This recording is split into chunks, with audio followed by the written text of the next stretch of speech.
Chapter 21. Targets. The Enigma's cots were rather uncomfortable the first few times Kenshi had slept in them.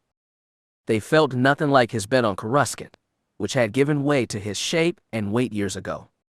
There was no day or night in real space, so Kenshi instead relied on his body to tell him when it was time to rest. And as every period of sleep came and went, he had grown more used to the cots. While he still hadn't found himself completely comfortable with them, he could get a solid few hours of sleep. And there he awoke, having suffered a nightmare but not being torn awake by it. He imagined himself in the Tatooine pit again, Komari's entrance bringing everything he had done with the Nexu to a halt. The snap hiss of her lightsaber's activation acted as a mental alarm, opening his eyes and letting reality take shape and color again. The Enigma's cabin was plain and familiar, with Feroh at the helm and Komari in the rear right passenger seat. It was odd, and he felt he could have been mistaken by the blur of his awakening, but he could have sworn Komari was staring at him as he awoke, only to turn around as soon as she noticed he was conscious. But the thought washed away when Feroh spoke. Any game plan this time, Komari? She pivoted her chair, not hiding her sardonicism. I should have known it was Sebulto, Komari started. It's always the ones you think are the most loyal. He causes the least problems, the least friction, and, damn, of course he was hiding this from me. We hit one bump in the road and the Dug is ready to tear it all down. Feroh humorously huffed. That's great and all. But you didn't answer my question. I suppose we take a similar approach to how we handle Gardulla, Komari proposed.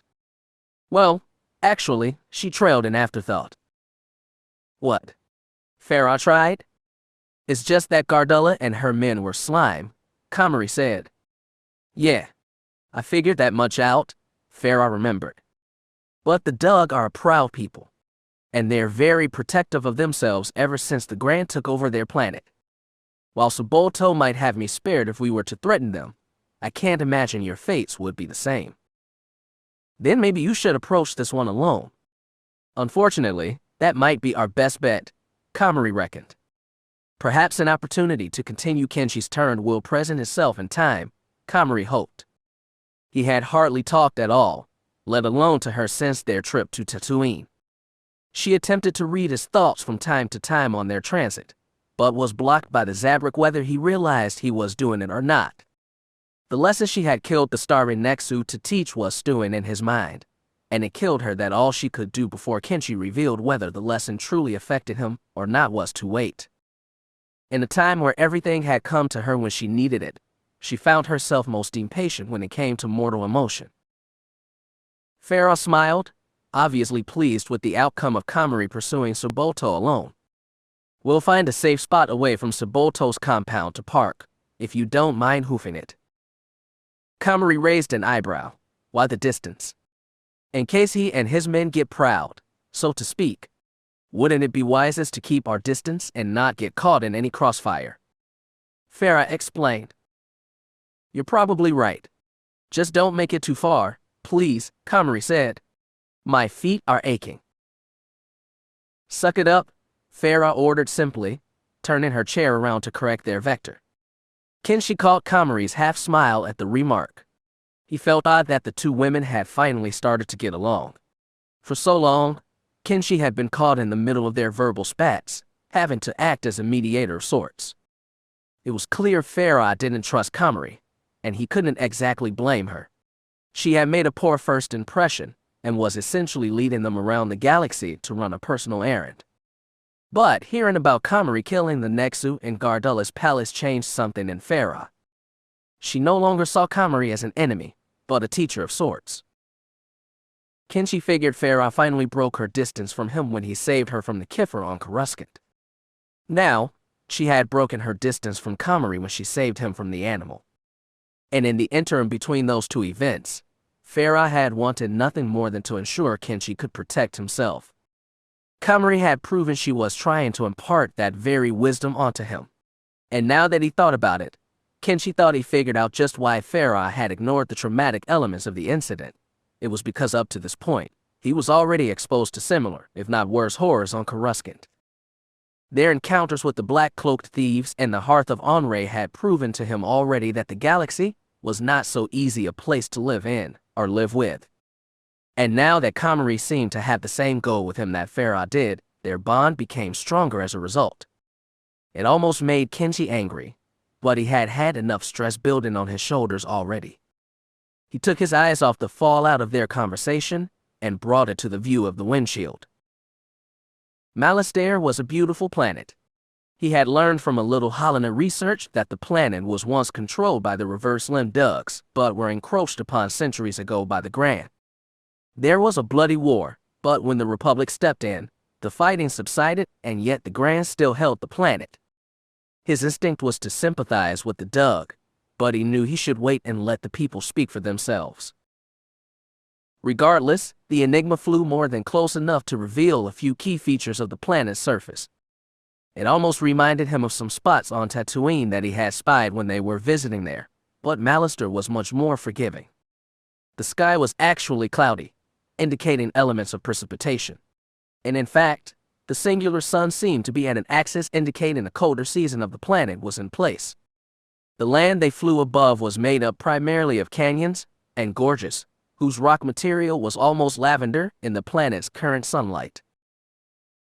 Dotting the valleys of the canyons were towers and other smaller fortresses, obviously man-made and brimming with character and culture. They were topped with small, pointed domes that were hollow, as indicated by their entranceways. Many of their interiors, he could see, were illuminated by fires, and connecting almost every tower and fortress was a bridge. Kenshi could barely make out the figures of creatures crossing a few of them. As the Enigma flew onwards above the valley, he saw the far end where the two walls curved into a meeting and, in their union, revealed a ginormous waterfall. Kenshi's jaw dropped when he saw it. Its misty surrounding had a rainbow reflection against the sunlight, creating a sight Kenshi didn't even know was possible. It was certainly more appealing than anything Coruscant or Tatooine had to offer. Kenshi could see the waterfall was being fed by a winding river that ran atop the kilometer-high rest of rock. The flat top of the rock encapsulated the entirety of the planet from his sight, the river coming from some further unknown source. Feroh led the ship towards the flat plain, specifically towards a point that would be out of view of anyone in the village below in the valley. The Enigma touched down beside the river a few minutes later, opening its boarding ramp and revealing the trio. Komari exited first, smelling the afternoon air and smiling as she basked in the tolerable sunlight. She approached the river, which flowed at a modest speed, and knelt beside it before she dipped her hands in the fresh water and smeared it across her face. She acted like an animal that had just been released into the wild, and Kenshi figured this was almost the case. She turned to see the two staring at her from the boarding ramp. Kenshi made sure his face was nonchalant, though a quick glance to Feroh revealed that she couldn't contain her bewilderment. "You act like we didn't have water on the ship," she said, barely managing to beat the sound of the water, which wasn't high in and of itself, but still a dampener of other sources of sound. "I crave real water for a change," Komari answered as she stood. "Those ducks probably saw us fly in," Feroh started. "Will that be an issue?" "I don't think they'll care, so long as we're not hostile." "And are we going to be hostile?" Feroh asked, crossing her arms. Komari exhaled slowly in thought before responding. "Well, their leader sent an assassin to kill the leader of the Bando Gora, a coven so powerful that they've been able to mask their presence from thousands of Jedi for centuries. And he failed." Feroh raised an eyebrow in response before Komari finished the thought. "Just don't let the engines get cold." "Fair enough, I guess," Feroh said. "I'm heading downriver," Komari started as she approached the two.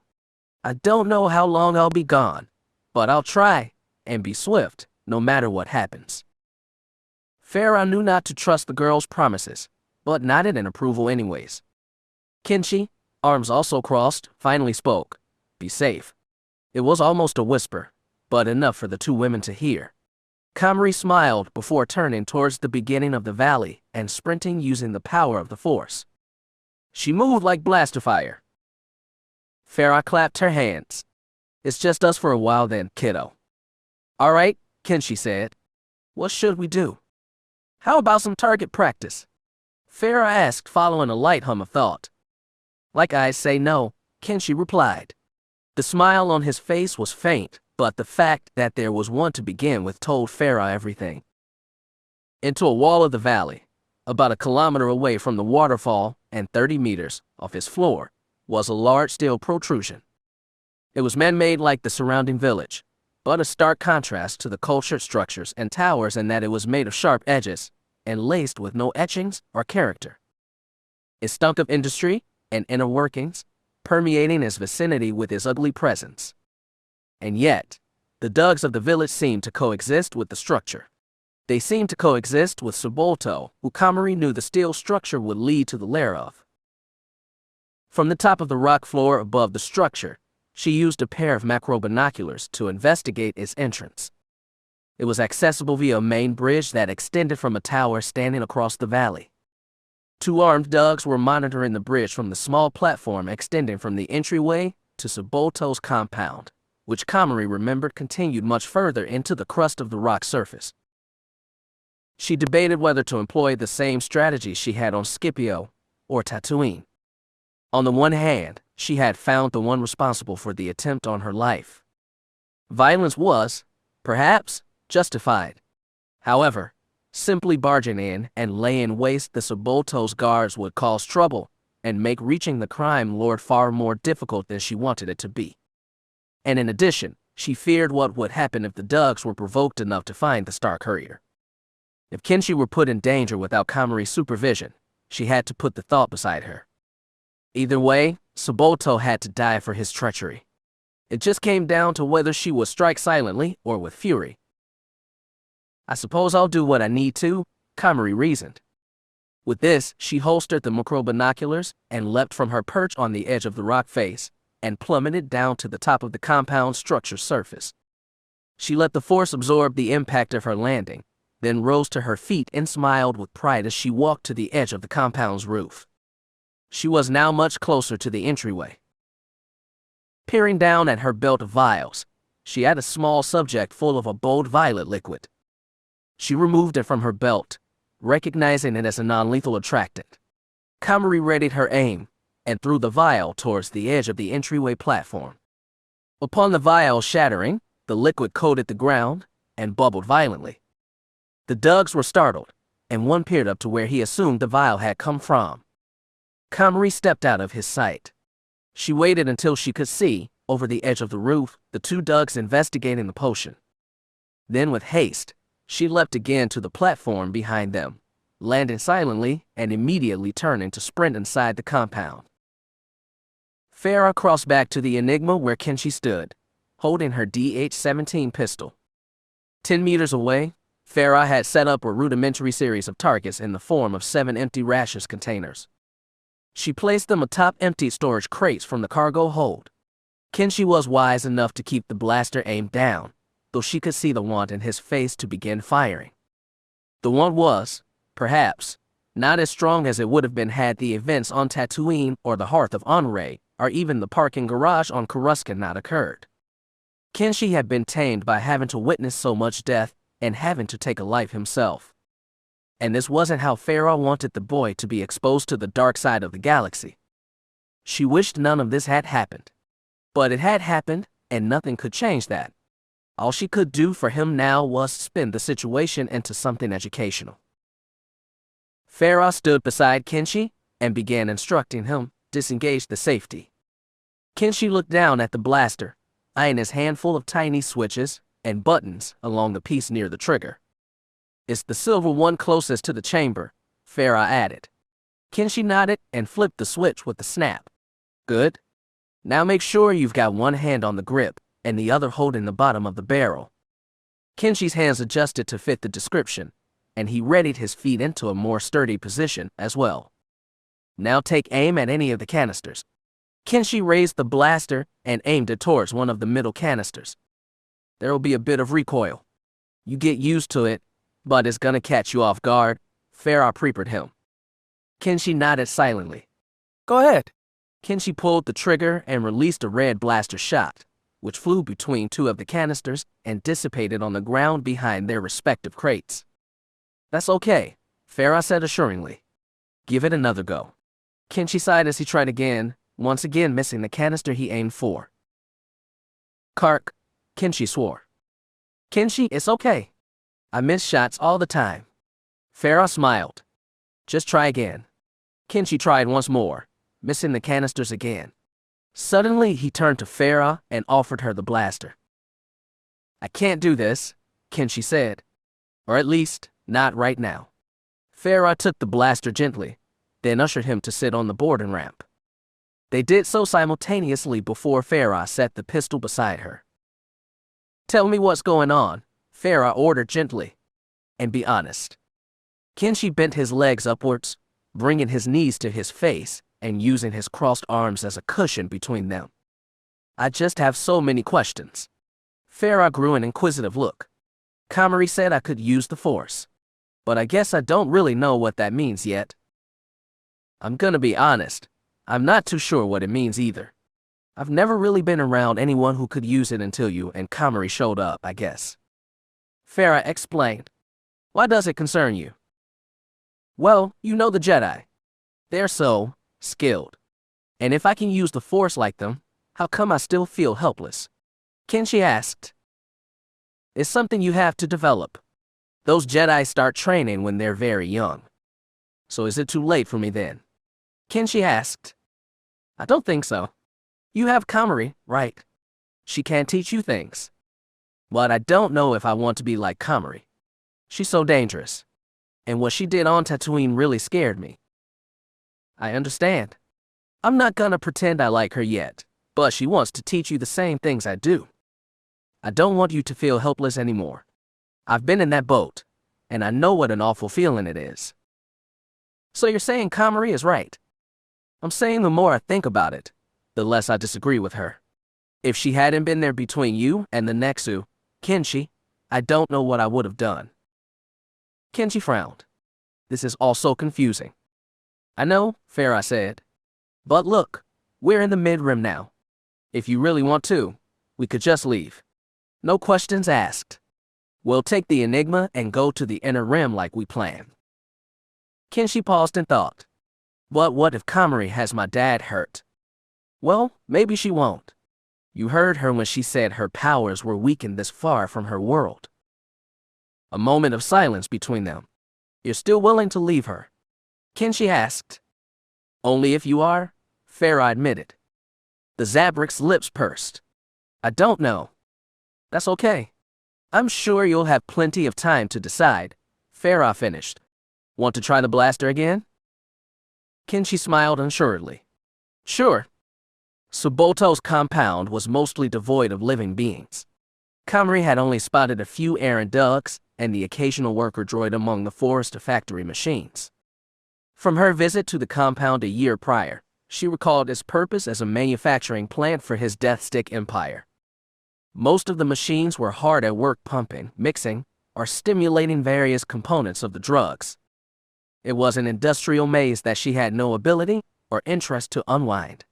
Many of the older machines were steam-operated, creating a temperature that would have been nearly unbearable to be in for long periods of time. She had made it through undetected, though Komari figured this was mostly due to the cacophony of noise created by the machines. And in addition, her journey through the compound was aided by the help of a night vision potion she had taken moments earlier, her second to last one. Regardless, her goal was Subolto's office, where she figured he was resting. And if he wasn't there, then perhaps there would be an officer who knew instead.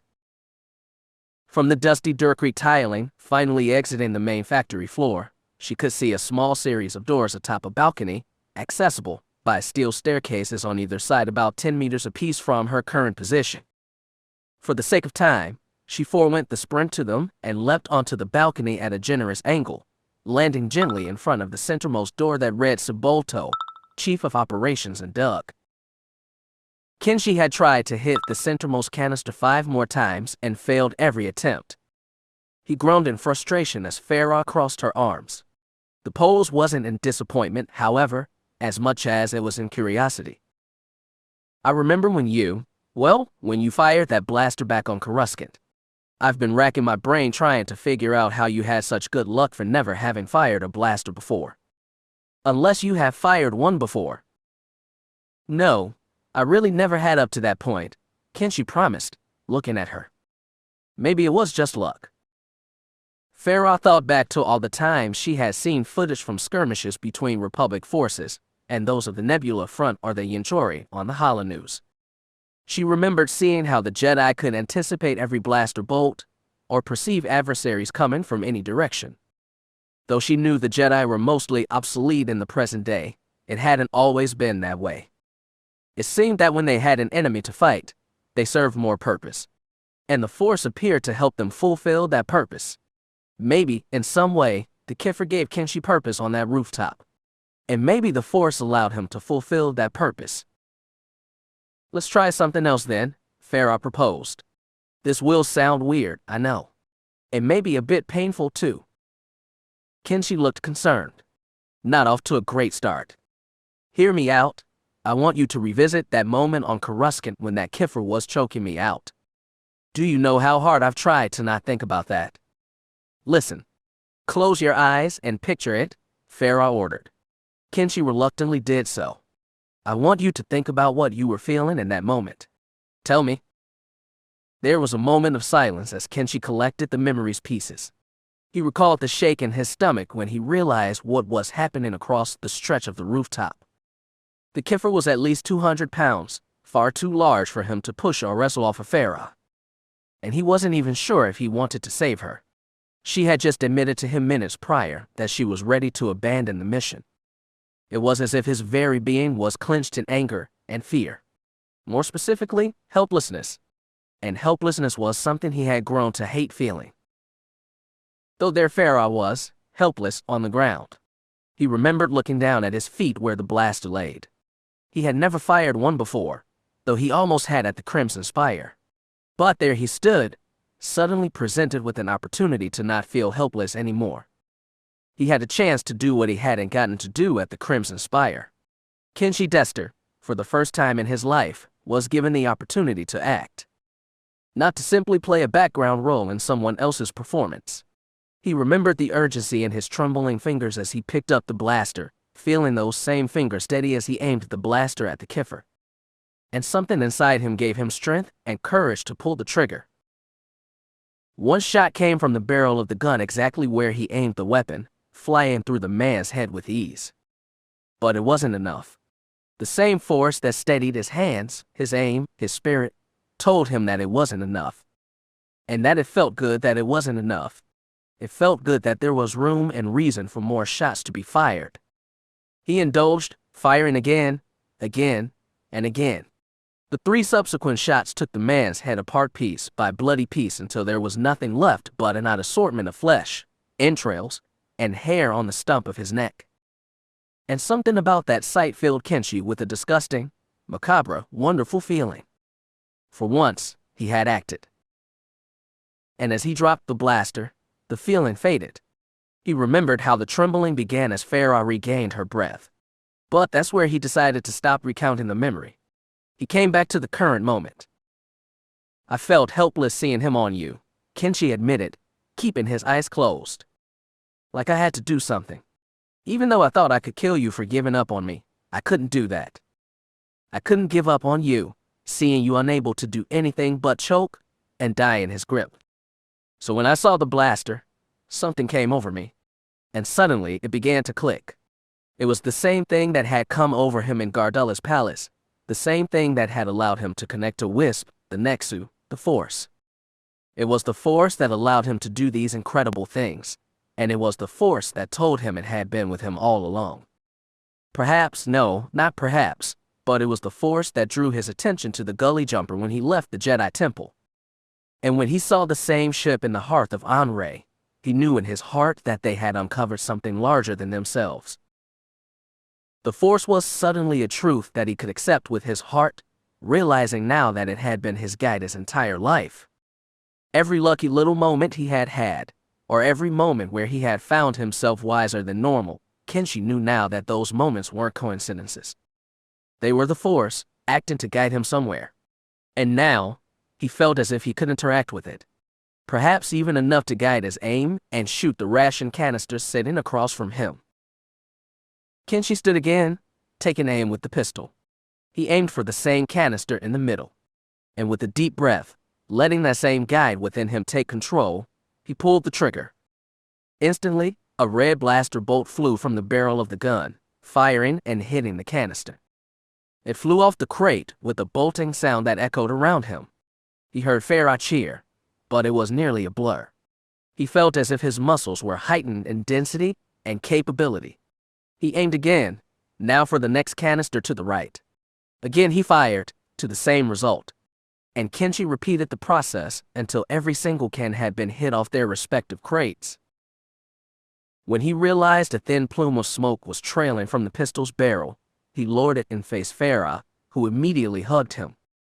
Her beaming pride as she muttered her happiness to him rosied his cheeks and fed his being. He reciprocated her embrace, gently laughing now. When the hug broke, he could see Feroh's grin exposing her teeth. "That was amazing, kid," she exclaimed. "What came over you from that memory?" Kenshi figured she already knew the answer. Komari kicked Sabolto's door down in unadulterated fury. The room was plush and circular. In the dim light, she could see a desk in the center of the room with a vacant chair. Along the walls were painted portraits of the crime lord himself, which nearly drew a sneer from Komari. And in the far right corner of the room was a small bed, which she could see was occupied, using the waning effects of her potion. And it was the shape of a Dug, who awoke with a startle when she activated her twin lightsabers. "Jedi," he exclaimed. Though Dug was a far cry from basic, it appeared some words remained the same. Insulted, Komari sprinted over to the bed screaming. She swung both sabers, destroying the ornately carved wooden bedposts and frying the decorative, thin red curtains in half. The Dug screamed, falling out of the bed. Komari saw that the creature was naked, further driving her disgust. Regardless, she pointed both blades at the cowering creature. "Sabolto, my dear," she started. But when the effect of her potion combined with the light from her blades, it was revealed to the woman that the Dug was not Sabolto. He appeared to be some sort of decoy or henchman. "Where is Sabolto?" Komari asked sternly in an attempt to mask her humiliation. "I can't tell you," the Dug cried in his native tongue. Komari had learned the language, in both text and speech, in an attempt to strengthen the relationship between her and Sabolto. Sardonically, she realized now exactly where that had gotten her. In place of accepting the crony's answer, she flicked her wrist and severed the left hand of the Dug. It fell to the floor with a hefty thud. She often wondered if most beings realized the true weight of their limbs when they had been separated from their bodies. But this repeat of thought was swiftly interrupted by the violent scream of the newly one-handed goon. "Sabolto," Komari ordered. The Dug was too distracted by his new stump to give thought to her demand. She growled in frustration, then transitioned the noise into a scream. With a burst of force energy, the entire room shook as if a gale force wind, lasting only a second or two, had come to pass. The portraits fell from the walls. All the digital stationery and devices adorning the desk flew at the wall next to the entryway, and the central light fixture flew completely off its ceiling chain and shattered on the floor with a satisfying crunch of glass. The Dug was silent now, shaking uncontrollably. "Sabolto, now," Komari ordered again, her voice hoarse from the scream she had just emitted. "Deceit Epsilon," the Dug revealed at last. "He's overseeing the mining operation there." "Where is the site?" Komari inquired, a bit more gently, but maintained the verbal bite to keep the trembling decoy talking. "Take a bantha skiff parked a floor down. It will have the coordinates. I swear to you," the Dug promised. Komari almost smiled. So what if the chase wasn't over? At least she knew now where it would end. And in that moment, she realized an additional advantage to this development. This gave her an opportunity to allow Kenshi time for another lesson. Perhaps a correction for his failure on Tatooine. Oh, what to do with the sniveling, worthless copy of Sabolto, the one whose disguise didn't even fool his killer. She raised her right blade. "I'll do what I must," she mused aloud. Chapter 22. Dark Force Rising. Enter the bureaucrat, the true rulers of the Republic. And on the payroll of the Trade Federation, I might add. This is where Chancellor Valorum's strength will disappear. Though his signal was a bit unsteady, Dooku tuned into the Senate session on Coruscant below using his new starfighter. The ship was one of Palpatine's personal real space-faring shuttles. Upon leaving the diner, the Senator had given the Jedi permission to take the ship as opposed to another Jedi Delta fighter, thus avoiding the temple altogether. Dooku wondered if anyone from the Order would begin tracking him after noticing his extended absence from the temple grounds. But hopefully, he'd be out of their reach as soon as the ship's hyperdrive engines were fully cued. The small hologram feed he watched showed live footage of the rotunda. The camera droids only captured the platforms of the active participants, those currently being the central podium, including Supreme Chancellor Valorum, Vice Chancellor Masameta, and Valorum's personal aide Saytaria. To their front was the detached platform holding Senator Palpatine, Queen Amidala, two cloaked aides, and who Dooku could only guess was some sort of security advisor. In addition, two more detached platforms were in the fray, one containing 3 Neimoidian representatives of the Trade Federation, and the final containing 3 Grand Representatives of Mallister. It appeared that whatever conversation had been taking place had come to a standstill. Dooku had only just been able to tune in. Valorum was delivering a notion in whisper to Taria, who engaged the Supreme Chancellor with a secret point of her own. Ameta was allowed to hear, who nodded in response to the exchange.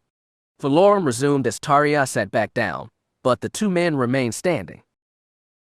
"The point is conceded," Valorum started. "Will you defer your motion to allow a commission to explore the validity of your accusations?"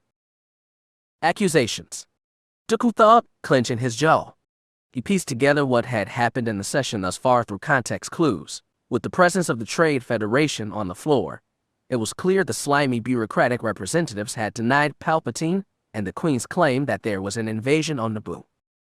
It was likely that the Grand Representatives, who he knew had loose connections with the Trade Federation in the past, had come to the Neimoidians' defense over their denial of Naboo.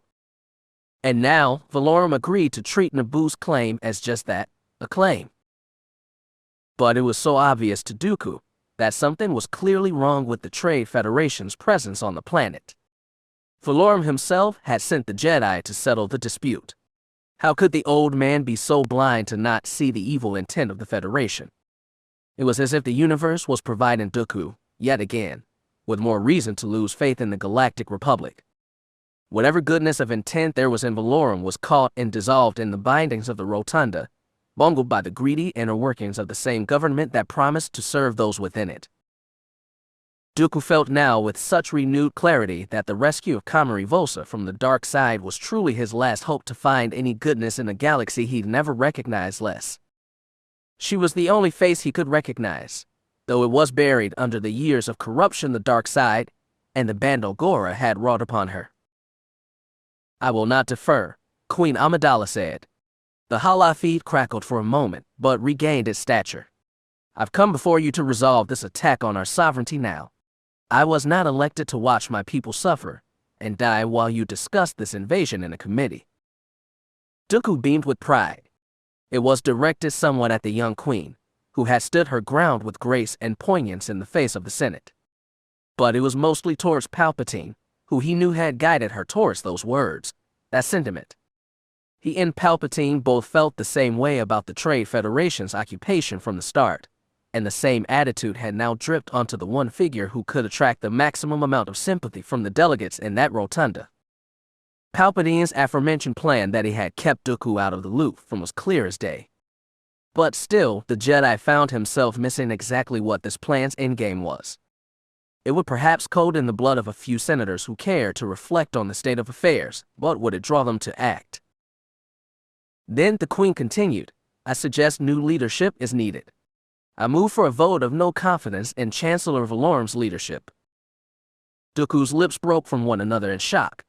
The rotunda exploded with chatter, many of the platforms now manifesting in the holofeed.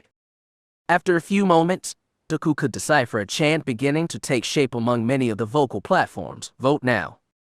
Vote now. And suddenly, as Valorum slumped back into his chair, Palpatine's endgame was revealed. The entire Senate had just approved, in front of Dooku's very eyes, an early election for the chancellorship. It was exactly what Palpatine had been talking about for weeks now, his opportunity for ascension. This was not to discount the plight of Naboo, which was still an issue that needed to be dealt with. But the way Palpatine had maneuvered the Naboo fiasco to bring forth his chance to take center stage left Dooku speechless. Palpatine may have been the most intelligent politician Dooku had ever known. It was a bit frightening, though also comforting that the two men were on the same side. And in the end, the senator was right. Dooku and Komari would come back to a very changed republic. And with the course of things set in stone, Dooku deactivated the holofeed and began to return his attention to the starship, which was currently in a neutral fueling zone and orbit of Coruscant. His weapon armament was light, though so was his Delta fighters. The controls were rather standard, save for a few unknown dials and switches that appeared to control the ship's speed to a degree. Dooku was aware Palpatine was, at one point in his younger days, very interested in speeders, though political life had bred those desires from him. As he focused on the main control panel further, he realized that the blinking lights and defining chiaroscuro of the mechanisms adorning the panel had become a blur. Perhaps he had slipped into an odd vacuum of consciousness with the absence of the holofeed. Or perhaps his mind had just cued the process he needed to begin in order to enter his meditative state. So he simply followed the cue and felt himself fall deeper into the trance as if he were falling asleep. And in what simultaneously felt like an eternity and the blink of an eye, he had entered the ethereal realm of the Force. He remembered Yoda had once said that every Jedi's meditative realm was different. As far as Dooku knew, this was true. But he also believed that, to a degree, the scenes presented before each Jedi were representative of them as individuals. Dooku found himself sitting on a rock placed in the center of a gently flowing stream. On either side of the stream stood thin forests of Serenian oak trees, many of their branches adorned with white paper lanterns. In the air were fireflies, though they kept their distance and were not in overwhelming numbers. In particular, Dooku recognized this as the stream behind his childhood house. The water in front of him split into different paths. He would rise from the rock and follow whichever path he felt like. Each path was a connection he had with some protrusion in the Force. Sometimes they would be living beings who he could sense the feelings or presence of. But most of the time, Dooku simply connected to a scene. A pasture of wheat on Dantooine, flowing in a perfect wave as the breeze blew over it. A shipyard on Corellia, the rain gently filling the potholes in an unappreciated sidewalk. A distant violet thunderstorm approaching a broad cliffs on Seleucami, dotted with patches of errant green grass and cacti. He didn't physically manifest there as he had when he connected with Komari, but he could feel the temperature in the air and the brush of grass against his hands. And somehow, no matter what scene he found himself in, his visage and mechanics of existence always led him to the answers he sought. He sought the path he had traveled before, the one that led him to Komari. Hago Damask was kind enough to lend Dooku the information regarding her capture on Scipio despite Dooku's assurance to the Magister years prior that he had been following the case of odd occurrences and crimes that had eventually been traced to Damask Holdings, a man himself. But Komari was now free, hiding somewhere in the galaxy with the cretinous Zabrak who had tossed the smoke bomb at him, and, presumably, a pilot. Perhaps he could attempt to attach his Force presence to them instead, but the logic followed that finding Komari again would be simpler. Carefully, he reviewed every path in the diverging stream set before him.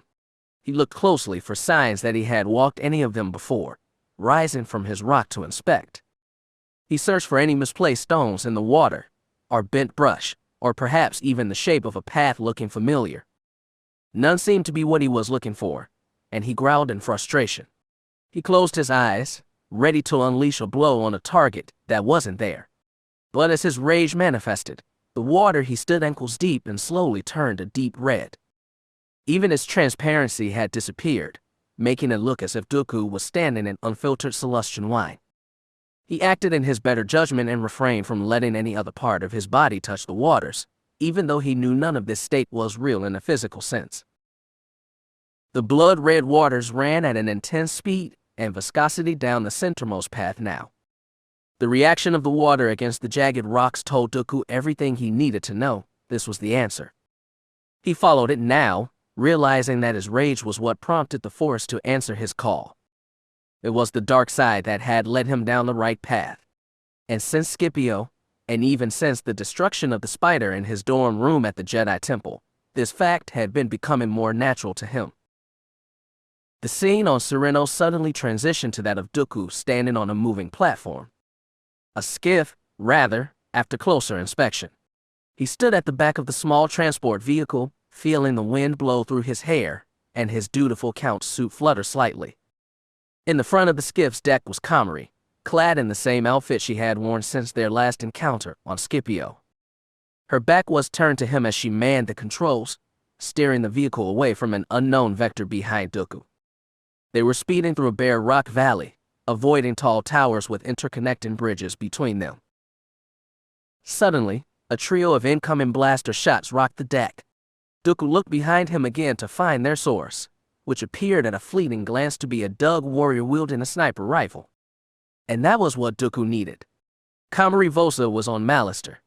Further evidence of this came when he remembered a mediation he had attended on the planet years prior. He settled a border dispute between two Dug and Grand clans. And, having settled the dispute, the gracious, though disappointed, Dug clan offered him a small bust of one of their deities made of the planet's canyon rock.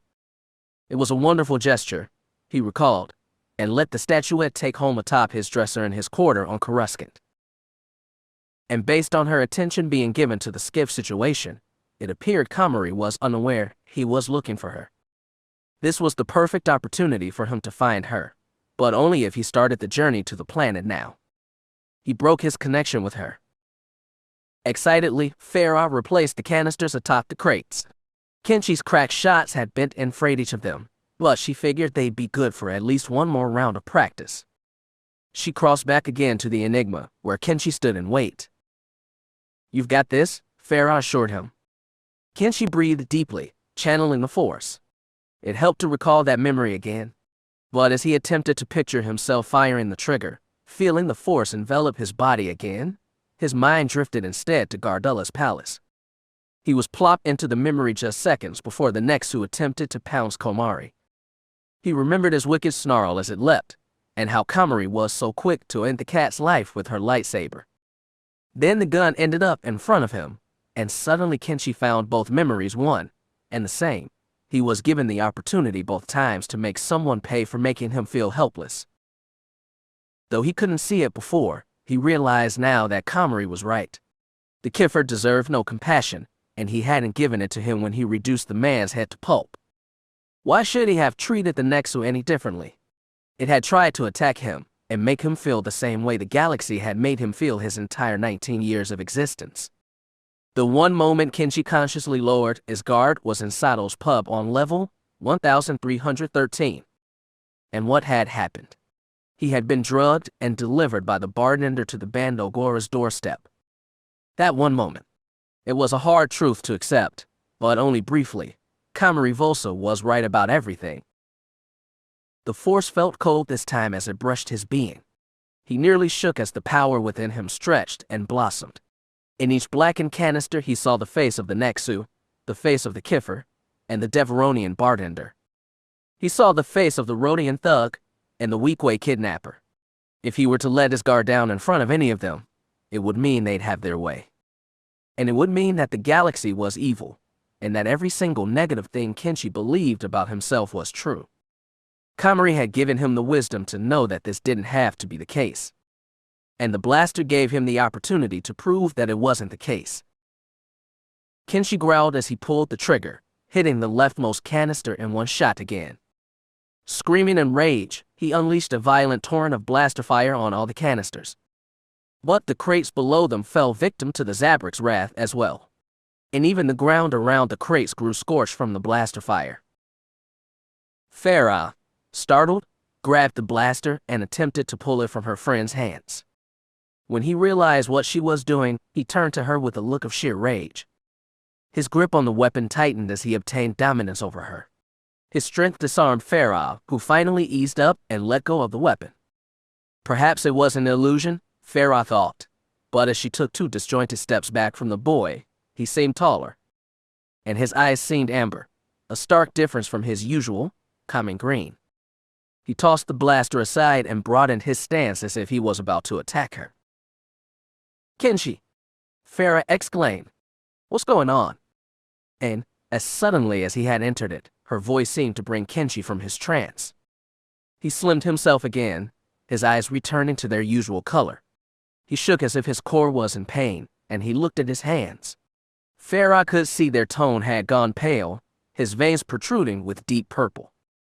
Kenshi breathed shallowly and quickly as he began to stumble.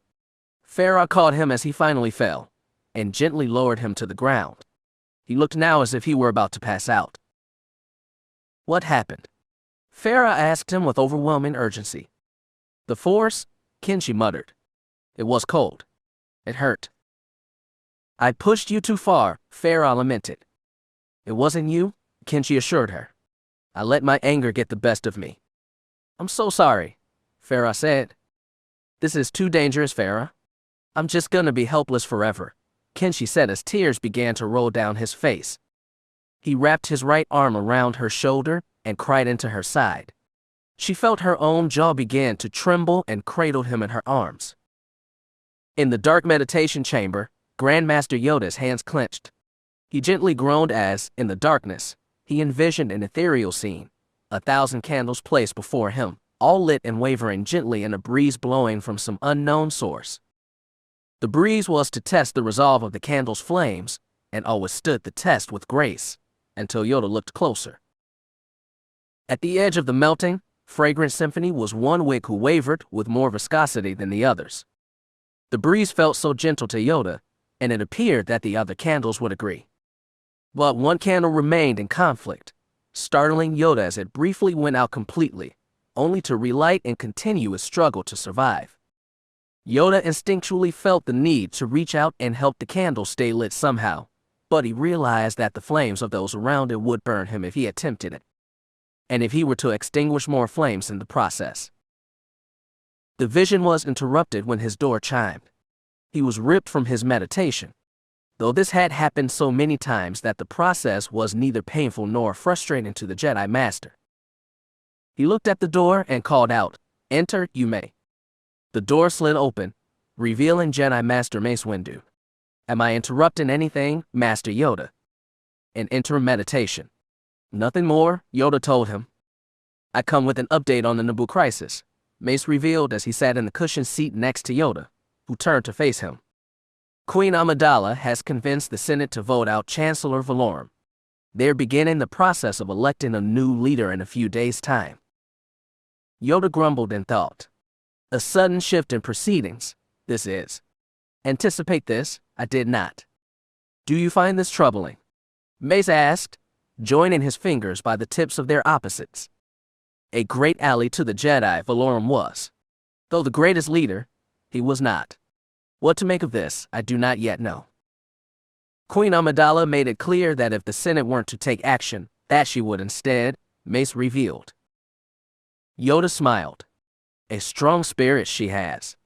Serve her well, I know it will. But this leaves us in a bind. If Queen Amidala returns to Naboo only with who she brought with her, then the Trade Federation would decimate them and make her sign the treaty. We can't let this happen. What stops us from intervening? Yoda asked, raising an eyebrow. The Senate is treating the entire situation as if it were Aeda Aris's claim, a cry for attention, or an overdramatization of events on the part of Senator Palpatine and the Queen. Perhaps a step up in sympathy votes Palpatine is attempting to gather, Yoda guessed, scratching his chin. He and the High Council had been aware of Palpatine's strong presence in the Rotunda for a long time. When the insider news came that he was likely to be nominated in the next election for Supreme Chancellor, it surprised no one. Maybe. But we're not to act against the wishes of the Senate. Valorum took a huge risk sending Qui-Gon and Obi-Wan to the blockade in the first place. Any additional moves on our part could stir mistrust between the Order and the Senate, which is the last thing any of us need right now. There was a moment of hesitation on Mace's end. How much do we trust Qui-Gon? He asked. For you to even ask reveals to me the answer. He is an exceptional Jedi, and I'm not accusing him of lying. But I wonder if perhaps he's been swept up in his pursuit of prophecy. Mace spoke as he crossed his arms. It had partially been the fault of Qui-Gon's own master, Dooku, who had introduced Qui-Gon at a young age to the library of holocrons deep in the temple library. But Dooku had grown to be an odd and sour subject of private conversation between Mace and Yoda, so he refrained from spreading the blame to him. The boy you speak of? Yoda inquired. And of the Queen's attacker too. How foolish of us to believe that the Sith have returned without our knowledge. Master Yoda, there are thousands of us spread across the stars. How could we have missed a shadow in our light? Yoda recalled the flickering candle the Force had shown him. To him it was obvious too, seeing how it reacted to the breeze among the orchestra of other candles. But in practicality, Yoda knew that it wasn't so obvious. There had been 19 bronzium busts in the temple library, all examples of how the descent from the light side was never so easy to detect. But then, his mind drew him to Xanadus, whose turn from the Order was sudden and obvious. Complicated, the Force is now, Yoda lamented, rubbing his forehead. Difficult to read, it is. Difficult to see. With all due respect, Master Yoda, I think it's a simpler and more likely solution that this dark assassin is another fallen Jedi. If the Sith had returned, we would have felt it. Right? And there was Mace again, asking a question that used the credibility of the question's target to make him seem correct. Yoda had recognized when he performed the same maneuver on Dooku in the war room days prior. It was what drew Yoda to visit the disgruntled Jedi Master in his personal quarters, and that had been the last time he had seen Dooku since. Regardless, it was a habit Yoda desperately wanted Mace to break. Still, Yoda acquiesced, likely, it is, that seeing their return we would have. There was no point in denying Mace the satisfaction. He hadn't the energy nor the patience to engage in a match like this. If that's our consensus, then why should we involve ourselves further with the Naboo matter? There's no Sith threat worth investigating, and the Senate would deny us access to the situation anyways, Mace shrugged. An unwise path you're suggesting, Master Windu. To not act in defense of those in peril, the furthest thing from the duties of the Order would be. Involve ourselves, we must. With the approval of the Senate or not, Yoda concluded. Mace's face looked almost ashamed that he had approached the topic in such a brash and unforgiving way. But learning and being reminded were parts of life, just as making mistakes and forgetting one's way were, Yoda remembered. Mace just had to be reminded.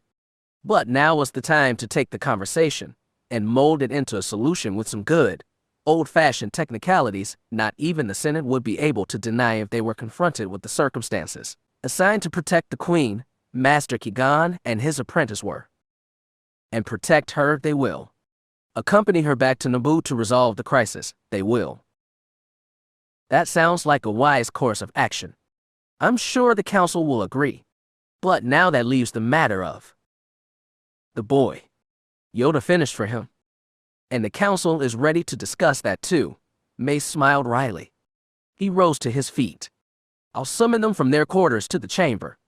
Mace exited the meditation chamber, his maroon boots clicking loudly on the hard floor as he strode.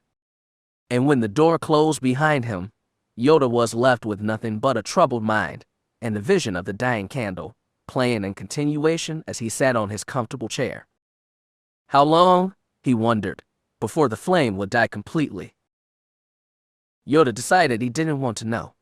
Not now. Chapter 23. Deceit Epsilon.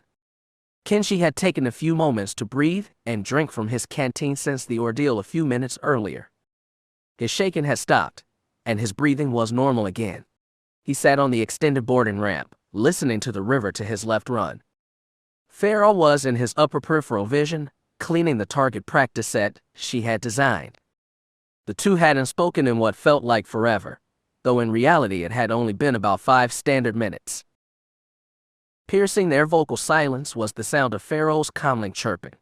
The two looked at each other briefly before Feroh stepped over to the boarding ramp and kneeled down in front of the boy. She answered the device. "What is it?" Feroh opened with. She assumed it was Komari calling to tell them that the mission was finished and that they'd find Kenshi's father. "Is Kenshi with you?" It was indeed Komari, but the drone of some vehicle accompanied her voice. "He's right here," Feroh said. Kenshi nodded slightly as if Komari was with him in the flesh. "I found where Sebulto is, and I've taken a skiff," Komari exclaimed. The connection between the two devices was briefly interrupted, but his guard has been alerted to my intentions. "Come back to the Enigma. We can be in orbit in," Feroh started. No, Komari yelled. "I'm not leaving this rock until Sebulto is dead. I need Kenshi with me for cover fire when we reach Sebulto's location." Feroh briefly huffed. "Well, what about me? I can't give you cover fire too. I need you to have the ship ready to engage with the aerial forces he sent. They're already on my tail." Kenshi frowned. "Where are you?" "I'm fleeing the valley." "Feroh, I need you to find me, drop Kenshi off, then divert the starfighters. Quickly." "Kark," Feroh said after the communication ended with an audible crinkle. "She's really gotten us into a bad situation, kiddo. But this is nothing new." "Are we gonna help her?" Kenshi asked. "I guess the choice is still yours," Feroh replied with a sigh. "If you're content to leave the Force alone, then we can go our own way. But if it's something you still want to dip your toes into..." "It's not about the Force. It's about my dad. It's been so long since he went missing. It feels like a lifetime ago. I feel like ever since we met Komari, we've been on the edge of catching everything we've been chasing for weeks now," Kenshi explained. "And if you're that ready to abandon her, then what does that mean for me?" Kenshi thought with a jolt of cynicism. The thought came from nowhere, initially surprising him.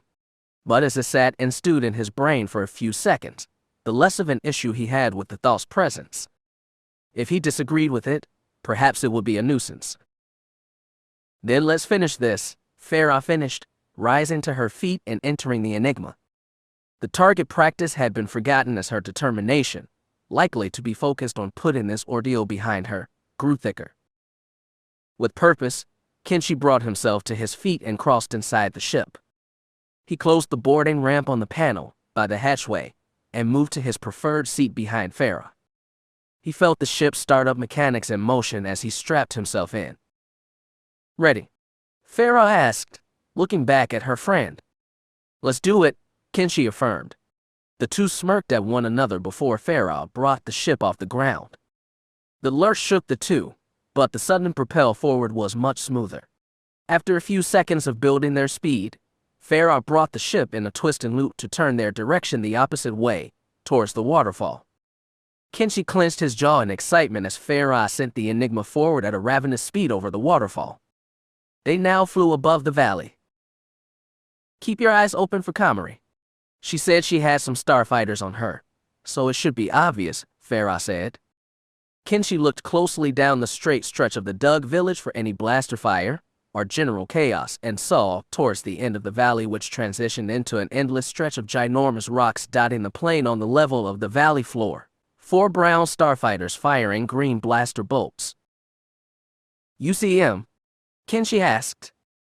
"They're done for," Feroh remarked. Kenshi engaged the cannons. Stirred by the sudden request, Kenshi unfastened his seatbelt and approached the primary weapon controls. He pressed the button that primed the twin cannons.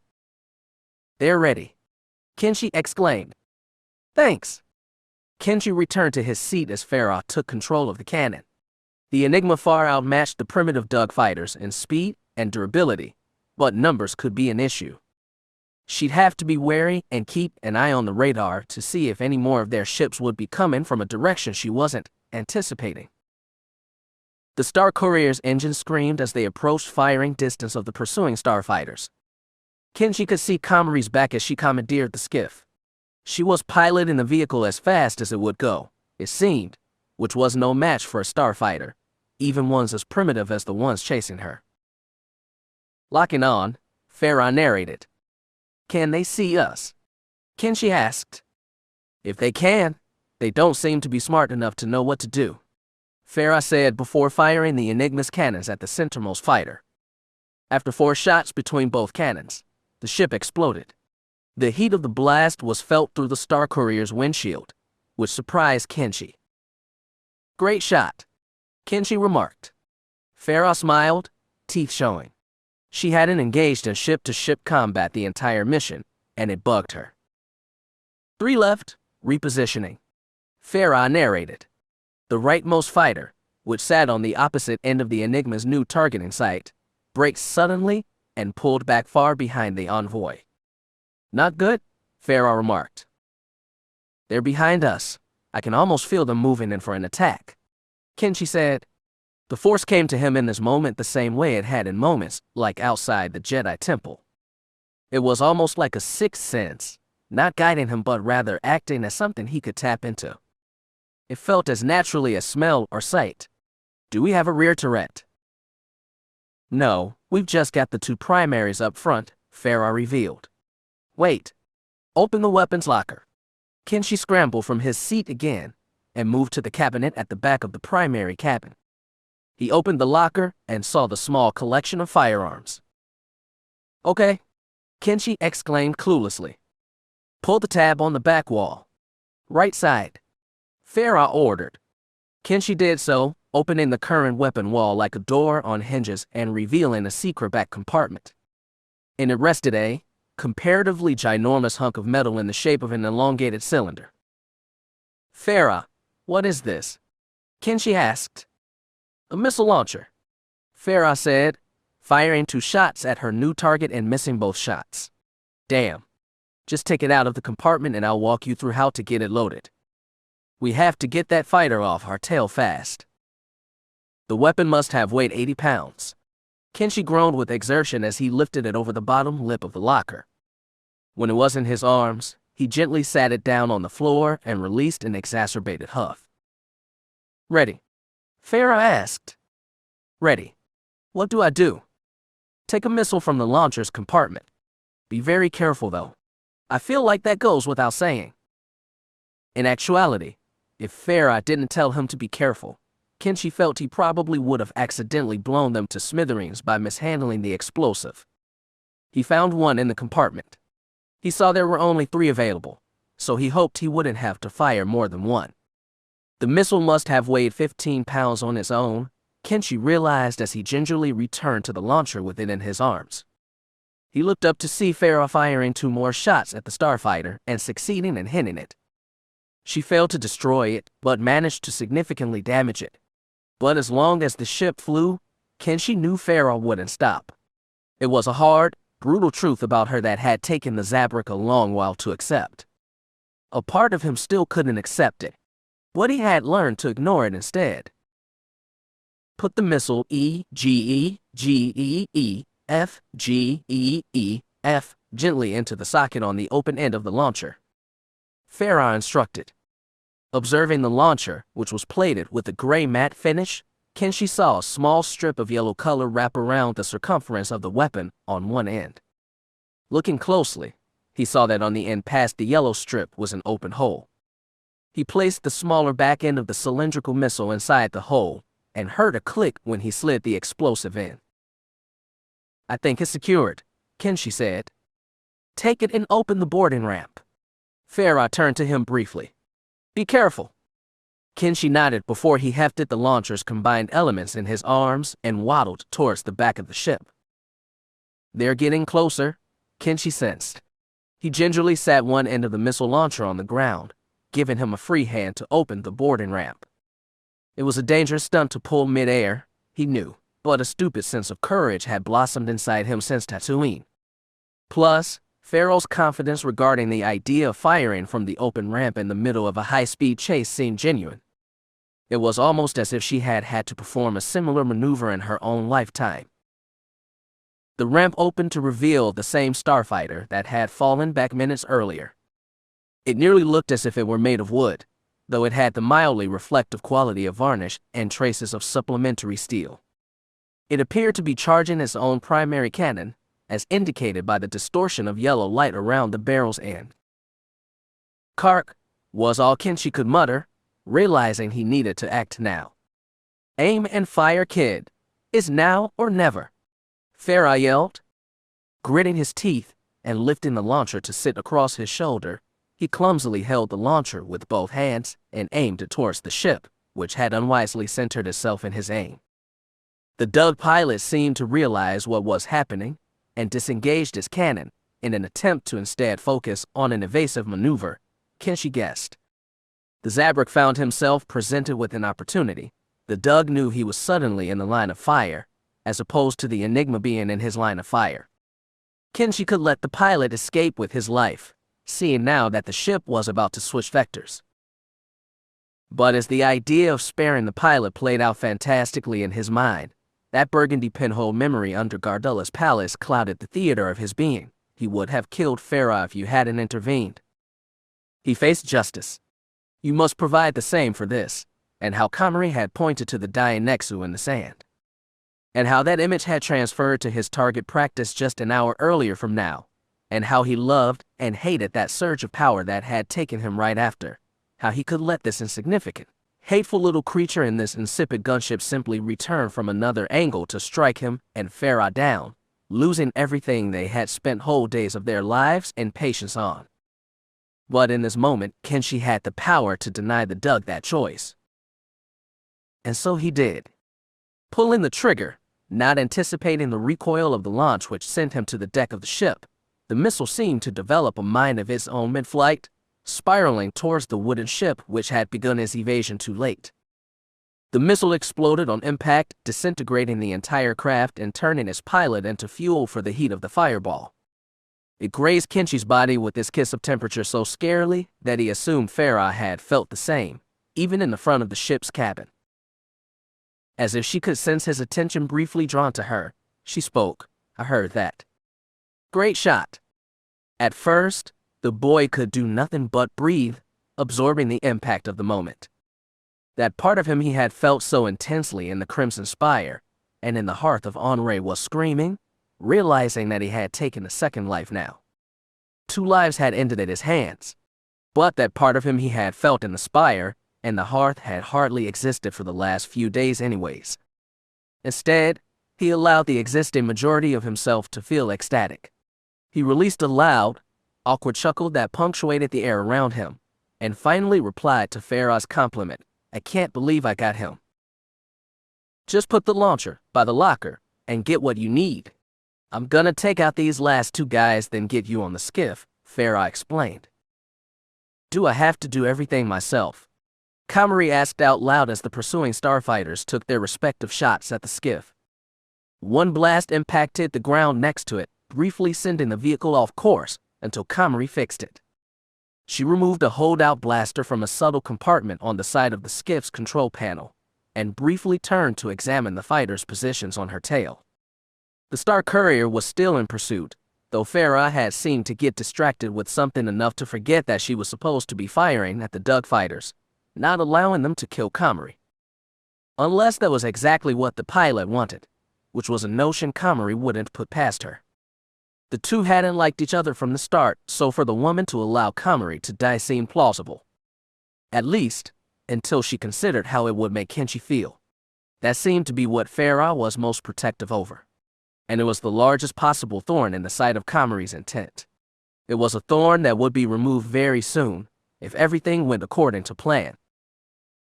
Barring her hopes, she quickly engaged the skiff's cruise control when she saw the Dug craft preparing their next shots. Then, as the skiff continued at its current speed, she turned back to the fighters and aimed the puny blaster. Blasters were never her forte. She didn't see them as perversions like some zealous Jedi always did, but she did see the elegance and strength that came with lightsabers as opposed to them. Regardless, she let off 4 quick shots at the fighter to her left, using the force to center each bolt as they sped in its direction. The 4 shots broke through the thin glass canopy of the craft, piercing the pilot's chest, and sent the ship careening to the ground. It exploded on impact, rocking the 3 remaining vehicles in the fray, though not setting any of them off course. The jolt forced the remaining pilot to disengage his cannon and recenter his vehicle, allowing Komari to check the status of the skiff's cruise control, which seemed to be operating normally still. Turning back again, she groaned when she saw Feroh was instead talking to Kenshi somewhere back in the cabin, instead of firing on the pursuing craft. Looking up above the Star Courier in the late afternoon sky, she saw 4 more of the same craft descending on their position. "Keep your comlink close and talk to me if you have trouble," Feroh ordered. "I don't think these Dug are going to be much trouble," Kenshi replied. "I didn't mean the Dug," Feroh clarified. "Would you stop?" Kenshi asked, retrieving his bag from the lower cabinet by the control consoles. "You know how I feel about her," Feroh said. "I know. But do you know how close we've gotten? Please don't tell me you're still set on fixing her, will you?" "No, I'm throwing that idea out the window. I thought I could at first, but I've been thinking about—" "Hold on," Feroh interrupted as her radar began screeching. "4 more ships incoming. You've got to go." Feroh began speeding the ship up, slowly listing it towards the remaining Dug fighter in front of her. She could nearly hear the pilot scream in anger as she drove it off course. Then, with the hint of a smile, she angled the left side of the ship towards the ground when the craft was under the ship's nose. The Dug fighter was ground to dust against the rocky floor, surely leaving a gash on the Enigma. But mere cosmetics hadn't concerned Feroh before, and they weren't about to now. Reorienting the ship, she finally matched the skiff's speed and slightly surpassed it, drawing the fleeing vehicle into view below through the open boarding ramp. Kenshi's eyes gleamed as he met Komari's, and put his backpack on as he approached the open hatch. "Kenshi," Feroh said with a distressed huff. He turned to her, only to be met with silence. He sensed her relax after a moment of hesitation. He nearly allowed that hesitation to become friction against them, but he shoved the allowance aside. That hesitation was how she was built, and it was something that would never change. Kenshi was tired of waiting for people to change anyways. Turning back to the skiff, he saw Komari beckoning him to jump. Kenshi took a deep sigh, hoping that Feroh would have something more to say before he left. He had waited long enough for the desperation on Komari's face to grow tenfold. Feroh delivered nothing to him. In a way, the fact that she had nothing else to say made Kenshi angry now. There was no goodbye, no "I'll see you soon," no indication that she trusted him enough to return in one piece. But Komari's eyes shone with hunger, a wanting to intercept Kenshi and have him with her. With the temptation of her beckoning reaching its apex, he jumped off the boarding ramp door with a labored huff born of exertion and odd machismo onto the deck of the skiff, where Komari grabbed him to break his fall. The move brought them both to the deck. As they rose to their feet, Kenshi saw the Enigma's boarding ramp close and perform a rising spin, turning itself in the opposite direction towards the cluster of incoming starfighters. She opened fire on them, seeming to draw their attention right away. Komari approached the skiff controls, disengaged the cruise control, and viewed the small mapper on the control console. "Where to?" Kenshi asked, crossing his arms and bringing himself back to her. "Deceit Epsilon," Komari replied with a wicked smile. She could sense the instability in the boy. He was confused, concerned, and angry. It seemed, so far, that everything was still going according to plan. Komari couldn't help but smile. The pseudo-motion of the ship, whose encrypted, but easily solvable onboard chain code had identified it as the Ranker's ire, jostled Blackstar in her seat. The ship's hyperdrive was ancient, though fully functional through mechanics and upkeep that she couldn't begin to understand.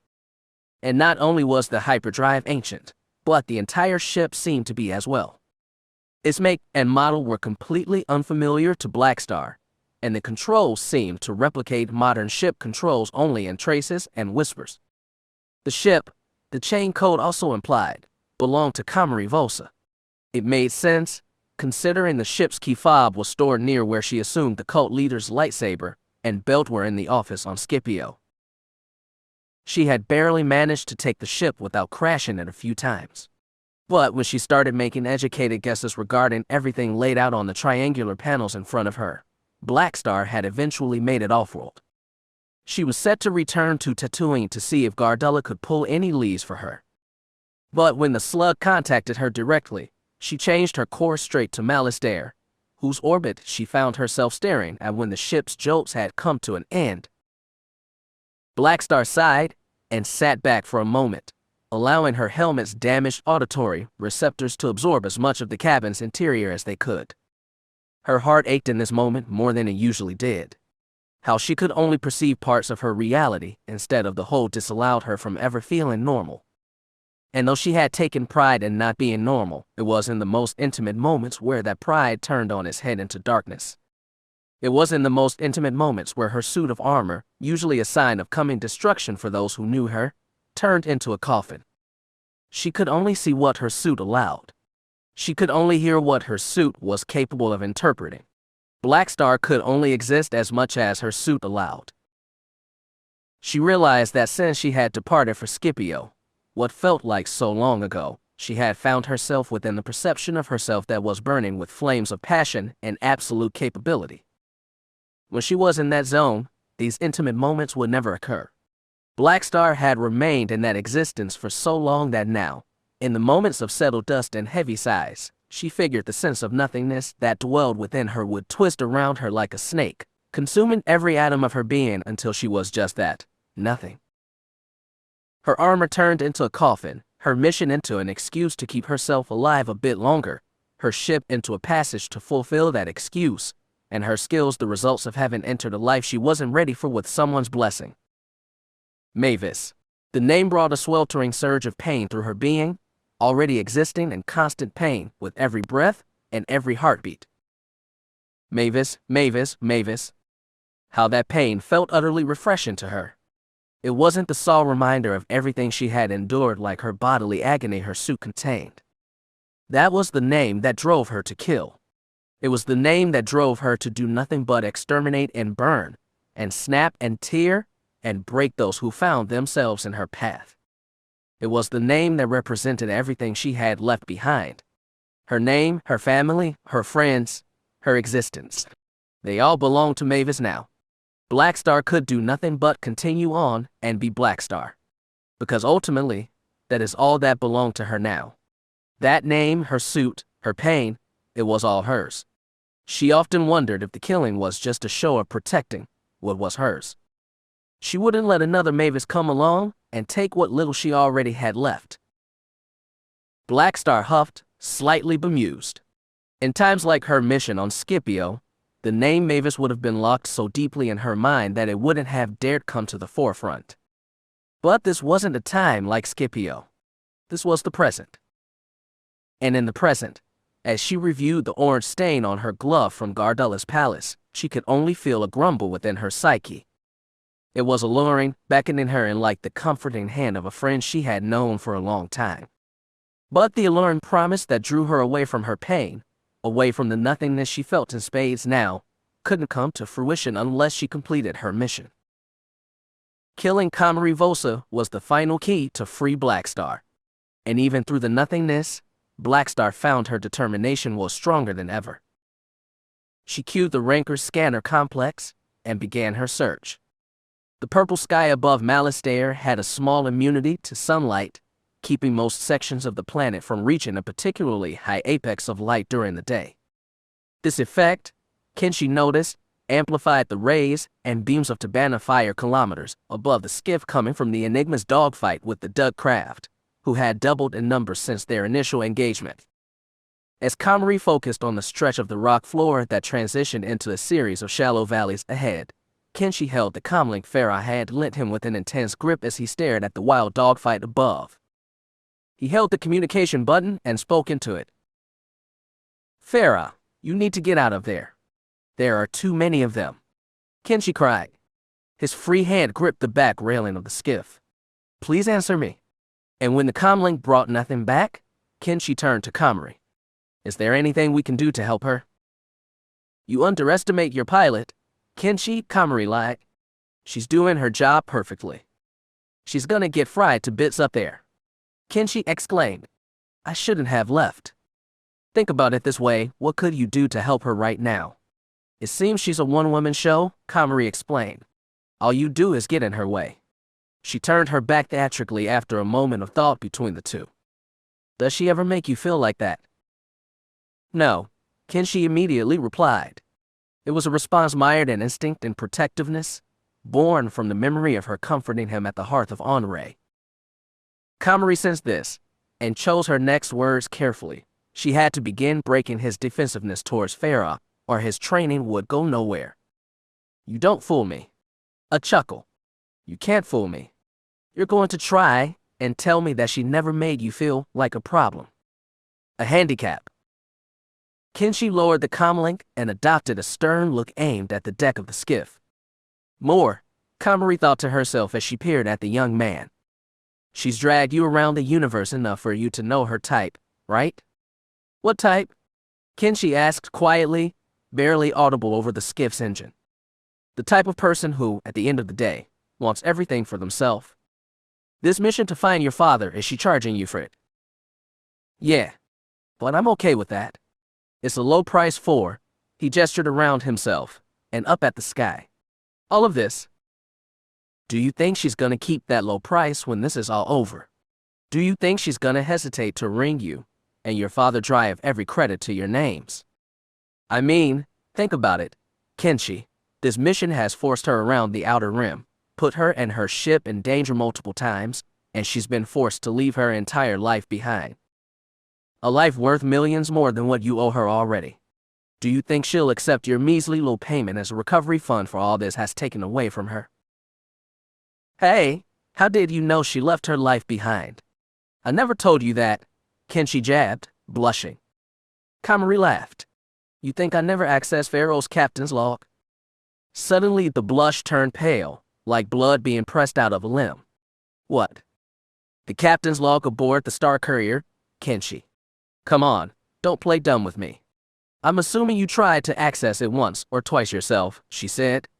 When the Zabrak was confirmed to be speechless, she continued. All it took was a little intuition through the Force to guess her password.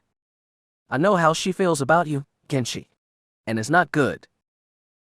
The skiff sped into the centermost valley, and Kenshi watched as Komari reduced the speed slightly to respect the slender, winding road ahead.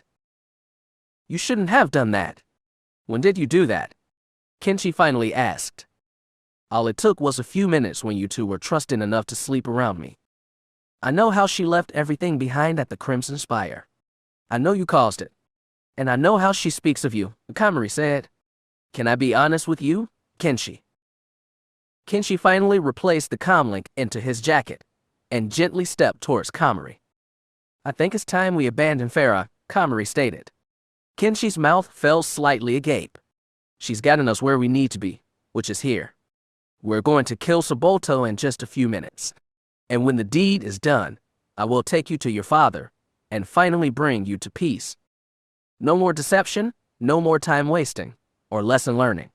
You've been following your executioner across the stars. I just want to remove your blindfold.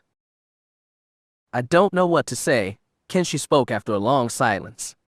The valley grew deeper, indicating the floor was beginning to decline. Kenshi held on to the rail beside him as they sped downwards, where he could see the massive cul-de-sac that acted as the valley's end. Its details were scarce still, but they rapidly approached it. Do you remember at Gardella's palace, how you felt when she offered you that pathetic pistol as your only protection? It was an odd memory to bring up, Kenshi thought, but he did recall how embarrassed he had felt in that moment. Especially after he had performed so well with the EE3 just days earlier. To be demoted in such a way stirred his emotions greatly. And Komari read him like a book. Do you remember how powerful you felt when you used the rifle on Scipio? I remember your face when you told me about it on the Enigma, Komari recalled. It was the proudest of yourself I've seen you.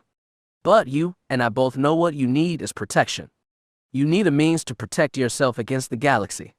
I'm sure you've realized at this point that the galaxy is out to get you, even Feroh. You can't charge into battle with a mere palm gun anymore. You can't rely on her protection or choices any longer, Komari said as they entered the cul-de-sac, which was teeming with large, dirty excavation equipment, crates, and working dug and granite alike. The rim of the area was littered with large holes and cave entrances that the helmeted workers walked in and out of, filing crates with crystals and obsidian. Komari pulled the skiff to a stop at the cul-de-sac's entrance, gripping the attention of the workers in the central arena. "But you can rely on mine." She turned to Kenshi fully, grabbing his hand and placing into it one of her lightsaber hilts. "Let me prove it to you." Blackstar was surprised to find an errant storm of cannon fire littering a small stretch of sky above the rocky plain of the planet. She assumed it was at least a good place to begin her search, so she accelerated the rankers towards the fight, scanning its combatants carefully before choosing whether to engage or not. The ancient Silver Starfighter must have been some kind of hunting ship, as indicated by its advanced scanner system that Komari Vosa didn't seem to utilize. Perhaps the witch hadn't even known the technology existed, or perhaps she had no use for it. Regardless, the scans of the scene revealed about 8 semi-primitive gunships made out of local resources in the fray. And, most importantly, the Star Courier. And if it wasn't the right Star Courier, then it was one hell of a coincidence. The rankers flew forward like a bullet, targeting systems locked onto the Star Courier. None of the ships, in the fervor of fighting, seemed to realize Blackstar was coming, which was the exact way she wanted things to be. As she primed the missile launcher, Blackstar could taste copper in her mouth. It was a taste she never particularly loved, but it felt appropriate. And what propelled her into the scuffle with such enhanced enthusiasm was that copper was laced with the idea that her ultimate freedom was finally here. In this moment, everything was about to change. She just had to pull the trigger. "Subolto," Komari yelled as she stepped off the skiff. "Show me your face."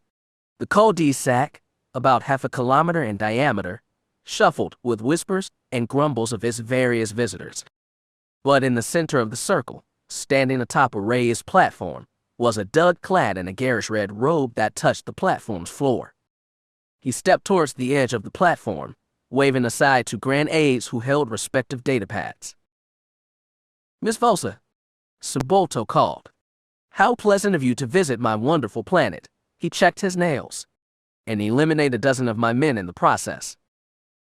"A small price to pay for the wrath you've incurred," Komari assured him. "Who was the bounty hunter?" Subolto stepped down from the platform as Komari continued her trek towards him. "A bounty hunter. I have no time for your coyness, you slime. Just admit what happened on Scipio so what comes next can be done more quickly."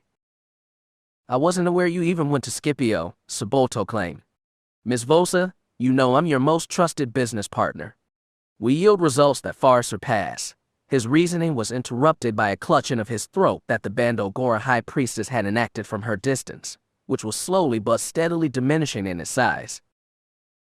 Upon realizing what was happening, in near absolute simultaneity, the 4 dozen mining workers working for Subolto removed blasters hidden on their persons and aimed them at Komari, all gathering in a solid circle around her.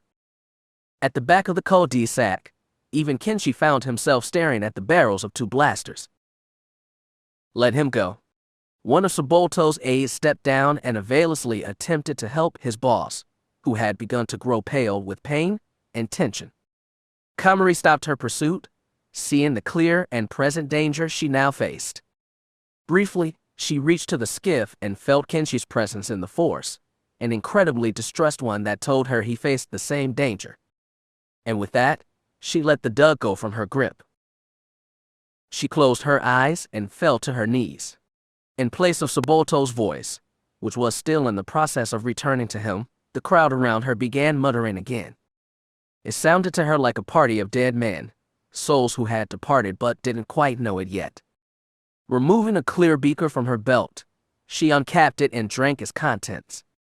It tasted of an incredibly sweet ale, whose undertones transitioned into an all-consuming fire, like a collapsing sun. The crowd grew more confused as she let the glass bottle roll to the ground. Gently, she reached back to the Zabrik's distressed presence at the back of the cul-de-sac and spoke through the force. "This is your chance to take control of your life. I won't let them hurt you." Curiously, Kenshi responded, Komari, you have the tools you need. All you need to do is use them. Activate the saber. Atop the skiff, the workers near him still distracted by the show taking place near the dig site center, Kenshi explored the hilt for an activation switch of some sort. It was a slim, tiny hilt, nothing like those of the Jedi he had seen on the holonews. The button was subtle, but performed its job perfectly when Kenshi applied the appropriate amount of pressure to it. Like an elongated blaster bolt, the blade emitted from the hilt's ejector port, reaching a meter in length. It was a stronger red than Kenshi had ever seen. It was how he imagined the outside of the Crimson Spire shone at just the right time of a sunny day. The saber's brief activation sound didn't seem to grab the attention of the guards, who found themselves completely mystified by Komari's show, which had turned into a showcase of her body that had begun to emit a thick vapor from every atom of every limb. Strike! And with the assurance of his friend Komari Vosa, who had trusted him with not only more than a palm gun, but a lightsaber, Kenshi allowed the darkness within him to finally take control. Instead of coldness, its grasp felt warm, and Kenshi found himself smiling as he swung the blade through the necks of the two guards who were foolish enough to assume that Kenshi was still the helpless boy from Coruscant. Their heads fell to the sand with hefty thuds, and their bodies followed. The vapor had completely consumed the center of the arena, sending the entire surrounding audience coughing towards its rim. To the slaughter, Kenshi thought, leaping off the skiff, blade raised. Feroh groaned furiously as she performed another rolling maneuver away from the dug craft fire. There were simply too many for her to engage with all at once, and she was wondering if she'd really be able to lose them without a complete jump to hyperspace. The thought had crossed her mind, but she quickly extinguished it when she found the implication of leaving Kenshi alone with Komari for a second more than she had to utterly terrifying. Feroh needed to destroy the pathetic ships and be done with it so she could bring Kenshi back from whatever horrible situation the High Priestess had decided to place him in. And more frustratingly, whatever situation she allowed the boy to be placed in. In hindsight, she regretted agreeing with Komari on Tatooine. The notion that the two had anything in common simply encouraged Komari to continue trying to sink her hooks into the boy. She still wasn't sure why this was the case, and usually she'd never think about the why of things. But something about her felt different and more wrong than anything Feroh had encountered before. The fact that she was some kind of corrupted Jedi with red lightsabers. The fact that a Jedi was leading a mystical death cult that kidnapped innocent people. If Komari led her and Kenshi to wherever his father was being held, would it go against everything they had been working towards to kill Vosa and end the Bando Gora once and for all? Of course it would be the right thing to do, Feroh thought. No, wait. The right thing to do would be to not have gotten involved in any of this blasted business in the first place. No specter, no memory of Dahlia made her feel, in this moment, that she should have let Kenshi manipulate her into finding his father. She was retired and living in a place where the party never ended. Now here she was in the thickest of situations, buried so deep and stressing out about so much that she very nearly couldn't breathe. Feroh didn't feel the grasp of death clutching her, but something almost worse. She was tired. And not just that sleepy kind of tired, but something inside of her beginning to rot tired. She had never felt this way before. On missions long in the past, she had found herself so exhausted that she slept for an entire rotation afterwards. But this wasn't like that. Her bones ached. Her head was pounding nonstop. She could even feel her heartbeats growing more labored with each passing day. Feroh could never have guessed that a mission like this could take such a toll on her. But then, she realized she was 52 years old. And suddenly it all made a bit more sense. Jumping right back into action was easy for her at first, but she'd been in that state of mind for days now. Nearly 2 whole weeks, in fact. Wherever the years had gone, so had the energy and strength of those years. And there was nothing she could do about that. Suddenly, one of the dug crafts exploded, its chaotic echo tearing Feroh from her intrusive crisis of thought. Her mouth agape, she checked her weapon systems. Nothing had been discharged. Had one of the dug pilots been so careless to fire on one of their own? Her radar beeped furiously. Another dot on the scanner was approaching the chaos fast. And just like that, a silver, crystal-shaped object flew between the Enigma and 4 of the gunships, pummeling through another and obliterating it on impact. The ship had no wings and appeared at first glance to be built for reasons of aerodynamics. It pulled a reversal spin, slightly altering its heading afterwards, and began to fire a blue proton torpedo directly at the Enigma. It felt unique and scary, but as he continued to take advantage of the closest miner's puny intelligence and easily distracted natures, the lightsaber began to feel a bit more at home in Kenshi's hands. The red blade sliced through the rugged suits of the miners, severing limbs and cauterizing the wounds all in one swing apiece. The men fell to Kenshi's admittedly clumsy and unvetted swings, their intoxication from Komari's vapor too strong to help them realize their blaster's abscesses would spell their demise. As Kenshi was about to deliver a killing blow to one of the workers, a sudden explosion rocked the cul-de-sac, drawing everyone's attention that was left to give. One of the massive digging vehicles made of similar materials to the gunship's fighters had detonated, ringing especially effective against Kenshi's eardrums. He gritted his teeth at the sight, but turned the expression to a relieved smile when he saw Komari leap from the flames and land gracefully to the ground. Her lightsaber, already activated, flew blade downwards after her, flying through the chest of the Grand who stood in front of her point of landing. When Komari recovered from the landing, she ripped the lightsaber from the man's chest and propelled his standing carcass into the dissipating cloud of vapor in the center of the arena. Then the shrapnel from the machine's destruction began pelting the ground of the dig site. A strip of errant, bent metal landed beside Kenshi, the impact piercing his distracted attention and startling him enough to take 2 quick, clumsy steps away from it. "Above you," Komari yelled from across the way. Kenshi looked up to find 4 scattered pieces of shrapnel about to land on him, until they suddenly fell still in the air in exact simultaneity. Confused, Kenshi's questions were answered when he saw Komari holding the pieces in the air from her position meters and meters away from him with the force.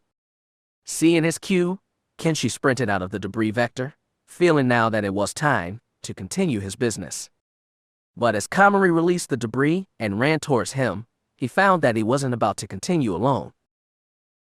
Both combatants found clusters of miners, still choking and dazed from the last few moments of action, and struck them down with their lightsabers. Kenshi's core shook with confidence and excitement as he did so. Never before had he had such agency, such strength. And it was all thanks to the lightsaber, and to Komari. He had never felt more sure of himself than he did standing beside her. Though he guessed she was using the Force to enhance her powers, it made no difference. She would one day teach him to do the same. This was simply the first gate to open to enter that realm. Komari lifted 3 men from the ground at once as she jumped up and struck their bodies in half at once. As she began her descent, she let the 6 pieces go. And as she landed, Kenshi noticed that the chaos had suddenly become more audible. The vapor cloud in the center of the arena cleared, allowing him a view of Sabolto and his aides preparing their own weapons, instructing nearby workers to don their own. Or at least, they were trying to above the viscous sounds of blazing fires and confused screaming around them. And when Sabolto pointed at Komari, yelling incoherently, from his perception, he felt the ground below him quake for a brief moment as the High Priestess leapt from the ground, her trajectory obvious. Wipe them out, before they don their blasters. Kenshi found the idea delicious. Feroh jammed the Enigma upwards, hoping that the torpedo wasn't capable of heat tracking its targets. And, as it appeared, they weren't, because the flying explosive collided with another Dug gunship, removing it from the equation. Feroh checked the radar and saw the mysterious new factor approaching her upwards, suddenly unleashing a torrent of blaster fire on her hull. She released a confused grunt as she accelerated her thrusters, then performed an intense spinning maneuver that helped her evade the next few seconds of blaster fire before the silver ship adjusted its aim to the spin, continuing the onslaught. The Enigma's shield had been weakened already from the fight, the engines struggling to maintain their luster from the lack of solid upkeep it was used to for years. "Who the hell is this?" Feroh asked aloud. "It's clearly not Dug or Gran. They're a bit too competent." The Enigma was facing southwards now, flying parallel to the ground of the planet. The Dug fighters below seemed to have scuttled, but Feroh wouldn't have been surprised if they were to regroup at some point. When the blaster fire stopped from the silver ship, Feroh checked her shield status, 32% integrity. Not the worst spot she'd found herself in, but it wouldn't be able to take much more at this rate. "Oh, you dirty bastard," Feroh said as if the enemy pilot were in front of her. She scanned the terrain for any ideas. Her demeanor lit up as soon as she saw a cluster of previously unforeseen holes in the ground a few kilometers away. "I continue to amaze myself," she remarked with a cheeky smile, accelerating the Enigma. Thinking back to Scipio, Blackstar realized that while Komari was, hopefully aboard the Star Courier, she likely wasn't piloting it. It was possible, she supposed, but not likely. She had seen the young Zabrak for a brief second aboard the ship and inside the banking clan atrium, so at the very least he was with her. But as for who was piloting the ship when it escaped Scipio, she had yet to find out. Whoever it was, they were putting up a good fight. Or at the very least, a good fight against Blackstar piloting an ancient ship she hardly had experience with. The Star Courier was bolting to a series of circular holes in the ground a ways away. Blackstar operated under the idea that the holes were actually abandoned mineshaft entrances that the aggressive Dug had gotten their entire usage of. The courier strategy was obvious: hope that the same was true, and attempt to lose Blackstar somewhere inside. And luckily for the courier, the IBC had installed inhibitors on all the Ranker systems, which Blackstar had only partially succeeded in breaking. The thrusters and engine worked at full capacity, but the hyperdrive and weapon systems, she had found, repeatedly reached an overheated status after extended usage. The onslaught of hellfire she unleashed on the courier would have been enough to take a ship of similar size down, but it seemed that the ship had a modified shield generator that allowed it to withstand more resistance. A smart move, and the move of someone who was clearly anticipating combat. Blackstar had learned combat analysis years ago. It was a tactic she was told she would use, and she had indeed used it in nearly every encounter she could. A few more educated guesses she could make came from something as simple as the ship's design. The Star Courier was a relatively new ship, a product of Republic Senior Systems. It was an incredibly exclusive design, this one being the first Blackstar had seen in the wild. This indicated that his pilot was likely incredibly wealthy, with many connections in Senior that allowed them to purchase their own Star Courier. Next, the twin rectangular thrusters on the back of the ship's central dome hull were glowing orange. Most Senior ships used a special type of engine fuel that lit its thrusters green instead of the typical white or blue of most ships in the Republic. And unless the pilot had made some kind of engine modification, a red thruster burn indicated that the Star Courier was, essentially, exhausted. It wouldn't be much longer before it was in Blackstar's grip. "Awfully foolish to think you can escape my boot, Vosa." Komari landed uncomfortably close to Sabolto, but was rushed by his two grand aides on either side of the Dug, both wielding vibroblades. They moved in simultaneously, but with a flick of the Force, she destroyed their footing and sent them to the ground. She rapidly bisected one by the waist, and transitioned the swing of her blade to run down the length of the other's spine. She could feel the hundreds of atomic splits in the bone through her hilt. Every one of them filled her with bloody satisfaction. She angled the blade at Sabolto's face, who showed not fear like Gardella had, but anger. It was an unexpected reaction, one that almost stopped her in her tracks. But her determination broke the lapse in action, allowing her to see that Sabolto held his hands up in surrender, dropping his concealed blaster rifle to the dust below.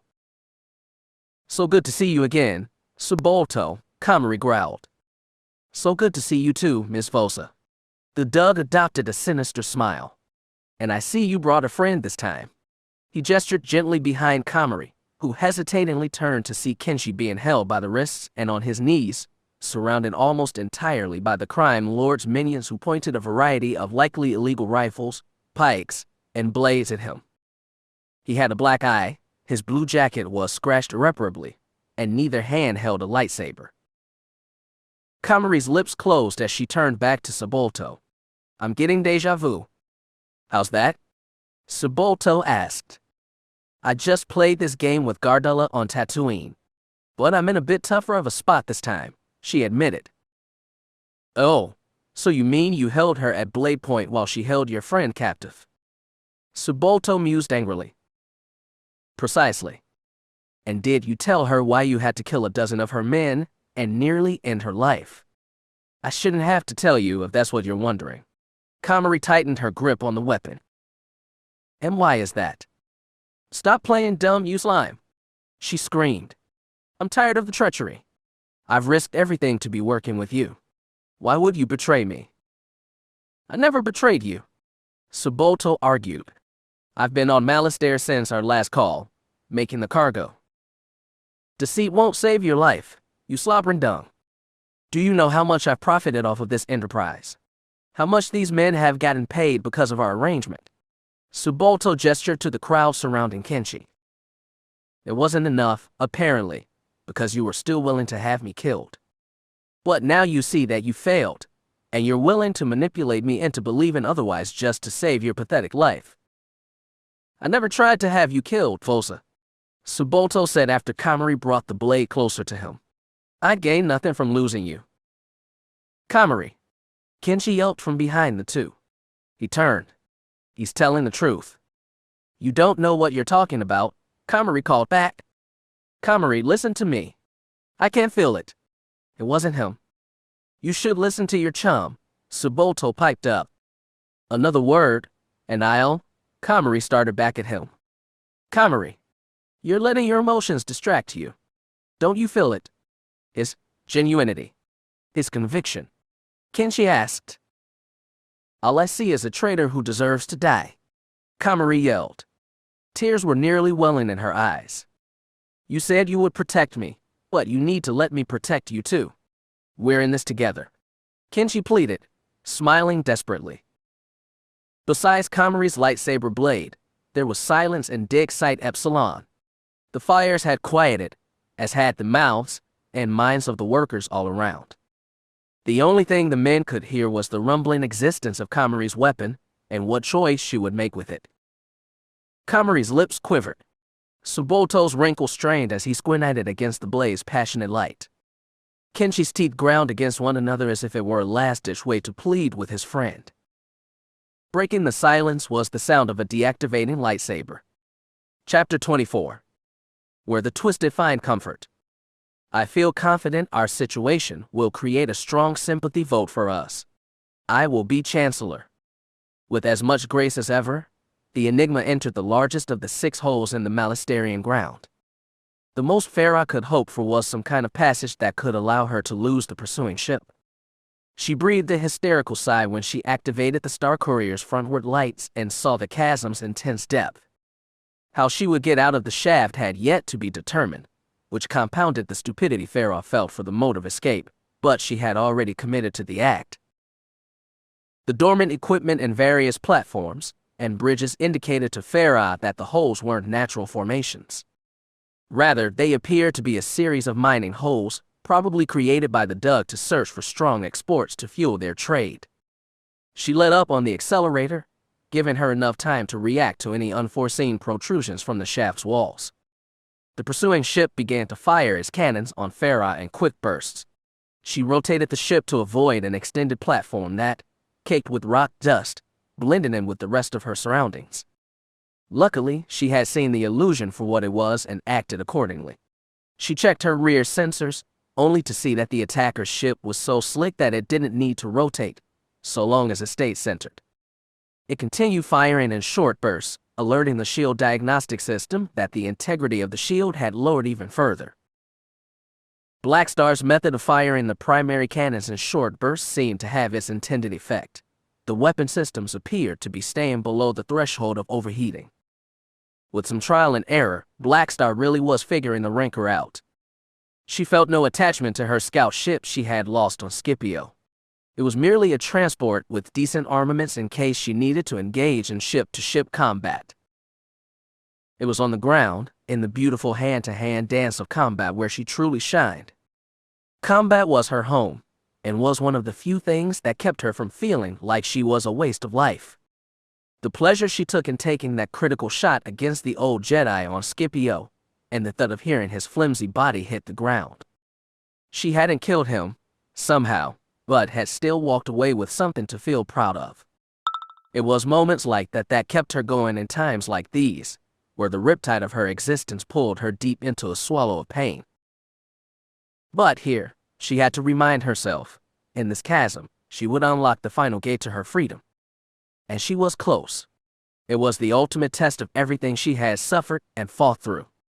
Every time the pain of every moment peeled away, the layers landed at the feet of this moment in time.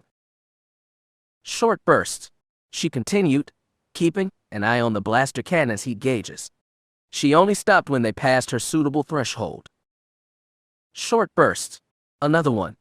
The cannons echoed through the chamber, and she imagined standing at the top looking down at the eyesight of two starfighters going inside, suddenly being blasted with the viscous echoes of Tabana combat in thruster spit. The thrill of the hunt pulled her out of the riptide just a bit.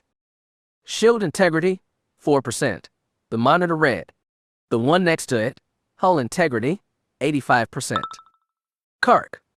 Feroh yelled, not seeing any alternate routes from the straight chute down the two combatants had been exploring for the last few minutes. I'm an idiot. A blasted idiot. Feroh felt she had pinholed herself, transforming the Enigma from a beautiful, polished, expensive star courier into a sitting target like Kenshi's blaster practice. The Enigma was a retirement gift for herself, paid in part by Hondo as an act of condolence. The gesture was incredibly kind, and she had never forgotten the moment he made the offer. Perhaps the thought would have been more comforting if she didn't feel like she was seconds away from dying. She also felt like perhaps age had taken more than her endurance, but her courage too. You're gonna be fine, you old bat, Feroh said, speaking as if she were standing behind herself in the pilot's chair. Just think, the Dug wouldn't have stopped until they reached something big, right? Feroh flicked on the enhancement for her forward sensors, feeling like some peace of mind could save her life. The sensors began their duties, invisibly gathering data on the ever-shrinking distance between the nose of the Enigma and the bottom of the shaft. Reading the estimates coming through on the monitor, her brow furrowed when she saw the assessment of a change of route ahead. She realized it when she looked at the walls of the shaft, which had transformed from pure brown to brown with dots of silver and green. And if the Dug had found a vein of the material they were digging for. They started digging out, and seeing the change of direction through the canopy window now, coming up fast, she slammed on the directional shifter, correcting the Enigma's orientation just in time to avoid slamming into the newfound ground. She was propelled back into the axis of her seat with centripetal force so strong that she felt nauseous as she adjusted the ship rightwards into the continuing tunnel, and sped down its length. What is it? Blackstar started before she saw the Star Courier speed down an unseen corridor. In an instant, she realized what Vosa's pilot had seen that she hadn't, and attempted to slow the ship down. Her efforts were realized too late. She had adjusted the orientation of the ship and slowed down nearly as much as she should have, but it didn't stop the ranker's ire from hitting the bottom of the new straightward mining shaft with intense force. The impact rocked the chasm around it, knocking any loose stone out of its spot and creating a brief moment of intense spark from the metal colliding with rock. The inside fared no better. The shape of the bottom of the ship's hull crumpled like a flimsy container, nearly destroying all of its interior systems and disabling the electricity inside the cabin. Blackstar was jolted down so hard that the seat she sat in became loose, and the whiplash of her slam would have paralyzed or killed her had it not been for her armor. She still felt the pain through her back and neck, additionally feeling the wind knocked completely out of her. Her vision was hazy, the effects of so much blood forced into her head at once. The loss of light in the cabin didn't help the situation either. Blackstar, to the tune of the ship's redundant alarms that had been sitting dormant for their chance to shine, fell into unconsciousness. The attacking ship's slam into the ground initially made Feroh wince.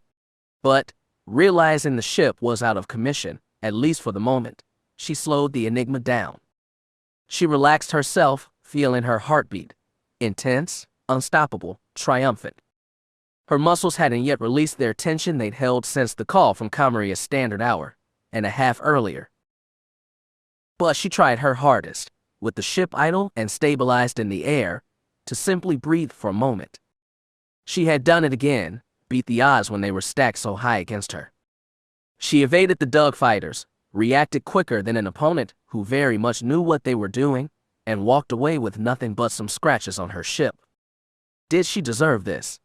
Did she deserve to be living? Breathing? For the life of her, she couldn't find the answer within herself.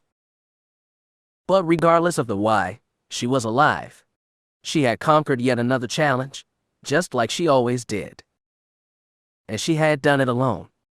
One would think there was something triumphant in that notion. But in the quiet ambiance of the beaten and bruised enigma, Feroh Tara felt alone. And it was the worst thing she had felt in a long time. She began to cry. She wasn't sure if it was the tension that refused to unlock, or the feeling of loneliness she had inherited from the moment, or something about Kenshi, something about Dahlia, or maybe a disgusting mix of all four. But again, regardless of the why, she cried. And she clutched her stomach and leaned forward, pulling her breath in an unstable and shaky manner, looking up to release a sobbing groan that brought with it two raspy coughs reflective of the mucus that had dripped into her throat. Her eyelids were red and sore as tears began streaming downwards. And when the groan had run its course, she simply leaned back over and found herself enveloped in the silence of the empty cabin. It felt colder than usual. Two dug workers loaded the corpse of their friend, split into 3 pieces, into a metal bin with the other bodily pieces aboard a large skiff that a crew had brought from the village hideout. One of the loaders resisted a downpour of tears, stemming from both the loss of their friend to the smell of their friend. The other remained silent, performing his job as Saboto had instructed. But regardless of his outward indifference, he placed a comforting hand on his friend's shoulder with a whisper of a dug prayer before slamming the side of the skiff with the same hand, indicating that the bin was full and that the skiff was ready to leave back for the village. It did so with a smoky start, leaving the 2 dug friends in a toxic cloud of skiff fumes and errant dust from the ground below the vehicle that had been displaced. They simply turned back inwards towards the dig site, the indifferent friend comforting the emotional one, who had since began wetting his face with his own tears. In between a scattering of debris from the destroyed mining equipment, Komari Vosa sat in silence. It was the same seated position she found herself in when she had been imprisoned on Scipio, her knees to her face, her arms around her shins. Even in a past lifetime when she was a Jedi, and she had experienced an outburst that drew reprimands from the council, she would retreat to her quarters and sit in a position like this for hours. As hard as it was to believe, it was just a year before when she had been summoned to the High Council chamber. Her stride was backed with excitement, but a twinge of anxiety. It was raining on Coruscant, but she had always enjoyed the rain. She wore robes whose tint fell on the darker side compared to many other Jedi, the primary reason being she had found her master's portrayal of the colors exuded the same energy she strived to serve, intimidating, bold, and capable. And she had felt her years of participation in the doings of the galaxy had proven her choice of color apt. She was 29 years old. A bit old for a Padawan, but she didn't mind. Padawan was just a title, and the braid was simply an indicator that she carried said title. Komari had the experience of a Jedi Knight, and her friends all seemed to know it. The Battle of Galadrin had proven. The corpses of 20 Mandalorian soldiers proved as much. She hadn't kept count of how many her master had stacked in the same battle, but she imagined it was even greater. Those were the glory days, she knew. But that didn't extinguish hope of there being more to live through in the future. The future was always in motion. It didn't exist yet, though it also existed in every single way possible. How counting from 0 to 1 bounded an infinity of fractional numbers between them. Each second of existence could go any direction. The future was limitless. Komari's future was limitless. The summon to the council chamber had come from Taria Damson, a recently graduated Jedi Knight who matched Komari's height, though she fell back 4 years her junior. The two used to be close, Despite the age difference, Taria had grown a bit distant since her promotion to Jedi Knight. Komari assured her that there was no awkwardness to be had in a younger Jedi graduating to knighthood before her senior. But it appeared the assurance had failed, as even something as simple as Taria's summons were wrought with awkwardness and mere traces of the camaraderie they used to share. But it didn't matter anymore as Komari entered the lift to the top of the temple's central pillar.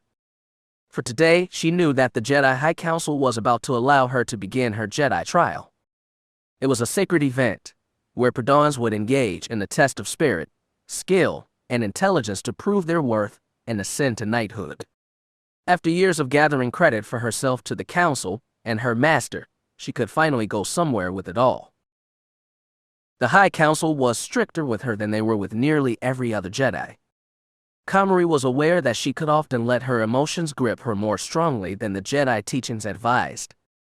But the critical difference in her case was that Master Dooku didn't always adhere to these teachings. When she had reveled in her success on Galadrin, Dooku hadn't stopped her.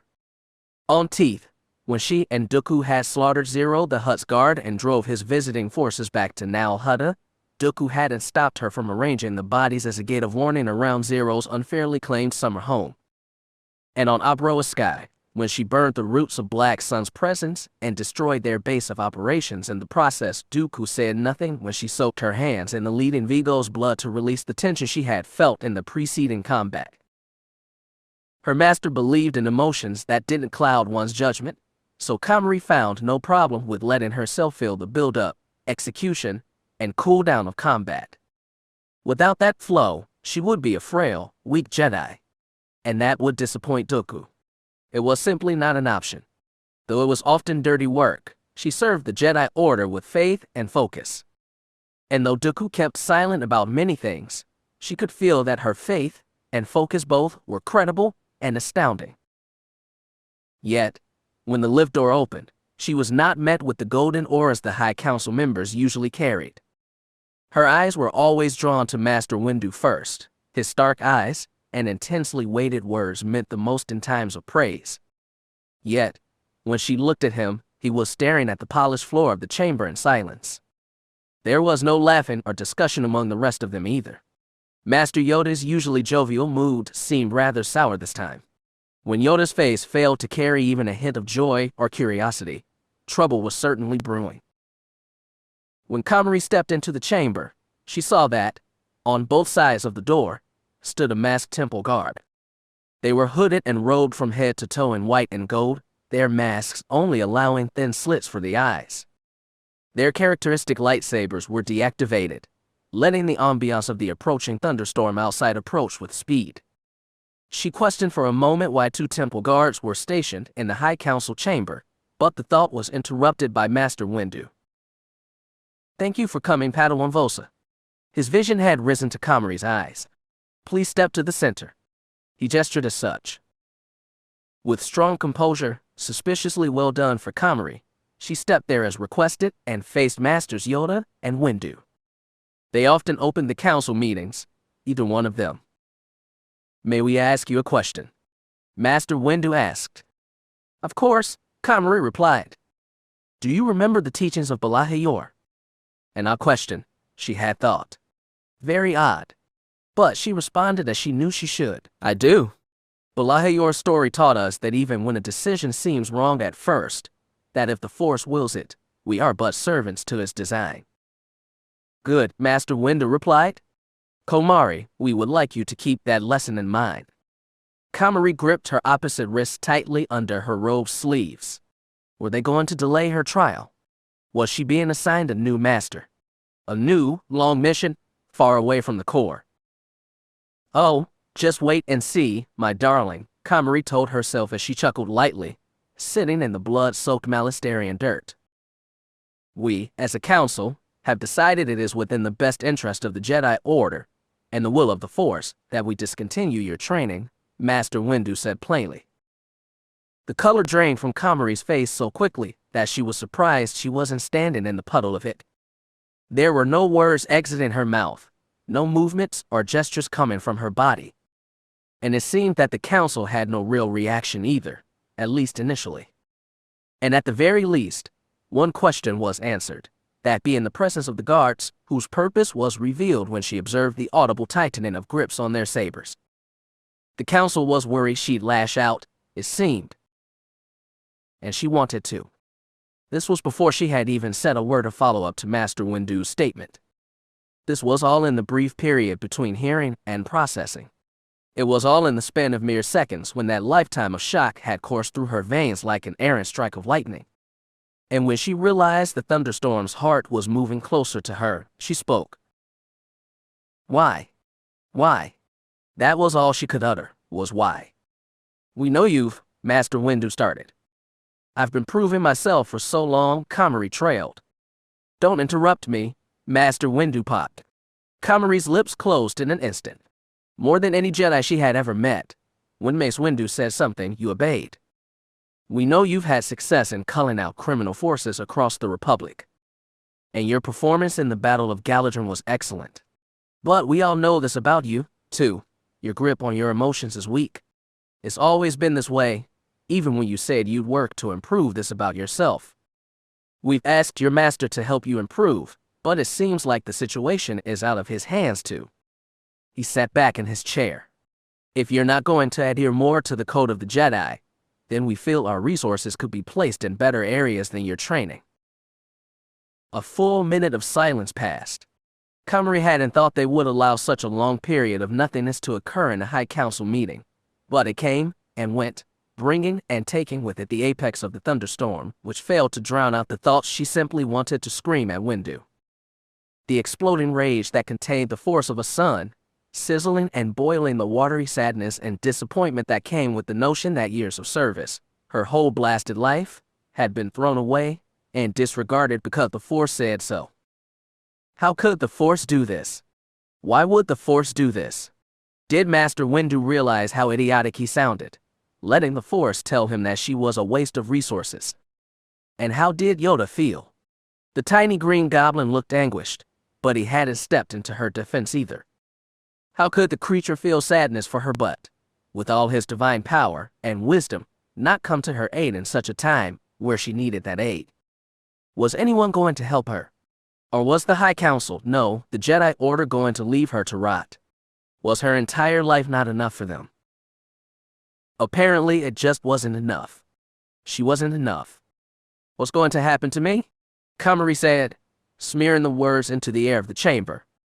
You'll join the Jedi Service Corps. You will be assigned a path from there, Windu answered. That's all, Jedi Vosa. You may exit. May the Force be with you. The storm fled nearly as fast as she did. Mace Windu was bold, calling her in, dropping this bomb on her, then sending her to the curb. It all happened so fast, yet it felt like the longest 5 minutes of her life, or at least up until that point. The thunderstorm had cleared completely by the time she crossed the veranda back to her quarters. The warmth of sunshine brought out the petrichor of the Jedi Temple's post-rain stone, and the smell disgusted her. But it was hardly a distraction as she found her room again, entered, and assumed the very same position on her bed she sat in on Malastare, replaying that entire memory in her mind while she waited for something to happen. What happened right after she had been sitting like that in her quarters was of note to her too, but not something she had the time to think about when she felt the warm, sweet presence of Kenshi seat himself beside her. Komari, I'm lost, Kenshi admitted. Komari lifted her face slightly from her knees. So am I. I really thought Saboto was the one we were looking for. Kenshi took a quick breath. But when he started talking, I just felt his conviction. You were right, Komari said. And you stopped me from killing a very important ally. This galaxy is always playing tricks. Kenshi was silent for a moment. Why did I kill those people? The words came with a faint scent of anguish, but the boy was still coming down from the adrenaline to let it show. Komari lifted her face completely from her legs, assuming a crisscross position in the dirt. Because you knew that this was the last hurdle you had to jump to find your father. Because I told you to do so. Komari looked at him. Because you're starting to understand the truth. What truth is that? Kenshi asked. Just a few days ago, you tried to teach me a truth, and you nearly traumatized me. So how come today, I'm sending these people back home in pieces and I feel virtually nothing? The truth is that you're powerful, Kenshi. You have a connection to the Force that most beings in the galaxy can only dream of having. I just want you to feel as if you have someone who can help you in ways that you need. Do I seem like that kind of person to you? Honestly. Kenshi broke their meeting of eyes and let his gaze drift down to the blood-stained dirt they sat in. How wonderful that lightsaber felt in his hands when he slammed the blade against the men who would have killed him otherwise. This planet was full of scum, and perhaps it wasn't a matter of sending men home in pieces, but burning away at the scum of this galaxy, those who don't deserve to live. Those who shouldn't live. He finally felt like he had power, and Komari had made sure he was safe along the way. You do? Kenshi revealed. You felt like you had agency in your own story. I did. And do you still feel that way? For now, Kenshi said, crossing his arms. That's all I want you to feel, Kenshi. Like you can have control over your life. It's what I have, and I've never felt more free. Komari smiled at him. Kenshi breathed in shakily, then released it. So what now?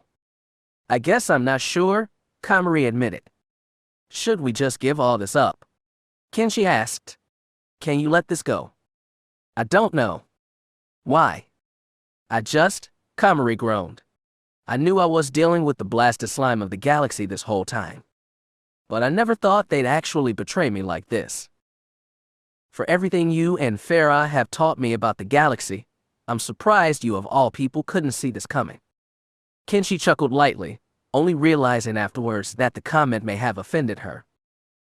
Instead, Komari laughed stronger than he did. I think you're right. I don't know how I didn't anticipate that either crime lord would try to have me killed to save their hides. I'm so stupid. You're not stupid, Kenshi assured her. And look at it this way, they tried to have you killed. But they failed. You're still here. You're still breathing. Komari raised an eyebrow, adopting a half-smile. You won. Kenshi smiled in full. Komari laughed airily again. I guess you're right. Can we please leave this place? Can we please go to your home? Kenshi asked. I think I'm ready for that, Komari admitted. Suddenly, behind them, Saboto approached. Komari and Kenshi both heard him coming and turned around to face him, sitting on their knees. I'm sorry about all of this, my friend, Komari admitted, her pale cheeks now flushed. Oh, Miss Vosa, Saboto said, waving a hand. After you explained what had happened, it made a bit more sense to me. I would have done the same thing. But what about the people, your workers? Kenshi asked, interlocking his fingers. Everybody dies, Saboto said. They'll be replaced. Call it collateral damage. I never should have doubted you, Komari said. I'll let Gardella get inside my head. You know Gardella, Miss Vosa. She's a hut. Of course she was going to lie to you. I'm not going to make that mistake again, Komari vowed. But do you believe in her innocence? Komari thought about it for a moment. Why would Gardella betray her? Lying is part of her vernacular, of course, but betrayal. The two had grown so close through this operation. It felt asinine to believe that Komari's very first contact in the criminal underworld would simply throw away their bond like she initially believed she had. I do, Komari concluded. But that leaves me with no answers about the attempt on my life. It was clear to Kenshi that Komari couldn't let this go. Perhaps not, Miss Vosa, Saboto started. You're forgetting one last suspect. Komari's face lit up after a silent moment of recollection. Trell. Exactly. That bastard has more to hide than any of us. I assume Gardella or one of her Slimo agents told him about your situation, and he felt the best method of covering his prince would be to have you murdered, Saboto explained. I should have known. Komari cracked her knuckles, rising to her feet along with Kenshi. Komari, Kenshi asked, the exhaustion in his voice obvious. We need to go home. But Kenshi, this is it. This is the answer we've been seeking. Komari told him, grabbing his shoulders. She sounded nearly hysterical. Kenshi's face showed nothing but dread. All the progress the two had just made was reversed by the idea that Komari still had a chance at revenge. But as he followed the idea, he grew to find that reversal of attitude refreshing in a way. Feroh had been ready to give up or abandon the mission, or Komari, at multiple points. But Komari's determination to see this through reminded him of himself. Even when the Bando Gora slave ship left Coruscant, he remembered the crazed state he found himself in, thinking about finding transport to track the ship when Feroh had given up. More clearly than ever, Kenshi realized that the time of trusting Feroh was about to end. She continued to make mistake upon mistake, exposing every little piece of weakness she had contained within her being. But Komari was pure and truthful. There was no deceit behind her face, her voice, her words. And if she wanted something, Kenshi was willing to help that something come to fruition. "Where is this trail?" he asked, crossing his arms. The Enigma landed on the ground, engaging his landing gear as normal. Kenshi noted the thrusters were more worse for wear than he had ever seen. He doubted that Sabolto's gunships could have done that much damage against a pilot like Feroh unless there were a lot of them. The boarding ramp extended, and Feroh slowly walked down it to greet Kenshi and Komari. "Your eye. Your jacket," Feroh exclaimed, suddenly in a rush as she held Kenshi in a hug. She turned angrily to Komari. "What have happened to him, you carking?" Feroh interrupted herself by swinging a punch at Komari, who effortlessly dodged the attack. "Stop it!" Kenshi yelled as he grabbed Feroh by the waist, pulling her back. "Calm down." "But she'd hurt you or got you hurt," Feroh explained. "No, she didn't. She protected me," Kenshi replied. "Well, it obviously wasn't enough." "Feroh, I'm alive. I'm breathing. We all are." Feroh's grunts in her attempt to escape sounded almost animal-like. The Zabrik's grip on her was stronger than she could have guessed was possible. "Just stop, Feroh," Komari said. "I don't want to hear a word from you, you hussy," Feroh yelled, pointing a finger at her. "Feroh, enough," Kenshi commanded. The two words came with authority and punctuation. It was enough to stop Feroh's jolting attempts to escape. "I'm done," she said after a few moments. Kenshi considered, then let her go. "So is this terrible business all over then? Your partner is dead, and you'll tell us where Kenshi's father is?" Feroh asked as she loosened her jumpsuit around the waist. "No. We have one more stop," Komari told her.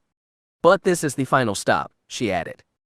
"Oh, great," Feroh said. "Great. Awesome.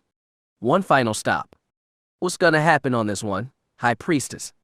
Are you gonna feed me to a rancor while you and Kenshi snack on some Mantel mix? Are you going to steal my ship and leave me on some backwater planet inhabited by mutants? Or no, how about this, you just kill me. You take your lightsabers and cut me into a million blasted pieces.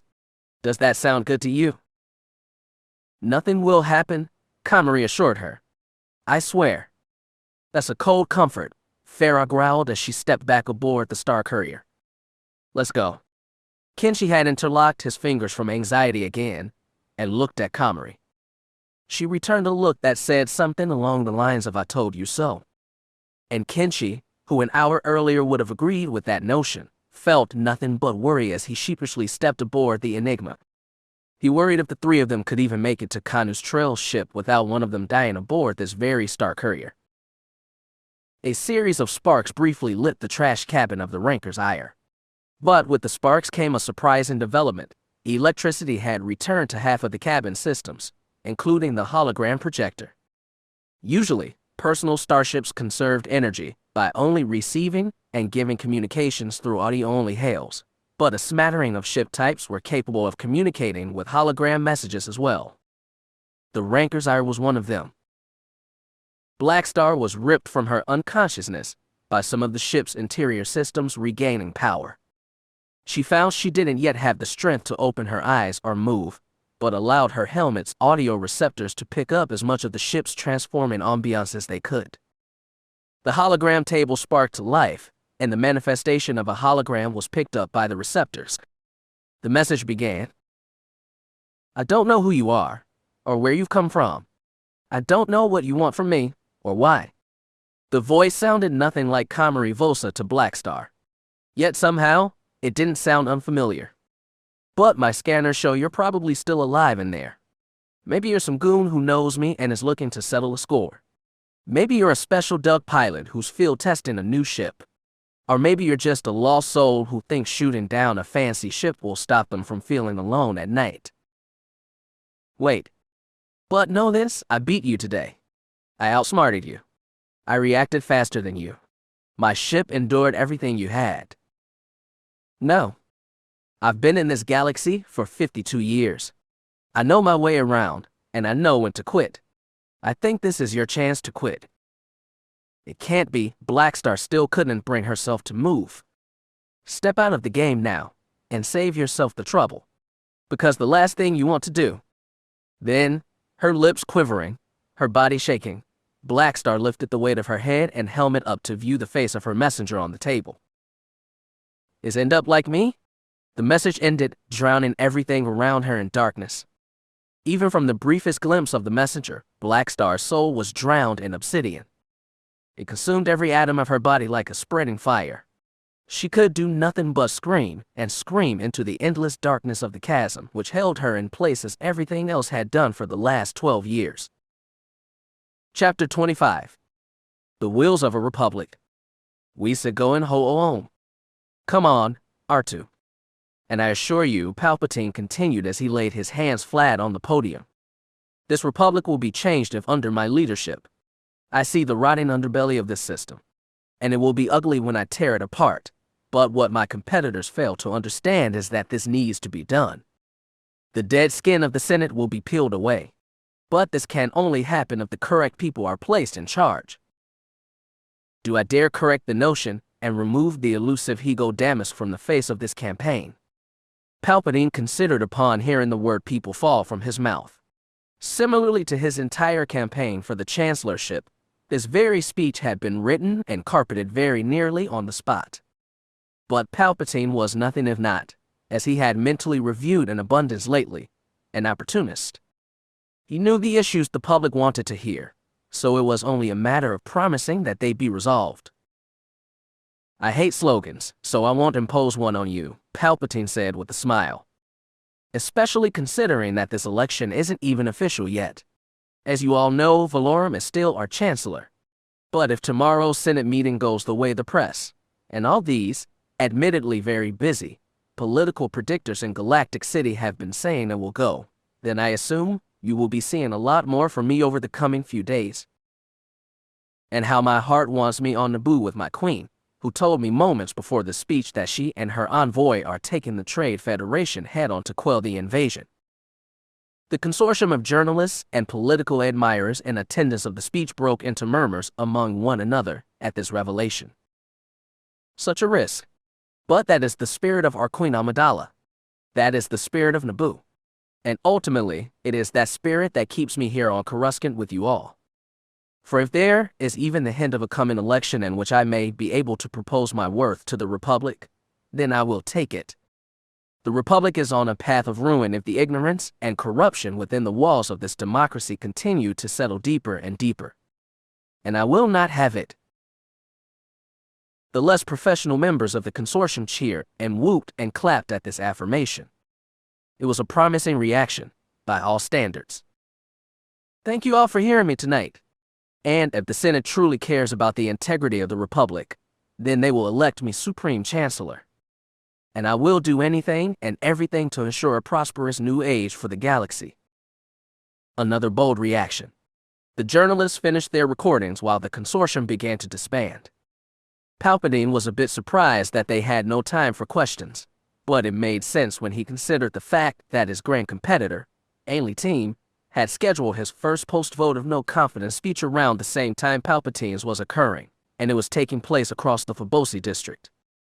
And Palpatine was purported to be the lesser of the three candidates for the chancellorship, so an opportunity to dig deeper on either of the other competitors was a wiser and likely more profitable move for their news publication.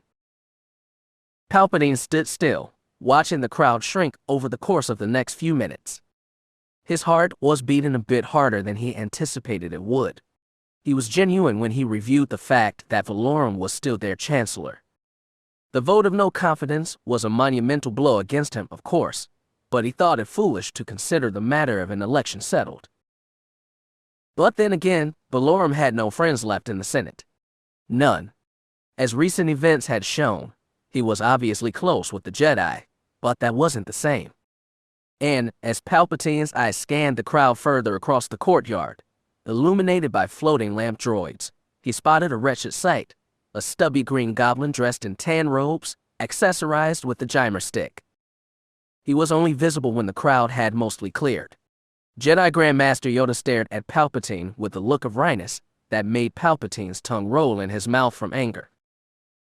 Of course the little green failure had to attend tonight, Palpatine thought.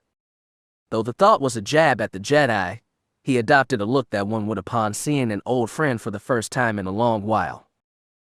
I know that face. He spoke loudly, his charisma coming through in spades. Yoda returned with a smile, and I yours, Senator. Palpatine stepped down from the raised platform he stood on and approached Yoda. Thank you for coming, Master Yoda. Had I been able to see you, your very presence would have filled me with such confidence. Think you needed more confidence? I do not, Senator. Why thank you. Palpatine inhaled, his apex coming with a brief hold and pause before continuing. So what has your impression of the day's events been? Surely Master Jin informed you and the Jedi Council about the Naboo situation. Very soon, I'm sure an election will take place.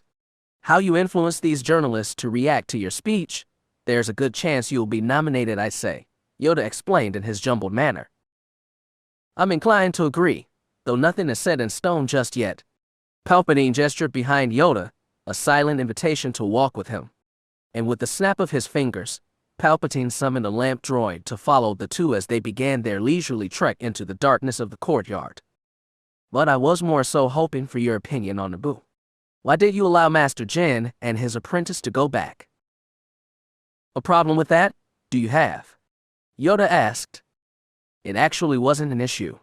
Viceroy Newt Gunray, even through their blunders in losing the Jedi and allowing the Queen to escape, had managed to pull his sniveling hide together and hold a rather strong lock on Naboo with his forces. Amidala and her own troop going back to the planet to face them would have been a suicide mission, and it would have created so much sympathy for Palpatine in the potential election that he and Plagueis wouldn't have even needed to enact the assassinations of a few particular delegates that could have rocked the election in the favor of Team or Bail Antilles. After the speech, he was to check on the mission's progress with Plagueis and the captain of their Sun Guards. But, in an act of ensuring Amidala's success, it appeared Qui-Gon had proposed he and his apprentice travel back to Naboo with her troop. They could wreak havoc on the forces locking Theed down, perhaps, but they seemed to fail to realize that the entire planet was a death trap. In addition to Amidala's likely martyrdom, it appeared the two Jedi would fall into the same position as well. Qui-Gon would be killed with any luck, allowing Dooku to finally cross the line he'd been trying to sway him over for weeks now. Considering Gunray's previous blunders, however, Sidious felt he needed a little more insurance towards obtaining the goal of Amidala and Qui-Gon's deaths. And he dispatched that insurance as soon as Sidious returned to 500 Republica. Worse yet, Plagueis reported to him that Jin had elected to take the boy with him. It was precarious enough a perch the two Sith stood on regarding the loss of the Chosen One to the Jedi, but the foolish old master had decided it was okay to bring him to a war zone. It was one more instruction to add to Maul's already long list of objectives, but the Zabrak could handle it. In thought, Palpatine had nearly lost track of his conversation with Yoda. No, of course not. I find it comforting that you and your order care enough about my home planet to send two of your bravest members back home with her to face the Federation. I'm sure they will be successful too. Hesitation I sensed in your response, Yoda noted. Oh, Master Yoda. Ever so perceptive. Sidious wanted to throttle him right then and there. I will admit to you that your secrecy regarding the Jedi's involvement in these matters was troubling. Valorum came directly to you because he didn't believe in the Senate's abilities. Blame him, can you? You heard my speech. I can't blame him for performing such an action. He was correct in doing so, I'd go so far to say. But your and Valorum's lack of transparency towards me and Naboo's delegation regarding this, it angered me, if I'm being quite honest. Apologies, in order they are, if any offense or threat of usurpation the decision brought to you. But act it we needed to. Act it we did. What problem with the outcome of events, I failed to see. Autonomy your queen gained. The clutches of the Trade Federation, she escaped. But only with the help of the Jedi, Yoda explained. And you are correct in that the decision was one that led to success. My issue lies more so with Valorum, I suppose, Palpatine said. An issue do you take with the Jedi Council's relationship with Valorum? If I told you the truth, I know how you'd respond, Palpatine replied. And I think you know my truth anyways. Then respond how we both know I would. I will not. But this, you should know, the Republic we serve. Mired in corruption is the Senate. A direct path to executive action, Valorum is. When bring critical issues straight to the Supreme Chancellor, senators like you do, the Jedi can act. From all of this, Palpatine had not expected Yoda to actually compliment him. He adopted the appropriate smile, even influencing his cheeks to blush a bit, but cackled on the inside, realizing that for years, the Jedi had been performing actions that aided the grand plan, using Valorum as an intermediary. Old, foolish, friendless Valorum, left to bring messages back and forth between his friends to get things done. Old, foolish, friendless Sidious, left to bring messages back and forth between his friends to get things done, to ensure Plagueis remained in the grand plan. How funny, Sidious mused, that Plagueis had done nearly nothing himself to make sure he'd have his seat at the table. It was Sidious' design alone. How ripe the opportunity was growing. It wasn't like how it was just last year. Sidious recalled the dangerous web he had to weave to keep Plagueis in the dark regarding Maul's mission to Cog Hive 7. And yet somehow, Plagueis had been suspicious enough to place one of his banking clan agents in the prison to uncover more information about Maul's presence there. Even after Maul's full report on his time in the prison, Sidious wasn't sure whether Plagueis' agent had managed to uncover anything and transmit any sensitive data regarding the weapon dealer Iram Ratik or the nuclear bomb to Plagueis. But he supposed the answer didn't matter anyways, seeing as the bombing of Sojourn had failed to take Plagueis with it. Even the previous year from the present, Plagueis had been smart enough to check the validity of his apprentice's loyalty. It nearly exposed Sidious multiple times, but he had somehow escaped any accusations. Though since then, Plagueis had grown stale for whatever reason. Perhaps he could feel the climax of the Sith imperative coming soon, and that assurance along with his aging body gave him leeway to sit back and let Sidious complete their vision. But the rule of two only thrived when both master and apprentice had a hand in the survival of the Sith. It seemed Plagueis had simply given up on contributing to their survival, and it was about time to remove him from the cast. But when was the final remaining question? Senator, Yoda asked, bringing Palpatine back to reality once again. My apologies, Master Yoda. I seem to be distracted tonight. I think I must be returning to 500 Republica now, if you wouldn't charge the act as disrespectful, Palpatine replied. Not at all, Senator. A big day in the Senate. You may have tomorrow. Watch him with open eyes. The High Council will be, Yoda assured him. I would hope so. Thank you for your continued service to the Republic, Master Yoda. No matter the outcome of the next few days, I do hope we may remain friends under the banner of this government, this galaxy, I should say. Good night, Palpatine said as he turned back towards the center of the courtyard. He felt it awkward to be given the impression he was in a rush when no such excuse to be in one was given besides sleepiness. But Yoda was the one who proposed the idea that Palpatine needed his rest, so he was ultimately comfortable in letting Yoda believe the excuse he himself provided.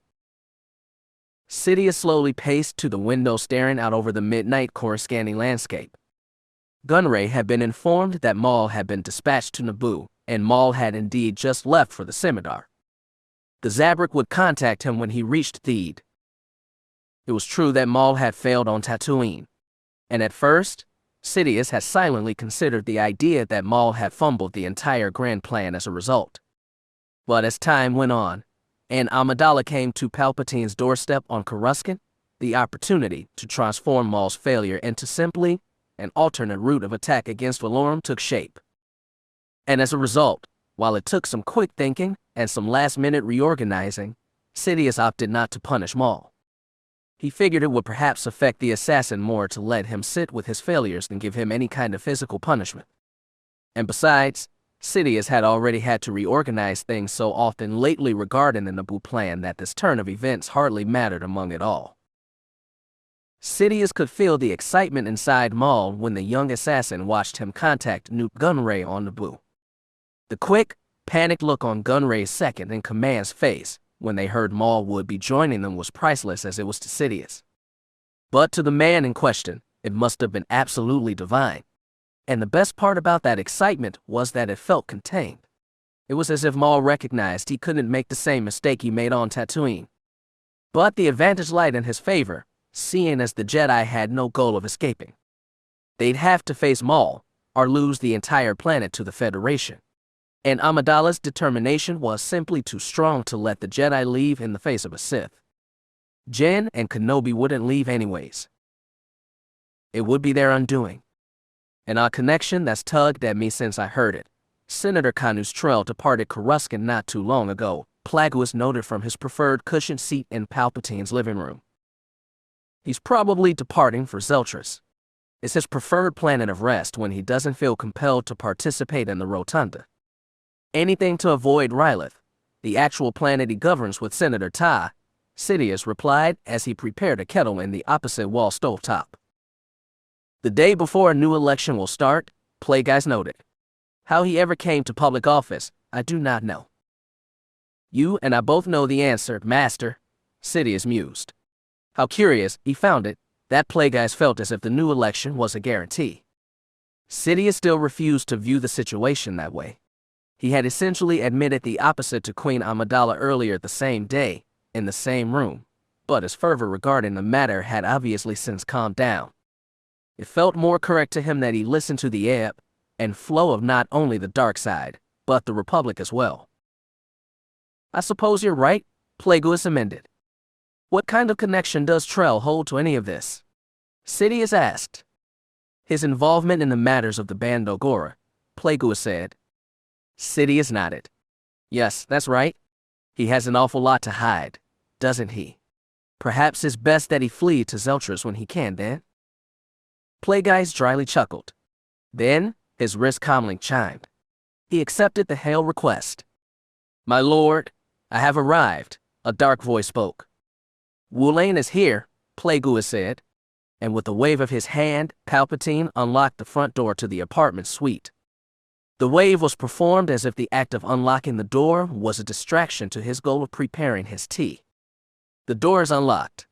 We are in the living room? Plagueis broke the connection, then held the silence between the two of them. He watched his apprentice pour the piping water into 3 cups on a platter, each with a bag of Seleucumenian tea inside. He placed the kettle back on the deactivated stovetop, then picked up the tray and turned around exactly when an armored figure entered the room, holding a datapad in his left hand. Welcome, Wulane, Sidious greeted. The golden armor sported red highlights and was designed rather unremarkably besides the enigmatic and, in the writings of previous Sith Lords, iconic helmet whose shape nearly resembled a mountain. It flatly stretched from Wulane's shoulders, rising up closer towards the neck and encompassed the length of his neck and head in a straight passage, both sides conjoining at the top of his head in a rounded fashion. One black slit was open parallel to his eyes to give the armor an element of character and intimidation.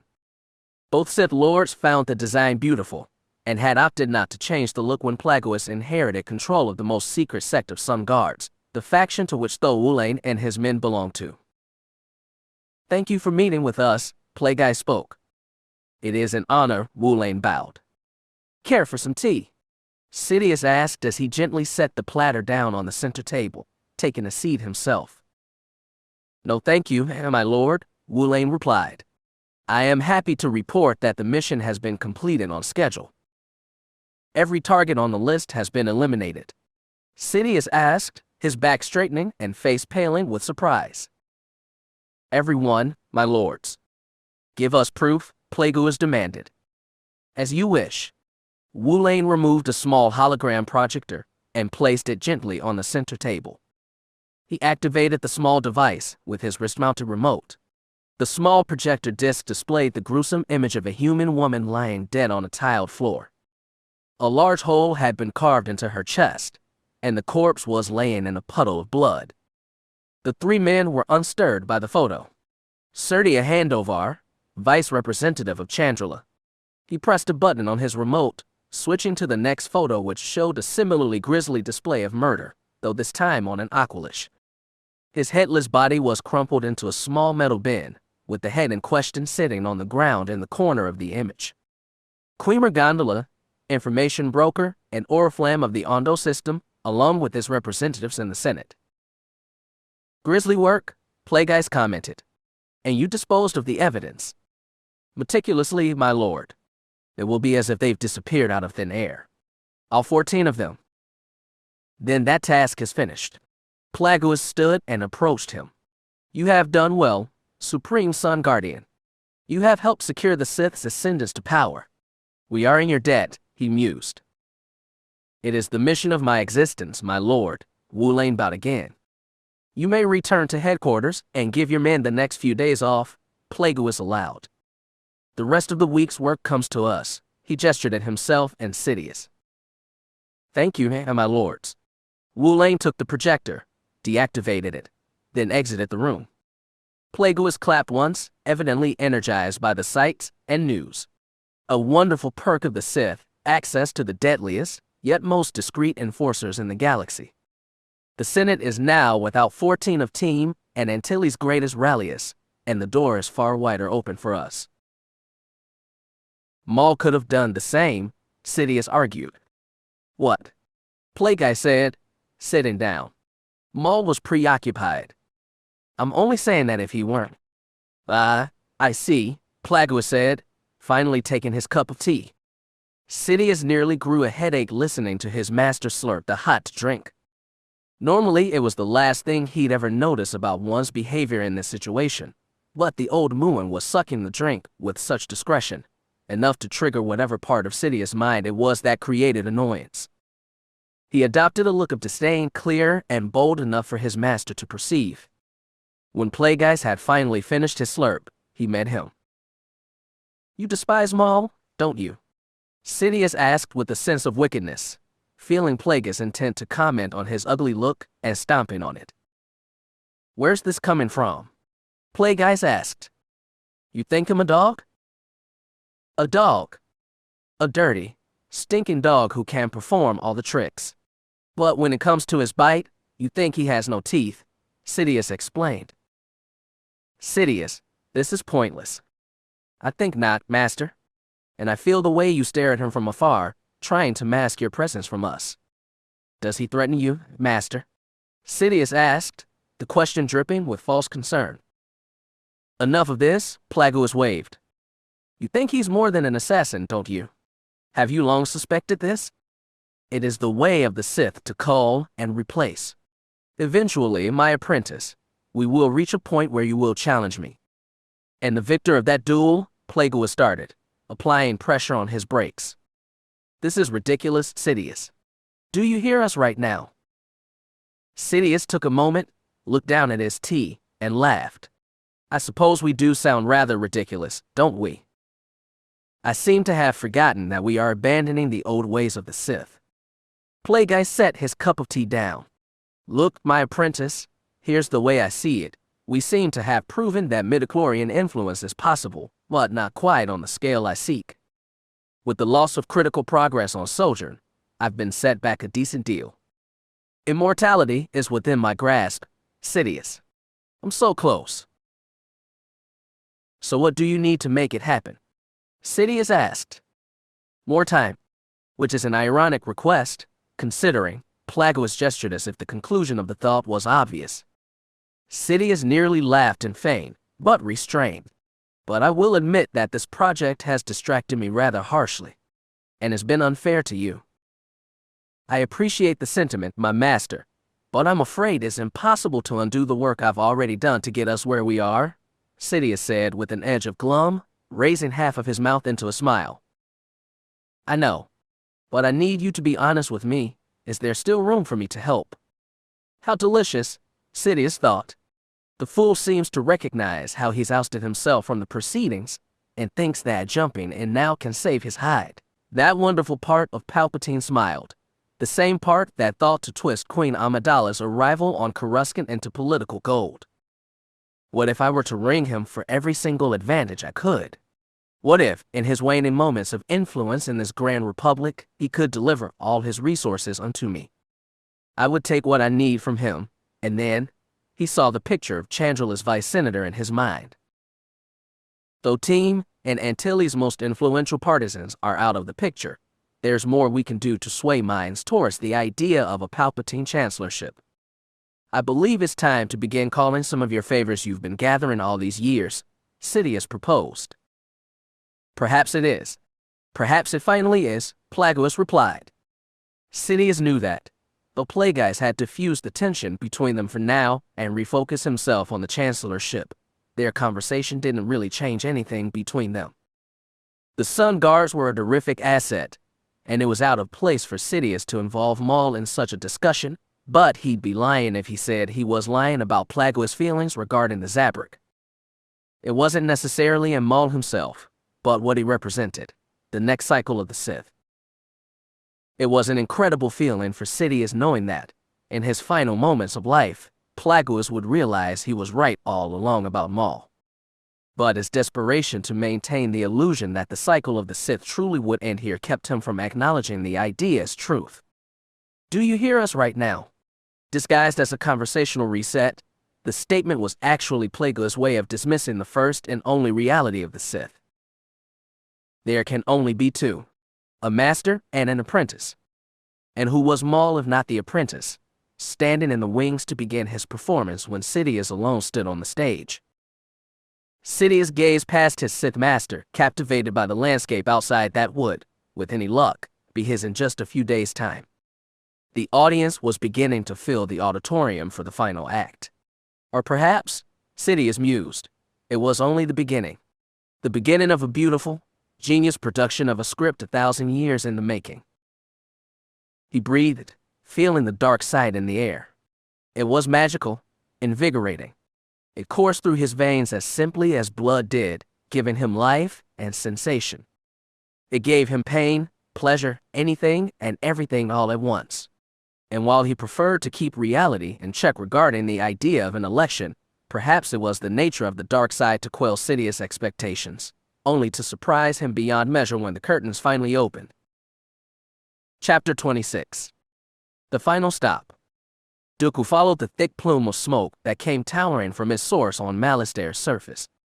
Palpatine's personal starship had much better performance quality than he had anticipated, but it made sense once he considered the luxury Senate money could buy. It was that performance quality that allowed him to communicate with the local Dug settlement with ease as he held the ship at a slow pace about 1.5 kilometers above the settlement in the canyon below. This is Dooku of Serenno. I am not a representative of the Republic or the Jedi, though I belong to both. I am here on a private investigation. Do I have permission to land? He asked through his communication console. A stinking Jedi. Do you realize the trouble we've had with Jedi as of late? The Dug communicator's voice called back. A cruel sign of what to expect, but at the very least it helped Dooku realize that he had stumbled upon the right place. I only wish to ask your clan a few questions regarding that very trouble. I look to cause none. Absolutely not. Turn your damn ship around and shove your lightsaber, the voice started, bringing Dooku to a wince. There was a faint voice that the Dug's primitive communication device could hardly pick up. It sounded like a growl, and as if it were in the native Dug language. You have permission to land, Dooku of Serenno. But you must keep your ship beyond the end of the canyon. We'll send an escort shuttle to bring you in. Affirmative. Thank you, Dooku said, though not before the Dug ended their communication with the abruptness of a blaster shot. Dooku curled his lips inwards as he moved the ship to land. Dooku was willing to be friendly and negotiable with the vicious Dug clan, but the awkward silence between them started when they demanded he give them his lightsaber for the duration of the visit.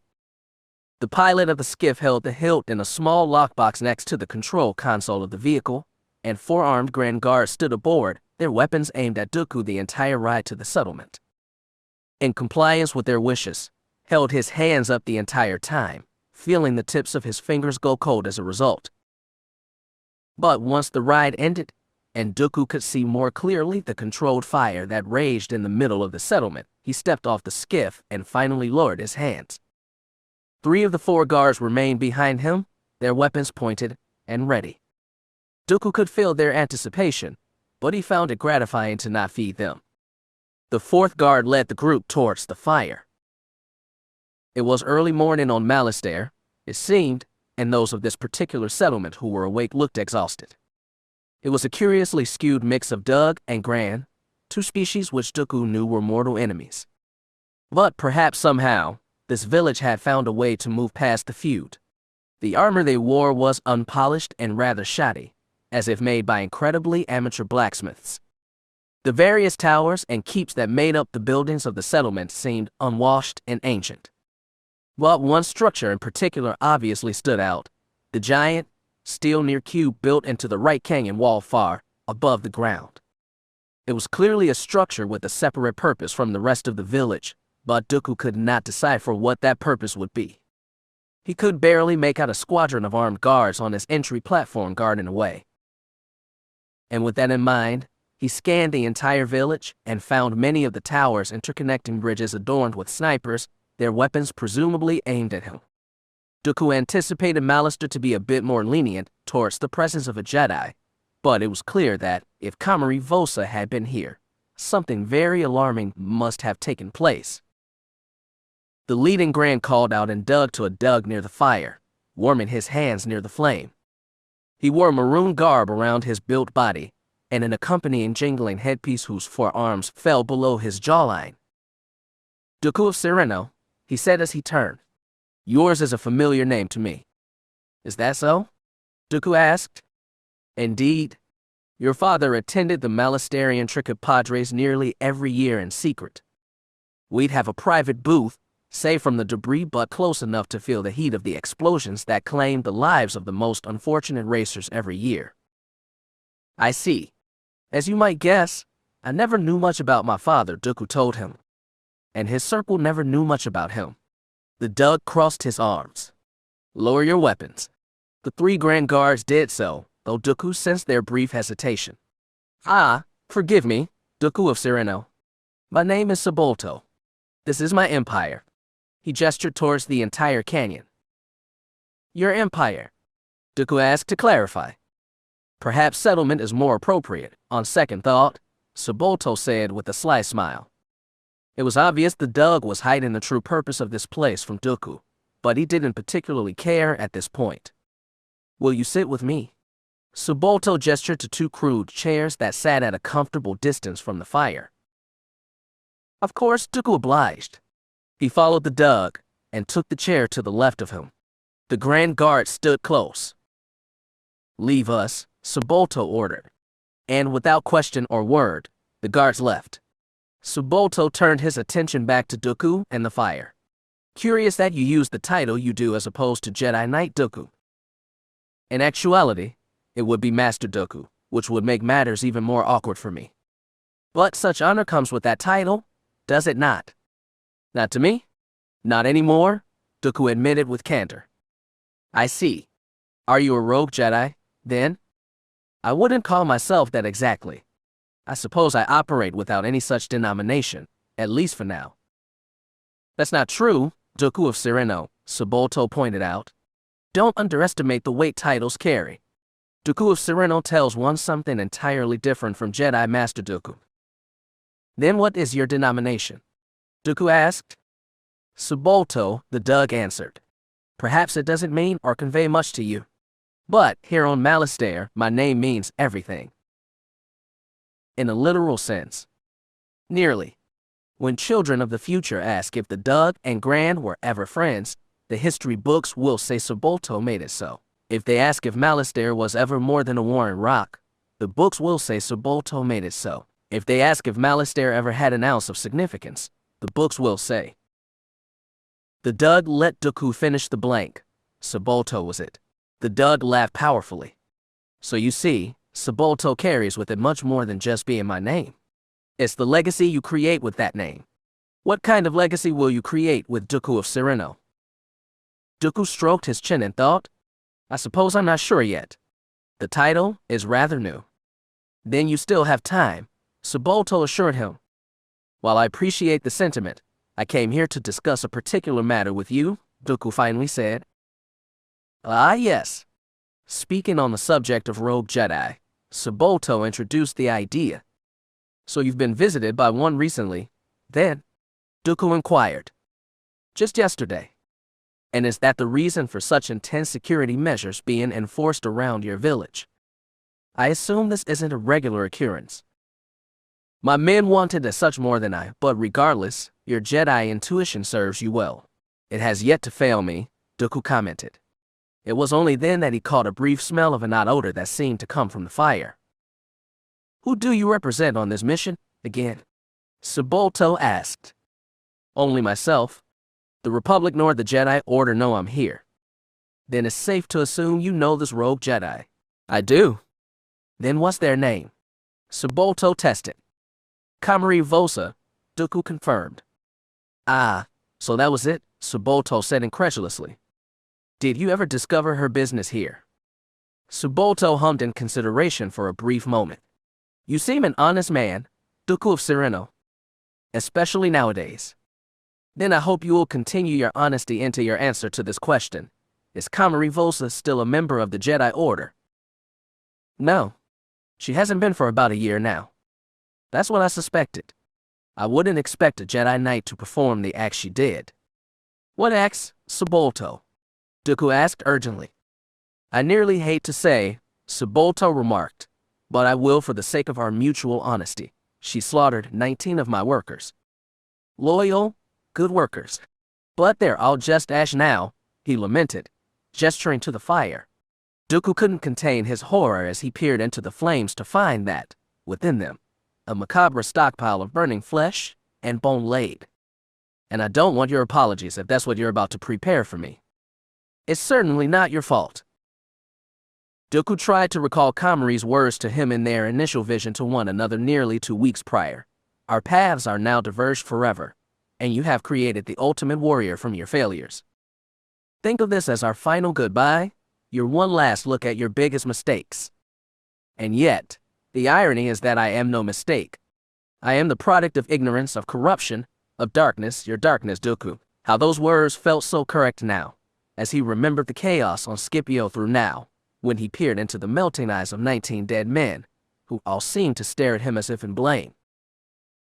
Komari Vosa is unstable and dangerous. But I don't need justice for what she's done to us, Sebulto revealed. Why not? Dooku asked, taken aback. You don't want her dead. No, because Sebulto carries with it an endless supply of men and money, all of which will replace the replaceable when the time comes. It just so happens that the time of these men has come to an end. Dooku had nothing to say in response. Her business here is water under the bridge anyways. It's all said and done. I'm sorry if you're seeking an answer for that, for I have none that matters anymore. It's not about where she's been, I suppose, but where she's headed now. And where is that? Dooku asked, turning to him in his seat. That depends, Sebulto told him. On what? What you want with her. Why should that matter to you? Sebulto rang, gently wagging his finger at him. You don't get to know everything about Sebulto. Why not? Dooku asked, a stew of ideas brewing in his head. Dooku of Sereno, do you want your answer or not? Sebulto asked. It's all I need right now. Tell me what you'd do with Komari Vosa if you found her. Then maybe I'll tell you where she's headed. What if I simply coerced you into telling me? Dooku proposed. Let's say I used a mind trick on you using the Force. Is that the legacy Dooku of Sereno will have? One of treachery. Deceit. Subolto wondered aloud. The Dug had a point, Dooku knew. He had tried to be honest with himself about everything over the last few years of his life. And that honesty was especially important when dealing with matters the Jedi nor the Republic could see. If he abandoned that honesty now, even if it were to be used against him somehow, it would bring down, at least in part, everything he had done to wake himself up from the nightmare of his life. But then that left him with this. What would he do with Komari Vosa when he found her again? It had never been clearer to him that his time with the Jedi was virtually over. Perhaps the Republic had a chance of improving if Palpatine were to be elected Supreme Chancellor, but the Jedi Order had fallen so far that Dooku knew it was beyond saving. That was a part of what he tried to convince Feroh Tara on Coruscant, but even in the present, he felt unsure of whether his message had gotten through to him or not. He knew at the very least he felt similarly. He wouldn't want to bring Komari back to the Jedi at this point. He was confident of that. Then what about Sereno? Dooku likely couldn't begin to heal Komari's twisted nature himself, at least not as swiftly as those in the halls of healing could, though that would still take months. But at the very least, a planet like Sereno would allow Komari the next few years to slowly shed away the Bando Gora and the corruption that has begun to consume her. But Dooku thought of one more option. However, if Palpatine were to really transform the Republic into everything the two of them thought it ought to be, then would the Bando Gora really be a threat? Would Komari Vosa really be a threat? When it came to the Trade Federation and their hold on Naboo, Dooku recalled how he had wanted to end the burgeoning crisis swiftly and with force, regardless of the Senate's thoughts on the matter. But the Jedi still abode by Valorum's wishes, allowing a simple blockade to transform into an invasion that nearly killed young Queen Amidala and has likely resulted in the deaths of hundreds, all because the Jedi listened so closely to the Senate, not the Force. However, Palpatine could change all of that. He saw the very same issues Dooku saw with everything. He would create a stronger republic, one more capable of dealing with the likes of the Trade Federation, Nute Gunray, and likely something as fledgling as the Bando Gora, and his young, weak, foolish leader, Komari Vosa. Perhaps Dooku didn't need to change Komari. Maybe he simply needs to wait for the bomb to go off. But he wasn't settled on the idea, and he felt he needed to see Komari one more time to really be sure. If I find Komari Vosa, Dooku started, I may not even do a thing. How sure are you of that? Subolto asked further. I honestly don't know. Subolto looked as if he were calculating a heavy gamble in his head. In fact, from what Dooku could pick up on over the course of their conversation, he knew the Dug had some kind of stake with Komari or the Bando Gora. But it still didn't matter to him. He had only asked a few moments ago out of instinctual curiosity. But the answer would have gotten him nowhere. I suppose such a gentle, honest man like Dooku of Sereno is of no concern to Komari Vosa. And therefore, I don't think she'll see you as a threat either, Subolto assessed. She never has, Dooku assured him. Good. Then I feel comfortable telling you this. She's headed on a star courier to intercept the ship of Senator Canustrell of Rylith. He's likely en route to Zeltris from Coruscant. But she's going to make quick work of him, so by the time you get there, she may be gone. My ship is shockingly fast. I will find her, Dooku commented, rising from his seat. Know this, Dooku, if you harm her, you'll be making some big enemies. I'm not afraid, Dooku told him. And I don't mean the Bando Gora, which I'm sure you're aware of by now, Subolto furthered. Dooku nodded in response. She has an apprentice of sorts.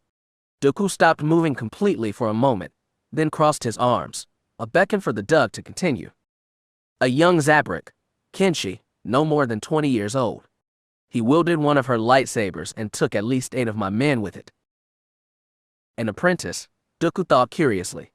So soon after taking the mantle of the Bando Gora's leader. Kill Komari, and you may have the wrath of her successor to worry about, Subolto said. He will be of no consequence, Dooku assured him. Though he said this, by the time he had thanked Subolto, was escorted back to his ship, given his lightsaber back, and was en route to the Hydean Way. He couldn't stop picturing the carnage that a mere 20-year-old could cause with the lightsaber under the tutelage of Komari Vosa. It shocked him for a moment when he remembered the face of that very Zabrak on the boarding ramp of that very Star Courier, on Scipio, the one who had managed to distract him on the verge of capturing Komari. The desperation on his face to get not his friend back, but his master. The boldness that relationship inspired within him to stand up to a fully fledged, full-revealed Jedi Master was enough to send a shiver down his spine. Dooku wasn't worried about the boy's wrath if Komari were to die by his hands, but he was worried what that death would do to him. It seemed that Komari had inspired within the boy the same fervor towards his master that Komari had held for Dooku in their greatest days. How odd the entire affair was, Dooku thought. More reflection on him than anyone else. But it wouldn't matter when he reached the Senator's ship and decided the fate of Komari there. Until then, Dooku of Sereno had much to consider. Unless her helmet's visor lied to her, Black Star was staring at the very same man she had encountered on Scipio, the Jedi, approaching his ship. She knew he had survived, but the thought of potentially facing him again didn't scare her in the least. In fact, there likely wouldn't even be a fight at all. If the old Jedi had found himself all the way on Scipio with Komari Vosa, and now on Malastare where Vosa had just been, it's likely that he wasn't done chasing her just yet. And if the Dug leader had sent him in the right direction, then it seemed that Dooku was headed to wherever Vosa was. Black Star had spent the entire night doing what she could to help the Ranker's ire. Miraculously, the ship was still operable despite the crash. Many of its systems had been permanently lost, but she was still airborne. And it seemed the hyperspace engine would make it as well. So she had risen from the mineshaft feeling that she had been sunk so low into nothingness that now, her skin, mind, and spirit burned once again with the fire that could consume planets. As she fixed the Ranker's ire, she fixed herself in the same way. Some things about her were lost forever when she saw the holo message the day before, but she pulled together what she could and was now invincible with what she had. She'd keep her distance from the Jedi on their secretly mutual trek, but felt more confident than ever that the Bando Gora would soon be without a leader. But there were also bigger fish to fry when she found the pilot of the Star Courier. Much bigger fish. You heard it here first. Supreme Chancellor Valorum has officially been voted out of office by the Senate in a landslide vote. His term was to officially expire in 6 months, but with the recent chokehold the Trade Federation has performed on the planet Naboo, the Senate has decided to end his term prematurely in favor of electing a new Supreme Chancellor immediately.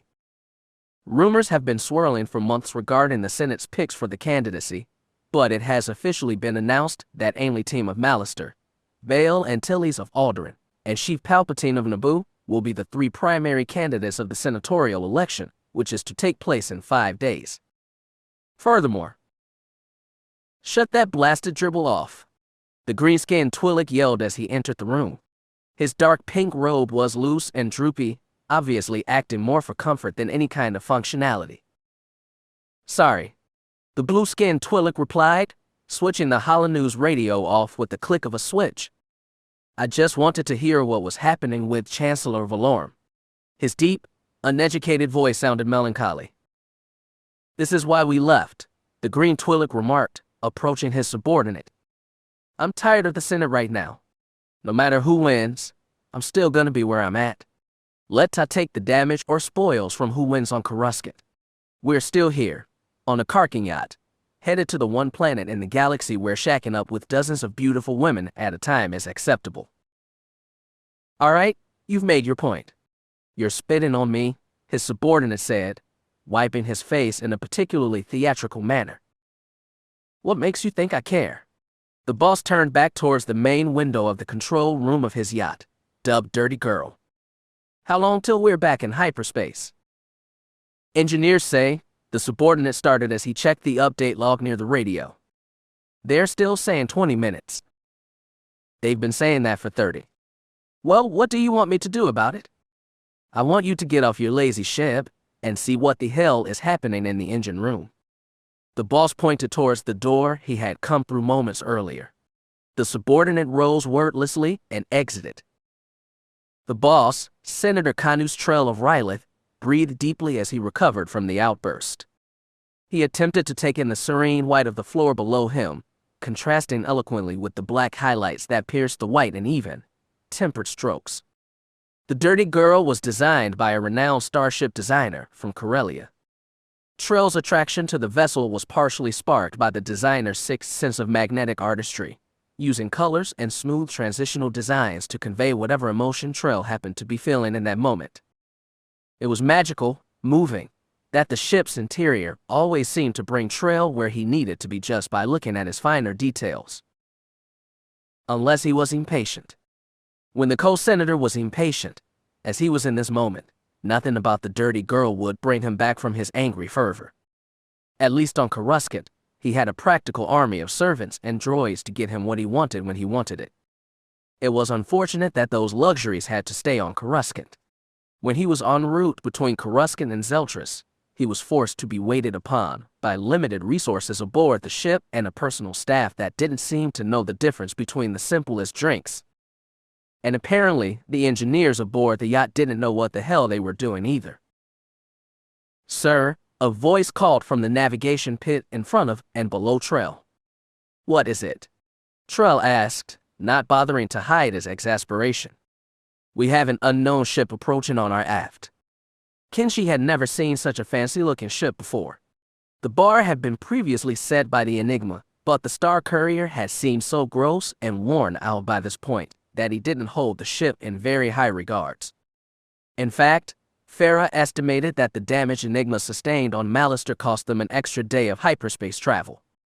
The expensive sight distracted him from feeling the different textures of the comlink Feroh had lent him on Mallister that he had hung onto since then.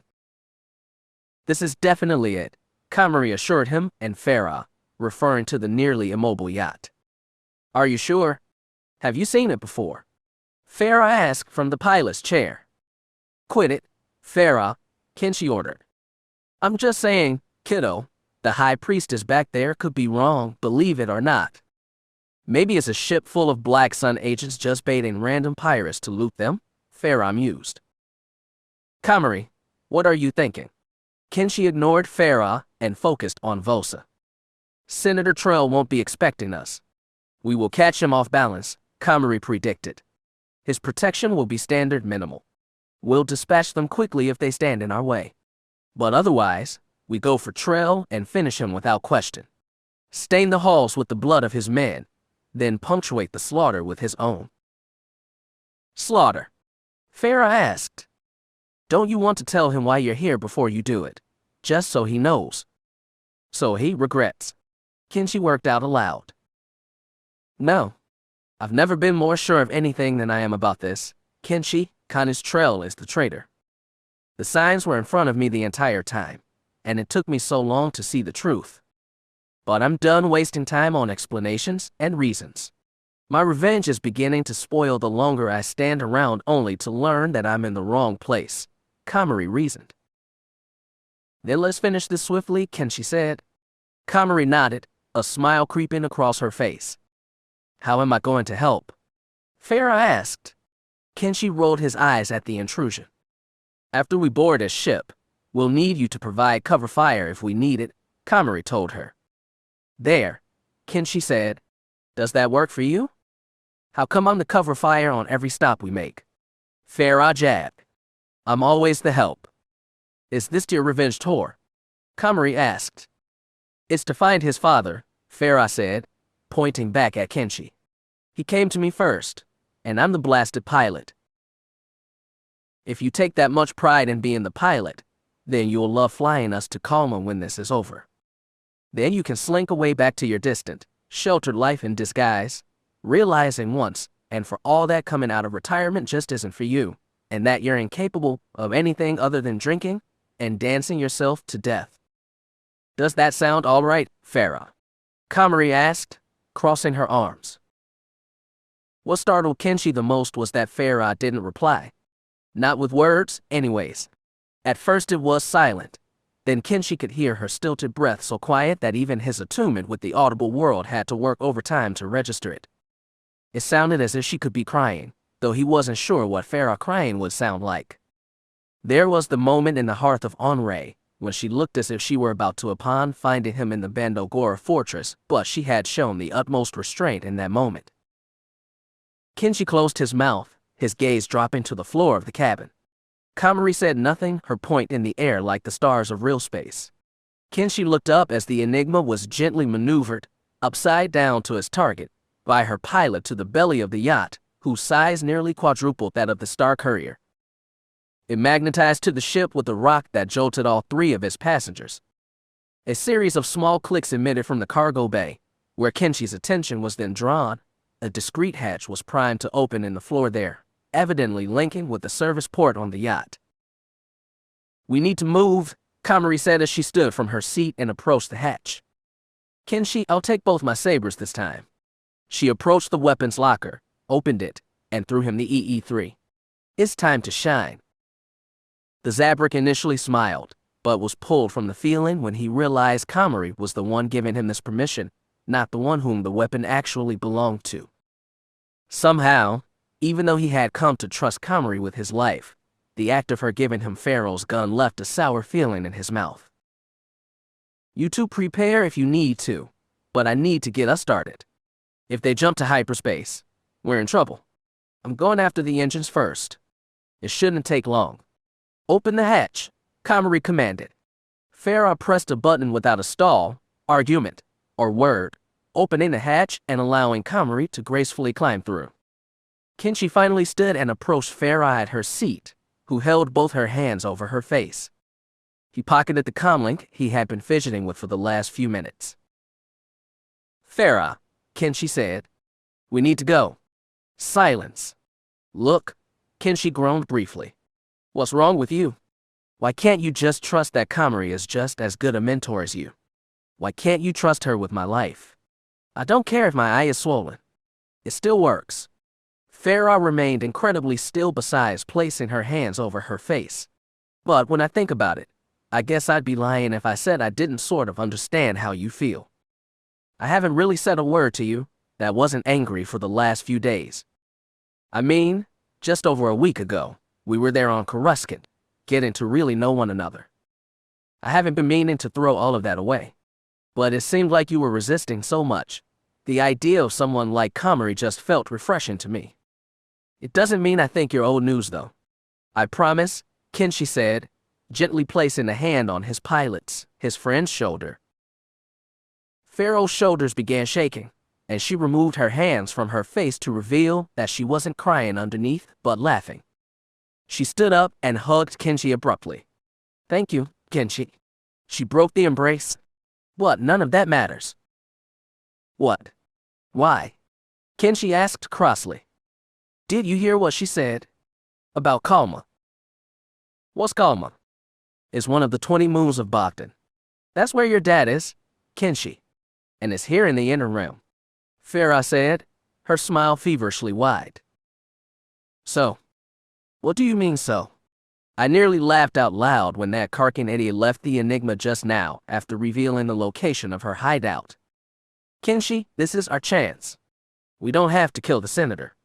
We can leave her behind and snatch your dad before she realizes she's been left here." "You mean after everything we've done for her?" "What has she done for us, Kenshi? She's brought us nothing but damage and pain. I'm exhausted. So are you. She's our friend. We can't abandon her here like that." "She is not our friend, kid," Feroh said, crossing her arms. "Maybe not your friend, because all you do is treat her like she's a problem." "Is she not a problem? Kenshi, she leads a death cult.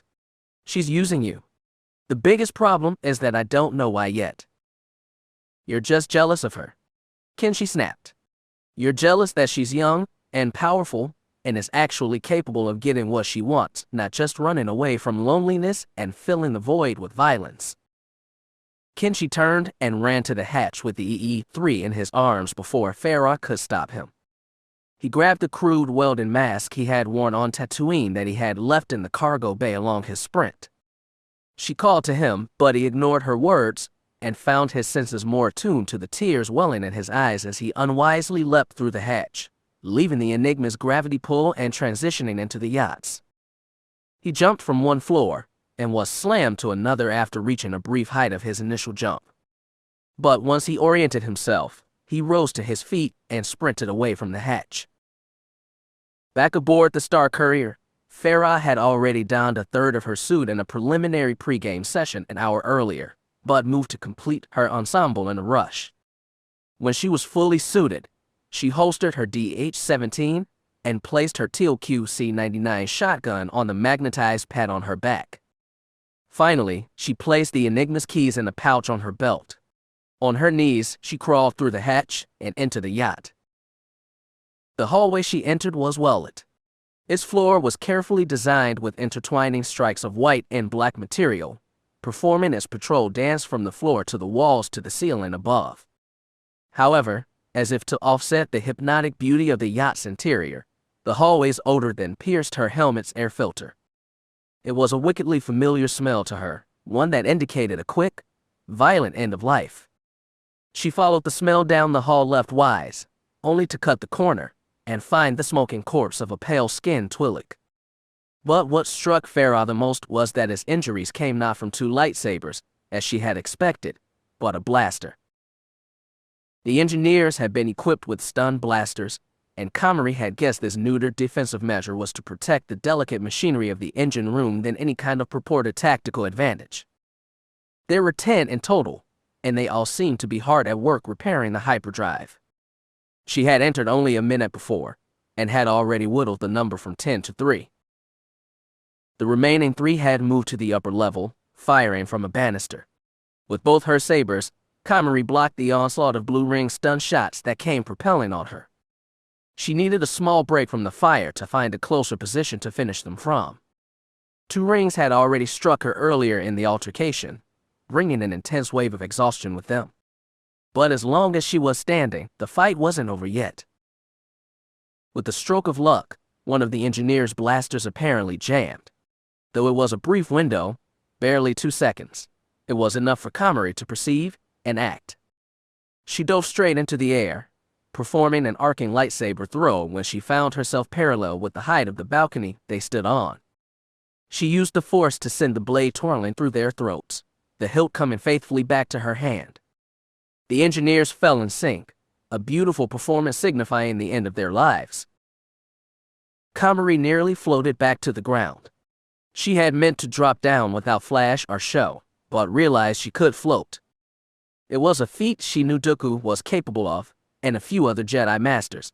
She tried to piece this new power together, then felt her eyes grow stark when she realized where Trell's yacht was located, the Inner Rim, the home of Bogdan and her 20 moons. Kolma, she whispered, staring at her wrists as her once blue veins now shone an ugly yellow. Hago Damask, Gardulla, and Sibolto had kept Komari in the outer and mid-rims for so long, she had been starved of the Bando Gora's vicinity-based magic. But now, Komari was closer to home than she had been in days, and she felt it. Her body felt it, as did her spirit, and even her lightsabers hummed and twitched as if accepting an influx of dark energy. She could feel the atoms of different materials in the air, and the electric charges that powered the various machineries in the engine house trickled gently across her skin. The High Priestess closed her eyes in jest and test, scanning the room around her using nothing but the Force.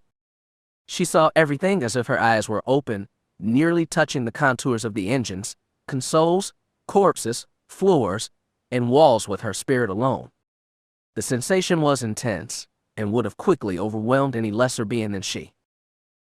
When she found the hexagonal hyperdrive located upstairs, she lifted herself from the ground, above the banister, and past the headless corpses. Her boots touched the ground with a gentle click, and she slowly opened her eyes to find the hyperdrive, its brief transparent slits glowing with blue liquid. She didn't even need her lightsabers, opting instead to reach her hands out and grip its hinges to the wall with the Force.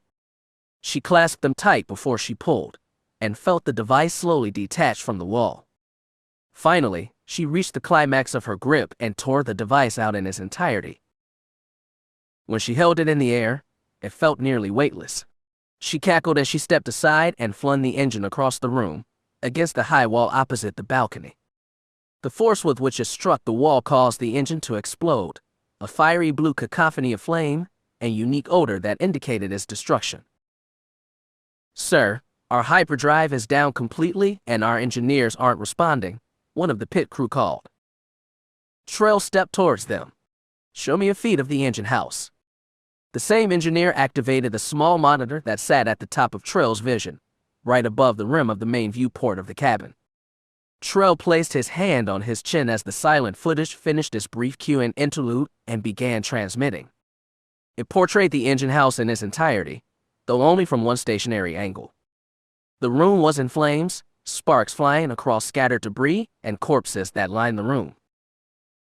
And in the thick of it all was a woman with short white hair, an exotic black outfit, and 2 red lightsabers, tearing the machinery in the room apart as if it were a game to her. Trell's entire body grew cold when he finally made the connection, struggling through the glass of wine he had downed before entering the main cabin minutes earlier. Worse yet, he watched as the woman sliced a cylindrical tower built on the wall, which immediately cut the feed along with all the room's electricity. Power's out. The entire vessel is affected. An unknown officer called from below. Emergency power, Trell called. Activating, the same officer called. An incessant hum began as the lights, once fluorescent and white, now took on a yellow shade and exuded far less power. The impressionable white of the interior now reflected the emergency power, looking slightly yellow. Its magical calming effect was lost, bringing Trell's anxiety up tenfold as indicated by the pacing he began performing across the width of the cabin. Lights, scanners, communications, and life support are on reserve power. Security, weapons, and mobility are all down. All right, Trell muttered. We're all right. We're fine. Sir, an officer called. What is it now? The senator moaned. It may just be a malfunction due to the reserve power, sir, but scanners are indicating Anatharis is attempting to board. Chapter 27. Revelation. As soon as we land, the Federation will arrest you and force you to sign the treaty. I agree. I'm not sure what you wish to accomplish by this. I will take back what's ours. Dooku jumped gracefully into the dormant hallway of the yacht, his blue lightsaber already activated. The hall was lit in faint yellow, but the crisp cobalt of his blade cut through it and ignited the entire area around him with light. The Star Courier docked on the same underside of the ship was confirmation to him that the Dug was telling the truth about Komari's whereabouts.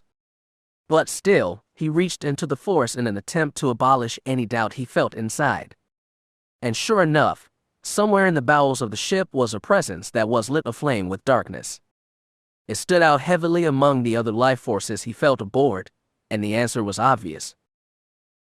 Dooku didn't know much about Senator Kanu's trail, but he picked up on what he could. He was a co-senator from Rylith and, based on a very brief communication with Palpatine en route to the yacht, had a surprising amount of pull when it came to rallying his fellow delegates to a cause in the Rotunda. Or, at least those from the Gala sector. Therefore, Dooku guessed that the senator's guards would be decently armed. It was still of no matter to him, though. He tried his best not to harm anyone in his pursuit, but if the senator's security attachment found him hostile, then he'd have no choice but to protect himself and Komari. What would the Senate make of these matters? As he began his journey through the hall from the boarding hatch, he considered how this all looked. A Jedi, absent without official leave, boarding a Republic senator's private yacht uninvited, lightsaber activated in a frantic search to apprehend a deadly rogue Jedi. None of this would be looked upon very kindly in the eyes of the courts or the High Council. But he didn't care about Master Yoda's opinion anymore. Or Mace Windu's, or Plo Koon's, or anyone who sat lazily in the council chamber waiting for the Senate to give them some conflict to resolve in their favor. And yet, though everything had been burned between him and the Order, Dooku knew he wasn't being honest with himself if he said he was no longer a Jedi. He didn't feel like one anymore, and he hadn't for a while. But he recalled the promise he had made to himself, an errant, desperate bit of hopefulness in favor of the goodness that could still exist in the Order. He wouldn't officially leave unless the Council's unbending loyalty to the Senate resulted in one more Jedi death. Dooku couldn't even bring himself to consider the promise broken in a matter of time, because that small part of him still wanted to hold on to everything his entire life had been dedicated towards. Every lesson he had learned, every mistake he had made, and every time he found his apprentices learning the same lessons and making the same mistakes. Giving up the Jedi Order entirely would mean giving up on Komari, and that idea was impossible. Kenshi! Feroh yelled, forgetting how different her voice sounded through the helmet's vocoder. She had found herself in a dank corridor lined with doors, likely towards the back of the ship, after following the trail of corpses. For having had so many issues with killing but a few days ago, he certainly seemed to have no qualms with it now. It disturbed her, and with each dead Twi'lek she encountered, she could feel the knot in her stomach twist a little tighter. Suddenly, a door to her right opened, and out rode the hastily armored Kenshi, who performed a backward somersault and popped to his feet, firing 4 rounds from the EE-3 in quick succession into the room he had exited from. She quickly unholstered her pistol upon seeing him emerge, but upon realizing it was Kenshi, she instead aimed the weapon at the open door in the event Kenshi's unknown enemies emerged. "Kenshi, what's going on?" Feroh asked. "It's under control," Kenshi replied, shooting at the door controls. The door closed, emitting a click that Feroh knew meant it locked. It was a trick she had told him about on their way to Scipio. The Zabrak turned to her. "I'm surprised you're still here." "I'm not going to leave you behind." "But you'd leave Komari behind, which is the same to me." "You're worth more to me?" "Like I care anymore." "Get out of my way. I need to find Trell," Kenshi commanded, trying to step past her. Suddenly, from around the bend at the end of the hallway facing Kenshi's back stepped 2 armed Twi'leks who immediately opened fire. Feroh grabbed Kenshi and performed a roll, taking them out of the assailants' line of fire. She recovered before Kenshi, firing with incredible accuracy with her pistol, eliminating both men in 2 shots apiece. "It was under control," Kenshi said, rising to his feet. "No, none of this is under control. We shouldn't be here, doing this. You're killing people, Kenshi. This isn't you," Feroh told him. "They're standing in the way of justice, Feroh. But I don't expect you to understand. If we don't kill these lowlifes now, they're going to keep hurting more people. They'll keep creating more Komari Vosas. Don't you see?" Kenshi asked. "This is sick justice," Feroh said. "And it's not a game you should be playing. You're not my mother, Feroh. You never were." Kenshi ran down the hallway. Somehow, the statement, though factual, burned a bit deeper than anything Komari had said to her in their travels. Perhaps because it was a fact she hadn't felt the need to acknowledge until now, or perhaps it was because Kenshi was the one who said it. Either way, her lips curled inwards with anguish as she gave chase. In an attempt to gather more information about the dirty girl's sudden loss of power, 7 additional crewmates gathered in the main cabin with Kanus and the pit crew. While the crew was hard at work trying to gauge the status of the engines and power systems, the crewmates were hard at work forming theories of their own. Kanus sat among them all in a deck chair, his legs bobbing and face in his hands. "Komari Vosa is aboard my ship. She's mad. Blasted mad. She's here to kill me. But what did I do?" He reflected on his behavior on their last call, over a standard week ago. He let his qualms with Gardulla explode to the surface, bringing their proceedings to halt. He had heard rumors later on that she'd been locked up on Scipio, but hadn't heard anything since then. But now, obviously, she was free and seeking something from him. An apology for his outburst, perhaps. Cash. The dirty girl. She could have them. She could have them all if she wanted. He brought his face from his hands and viewed his crew. They looked scared. They looked as if they felt their lives were in danger, hiding in the dark and pretending there wasn't something hunting them. They thought they had heard screams coming from some of the cabins, but they weren't too sure. Kanus looked to his pit crew and found the same expressions, though they tried to hide them and focus on their work. It was fruitless, he knew. The witch had destroyed their entire engine system, plus the hyperdrive. The footage didn't lie. They were immobile, and nothing could be done until they could scramble enough power to contact another vessel or launch the escape pods. But Vosa was moving faster than that. His palms were coated with sweat, and his forehead was nearly dripping in it. He didn't want to let things go down this way. He assumed some of his men were dead by her hands already. At last, the two enterprises he maintained spilled into one another, and the outcome was nothing but bloodshed. His mind continued to run errant with thoughts about the situation. Had she brought her Bando Gora minions with her? How many? Was her ship rigged to explode? Was the second shuttle that boarded them her backup? "Sir," one of the pit crew called out incredulously. The entire cabin went still and silent. Kana's stare was intense. "Another ship has boarded us." The blaster bolt went through the armored Twi'lek's brain, sending his groaning body to the ground with a thump. Blackstar hadn't anticipated resistance this soon after boarding the same ship the Jedi had, but party crashing didn't go unnoticed. She approached the body, holstered her pistol, and stole his rifle instead. It looked to be a repeater, great for mowing down targets in confined spaces, including the Jedi. Dooku felt the dark presence grow stronger as he bounded around a corner, through a double-sized door, and into a storage compartment the size of a private hangar. The lights were out, but his blade lit nearly the entire room.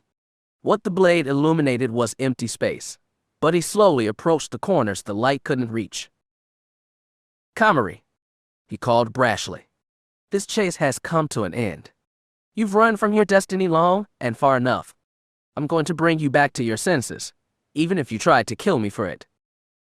He approached the far corner and found a masked, blaster-wielding assailant crouching in what was, a moment ago, complete darkness.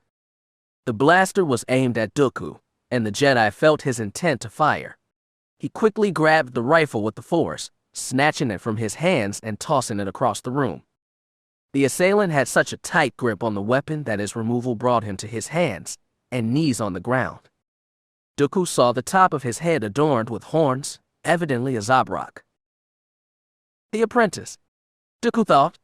He backed away, realizing that he was the one exuding such a compelling, powerful presence in the dark side. The magnitude of the Zabrak's power initially startled Dooku, his reaction stemming from the fact that he had never formally met the boy. Dooku flicked the idiotic welder's mask off of the boy, Kenshi's, face, and held him up with the force, with a violent, reactionary choke.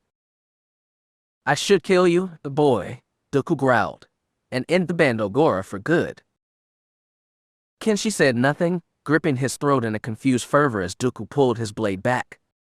Suddenly, the screaming, modulated voice of another person from the double-door entrance rang, snapping Dooku's attention towards it and its accompanying volley of blaster fire.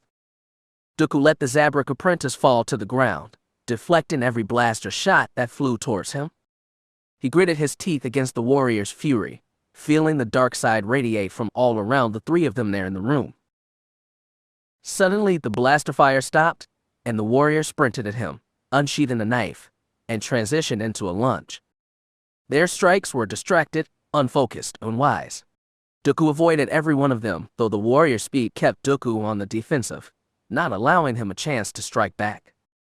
He was forced into the same corner Kenshi had hidden himself in, until a brief reprieve in their attack pattern allowed Dooku to leap with elegance to the top of the bay, landing behind the warrior and revealing with his blade the Zabrak apprentice attempting to scramble away through the double door. Dooku held the boy back with the force in a bid to end his life quickly, but the warrior was relentless, tackling Dooku to the floor and knocking his lightsaber from his hand in the process. Dooku rolled himself over, the orientation of his opponent remaining. They attempted to plunge the knife into Dooku, but he managed, even in the darkness, to catch the strike by their wrists. They pushed with a strength Dooku had never felt from a non-Jedi before, at least on the scale of a human.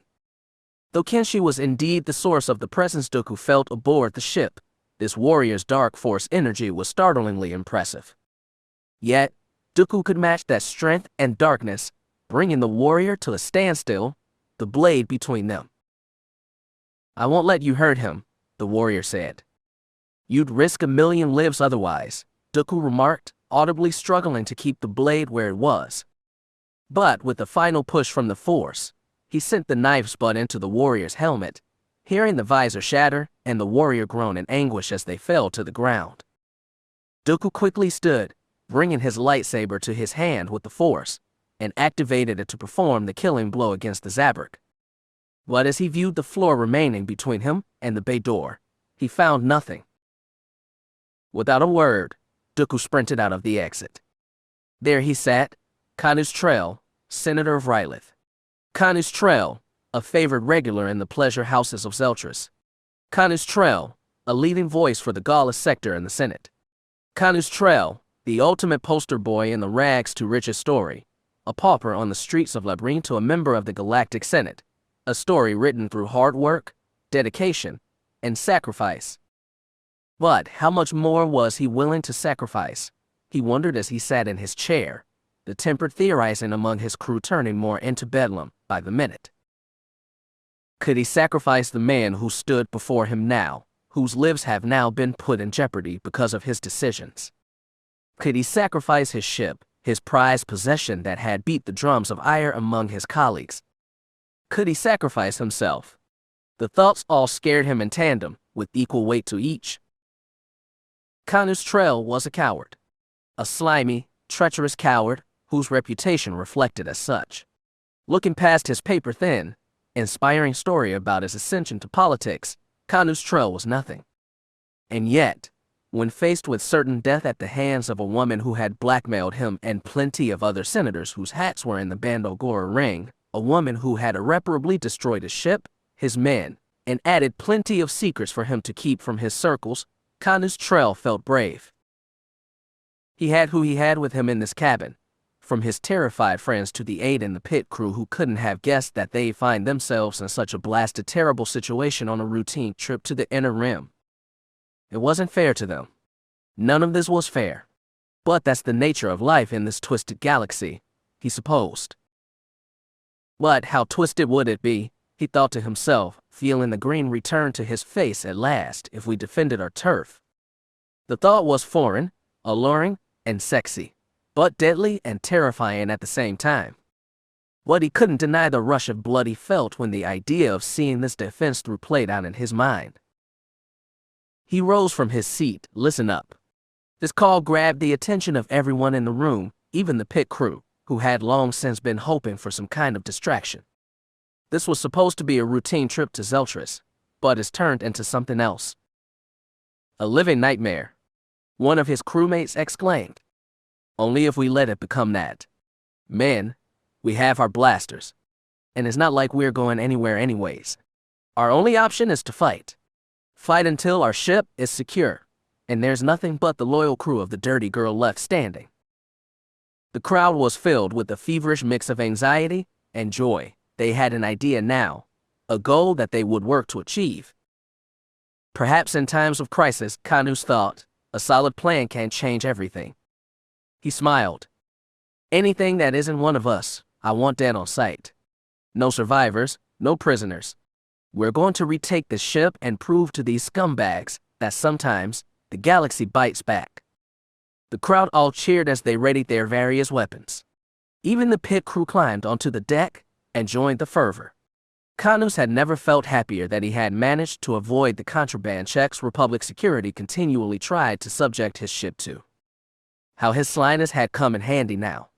He removed his own blaster pistol he held under his pink robe and pointed it at the closed cabin door. Let's bite. Feroh rose to her knees in a daze, seeing that she had indeed given Kenshi enough time to escape.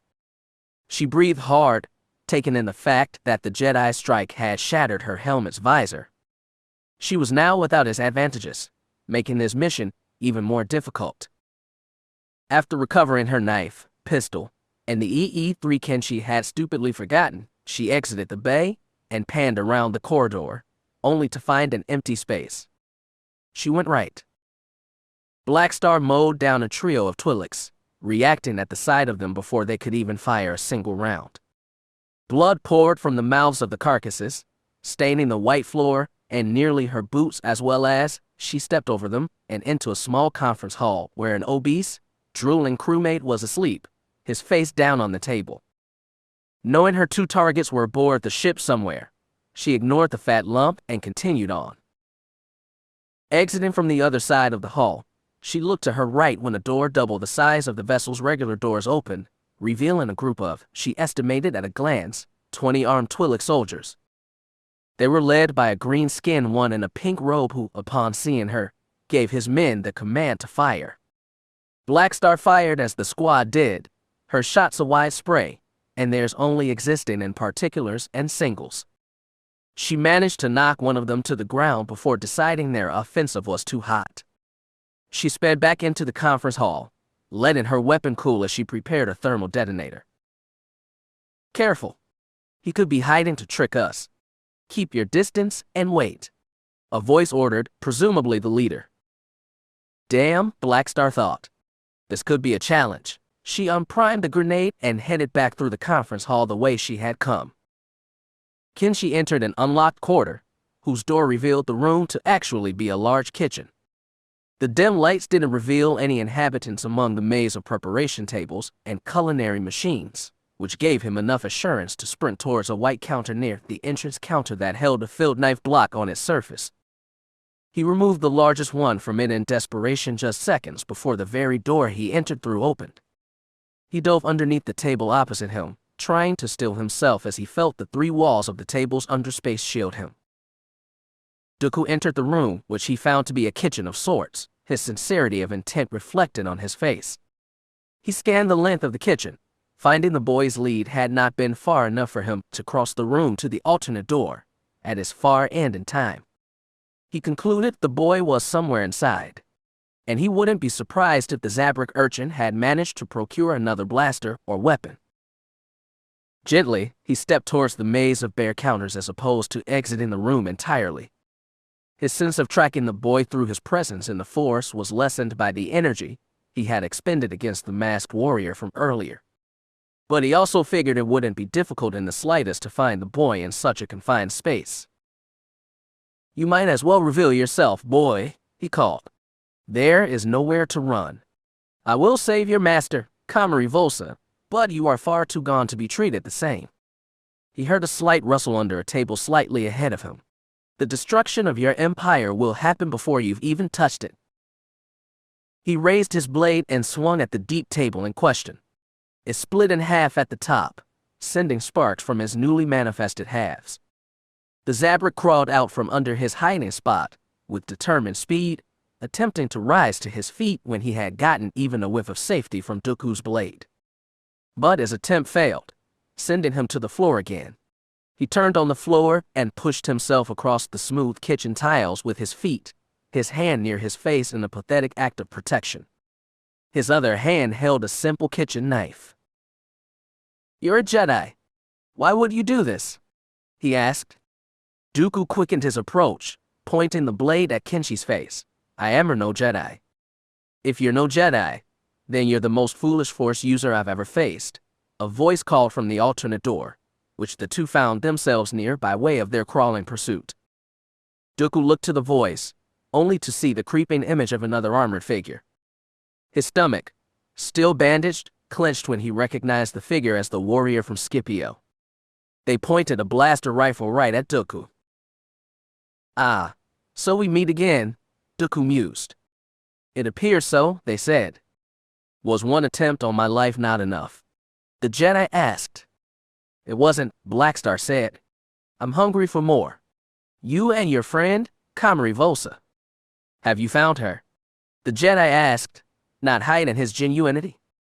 "Not yet, but I assumed we've both been looking for her.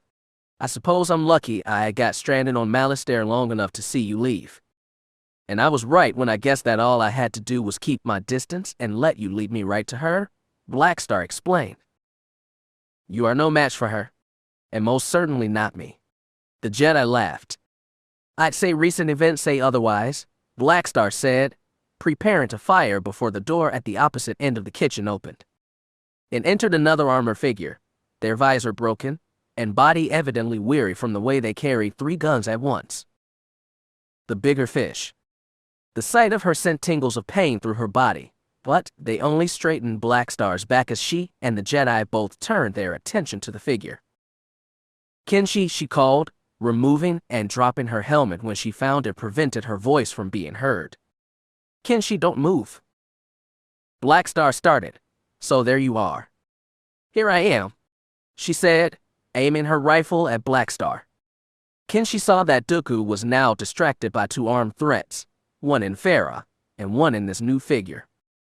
But when he thought about it for a moment, the Force helped him remember the figure who had helped him in the atrium on Scipio, the armored one who practically danced atop the bullpen avoiding the blaster fire. Komari's hunter, apparently here to finish their work. The Jedi removed the blade and stepped away, assuming a defensive pose, as the two armored warriors stared at one another. Instead of acting with the knife, Kenshi opted to crawl quietly down the winding trails of tables and counters in an attempt to reach Feroh.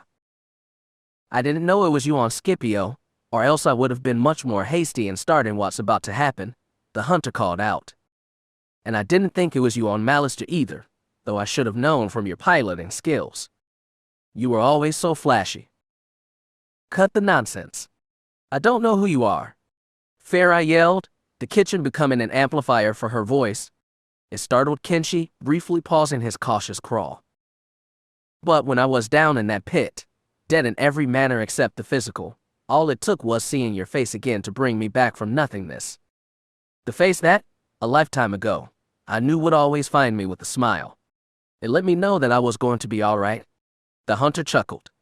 And I guess in a way, your face did that to me one last time. I don't, Feroh said.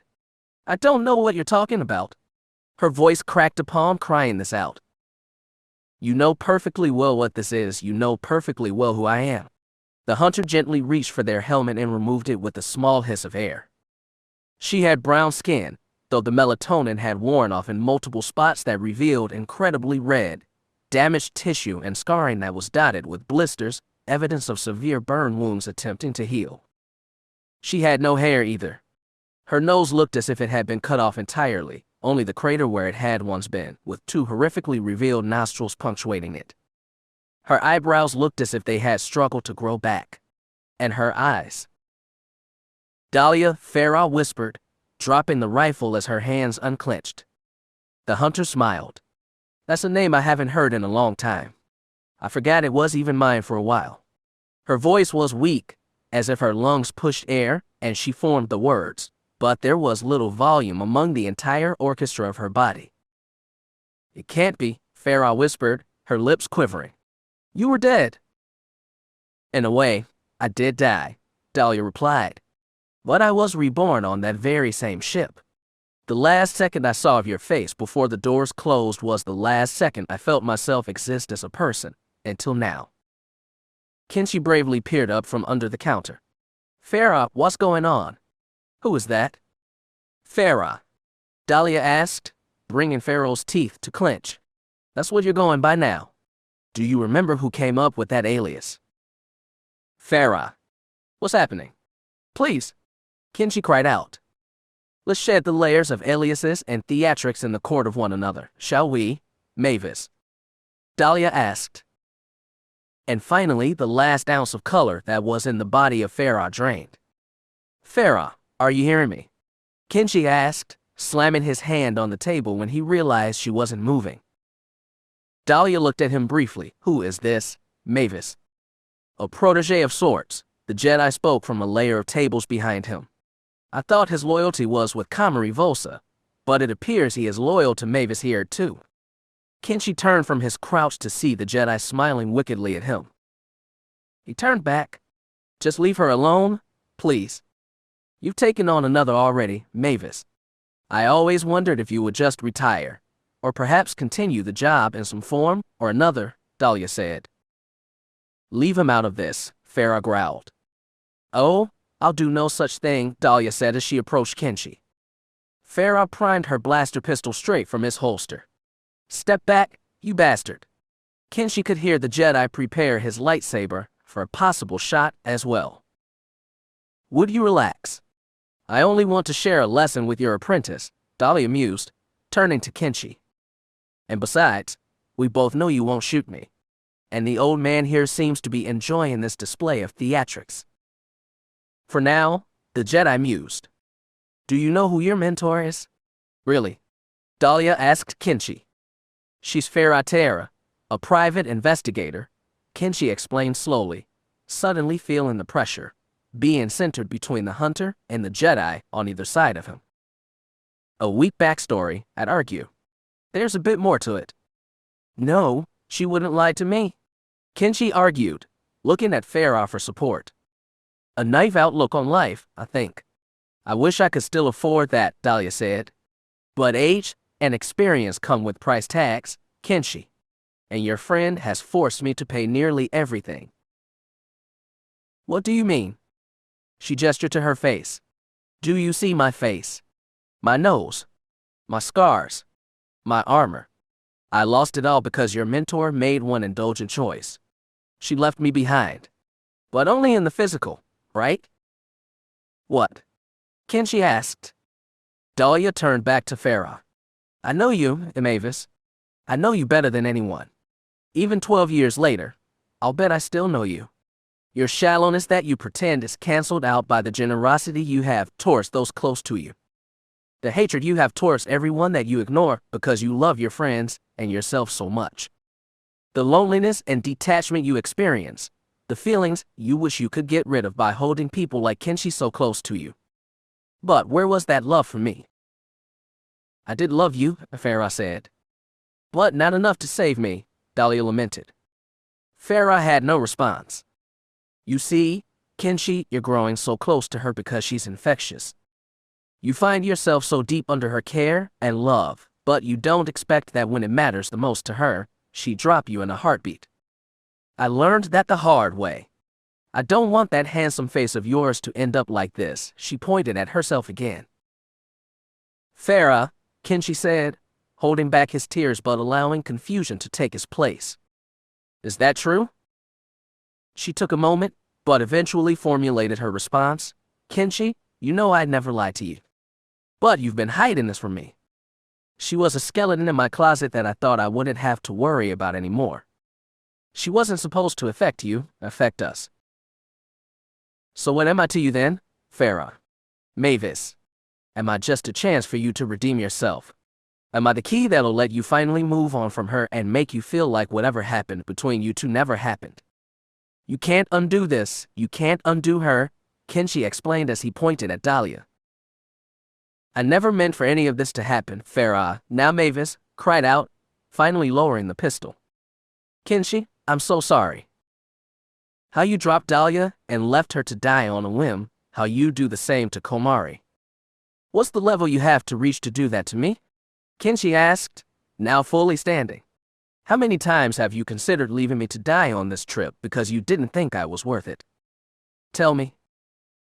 Not once, I swear. Mavis groveled. You're different, Kenshi. I only wanted to protect you. That's not what Komari told me. That's not what she heard on your captain's log, Kenshi revealed, his voice shaking. She told me you hated cute me. I don't.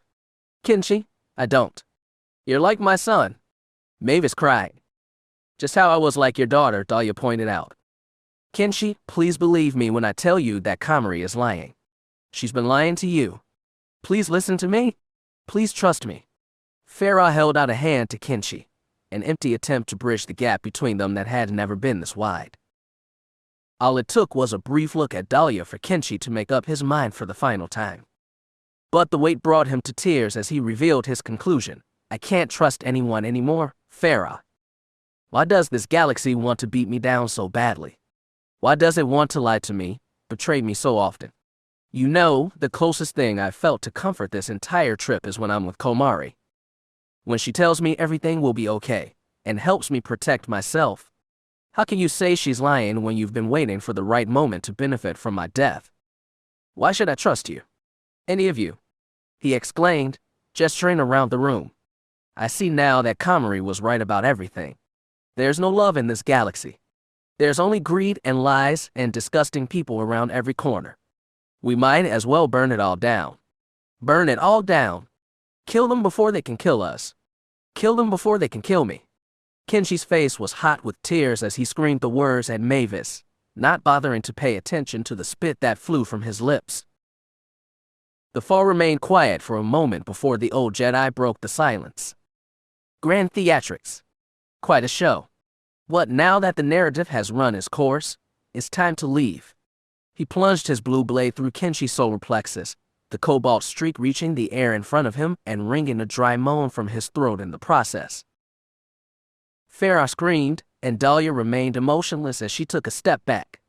The Jedi removed his blade and let Kenshi slump on the table in front of him with an echoing thud.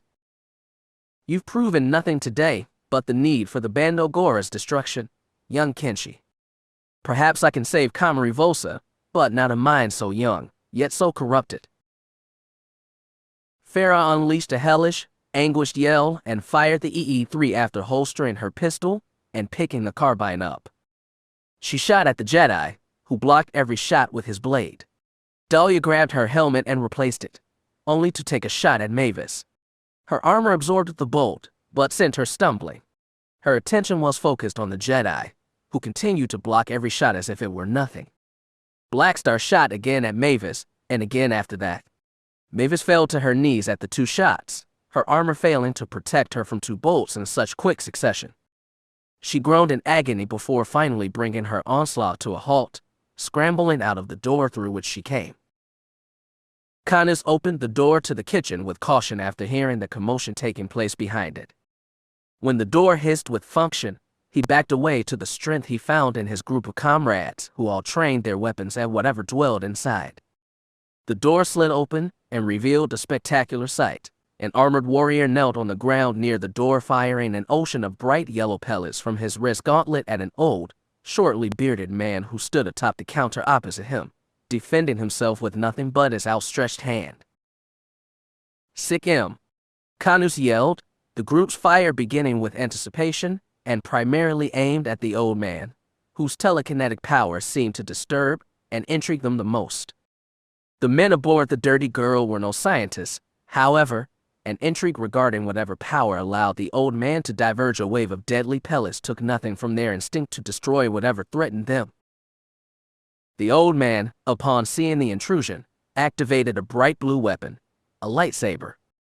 They had caught themselves a Jedi. In that instant, Kanus could only guess that he had something to do with Komari Vosa. But reasons didn't seem to matter to him when he was caught in a fervor such as this. The Jedi, seeming to realize he was outnumbered, sprinted from the kitchen using the opposite door. The armored one finally turned his attention to the squad, unleashed a quick burst of pellets that sent the crew scuttling around the corridor, then ran through the same door. On the far end of the corridor, Kanus spotted the armored attacker trying to escape. He barked the sight to his crew, who obediently opened fire at the attacker. He tried to return it, but didn't have the firepower, or boldness, it seemed, to make it happen. Kanus, being allowed to take precise aim through means of his crew's scattered and thorough job against the target, aimed for his helmet and pulled the trigger on his blaster harder than necessary. But the catharsis he felt seeing that very blaster bolt snap the target's head back like a broken twig and send him to the ground more than made up for the blister he knew he'd developed the next morning. Hold your fire. Hold it. Kanus repeated, rising from his crouch and holding his fist parallel to his head. He's finished. There are at least 2 more aboard. And one is closer than you might think, a lustrous voice called out from behind the posse. And from the dark behind them at the end of the corridor, the same dark who Kanus and many of his men snapped their attention to, emerged 2 blood-red beams of light that ignited the entire corridor. Kill her! Kanus yelled abruptly, his ears nearly bleeding from the previous blaster fire, surely to be worsened by this one. All 18 men opened fire on the figure, still hidden in shadow. The twin blades caught nearly every bolt in their presence, vaporizing them on impact. Kanus heard the witch's footsteps as she approached now, still taking the entire group's might with a smile. Or at least, he assumed she sported a smile in this moment. This critical moment, where the source of Kanus' anxiety had come from under his bed and into the open, cascading over him like a dark cloud of thunder. Murderous, rampant thunder, the kind that woke you up from pleasant dreams of the past and reminded you that this is the present, a living, waking cacophony of death and destruction. Komari Vosa was the present. She reached out with one blade-wielding hand and twisted it. From around Kanus, He heard an indiscernible number of simultaneous snaps, then watched from his peripheral vision as 7 of his men fell dead to the floor, their heads twisted in horrific and unnatural ways. Then, she threw her sabers in graceful sync, purposefully avoiding Kanu's lowered head and aiming instead for the remaining 10, half of whom fell to the incalculable heat of Komari's fury. Kanus was alone there as his men fled, an understandable reaction. He wanted to as well, but found himself struck with fear as Komari Vosa finally stepped into the light, her sabers returning to her hands. Her slim figure was stained in dirt and blood, obvious signs that she was a busy woman. She deactivated her lightsabers and holstered them, then proceeded to reach her hand out and crush Kanu's blaster with nothing but a thought. The weapon turned into shrapnel, cutting his hands and drawing a copious amount of blood in the process. Komari, you've got to listen to me. I don't know what you kind of started. But he stopped when Komari did, her pace ending altogether when she found herself parallel with the open kitchen door. Her face went from a look of all-knowing, all-seeing, to simple, crude, mortal horror in an instant. He didn't know what she saw inside, but certainly didn't stay to find out as she ignored him completely there on the ground and sprinted into the kitchen. Komari's lips quivered as she inhaled the foul scent of cauterized skin coming from Kenshi's motionless body. She stepped across an immense scattering of pellets and char marks on the floor to the table where he laid. Gently, Komari picked him up from his awkward position and laid him flat on the table to assess the damage. It was a lightsaber wound. Dooku was aboard somewhere. But that idea didn't matter as much as this. "Can you hear me?" Komari gently whined. She felt hot tears bubbling under her eyes and she gazed into the paling pupils of the boy's own eyes. His mouth was wide open, but silent. The solemn image of the young man's dying face chilled Komari's spine. "Please stay with me, Kenshi. I need you." She reached into the Force frantically, hoping her newly rejuvenated powers would give her some kind of way to save him. Miraculously, as if the Force was responding to her crisis, a glowing purple light emitted from her fingertips. Her mouth fell open as, instinctually, she knew what to do with this flare of ability. It had happened on occasion on Kalma. She placed her hand on his forehead, now feeling between her fingers the billions of atoms that made up that simple spot on the boy's head. With every tiny twitch and movement, the molecules reacted accordingly. The atomic discretion tingled madly, but allowed Komari to feel what wasn't simply matter. Hiding between Kenshi's atoms were small lumps who whispered some sacred, silent language to Komari when she touched them, midichlorians. They reacted just the same at his atomic makeup, but felt different. She tried to grab the midichlorians from their hiding spots, feeling them give way and obey when she clutched them. And when had felt she had taken enough, she magnetized them to her fingertips before she brought her hand from the boy's forehead to the center of his body where Dooku had pierced him. Komari gingerly rubbed the rim of Kenshi's open injury, releasing the midichlorians from her grasp and back into the boy's atomic landscape, though this time in a place that needed help only the Force could provide. Using her own skills, she coaxed the organisms to begin their arcane processes, not of healing the wound entirely but removing the pain and danger it brought naturally with it. She could feel a speck of Kenshi hanging on to life, but the strings that held him in place were thin and brittle. The midichlorians were doing their job, but he'd need more to survive. He'd need the Bando Gora's help. Her new objective was clear. A trio of errant Twi'leks pursued Dooku, guns blazing, as he searched madly for Komari in the hollow corridors. His mind felt scrambled when he tried to calculate the possibility that Komari had been able to hide herself within the Force well enough to avoid his detection. It was not a skill a Padawan would know, but he supposed it was time to accept that Komari really wasn't a Padawan. She had always been skilled and deadly, but the Bando Gora had amplified her into something else entirely. It was going to take a lot more to capture her, but perhaps the death of her apprentice would break her fence, allowing her faults to grow stronger in the process. But until he actually found her, he'd have to finish dealing with these incessant Twi'lek soldiers. They'd mounted an impressive offensive for such a ragtag group, a few blaster bolts singing his tunic, and one hitting him square in the back. But considering the other injuries he had sustained on this journey, the pain was dismissible. He couldn't find his former apprentice anywhere through the force aboard the ship. And as he sped through the hallways, he tried not to let his imagination wander with conspiracy. A thought hung over his mind with the sharpness of a knife, continually poking his psyche. Is Komari even aboard this ship? It angered him, making him feel like he had been tricked by Saboto. He seemed such an honest man, especially when faced with a Jedi. Or at least, someone who very much seemed like one. But the young Zabrak was right, there is no love in the galaxy.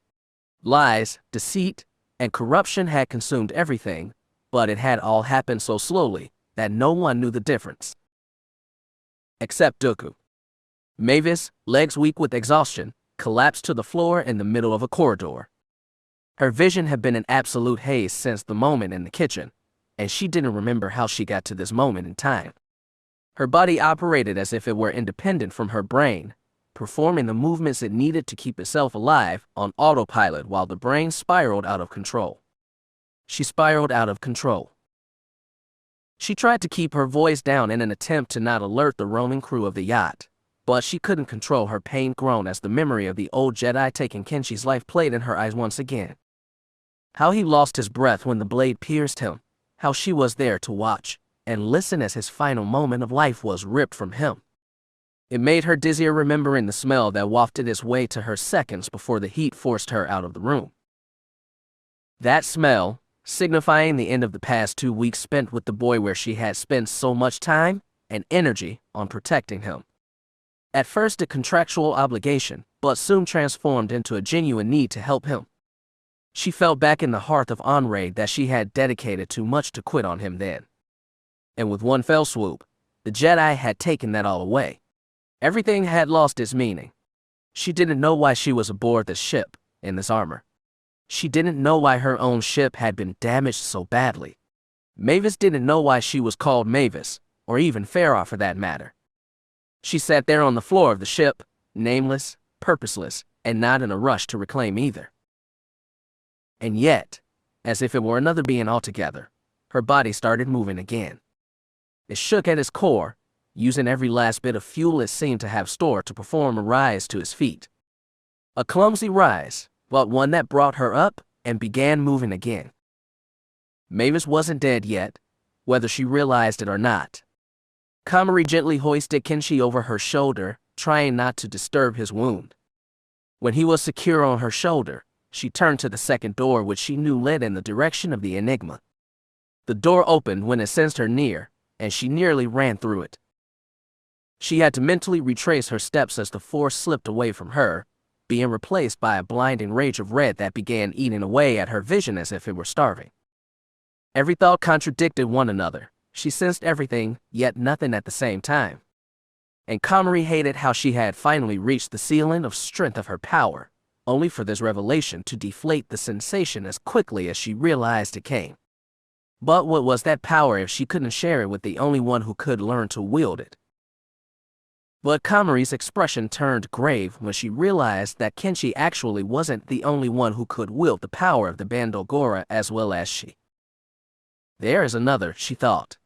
Another, somewhere in the galaxy, who Komari felt the need to finally bring to her side once and for all. Mavis turned a corner to realize that she had finally reached the boarding corridor, where 3 hatches on the floor remained open. A corpse, long since cold, adorned the space between the port closest to her and the central one. Footsteps echoed in her eardrums as she saw a faint shadow approaching from the other curved end of the hallway. Komari Vosa stepped in, carrying Kenshi's body on her shoulder. Feroh had nothing to say, her mind still in too strong a state of disarray. But Komari growled upon seeing her. "He's nearly dead because of you," as she remarked. "I don't know if I can save him in time. All of this because you let Dooku get too close to him. All of this because you didn't trust me. I could end your life with the thought right here," she said. "But I won't. I want you to sit with your failures for your final, pathetic moments. I know you're thinking about the moment he pierced him. I know you feel like everything is suddenly crashing down. And I want you to feel that way. I can't stand that to finally bring you to the bottom of existence. it came at the cost of the Bando Gora's future. But perhaps I can have my cake, and eat it too, if I hurry. She glanced at Kenshi's still body, then shot her hand out at Feroh in a clutching motion. The Enigma's keys flew from Feroh's belt pouch and shot through the air into her open hand. With the care one would treat a newborn with, she slid Kenshi through the hatchway into the Enigma and jumped in herself, immediately closing the hatch behind her as Feroh began her approach. Kanus had managed to waft away the paralysis that struck him when Komari nearly killed him. And afterwards, he shuddered at the thought of what could draw her attention away from taking one's life. But once the fear had somewhat shaken itself away, he managed to gather who he believed were the final men alive on the ship. There weren't many, and with 2 Jedi left on board, their odds weren't looking good. As they approached the engine room, they passed a window that gave them peering room into the vast collection of the stars outside. His men continued down the corridor, but Kanu stopped to look outside, perhaps as an obviously vain attempt to contact another being in those stars with nothing but his eyes. While he heard no response, he jolted when he saw a starship fly away from close below the window, its point of origin likely from somewhere on the bottom of the ship. It was a Senator Star Courier, a model of ship he had once considered buying himself before opting for the dirty girl instead. And if it could only have come from the bottom of the yacht, then it appeared the trouble aboard the ship was finally beginning to tear itself away. He didn't know if it was Komari, who was fleeing before his eyes, or perhaps the old Jedi. But either way, it was one less Jedi he had to consider as he and his men continued to secure their territory. As the Star Courier blazed away from the window, its vector unknown, Kanus felt a surge of unadulterated power flow through him. He flexed his muscles and straightened his back, feeling his blood run warm once again. His sweat glands seemed to cease operation, and his eyes widened. And as a smile crept across his face, the same kind of smile he grew whenever he realized he'd finally gotten what he wanted, he had never felt better than he had in that moment. Faced with the end, he persevered and drove his enemies away. The galaxy did bite back, even against the bigwigs like the Jedi. The Force, or whatever it was, meant nothing against the courage of men who wanted something. Then Kanus' private comlink beeped, only being able to operate off of vicinity-based communications with no signal array provided by the dirty girl. He accepted the hail, assuming it was another squad of men somewhere deep in the ship. "Stay in contact," the voice of Komari Vosa growled. "I'm not done with you yet." The communication cut.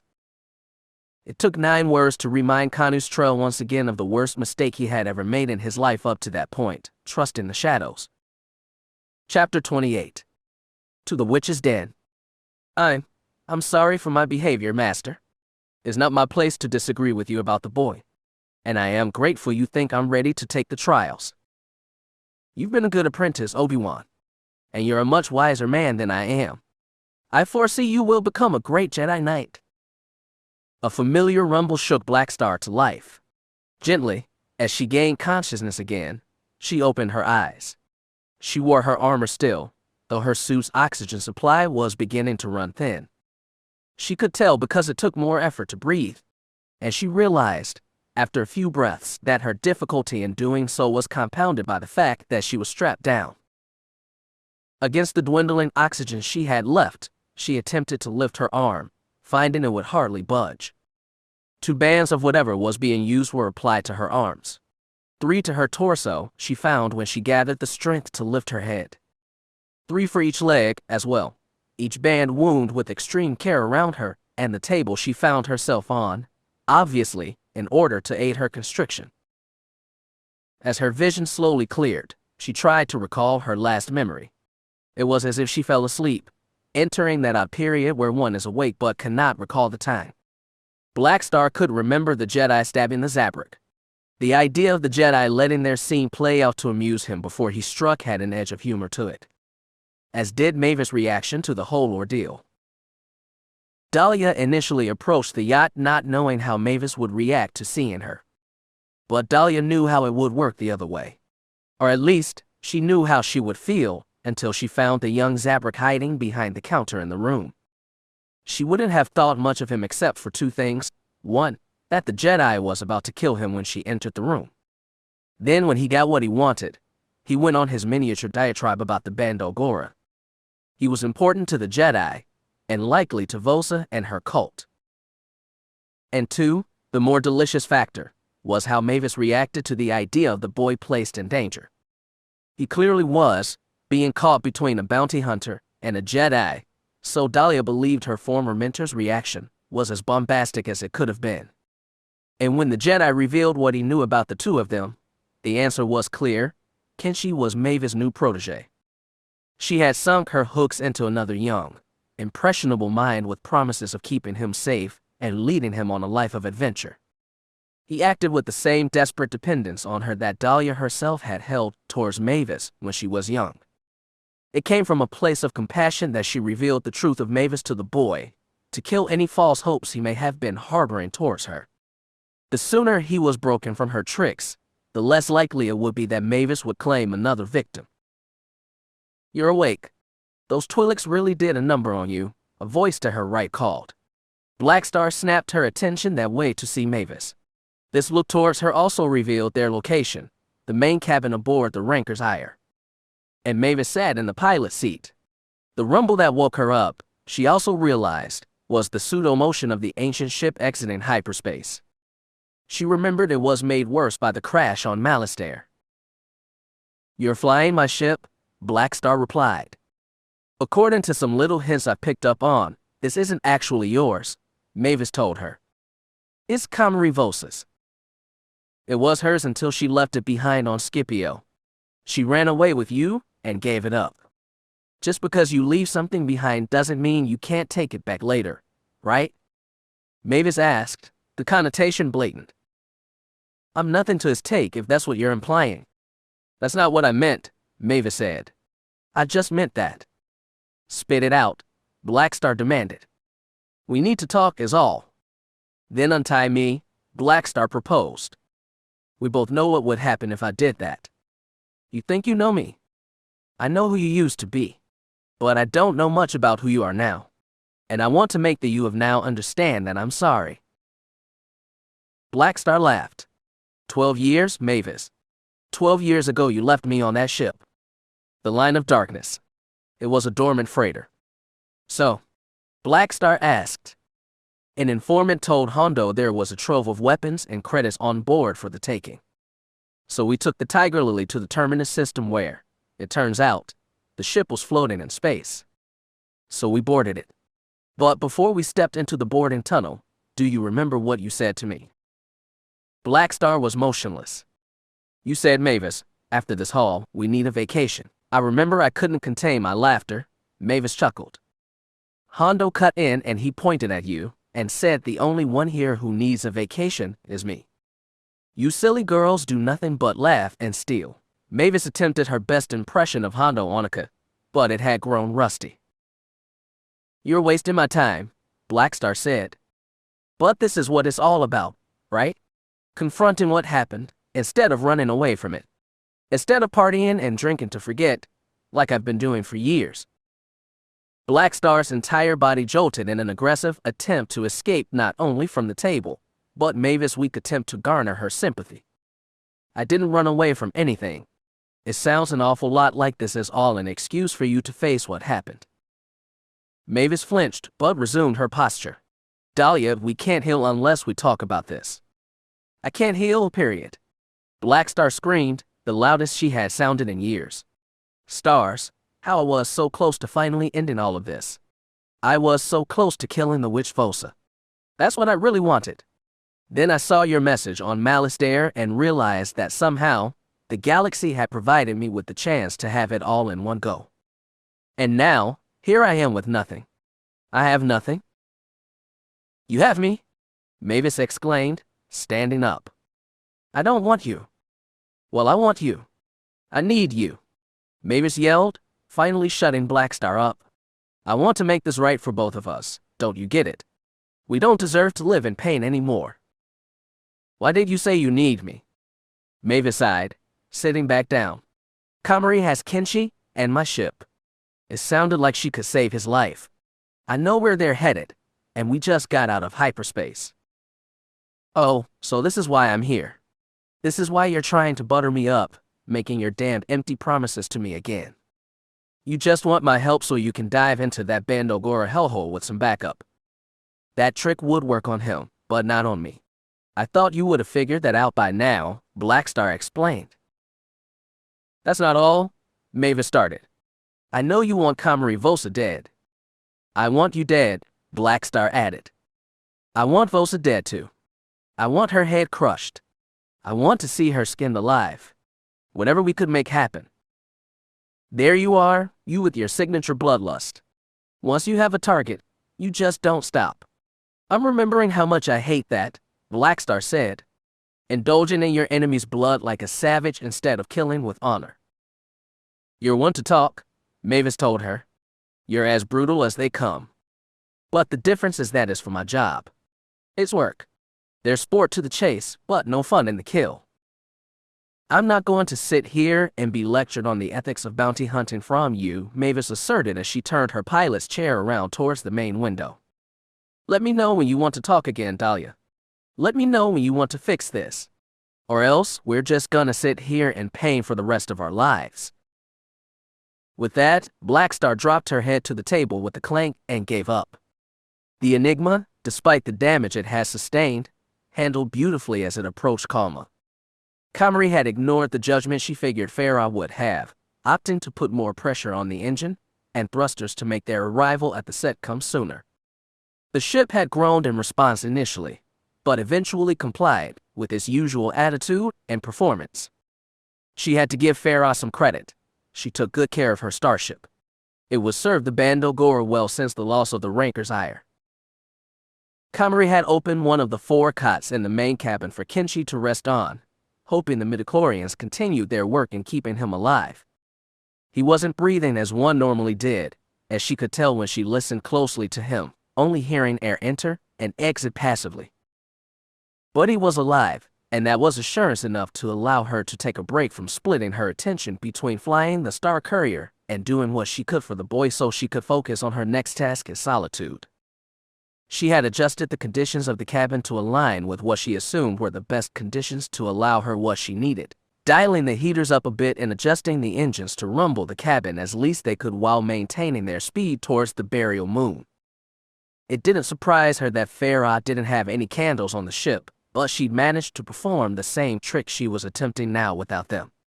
The candles acted as anchors, keeping her spirit in her own reality and calling her targets of contact to her domain. But Scipio had proven she was capable of doing this without them. Komari sat in the middle of the cabin, the fronts of her lower legs pressed flat on the ground. Her back was straight, allowing her blood to flow freely. In fact, her entire body, in its stillness, was allowed to operate in simplicity in this position. It helped to have her mind taken away from her physical existence in order to sink as deeply into the force as she could with no distractions. She entered her trance, manifesting in the ether of the force that existed in her psyche. Around her, from some indeterminable hammer space, extended the same curling series of blood-stained metal blades, whose etchings still remained indecipherable to her. But Komari let the dark side guide her, of course, to the blade she sought, and breathed in as she prepared to run her fingers along the razor edge. It only hurt in the sense that her spirit, which she stood in now, was pricked. Though when she returned to the physical, there was no sensation of pain at all. Her blood ran down both sides of the blade from where she ran the limb, and couldn't help but smirk as the blood performed its duty and evaporated into mist, transforming into a cloud around her that took away the mausoleum of metal and etchings that surrounded her. She felt suffocated, but it cleared after a moment, and she realized by way of her surroundings that she had been the one to come to her target's domain this time, instead of vice versa. Komari stood in the middle of a massive stone walkway, outdoors, in the middle of broad daylight. It felt like, wherever she was, it was the summertime. The sunlight rained on her, enveloping her like a blanket. She had only been in places that were naturally cold or artificially warm for the last year of her life, so the sensation felt foreign and oddly uncomfortable to her. And when her eyesight completely adjusted, she looked around and absorbed the rest of the scene. The walkway, on either side, was lined with various small buildings made from the same material. The buildings themselves were adorned with various vines hanging across the border between the tops of their windows and the sienna-tiled roofs. Though the vines were well kept, not simply overgrowth. Between nearly every building was a medium-sized tree or two, whose leaves and branches intermingled as the careful breeze rocked them up and down like babies. Komari could hear birds overhead, the exact species unknown to her. Their chirping held the impression that whatever flock had inhabited the trees of this place existed in symphony, providing a soundtrack to those who lived in those buildings and lined those streets. Though oddly, the street she stood on, and those she could see between and beyond the various buildings in the city were deserted.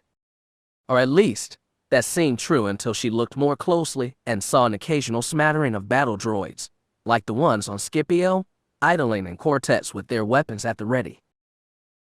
The breeze blew from behind her, as if to send her attention straight forward and observe the massive building she assumed to be some kind of palace that stood before her. It stood hundreds of meters tall, even more round, though its massive size couldn't hide the fact that it connected to other portions of the complex spanning the grounds behind it.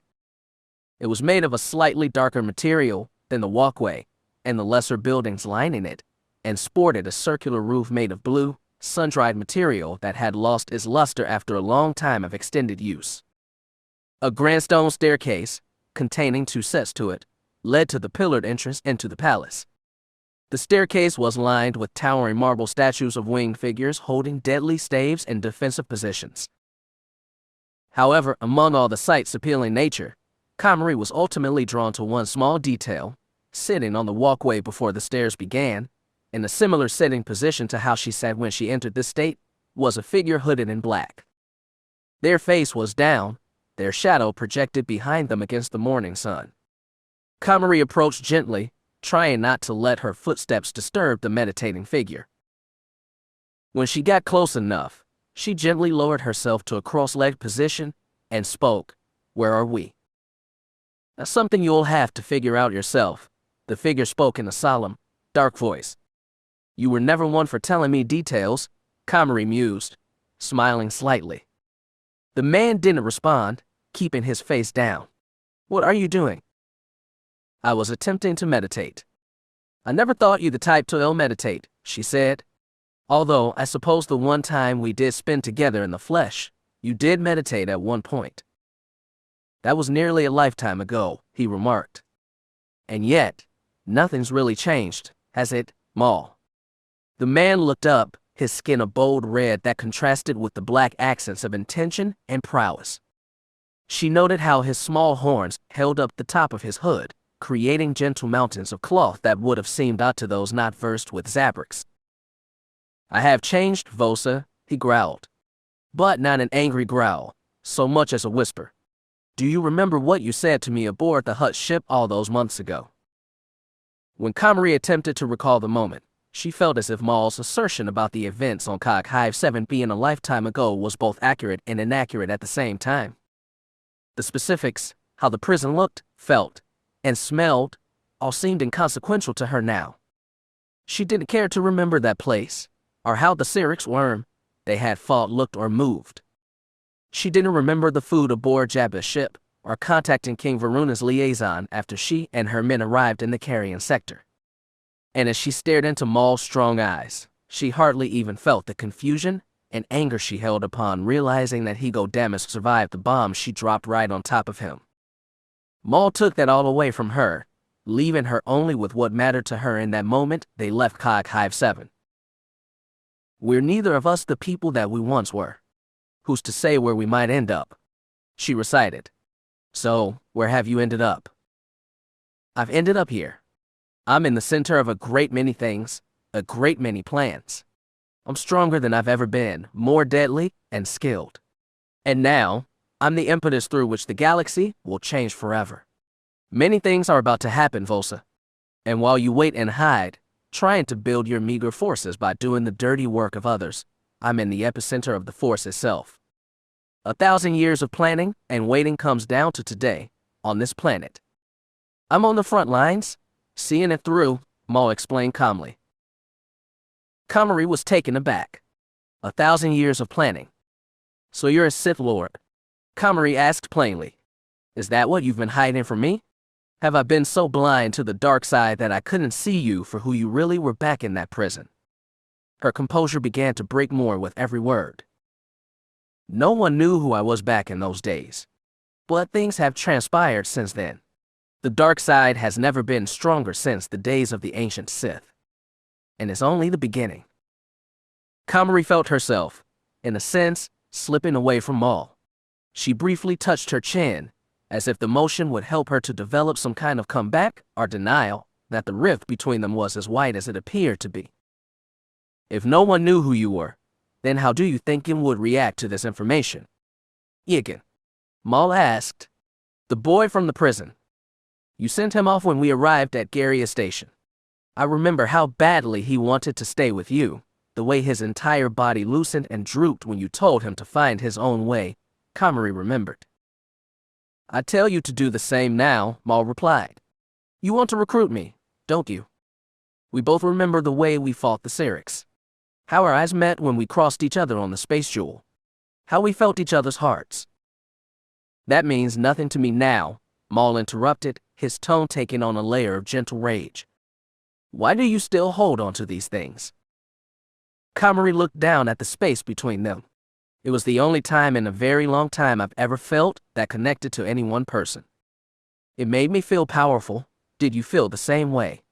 She asked, looking up at him. I am powerful without you, Vosa. I don't rely on others to feed my strength. That's a sign of weakness. There are no weaknesses in the Sith. Maul, please. Just get on your ship and find me on Kalma. Leave everything else behind while you still can. The Bando Gora will be more powerful than the Sith could ever imagine, and there's a very good chance that you could be a part of it. We can destroy the Republic. The Jedi, too. We'll tear it all down and recreate the galaxy in our image. Isn't that what you want? Komari tried. That's what I'm doing. Why would I join your Bando Gora and take 10 backward steps in the process? We're doing what you hope to be doing in a decade, and even that's generous. Komari didn't try to hide her tears as they began crawling from her eyes. I thought we could do this together. You thought wrong. You're constantly relying on others to provide things for you.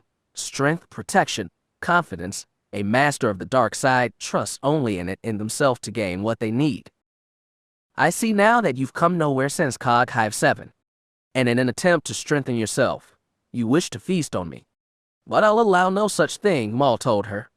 When you finally emerge from your hiding place, thinking your army is ready to tear everything down, you'll come to find this galaxy will be ruled by an order so strong, you'll be destroyed as soon as you reveal yourselves. You and your mentorial ancestors have been planning your uprising for so long, but along the way you failed to realize the ultimate power in the galaxy was brewing under everyone's noses. I will see you again, Komari Vosa, but it will be from my perch, watching as you become yet another victim to the power of the Sith.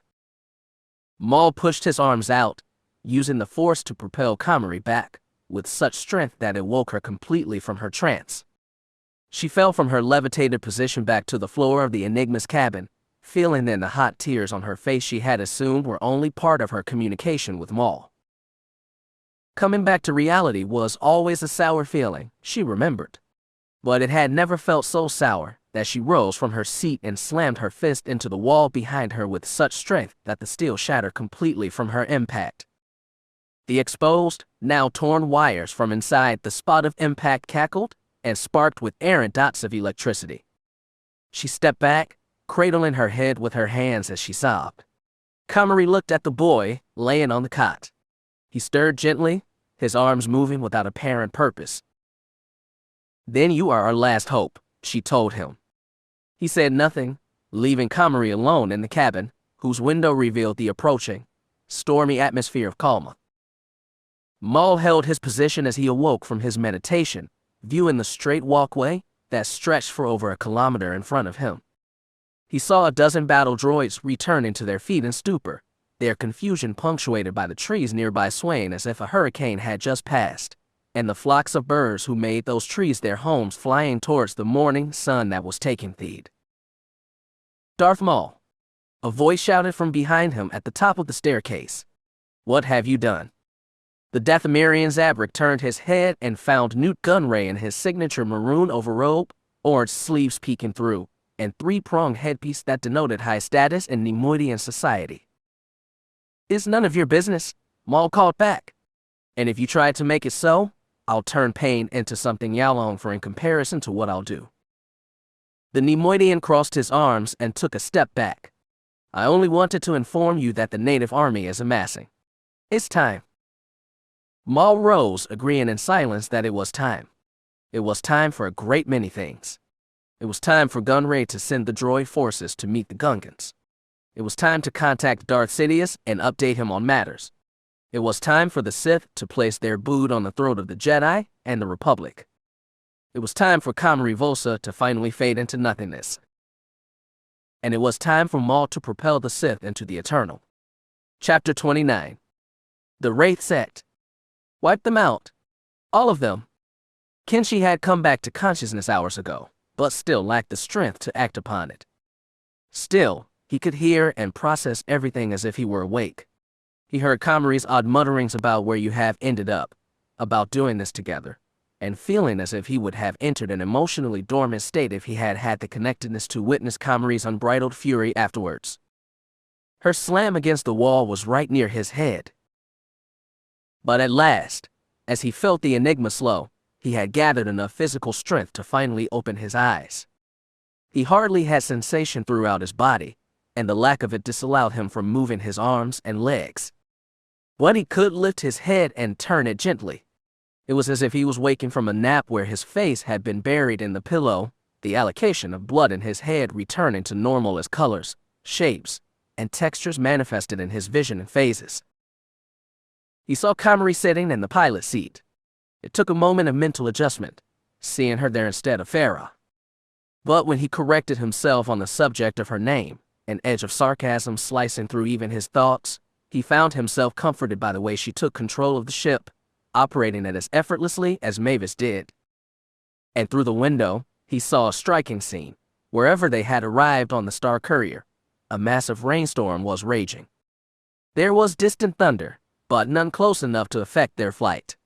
The planet was barren, made of dark rocks that had likely been carved from centuries of constant water exposure. It was nighttime, but the air in the distance was lit by a ginormous cluster of cylindrical structures, all of which sported glass dome tops that glowed flickering shades of blue. They were built into the largest mountain Kenshi could see in his limited view, the building taking clear advantage of its numerous peaks and jagged rises that allowed for more vertical real estate. In particular, from the grandest of the buildings extended a long black bridge and a square landing platform. At least, Kenshi assumed the bridge was black, but his view was altered by the fact that it was covered in, from their distance, hundreds of maggots that covered and squirmed on every stone. The rails of the bridge were illuminated by a dozen blue torches on either side, raging as if the rain wasn't their natural enemy. A rumbling noise grew louder as they approached the platform, audible above the growl of the Enigma's engines. Komari, Kenshi asked weakly, hearing his voice practically as a whisper. It would have sent chills down his spine, hearing how similar he sounded to the bounty hunter aboard the yacht ship. Komari turned and nearly leapt from her seat before realizing she had to bring their flight to an end manually. She did so, landing gently on the cobblestone landing platform and disengaging all the ship's operations before joining Kenshi at his cot. How do you feel? She asked urgently. I can't feel, Kenshi noted. But I'm alive. I'm going to fix you, she said, gently stroking his forehead.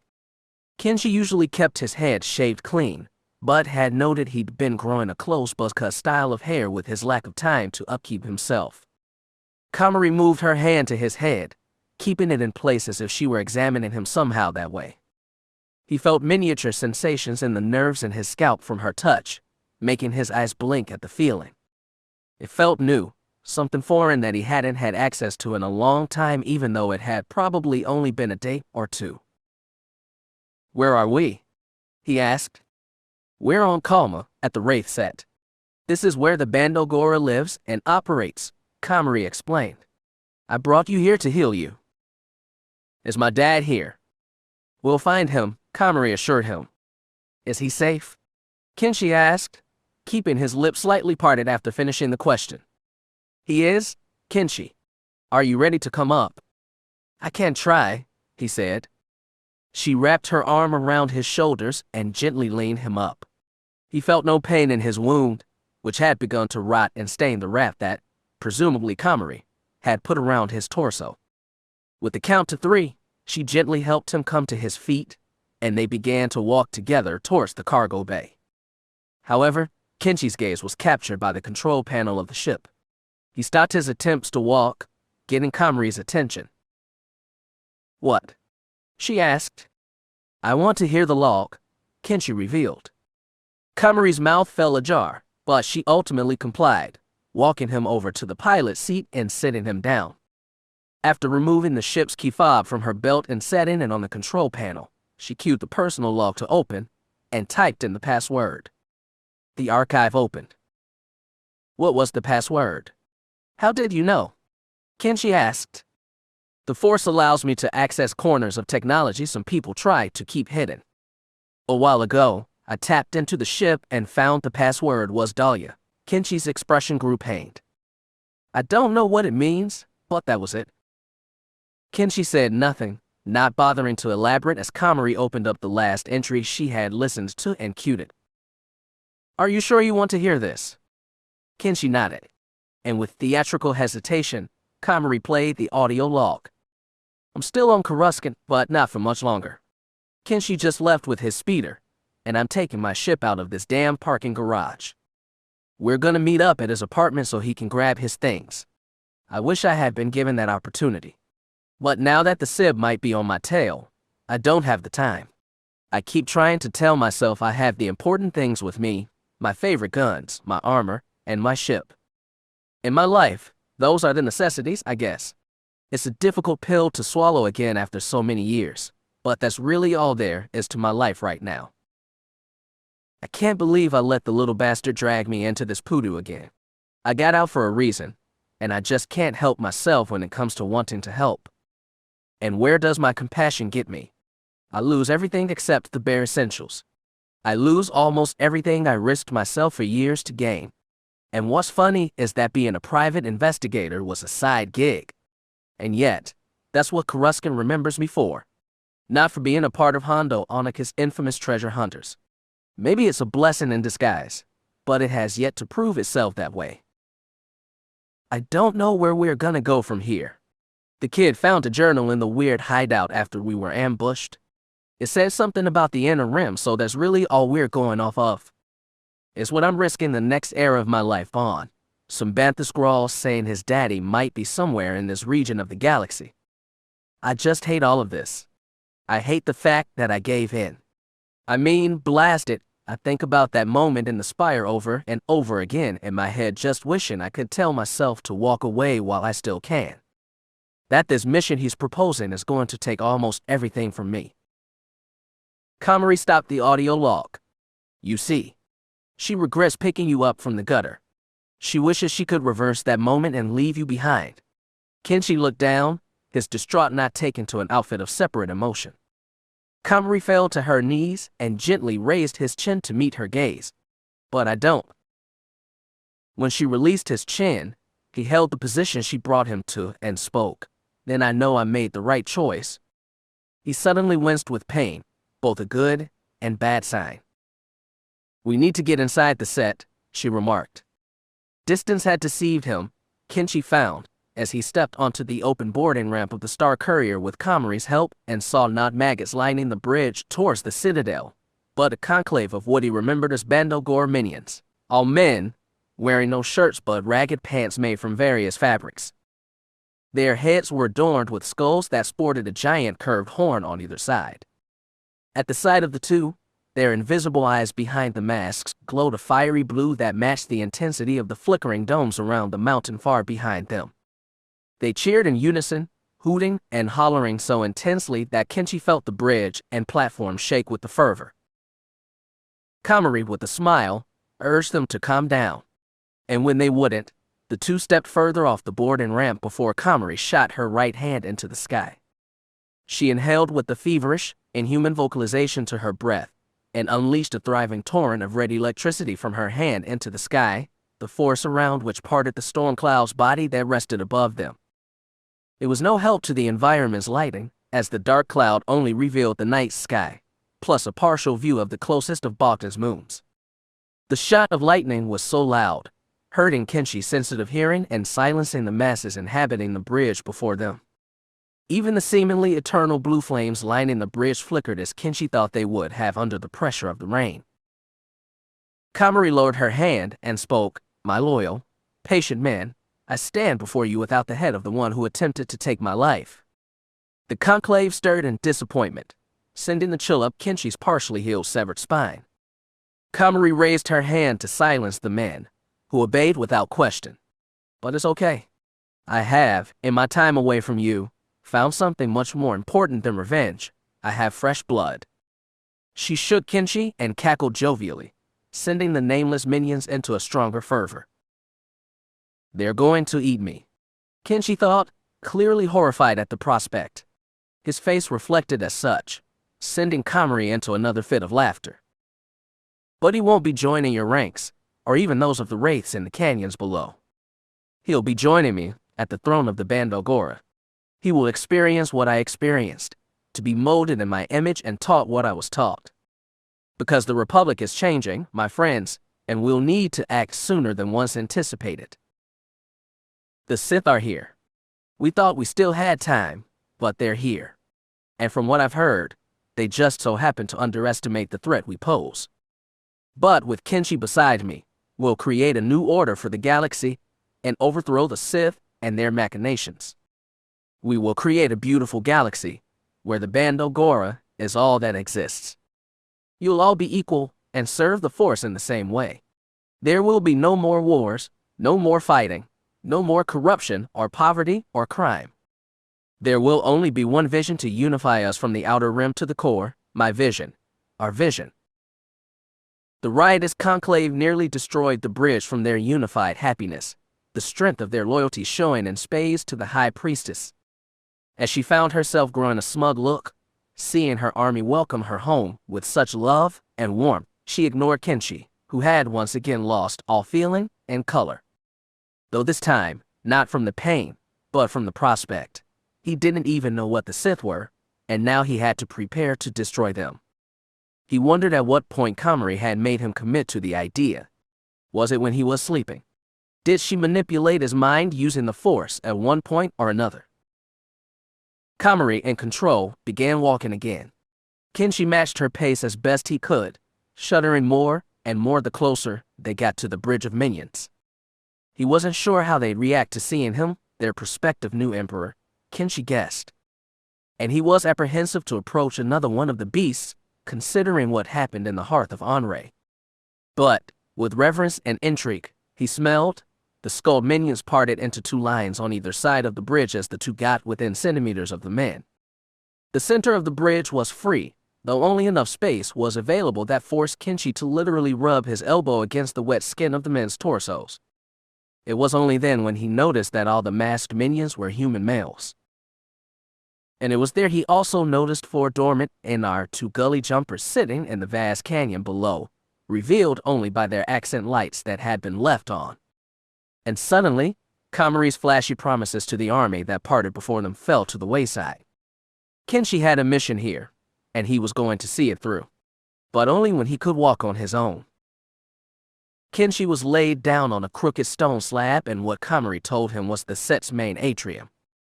A tall, rectangular panel of stained glass lit the entire room blue, aided by additional torches placed on the walls around them. 6 skull-masked minions sat on the floor in a circle near the staircase that led to the raised floor the two were on. However, Kenshi noticed that these minions' horns on their masks were adorned with black drapings, and each wore a bold green medallion around their necks.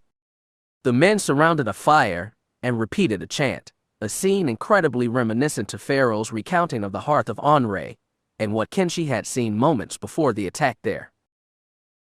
Komari sat on her knees by him, performing a breathing exercise before she laid both hands above Kenshi.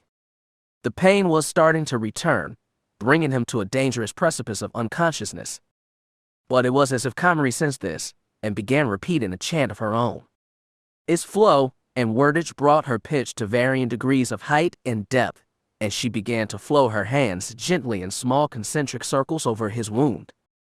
Kenshi thought little of what was happening, until he saw Komari's yellow eyes shift into fiery cobalt, as did the eyes of the men around the fire at the base of the staircase.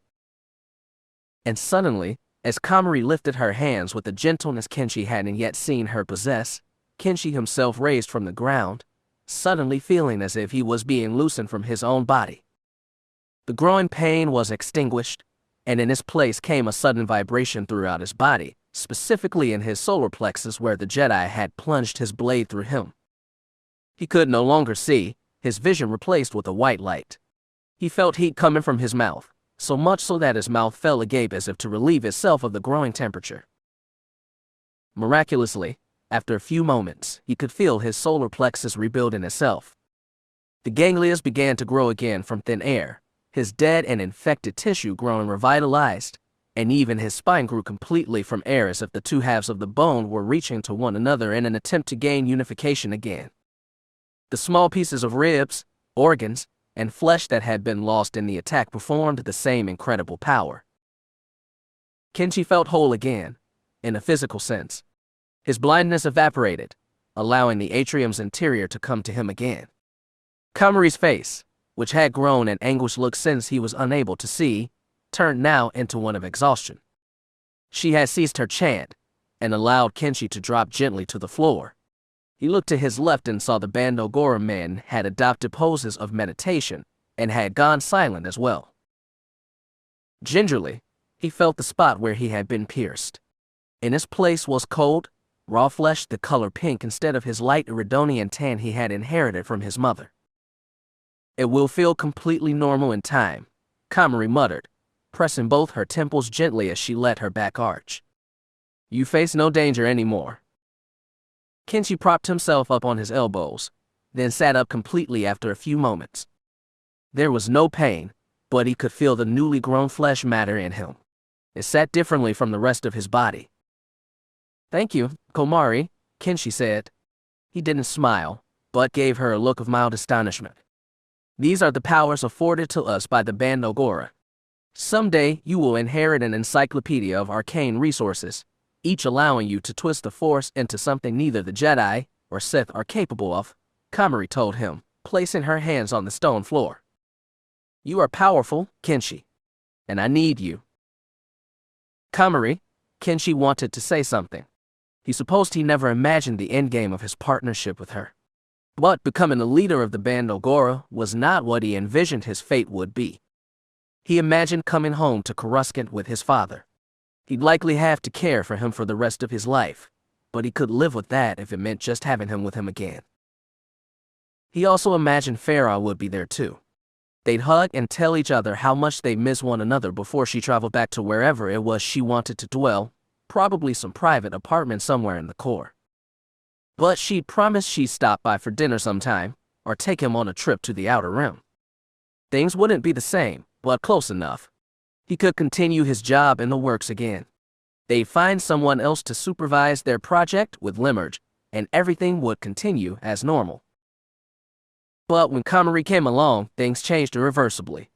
He killed more people since then, and it seemed that she or someone else had been able to justify it every step of the way. He wasn't the person he once was. He wasn't the starry-eyed boy on Coruscant, content but bored with his stagnant life.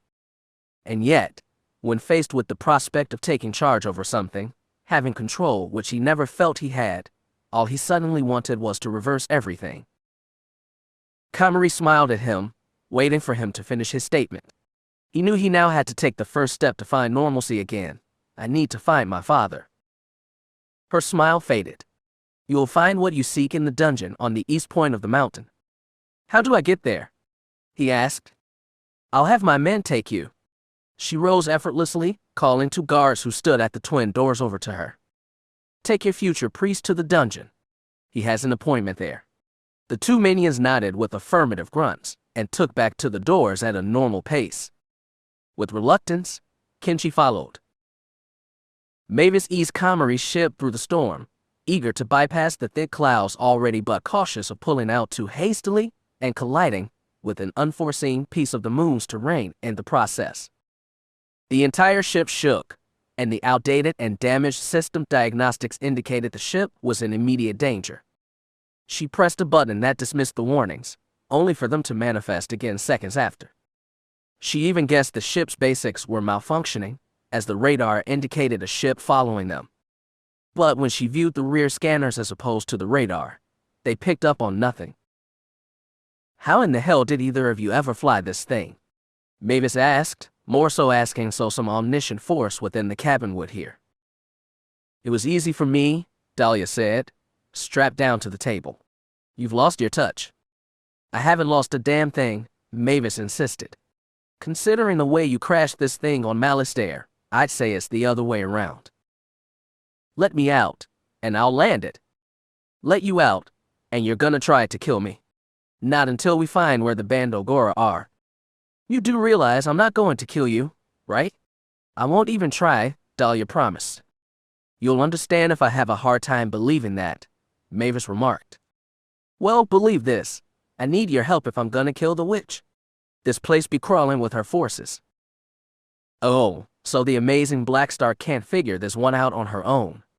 She needs the help of her friend to shoot the bad guys and kill a Jedi?" Mavis asked, chuckling. "You're not my friend," Dahlia said in a growl. "You're my cover fire." "That's all I've been since I left Coruscant, was cover fire," Mavis muttered. But once the remark passed, she raised her volume. "What news flash? I'm the one in control here. And before we even think about killing Vosa, we need to find Kenshi first." "Mavis, he got stabbed by a lightsaber. He's dead." Mavis sighed and winced for a moment. "But he's not." "What?" "I don't know. I just have a feeling," Mavis told her. "I can't explain it." And she was being honest, according to herself. There was an invisible voice that reassured her, warned her, and told her that what she wanted was attainable. Kenshi was alive, but the sooner she found him, the better. She guessed it was possible that latter half of the sentiment was her own impatience coming to the forefront, but that voice, it didn't sound like anyone in particular, yet it sounded like everything. The clouds, the lightning, the cabin of the ship, Dahlia, the straps that held her down, and the roar of the engines, likely on their final operating flight. The system report did indicate they were failing, but Mavis' determination to keep them running until their landing was stronger than the ship itself. "The clouds are thinning. We're about to breach them," she remarked. Kenshi followed the two silent guards across a winding bridge that ran across the outside of one of the mountain peaks. It led to another cylindrical building similar to the main atrium, but he assumed it was indeed the dungeon. The rain chilled him, but was still refreshing despite the temperature. It was the first time he had felt rain since Coruscant. But the weather on the planet was mostly artificially controlled, so the rain only came around when those who decided it felt it was necessary. That was a part of what he didn't like on Coruscant. Everything was decided for him there. The weather, his home, his job, and even his speeder, Zara, were all decided for him. At least in moments like Scipio, where he nearly died rushing into battle to save Feroh, he made that choice. He made the choice to kill the Kiffer on Coruscant. He made the choice to even find his father, reaching to lengths that those in charge and the Jedi were too held back to do. And yet, now that he had traveled across the galaxy, visiting places he'd never even heard of, and done things most of his friends could only ever dream of doing, he now found himself in the same position he was in on Coruscant, having his decisions made for him. Komari said he was poised to join her in ruling the Bando Gora, but that wasn't what he wanted. At least, he didn't think it was. She had given him the tools to be autonomous, and yet, she had effectively taken all of those away as easily as she had given them to him. The idea of telling Komari no didn't just seem stupid, it seemed deadly. Here they were, surrounded by all of her subordinates who had waited 2 weeks to be reunited with their priestess and a prospective new leader to help prepare them for a coming war. If he were to deny them that opportunity, would Komari let him fly the Enigma home and never bother him again? Could she handle that? She could hardly handle anything that went against her plans, and she had dug him in so deeply that everything now depended on his cooperation. This was a problem. Suddenly, a murder of giant, jet-black crows perched on a pointed rock near the bridge began to call. Their screams were intense and inorganic, sounding more like screeching metal as opposed to a bird's call. The calls momentarily startled Kenshi, but they simply took the attention of the accompanying minions. Then, a viscous rumbling sound broke through the storm to their left, where Kenshi saw a silver, crystalline ship breach the clouds. It had a frontward light activated, illuminating the vast canyon below. The engine on its back was on fire, and the ship seemed to be plummeting fast. However, it flew past Kenshi's view behind the mountain. He heard another screech of metal, though this time, obviously, from the ship in the distance. The crows flew off their perch and towards where Kenshi assumed was the site of impact. After a moment of confusion, it seemed, the guards continued onwards, towards the dungeon. Miraculously, Mavis had managed to skid the ship to its conclusion in the dark canyon as opposed to an outright impact. When the ranker's ire settled, she peered back at Dahlia, still secured on the table. "Are you okay?" Mavis asked. "I'm alive," she remarked. "Good." Mavis shut down the ship entirely, not willing to risk an explosion by leaving the damaged ship active in this state. She finally approached Dahlia. "This is it." "This is what?" "The moment of truth. I'm going to let you go. We either work together to find Kenshi and give you your chance to kill Vosa, or you turn on me, and one of us will die. But it's all your choice." Mavis unsheathed her knife and cut the closest edge to her of each strap that held Dahlia down. When she felt the straps had loosened enough, she sat up. There Mavis Trap stood, her arms crossed and knife sheathed. There she stood, the root of everything that held Dahlia back from living her life. Her physical pain, the dichromatic existence as she lived, the need to wear a suit of armor to survive, and so many torrented, fragmented memories of moments that she killed and slaughtered to forget. And in a way, perhaps that was how Mavis had been living since then too. Retired, drinking and partying her way out of having to feel any kind of guilt or responsibility. It felt so appropriate that she'd run away from it all like that. But here, when Mavis was presented with the opportunity not to redeem herself, which they both accepted was impossible, but to perhaps relieve the both of them of some of their pain they'd been harboring for 12 long, agonizing years, she seemed to want to take it. Dahlia wasn't sure anymore if her intentions were born of selfishness, or rather that the pain they felt was shared. Relieving one would likely relieve the other, because they both regretted the same decision Mavis made. Mavis regretted her decision, Dahlia could tell. It wouldn't bring back Dahlia Geyser, the beautiful young woman with hope in her voice, jokes at the ready, and a smile that lit the galaxy. But if Mavis could prove without a shadow of a doubt that she'd felt even an ounce of the pain she felt, then perhaps. At the end of it, she wasn't sure. There would be no forgiveness. The cost had simply been too much. There would be no smiles, and no laughing or hugging. There would be no apologies, or at least none that would have their intended effect. Perhaps there would be a silence, one that told the both of them that it was time to move on. And to really move on, not to simply run away or attempt to bury their regret like they were stumbling drunks. Perhaps there would be a silence between them that would carry over off of Kalma, into their separate starships and their hearts. They could pick up their baggage and move on to whatever came next in their lives. That defined freedom to Dahlia Geyser. At least, in that moment it did. She turned herself off the table, planting her feet on the floor of the ship. She was just shorter than Mavis, but met her eyes through the helmet regardless. "Then let's finish this," she said. "High Priestess, our scouts have indicated that the starship was the Ranker's ire. There were 2 aboard, and both survived. The Bando Gora captain conjured a small blue fire from his hands which displayed the wavering aerial image of Feroh Tara, and the assassin exiting the crashed carcass of the ship." Komari scoffed. "They're here to kill me?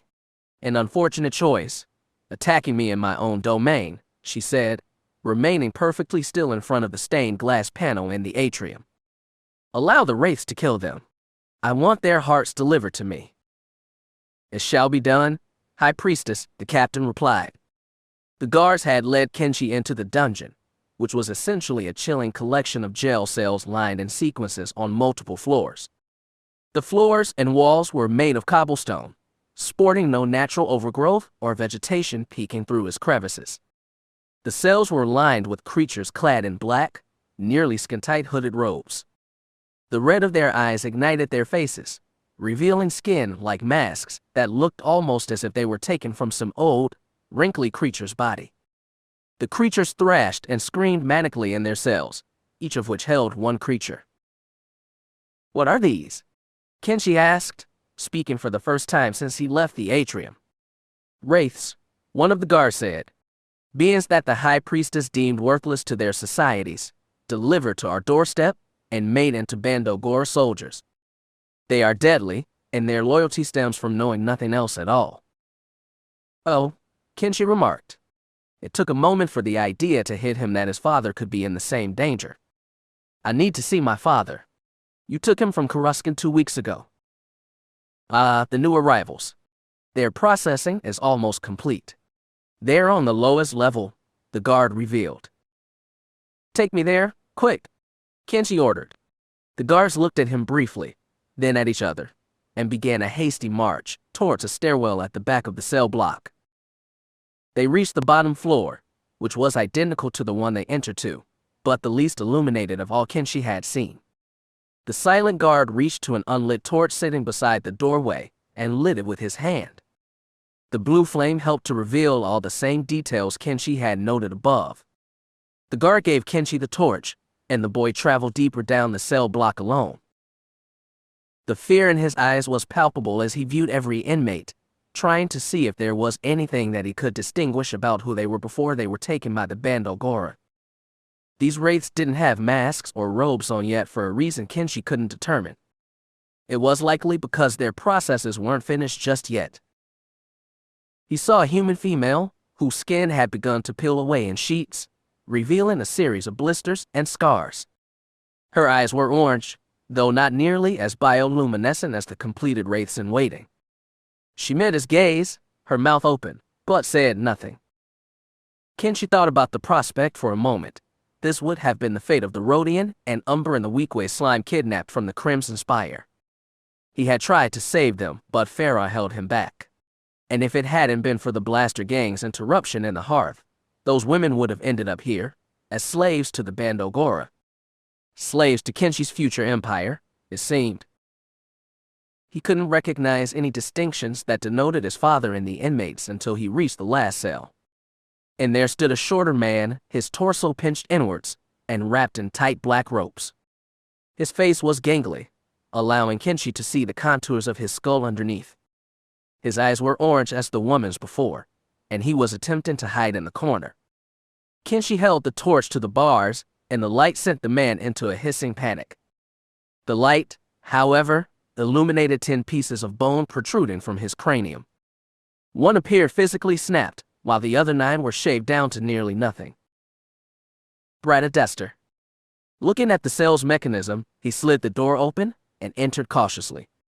Dad, he called. The man squirmed as he pressed himself into the corner at the approaching light. Dad, it's okay. The man calmed down a bit, especially when Kenshi placed the torch on a small mount on the wall nearby. He approached the man with his hands up. Dad, I'm not going to hurt you. I'm here to take you home. The creature emitted a light growl, but Kenshi sensed no malice in his voice. It was more an acceptance that he was not a threat. The boy lowered himself to his knees, now a third meter in front of his father. It's all okay now, I promise. I've come all this way to save you. We're going to go back home now, okay? The man's eyes, initially orange, now began to turn a shade of worn brown instead. He grew dizzy, as if he had just been shaken around in a starship. There was a pause before he spoke, that voice Kenshi hadn't heard since the night of his disappearance breaking through. Kenshi. Kenshi couldn't help the tears that began pouring from his eyes. Yes, Dad. It's me. I'm here now. You're safe. You came, he muttered. You came? I did. And I'm getting you out of here, Kenshi assured him breathily. Oh, Kenshi? My son, the man muttered, slumping over slightly. He reached his hand out to touch Kenshi's face, and Kenshi held the man's hand in place and closed his eyes. His skin was so dirty and jagged. He hadn't been washed in weeks, but the smell fell to the wayside against the side of his father. He hardly recognized him by looks alone, but could still feel his heart. You came? Then, as Kenshi let go of his father's hand so he could return it to himself, his hand slipped and fell to the ground as if Brada had no strength in the limb. Dad, are you okay?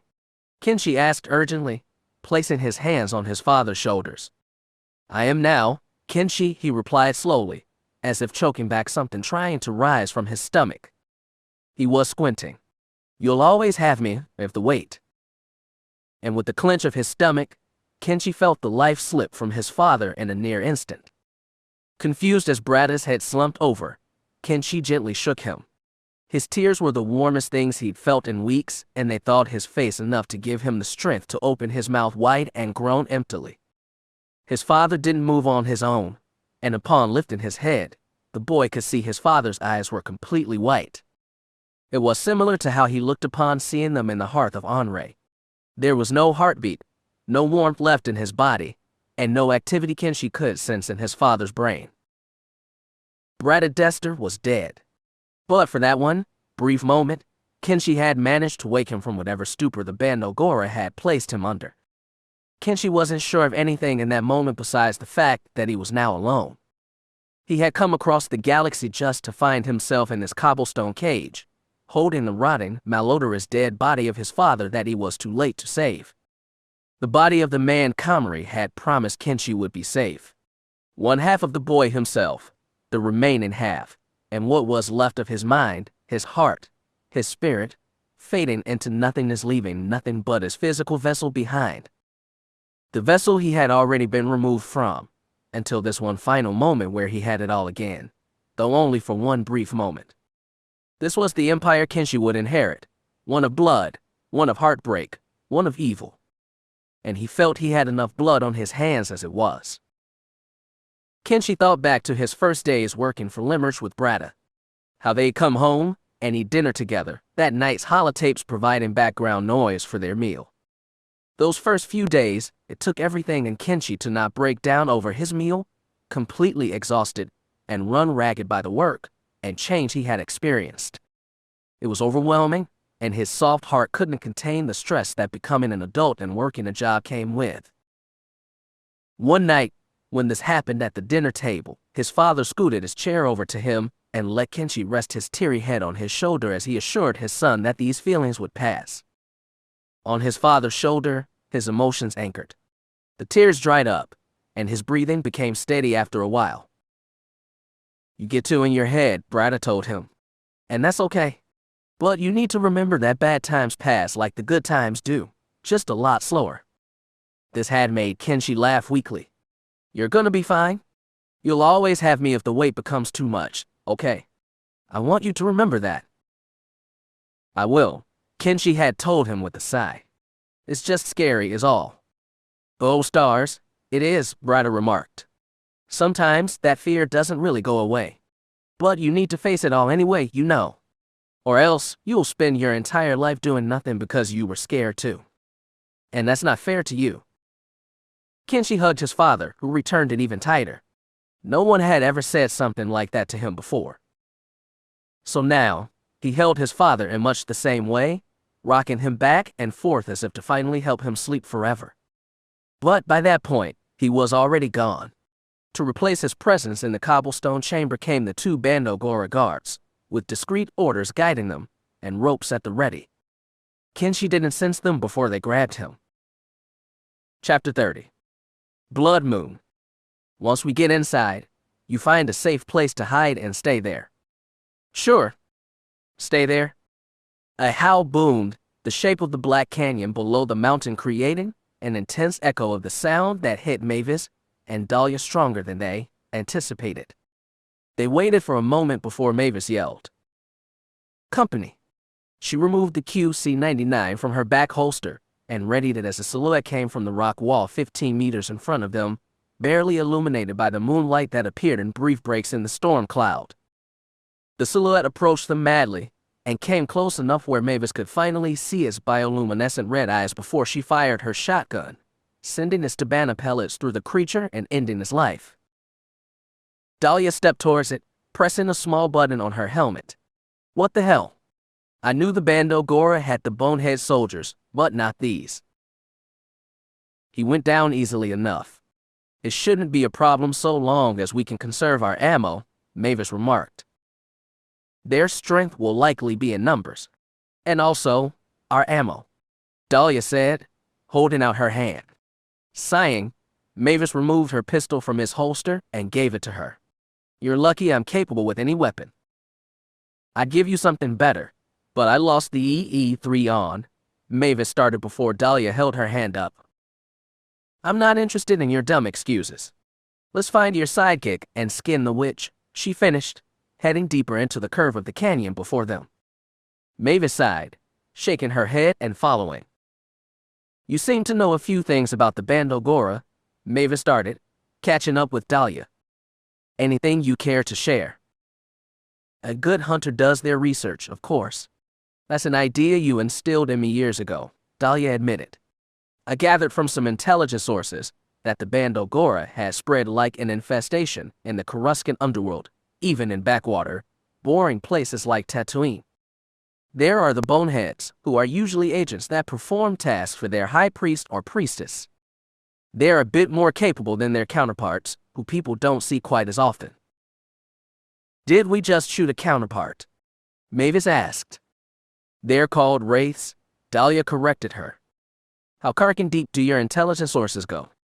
Being a top member of the guild allows you some excellent tools. Exclusive knowledge. But you wouldn't understand, since you hate the guild." "I do, and you know why. You're afraid of joining the system. You'd rather do a little freelancing on your own schedule. But that doesn't pay the bills," Dahlia told her. "I don't have bills anymore. I have enough money to finish my retirement on." "You don't seem very retired yet, I must say." "Yeah, well, when someone needs your help and guild drives your conscience, it's kind of hard to stay out of the private investigator business," Mavis explained, taking a cautious position behind a corner before stepping out from behind it and being met with 4 more wraiths, 2 of whom tackled her and knocked her shotgun from her hands. Dahlia calmly took 2 shots, 1 for each creature, and sent them scurrying back a few meters. The rain and wind intensified as Mavis returned to her feet, finding her teal shotgun and spraying 4 shots with wide range that grazed all the wraiths at once. They hissed and shrieked, jumping in again for the kill. Finally, Dahlia stepped forward and sprayed a tsunami of glowing yellow pellets at the creatures, piercing their rotting flesh in intense spots of impact. They fell onto the wet rocky ground, finally dead. "Don't focus on keeping them at bay. Just kill them," Dahlia told Mavis. She purposely bumped past her former mentor on her way deeper into the canyon which led towards the complex of buildings on the thundering mountain before them. Mavis looked to the buildings with intensity. "Hang in there, Kenshi. If Komari could save you, then so can we." Obi-Wan swung his saber with grace, though with only the passion that striking down the Trade Federation battle droids required. He didn't feel the need to expend too much energy on such simple automata, though he also acknowledged in silence that he would do what he must. He turned towards the large door that led into the palace, following Kigan, Queen Amidala, and the rest of their team. Their plan of distracting the scattered battle droids in the courtyard using a second team had worked well. Their hover tank managed to take down the closest armored assault tank in the droid's possession, starting the firefight with enough noise to let the Queen squat in. Panaka had not guessed there would be much pushback inside the palace, but Obi-Wan held his activated saber at the ready in case Panaka's instincts just happened to be wrong. Dooku grimaced at the thought of returning Palpatine's shuttle to him with lightning scorch marks, but he tried to remember that to the Senator, money was no object. And with that sentiment in mind, He hastened his ship through the cloud layer and emerged with the view of a black mountain sporting a collection of buildings with dome tops that felt both lively and dead at the same time. Lively in that there was clearly some kind of activity within their walls, as shown by the illuminated blue patterns visible through the glass ceilings. However, they seemed dead by way of the cobblestone architecture, which felt completely outdated and unupdated, likely for centuries. He didn't know much about Kalma beyond the fact that it was a burial moon. Some cataclysmic war on Bogdan occurred, resulting in enough deaths to apparently dedicate a whole of one of its 20 moons to the victims of the fighting. Yet now, Komari Vosa and her cult had perverted the memorial moon, turning it into their own little hideout. Dooku still wanted to save Komari, but his doubts grew stronger every time he reflected on the matter. She had harbored such a strong presence in the dark side in the Zabrak, and had poised him for the throne of the death cult. If he had not struck the boy down, he imagined the Bando Gora would have become more powerful than even Palpatine could have handled. But Komari herself could still be tamed, he hoped. It had only been a year since her disappearance, and at the time of their communication through the Force on Coruscant, it had only been a year since the last time they spoke before she snuck off to Balthazar. That was the end of everything for her, really. That day, when the High Council had discontinued her training, Dooku recalled how he entered her room after the fact, only to find her sitting on her cot in silence. He entered silently too, opting to sit on the foot of her bed, his back straight and his eyes closed. He took a moment gathering his thoughts before he spoke. How could this have happened? Komari asked, cutting Dooku off before he could say anything. I thought I was doing so well. I thought I was, poised for greatness. Greatness is only a matter of perception, Dooku spoke. But I was great. By the Force, I was. I've performed feats no other Jedi in this age has been able to.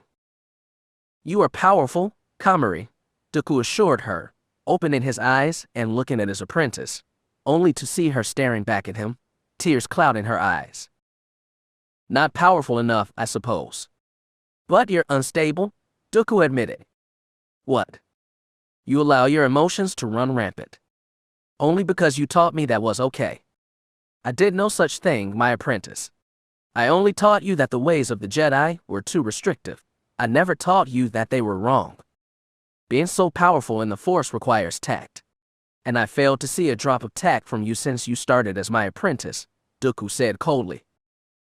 In hindsight, Dooku was unsure how to feel about the way he spoke to her in that moment. He needed her to understand why the Council made their choice, and so she could finally begin to experience some degree of reform that she had required for years at that point.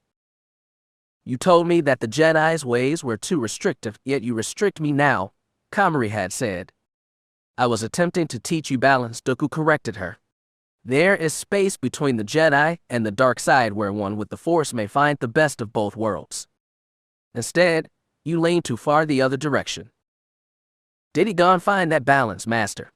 Komari asked cynically. Dooku attempted to never mention Qui-Gon around her, but he couldn't help himself from bathing in his pride on rare occasions. Qui-Gon had grown to be an incredible Jedi by Dooku's definition of the title.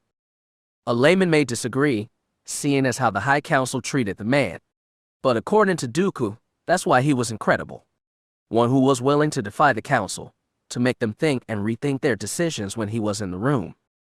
Qui-Gon acted as a verifier, someone who was willing to go starkly against the word of the Jedi Masters in pursuit of the Force's word.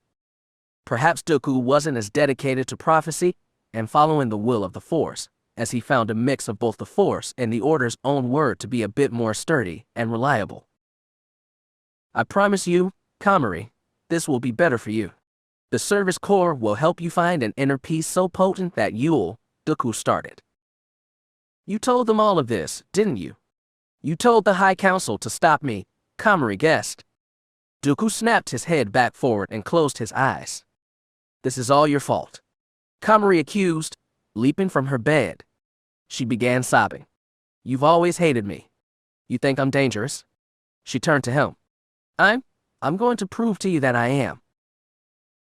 Komari sprinted through the door of her quarter, and Dooku got up and pursued.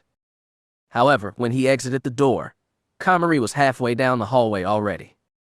Dooku sprinted after her, and believed he was catching up to her, but stopped himself when she reached a turbolift and descended downwards.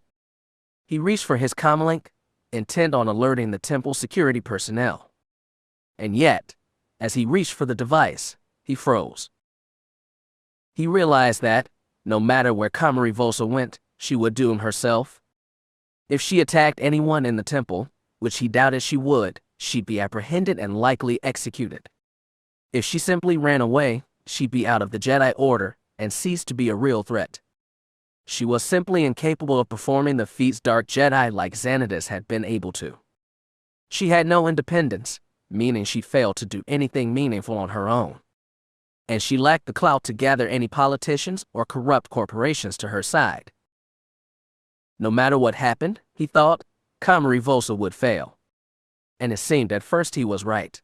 When he had received reports that Komari had lied to join a Jedi strike team that had been sent to Baltazar to fight a newly revealed cult called the Bando Gora and their mysterious leader, he heard nothing until the next report on the mission came in. They had managed to drive the Bando Gora off-world, but they had kidnapped Komari and 2 other Jedi from the team in the process. On the one hand, he had felt dread in the pit of his stomach. How could he have failed his apprentice so badly to let her be whisked away to a planet where she would meet her demise? And how would the council react? But as he pondered that idea more, the clearer his prediction became regarding their reaction. They had already wanted to send Komari away to some farm in the Inner Rim, separate from the affairs of the Jedi Order. That was how most felt about the Service Corps anyway. But, in this way, Komari would be out of their business completely. She simply ceased to be a problem. And while brief, silent vigils were held for the other 2 Jedi who had been taken, Dooku recalled standing at a distance as he mourned, in silence and isolation, the loss of his apprentice. But of course, that would all change that fateful day 2 weeks ago when Dooku found himself in the ether of the Force, which had dropped him again on the snowy paths of Galadrin. Only then did he see what his fallen apprentice had finally become. And only then did that dread that had followed him into the next year after Baltazar morph into something much stronger, regret. Regret that drove him across the galaxy, intermingling with the intergalactic banking clan, dug criminals, and dipping him in and out of observing a political revolution that the Republic had yet to realize was upon them. But if he had never let her leave that day, then perhaps they could have entered the new age of the Republic together. Instead, they found themselves here on Kalma, the graveyard of Bogdan, and now the graveyard of their relationship as master and apprentice. Dooku felt now that she was too dangerous to be left alive. If she could find and harbor a being as dangerous as her apprentice, or at least with so much potential in the dark side, then he shuddered to imagine what heights of danger and threat she and her cult could reach if they spread beyond this desolate moon. As painful as it would be for him, it was time to put Komari Vosa to rest. Kenshi felt the cold hand of the Bando Gora guard against his neck as it gripped the bottom edge of the sack they placed over his head and ripped it off. To his sight was revealed a small, circular chamber made of charred cobblestone. In the center of the chamber was a vertical, diagonally stood quartet of wooden planks bound together, held by a base connected to the floor. Idle steel chains hung to the floor on either side. The room was lit by 4 torches hung against the wall. The 2 guards walked Kenshi to the center, though he attempted to jostle his way from their grip to no avail. And after a moment, the Zabra found he simply didn't have the energy to continue trying to escape. He assumed his defeat was felt in looks and spirit by his captors, as they proceeded to untie the ropes they had bound around his wrists before forcing him to stand with his back against the series of planks. They fastened the chains around him and the boards and ensured he couldn't move. The boy leaned his head back against his plank pillow as the guards exited the chamber and locked the door behind them. He was thinking everything and nothing all at once. But either direction his thoughts fell in, he felt defeat. He couldn't feel the Force, or his emotions, or even his body in certain seconds. While Komari had saved him from death, she couldn't prevent the loss of everything else he had worked and suffered so much to achieve. No, he thought. It's not that she couldn't prevent it. It's that she didn't. And that thought pierced his heart so deeply, but the emotional threshold required to feel that pain was still too high to reach. While he had a lot to learn about Komari's arcane abilities, especially the ones she had unlocked since they reached Kalma, he realized that her inability to prevent Brada's death didn't actually fall under the arcane. But rather, it was a lack of care that she had chosen regarding the matter. She told him his father would be kept safe, and yet she made no effort to make it so. She let Kenshi live under that false hope, drawing him into trust her enough to come here and become her apprentice. Kenshi had fallen into Komari's endgame, and whatever that endgame was about to begin, it seemed. And as the thought passed, Kenshi felt the air flex around him. Do not fear for your life, Kenshi. In time, all will make sense. Komari. Kenshi looked around, assuming she had manifested in the room until he remembered how they communicated at Deceit Epsilon on Malastare. He closed his eyes and focused inward. Komari, what's happening? You are about to undergo the same conditioning I did. What the hell are you talking about? I see now the dark side brought you to my doorstep for a reason all those days ago on Scipio. If we are to combat the Sith, I'll need a second in command to charge bravely against them. I don't even know what the Sith are. In time, I'll teach you. I'm not going to war for you. I don't want any of this. You think I wanted this either? Of course I didn't. Not at first. And you're going to grow to hate me for what I'm about to allow them to do to you. But in time, you'll realize that the dark side, in all its pain and suffering it allots, is always right. In time, you'll realize that now, in this moment, you're being led to your destiny. My destiny is on Coruscant now. You've taken my father away, and now I have nothing left but to try and go back to normal on Coruscant. We all have to make sacrifices for the greater good. Hopefully, when you emerge in a few months' time, you'll understand better. And suddenly the quiet flickering of the torches took hold of Kenshi's ears again. He opened his eyes, able to do nothing but breathe a shaky sigh. The chamber door opened, and in stepped a Bando Gora minion, though this one was fully clothed in brown fur pelts from an animal unknown. Covering the cranial part of his skull mask was a maroon cloth, hanging to equal the bottom edge of his exposed throat. There were 2 slits cut out for his eyes, and an unknown rune painted in black on the front of the cloth. In his hands was a thick gray staff that appeared to be made of stone.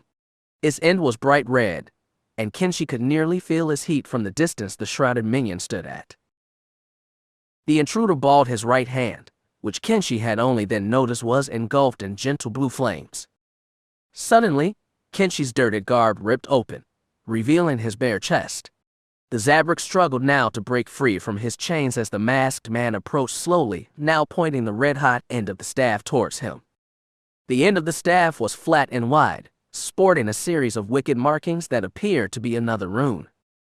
A flat line going straight across, 2 halves of a circle emerging from both its top and bottom, and 4 small etches moving diagonally from the line's ends towards the half-circle's peaks, forming an illusory hexagon. For a moment, Kenshi heard the man chanting quietly, but was removed from hearing his prayer as Komari's voice weaseled its way into his head once more, drowning out all other noise. You are now the property of the Bando Gora. It's only right to mark what's ours.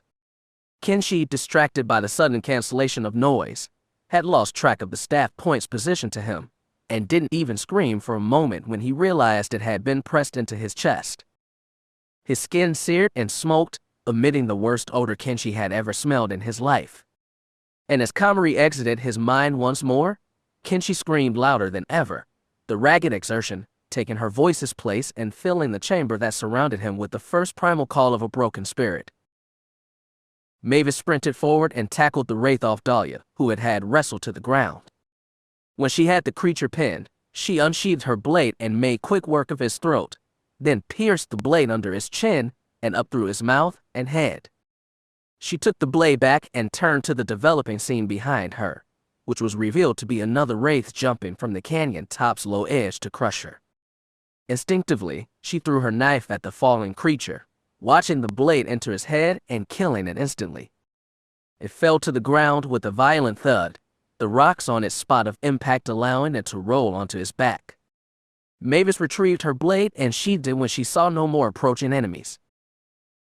Dahlia had risen to her feet and spoke. My radar is showing a lot of these things coming up on us. It never ends, Mavis commented. What exactly is your plan to get to Komari's little city on the mountain? We'll need a ship, Dahlia asked.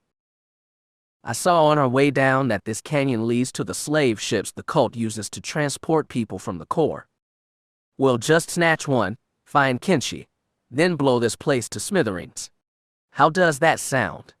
Mavis asked with a smile. It sounds like a plan a retired pirate who hasn't been in the game would come up with.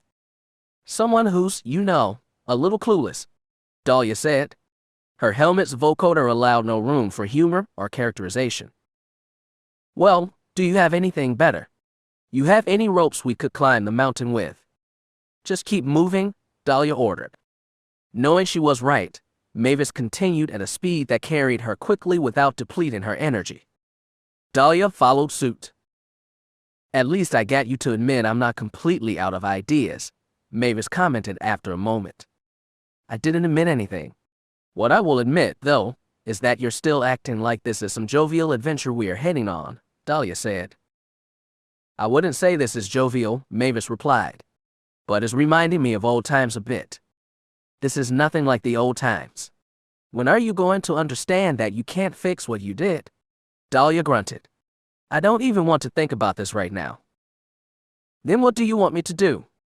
Dahlia stopped, bringing Mavis to a stop as well. I want you to shut up. I want you to keep living with what you've done in silence. I want it to boil inside you and hopefully make you feel an ounce of my pain that I've had to constantly endure for the last decade. Can't you get that through your head? You keep talking like there's some magic, thought-provoking comment that's gonna rewire how I see you. And it's because you're desperate. You can't accept that I'm alive, and that I hate you, because the only version you ever knew of me was one that loved you. And you can't accept the fact that you created me. So now, you're doing everything you can to make me love you again. But there's nothing left inside me that will ever make me love you again. And when this is all over, I never want to see or hear from you ever again. Why don't you just kill me then, when this is all over? Why take the risk of me showing up at your doorstep again? Mavis asked. It's because I want you to suffer, Dahlia said, pointing at her former mentor as she stepped towards her.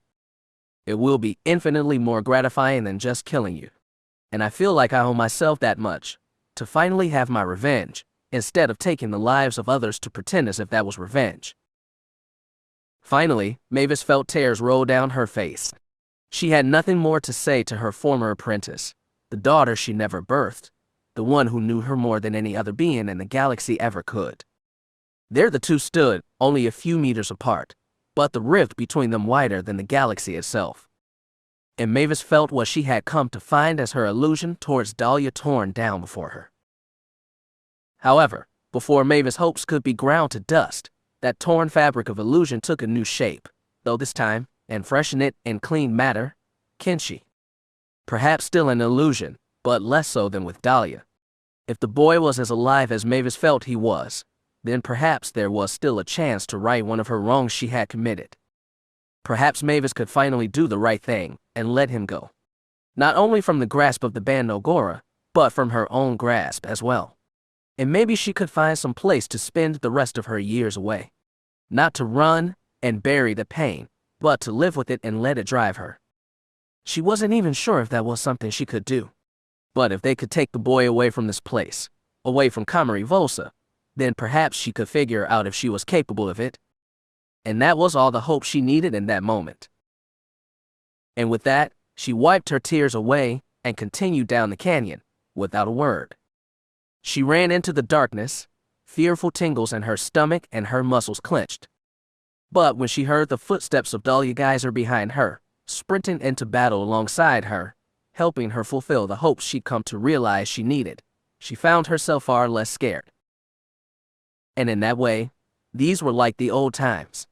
But Mavis found herself smiling as she realized this was the end of them. The manta ray was simmering with murmurs among its elite customers.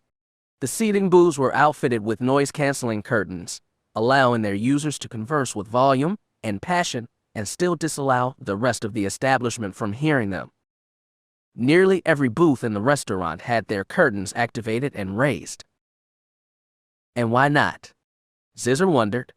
He stood by the door to the restaurant's management office. The exchange of secrets is a sacred ceremony, especially on nights like this. The green-skinned Falleen was dressed in a heavy purple robe that caressed the floor. Its curving blue accents were easy on the eyes, a heavy contrast to the rest of the staff's contradictory color schemes in their outfits and insignias. This was to denote Zizzer as the establishment's manager. The drunken politicians and rich teens relying on their parents' fortunes could disrespect the staff all they wanted. But Zizzer, trillionaire, inheritor of all that House Scissorin had worked generations to achieve, he would not be disrespected, let alone in his own restaurant. His eyes were drawn towards the door leading into one of the private dining rooms across the way, past the flowing fountain in the center of the hall. A server had told him excitedly that Senator Palpatine of Naboo, the reclusive Magister Hago Damask of Damask Holdings, a handful of other senators, and the Vice-Chancellor himself were seated there. Zizzer fired the server on the spot for revealing such information. Had the room's curtains not been raised, then the information and all the following emotions of the staff would be fair game. But by the time the waiter revealed the patrons' identities to Zizzer, the curtains were indeed activated. Such an invasion of privacy went against what the Manta Ray allotted for his patrons, and Zizzer wouldn't stand for such a conflict. Though secretly, he was intrigued, and perhaps even thankful the server told him the information. The election for the next Supreme Chancellor was due to occur the next morning, and the underdog competitor was seated here, in the Manta Ray, as opposed to organizing some form of final address or bulk to his campaign. Although, he also supposed that with only 12 or so hours left before the next morning's session, there was really nothing more to be done when it came to campaigns and addresses. No final words could change people's minds, he assumed, and perhaps Palpatine was right to simply relax for his final night beforehand and discuss matters. And across the hall, in that very room, past that door and those curtains, stood a round, black table littered with goblets, half-full serving trays, and used plates and silverware. Around the table sat Senator Palpatine, Hago Damask, Senator Orn Free Tav Rylith, Senator Tix of the Mon Calamari System, Senator Tumbuk Tora of Cymerth, Senator Edsel Bargain of Runa, and indeed, Vice-Chancellor Masameta. All but Palpatine had eaten appetizers and main courses, along with at least 2 servings of 300-year-old Glavanian wine apiece.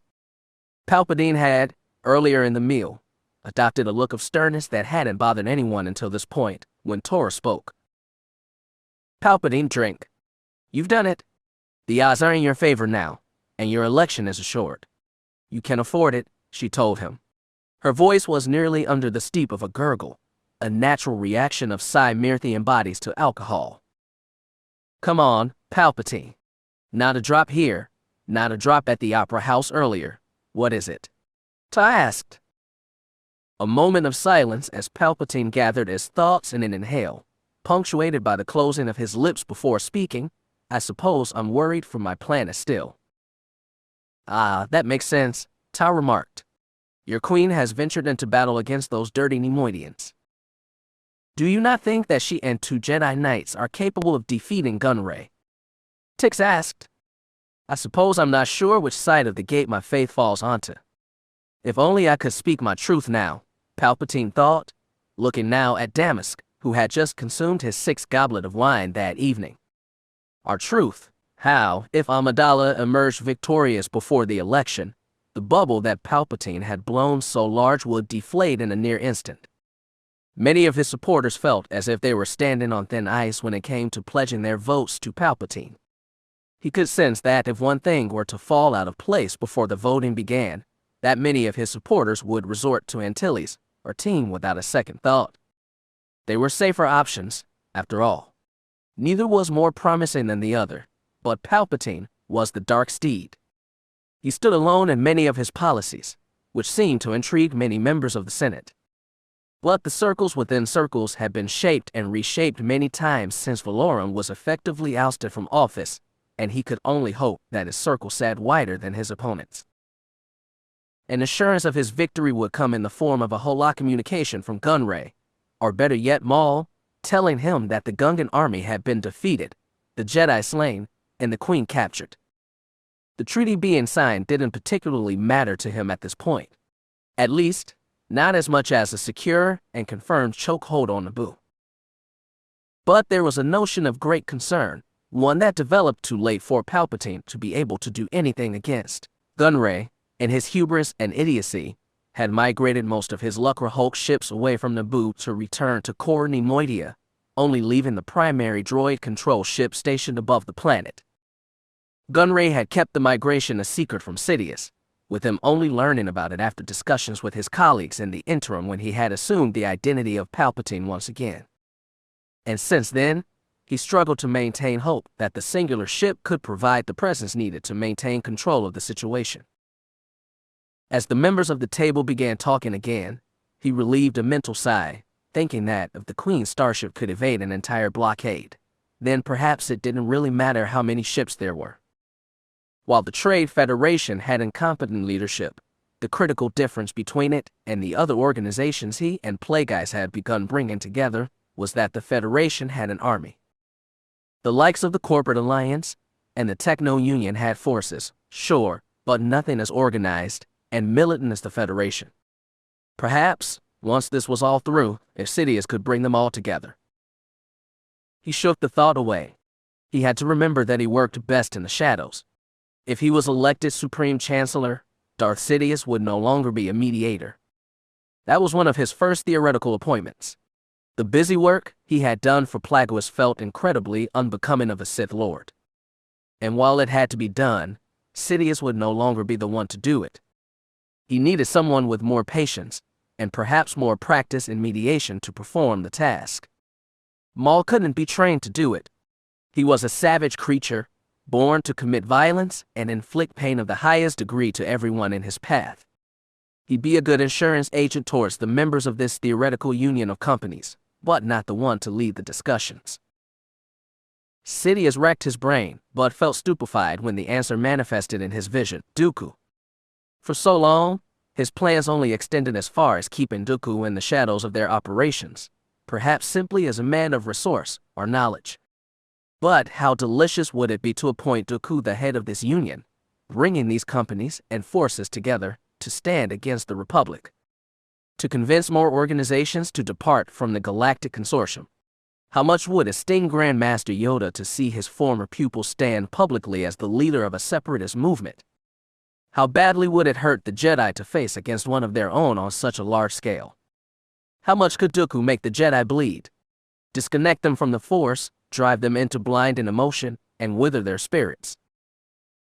Perhaps Dooku had been a more important key to all of this than Sidious had considered. And the motions of swaying him to his side were already in play, and had been for some time already. His disillusionment with the Jedi Order was well established. For him to turn, all it took was one more Jedi death due to the Council's incompetence. Maul would deliver that in spades on Naboo by slaying Qui-Gon Jinn and his Padawan. Sidious hadn't told Maul the importance of killing Qui-Gon, as the young assassin already seemed to have pressure on his shoulders with this assignment. Distracting him from what he does best could set the entire mission in jeopardy. Whether Maul recognized it or not, Sidious hadn't forgotten his bout with Alexi Garen the previous year. Then came the realization Dooku would have when he realized Komari was irredeemable. He wondered if Dooku had come to realize the idea already. It had been days and days since the two last saw one another in the works. And if he'd finally abandoned, or better yet killed Komari, then surely Dooku would have told him, right? Yet, he had received no such communication. He had been radio silent. Perhaps things were still taking their time. Sidious had been patient up to this point, and he'd be patient a little longer. But the critical moment he had dreamed of loomed above him. It loomed above the table, the goblets, the plates and trays, and the heads of the people sitting around the table with him. They laughed and chatted, Damas taking advantage of his species' high tolerance for alcohol. It seemed they couldn't stop laughing, all feeling as if their plan was about to come full circle. They all believed that Palpatine would indeed be the Supreme Chancellor come tomorrow. Even Ameta, who still served Valorum, seemed to believe this. But the laughs and hopes of his foe colleagues meant nothing to him. What Palpatine needed, what Sidious needed, was insurance. The conquering of Naboo, the death of Qui-Gon Jinn, the earliest seeds of darkness planted in the boy, Anakin Skywalker, the final abandonment of Komari Vosa, and call for a refill, Damask ordered shakily, waving his empty goblet at Senator Tix. The Corran pressed a button on a remote controller near him on the table, commanding a server to come to their room. Just one more before we depart. Oh, I see the treat I could be served. I see what the dark side might allow me, Sidious thought. Not one, but two ascensions. But both to the same position of power over everything, one the Republic, the other to the Sith, the Jedi, the Force. Damask laughed drunkenly, slamming the table at a remark Senator Gain had made. This is the final supper. Komari felt she had to set her thoughts regarding Kenshi aside. He was about to begin his transformation into the Bando Gora's new high priest. But until then, there was no need to check in on him. At least, not until the physical torture became less important than the education. He would survive just the same as she did, though she imagined the process would be far more painful to him. He was no warrior, nor was he ever trained in any discipline that would allow him to endure such pain for any period of time.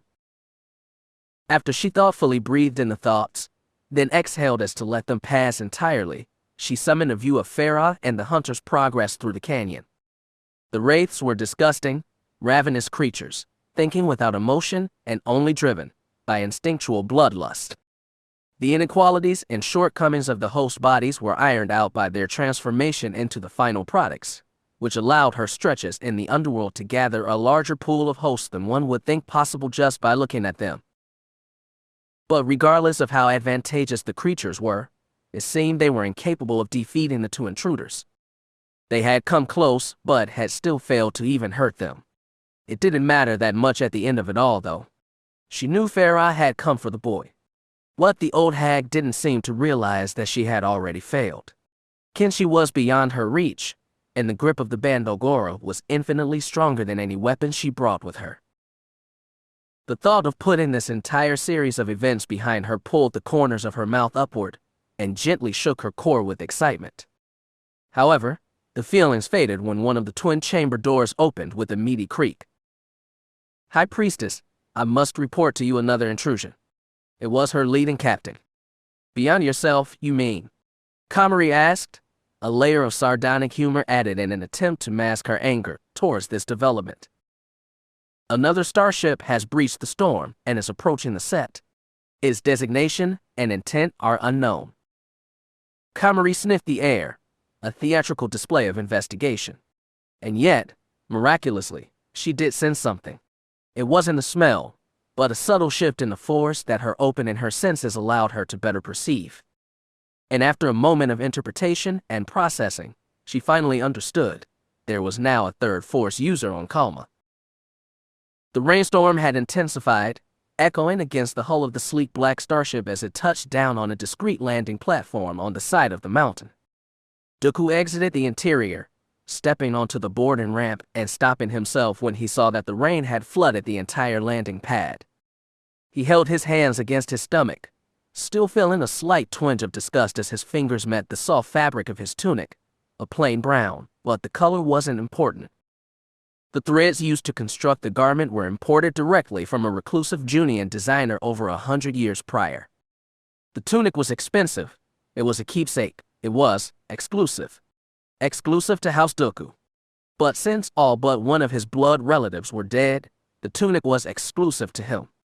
And he'd be damned if he let the tunic get soaked by the rain. But such thoughts, such attachments, are unnecessary, he thought. You've learned the same with Komari Vosa, haven't you? You're here to kill her, the Shadow replied back.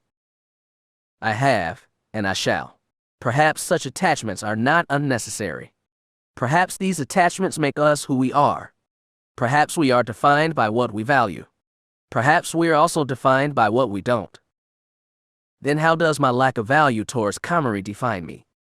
You've overcome the grip of the Jedi Order at last. You realize there is no hope in this vast array of stars they've assigned some kind of meaning to. Constructs are hope and fear. And once you destroy the constructs of the Jedi, the Force becomes far less dogmatic than you've always been taught it was. But I think you already knew that. And my tunic. That you are not the Order. That you are not Jedi. Then please, tell me who I am.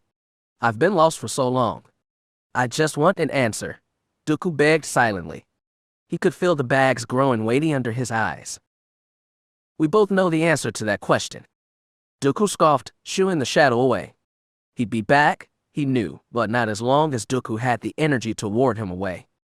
It didn't require much when he could focus on other things. And he was running low on energy as it was. He was certain he could still defeat Komari in combat, but he'd have to focus harder on the fight than he'd ever had to focus on something before.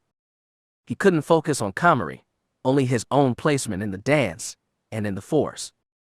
He couldn't focus on her face or her eyes that long knew things about Dooku that no one else did. Not even Master Yoda.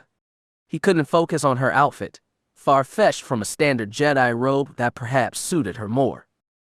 He couldn't focus on her expression upon seeing him, how she'd look realizing that the same man who sent her away no longer intended to bring her home, but to end her life. He couldn't focus on any of that. And until he couldn't focus on those things, he instead decided to focus on his tunic.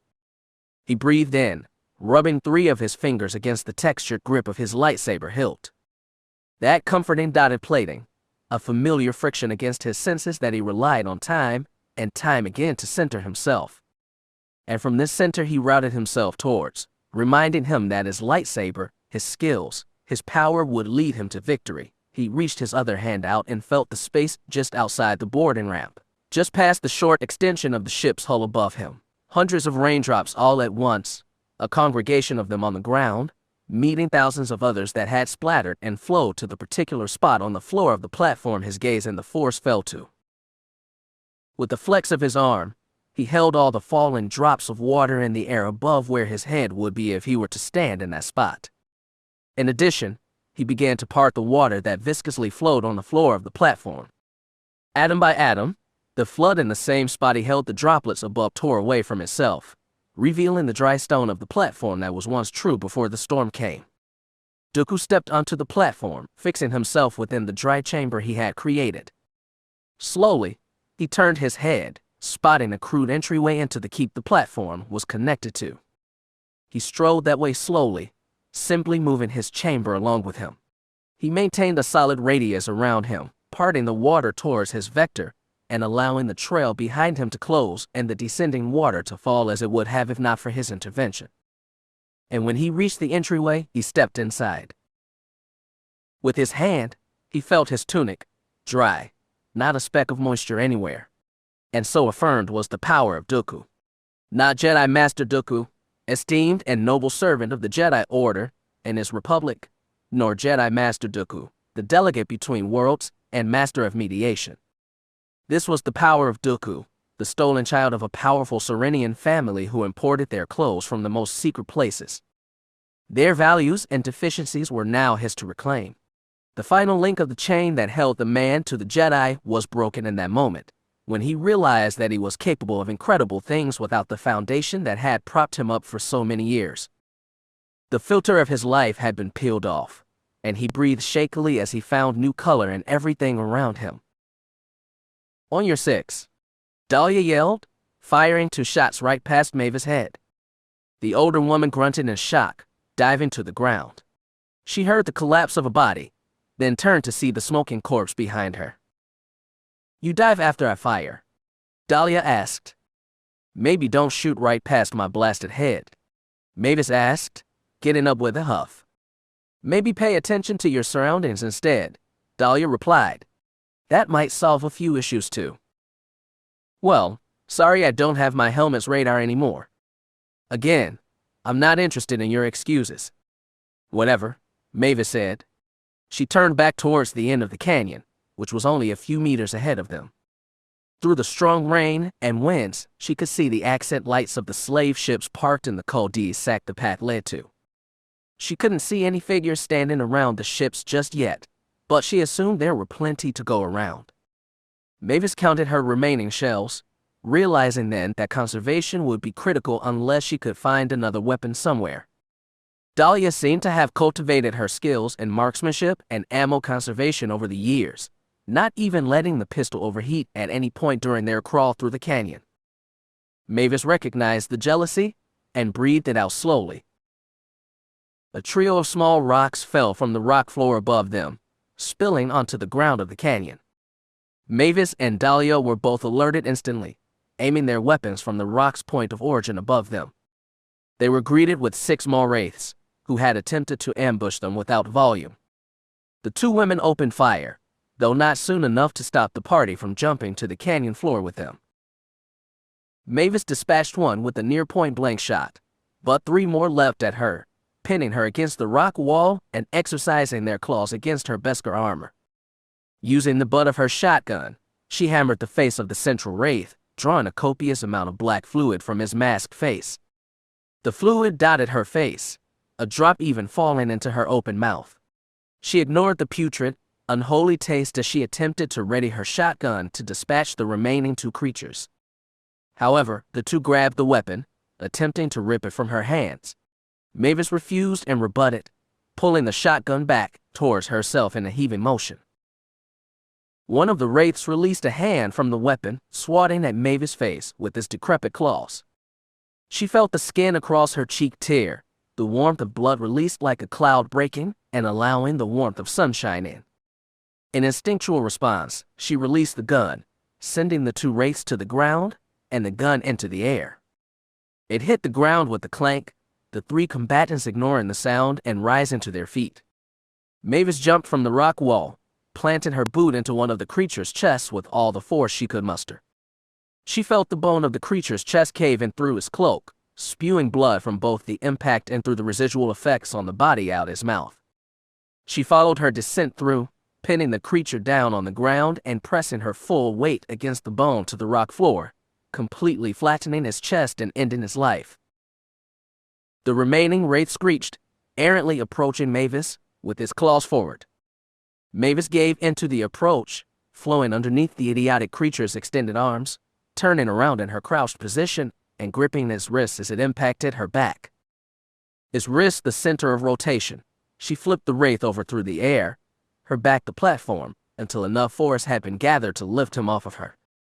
She slammed on his back to the rock ground, but Mavis wasn't done yet. She placed her boot against the wraith's skull and gripped his wrist tightly. She yanked at the limbs, feeling his muscles and tendons tear under his skin. She yanked again, and again, and again, the last tug ripping the limbs from their sockets entirely. She kicked the wraith's head as she tossed his arms aside, rendering it motionless and caked in its own blood. After retrieving her shotgun, Mavis looked at Dahlia, who had long since finished her fight and had now engaged with a party of incoming wraiths down the rocky corridor. "Dahlia, leave it. Let's just get to the ships." Dahlia continued her onslaught. Mavis grabbed her by the shoulder, yanking her in the direction towards the cul-de-sac. "We're leaving," Mavis yelled, practically dragging Dahlia at first before she turned by her own volition and began sprinting alongside her. They ran down the path, the 2 tight rock walls opening up in a massive circular crater that held a quartet of slave ships like the one Mavis had seen on Coruscant. Each ship seemed to be guarded by at least 3 bone-headed Bando Gora soldiers apiece, who stood on alert.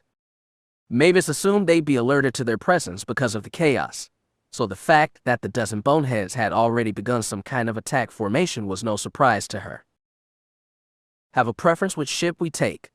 Dahlia asked. "The closest one, I think," Mavis replied. The 2 leapt into the arena.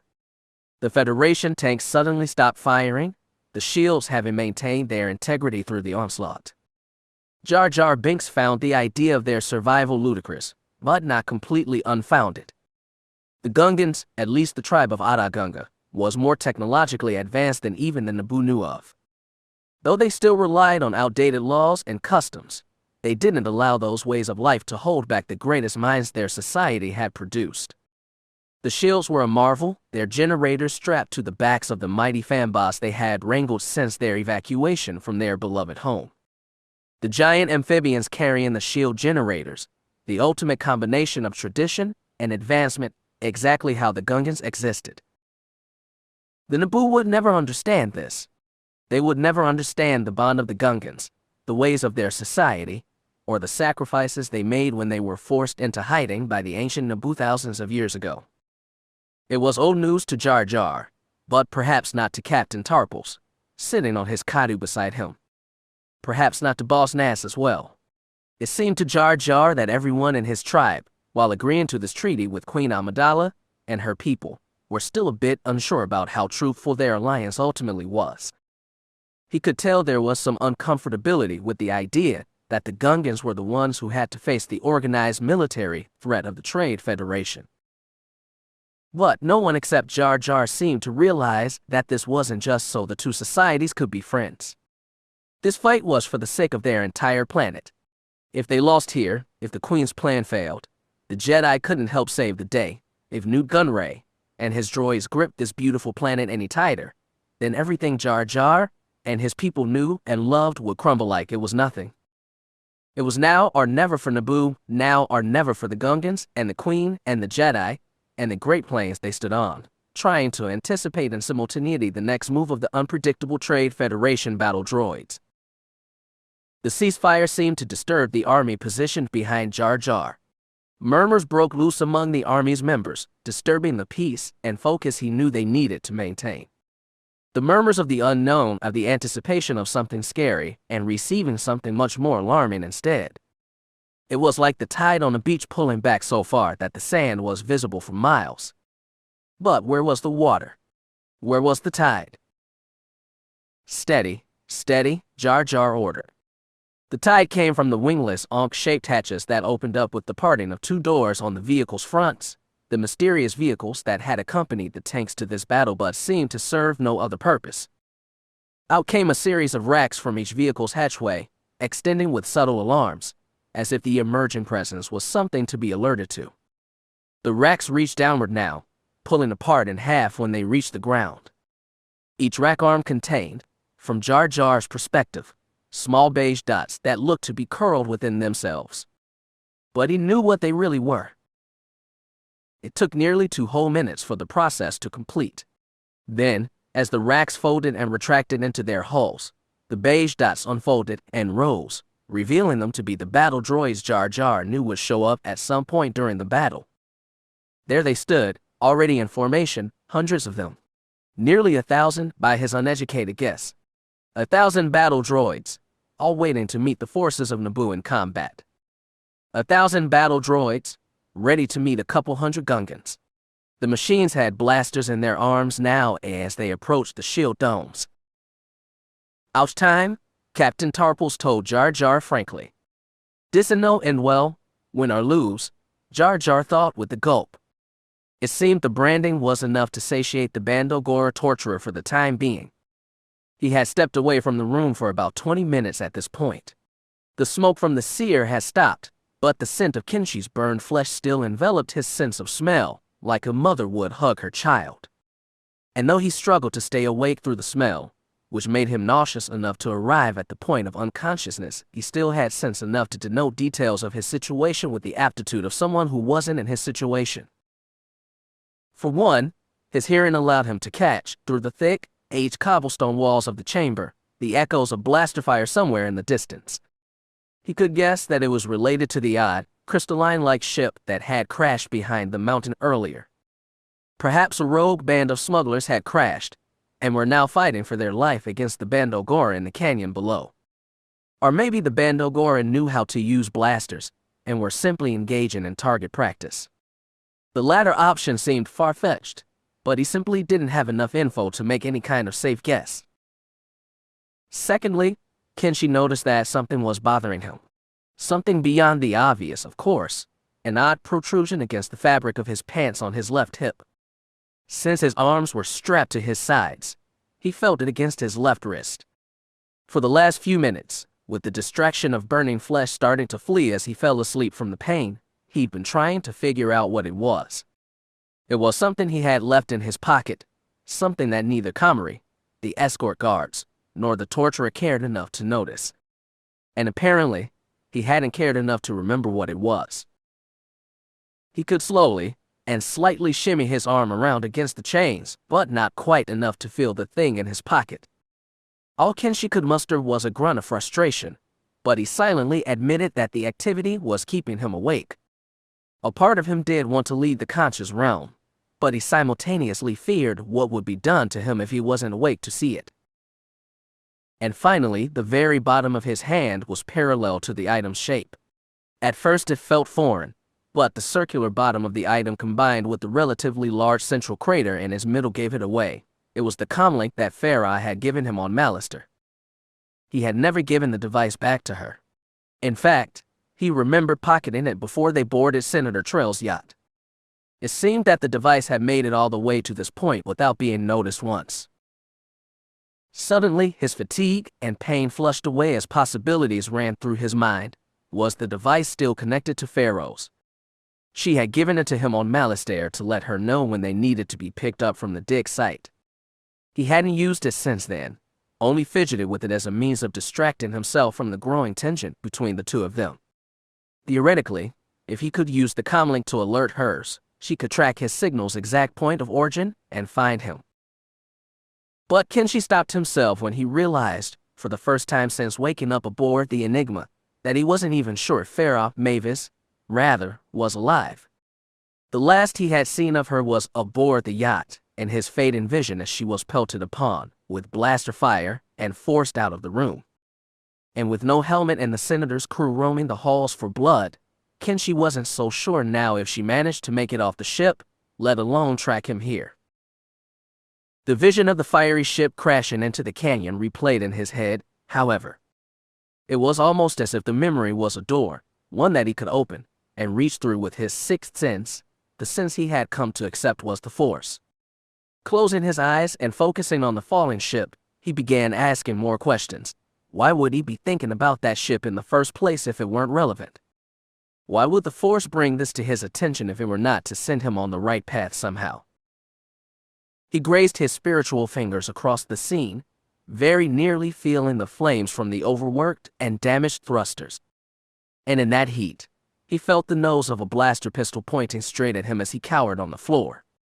He remembered himself questioning how one could sneak a blaster into the Crimson Spire without it being noticed. He remembered the vial of spice that coaxed a series of denials from the denizens of the Underworld. He remembered the green light of the Star Courier's thrusters, carrying him across the stars, towards this place, this moment. He remembered the warm embrace of two strong arms around him, meeting him after he had woken from his sleep in the Bando Gora pod. Her hug was warmer than anything the cult or the Force could provide. And yet, he hated her. She gave him what he needed then, but withheld everything else. The entire time they had spent together, she had posed such a grave threat to him that he could never detect. A threat that he never would have guessed because he was so naive. She had preyed on that naivety, just as she had done with Dahlia before him. And if she had left Dahlia for dead, left her looking like that, he didn't want to imagine what his own fate could have been had he not been alerted to the truth. He felt that dicromacy in his memory, by simply grazing the fingers of his spirit across it. He felt the comfort, the love, the warmth in tandem with the anger, the hatred, and the deceit. The deceit, the way she hid everything from him so carefully to extract what she wanted from him. Hope for her, an excuse for her, redemption for her. But what did he get in return? He had murdered those people on Mallister, taken life in his hands. He was a monster now, the act of killing irreversible no matter how badly a perversion of his nature it was. And his father, dead in his arms, the man who had waited too long to be saved from a fate he didn't deserve. But none of those things were Feroh's fault. Komari Vosa had done those things. She had convinced him that these things were okay, and that the greater good demanded such sacrifices. Feroh wouldn't have told him those things, he knew.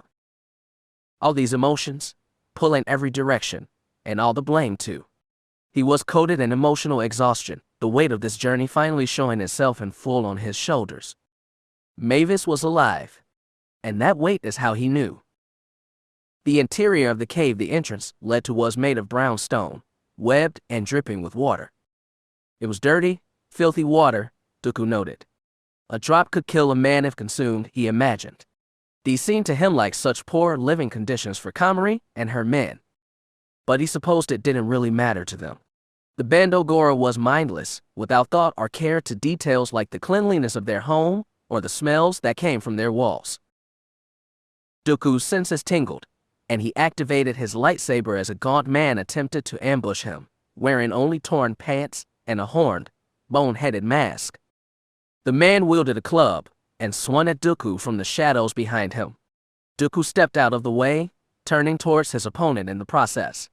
The swing missed, colliding with the honeycomb rock pillar beside him. He brought the club back, recharging his momentum for another attack. Dooku flicked his lightsaber up, pointing the blade straight out ahead of him and jabbing it through the man's stomach. The attacker stopped when he realized he had been pierced, dropping the club and groaning in pain. Dooku brought the saber out through his left side, then swung again through the rest of his torso, bringing the saber out now on his right. With the man completely bisected, Dooku let gravity do the rest as he detected 3 more men in the shadows of the corridor. He breathed in, closing his eyes and letting the Force illuminate the cave's darkness. 2 of the men held another club each, the third a metal pike. The pike-wielding one was closest, and looked as if he were about to strike first as a result. Dooku brought his blade vertical near his face, indicating a ready stance. He sensed the Bando Gora minions recognized his intent with this pose, but it didn't deter them from emerging from their hiding places.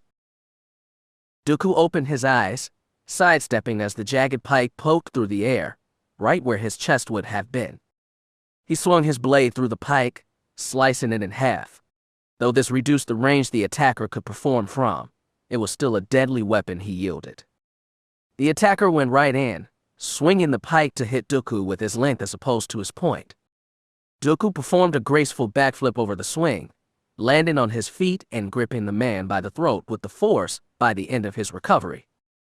He lifted him into the air, shooting him to the rock ceiling and crushing his head through the skull mask with the impact. Blood spewed from the ruined appendage, the sound of releasing and parting bone fragments subtly crackling against Dooku's hearing as he lowered the body from the ceiling. The limp carcass dropped the pike, giving Dooku incentive to release the body entirely and summon the weapon to his grip. He immediately turned and used the half pike as a javelin, throwing it and piercing the eye of one of the approaching clubbed minions. He screamed as he fell to the ground backwards from the metal spike's impact. The final man jumped in the air towards Dooku with surprise and tenacity, catching Dooku off guard and kicking him with both feet to the ground. Dooku managed to turn his stumble into a roll, ultimately ending up on his knees. But the attacker approached quickly, swinging his club in an overhand motion to hit Dooku's head. Dooku used the force to stop the club, finding little resistance in the minion's strength. Not even the Bando Gora could combat the force, light or dark. Dooku pushed hard, sending the club flying out of the man's hands and to the back of the cave they were situated in. He then used his blade and swung at the minion, sending him stumbling back to his backside on the cave floor. Dooku sensed the relishment in the man's heart, knowing that Dooku had missed his swing. But it was merely a feint, a way to get the man out of his circle long enough for Dooku to perform his grand finish. He deactivated his saber, clipping it to his belt and rising to his feet. Like how he had with the water outside, he reached deeply into his environment, suddenly feeling the temperature and shape of every atom of water that dripped from the honeycomb cave. Then, he summoned those atoms to a space above his head, creating a large sphere of flowing yet contained water in mere seconds. The dark side purred within him, urging him to see this through to the end. Dooku had no more inhibitions towards denying the darkness its demands, and he would have it no other way now. The Bando Gora minion rose to his feet, his astonishment palpable without the force telling Dooku as such. With the straightening of his hand, Dooku turned the sphere of water into the shape of a spear and flung it with precision through the heart of the man. The strength of the thrust was so intense that it pierced his heart completely, allowing Dooku to flow the water back into the same shape, but in a slightly different position, pulling it back towards him through the man with the same thrust. The water spear now pierced the man's lower stomach, returning to Dooku in a gentle, ebbing sphere. The man could do nothing but gurgle as his mouth filled with blood, the two holes in his body leaking similarly. And with a flick of his wrist, Dooku removed the man's mask. His pale face was covered in tears and scars, clearly signs of battle and age. The shape of his skull was even visible through his skin. Perhaps that was all simply the effect of membership within the Bando Gora. And it seemed to Dooku a far worse fate than what he was about to deliver to him. The darkness burns and rebuilds. Burn him, then rebuild him in death. Free his spirit from the prison it has found itself in. This is the liberation the dark side provides. This is the liberation you feel now. Breathing in, Dooku smelled copper. It was unpleasant. And yet, it propelled his spirit to work in tandem with his body, pulling the water back to prepare the finishing blow. Holding the minion's body in place with the force, he propelled the water in the force of a stream at the man's face, with such pressure that it melted the man's skin from his head, eviscerating his eyes, cartilage, and lips. The red and black flesh beneath was revealed once the stream stopped and dropped as ordinary water once again to the cave floor. And as the water did so did the Bando Gora minion. Once a living being, then turned into an eternal prisoner of Komari Vosa. Dooku had freed him at last, sending his spirit careening through the sky like a bird. Peering towards the cavernous corridor that led deeper into the citadel, he could sense Komari's presence on the horizon. He breathed deeply, realizing that it was time to deliver the same liberation unto her. Beep, beep, beep. Black Star, realizing she had forgotten about a final thermal detonator in her belt, pulled it from its pocket and held it in her hand as she surveyed the scene. 13 boneheads on one side, a horde of 14 or 15 wraiths coming from the canyon. The issue, as far as she thought, was that she wasn't quite sure what the boneheads were capable of. They were more skilled than the wraiths, and better thinkers. However, there were more wraiths. A thermal detonator wouldn't take out the entirety of either party, but would certainly do a significant number against either. Beep, beep, beep. Her time to choose was limited to mere seconds. She'd been in tougher situations before, but never with an enemy so foreign. The spying members of the guild could only gather so much information on the secret of Bando Gora before feeling uncomfortable or threatened enough to leave. But here, in this moment, she couldn't do that. She wouldn't do that. Live or die, she would get what she wanted, release. But the raging fire within her pushed her to live, to see her promise through, and end Komari Vosa, become a living legend, and leave her existence, her pain behind in a way that mattered. Those big concepts were above the moment, though. She found a distinct advantage in lobbing the explosive at the boneheads, widening the way for her and Mavis to reach the slave ship. She primed it, throwing the ball towards the ship where 4 approaching guards stood. However, the frontmost guard, clad in a suit made of fur and a jade medallion, raised his hand in the air. The grenade stopped mid-air, still ready to explode. The guard's hand shone blue under his skin, ripples of pulsating flesh drawing attention to themselves even from a distance. He pointed his hand at the 2 women, launching the grenade back at them. Kirk. Mavis dove out of the way as Black Star realized the grenade was coming straight for herself now. She attempted to evade the explosive, but instead found herself caught in the flames of its blast when the grenade found itself only a meter away from her position. Thousands of degrees of scathing heat crawled over her, her armor beaten, and its integrity tarnished. The pain was surreal, renewing, and revitalizing every nerve that had been burned off years ago. It was as if the Bando Gora enhanced the fire, forcing her to feel everything it had to offer. She was launched away, her helmet's visor burned black, leaving her in darkness as she descended hard to the rock ground 3 meters behind her. She could feel her armor shatter in numerous spots around her torso and legs, the pieces trapping the explosion's heat underneath them and scalding her skin further. Dahlia screamed in agony, her head dizzied and senses torn out of normalcy. She removed her helmet as if her life depended on it, throwing it away from her. She peeled at her face as if contact with her gloved hands could satiate the burn's collective hunger across her skin, her face, her armor, her entire being. Then the footsteps behind her. The wraiths. Over a dozen of them finally emerged from the slim canyon opening, cawing and howling as they surrounded Dahlia on the ground. Their voices deafened the rest of the world around her. She attempted to bat away their hands and faces as they attacked her, but the wards were of no success. The creatures tore away her armor, piece by shattered piece, and found the thin bodysuit she wore underneath.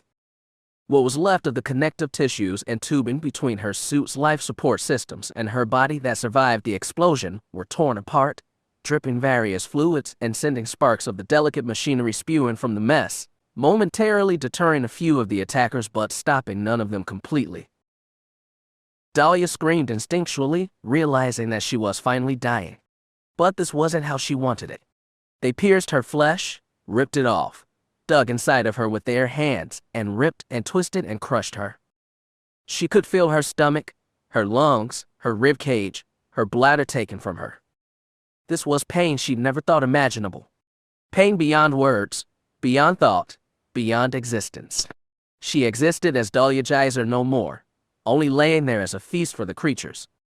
The hungry, starving creatures who fed on what made her live, made her operate, drank her life force away, and still seemed to find themselves starving for more. It only took a minute or two. Perhaps if there were less of them, the process would have been more arduous and painful. At least with 14 of them, the job was done as soon as it was. The tangle of flesh, entrail, and charred armor couldn't move, only existing in thought. And not thought of memory or emotion, but observation, like a droid. It noticed the black sky. It noticed the drops of water that pelted his face, doing nothing for the burning sensation it felt. It noticed the creatures hadn't touched his face or his head. It noticed, as the things left it, the piercing, explosive sounds of a weapon that drew a series of sharp screams. It noticed, after a moment, a series of lights rise into the air. It noticed a white and maroon mass that the lights belonged to flying slowly through the air above it, stopping the raindrops from hitting it as it passed. It noticed the sound of the mass, a ship fading with distance. It noticed its senses were leaving now. It noticed little difference between the sky and what met it now, a pitch blackness. It noticed a click in its auditory receptors. It noticed a voice. Finished. Not the way. Not fixed. But done. It was a familiar voice, but not one it could identify through the accession of memories, or emotions, or thoughts. All it could do was observe. And yet, some kind of memory sparked for a brief moment, leaving it wondering what the voice was that spoke to it. But it didn't really matter now. Part of stars, it whispered. Part of galaxy. Part of thoughts. In that way, part of us. Part of us. The cosmic. The sky. The wind. The force. Sleep, Dahlia. And so, finally, she did. Beep, beep, beep. The comlink signaled in trios of chirpy beeps, an annoyance to Kenshi but assurance that the device was still capable of giving a location signal. He hadn't made any progress regarding his position within the chains or on the plank, and he had also fallen into a near sleeping pocket between consciousness and unconsciousness. He could hear, see, and think still, but none of it seemed to carry much weight otherwise. However, things were very different when it came to the Force. It popped like fire burning moss. He could feel subtle shifts and movements everywhere on this planet. He could feel Komari, her behavior and thoughts making room for themselves in the ether of the Force by shifting everything around them. It was a selfish approach, but went to show how powerful her connection to the galaxy was when she had motive to connect with it. Across the mountain, he could detect something familiar. It was a burgeoning darkness, one that colded his tongue and sent the thin hairs on his arms and neck standing. He couldn't piece it all together for a long while, until he remembered exactly where he had felt that feeling before, aboard Trell's yacht, inside the kitchen. The blue blade nearly touching his face as he crawled back across the floor, that face, decrepit, full of experience and war. Full of wisdom too, but none of that was in the forefront. The Jedi. While he studied the Jedi's presence, the flames of the Force suddenly opened like a door, swung open with a kick. Kenshi felt pain. It wasn't his own, and it didn't last long, but his entire body was illuminated with tingles of it. He grimaced until it passed, his body tensing and untensing. And when the pain washed away, something else overcame it, a body, though not present in the room with him. He couldn't see it, but it slithered through the air around him, in him. Again, only for a brief moment. It was silent, but brought with it a myriad of other things. This collection of things oddly brought Kenshi to tears where he stood. The departure of the luminous body sent to Kenshi's spirit with freedom, a non-existent breeze against his face that finally relaxed his muscles. He felt as if he had wings, being able to soar through the air with no challenge. The initial twinge of pain he felt was like the ground, something that he once relied on but didn't need anymore. The ground would always be there, but it wasn't something he needed to stand on at all times. The air welcomed him, holding his hands and kissing his mind, heart, and spirit. Kenshi breathed with a croak, the feeling of flight and transcendence overwhelming. Was this the doing of the Bando Gora? Was this sensation the work of Komari Vosa, letting him feel overwhelming peace before ripping it away? Was this another one of her truths? A lesson that he no longer felt the need to learn. But what he knew as the Force quieted his mind with a gentle rush, a gentle caress as his mother had performed when he was little. It was a memory beyond his range of memory, and yet the Force brought it to him anyways. And it told him that this wasn't the Bando Gora. Not at all, but rather, a passing, rising spirit that rose through the Force. Not to join the ether, but rather the living Force. The water, the trees, the dirt, the rocks, the stars. Whoever it was had left their vessel and ascended, and somehow, for some reason, Kenshi could feel this entire ascendancy occur. For some reason, the Force showed him these things. For some reason, this spirit had chosen Kenshi as his final eyes of examination, one final being to approve and confirm its ascendancy to the living, breathing galaxy.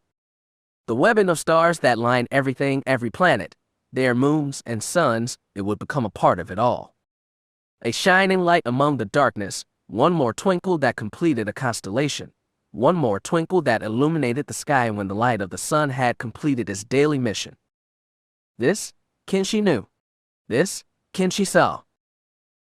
Komari's hands retracted from the teal conduit crystal she laid in front of her when her spine straightened, her chin raising, and allowing fresh air to enter her lungs. The act wasn't planned or voluntary, but rather, it was a reaction to a further development she felt in the air. The hunter was dead. Maybe not Feroh though, and she wouldn't be sure for a little while. But the distinct, elite flame she felt on Scipio had been extinguished at last. She wanted to feel joy. She wanted to feel her spine tingle, her mouth curve into a smile, and her lungs push a laugh out her mouth upon learning this news. But something about it felt unfulfilling. Maybe it was the fact that it seemed only the bounty hunter had died that was a bit disappointing to her. Had both errant beings been wiped out at once, it may have been a stronger reason to feel joy. But alas, whatever had killed him only managed to kill him.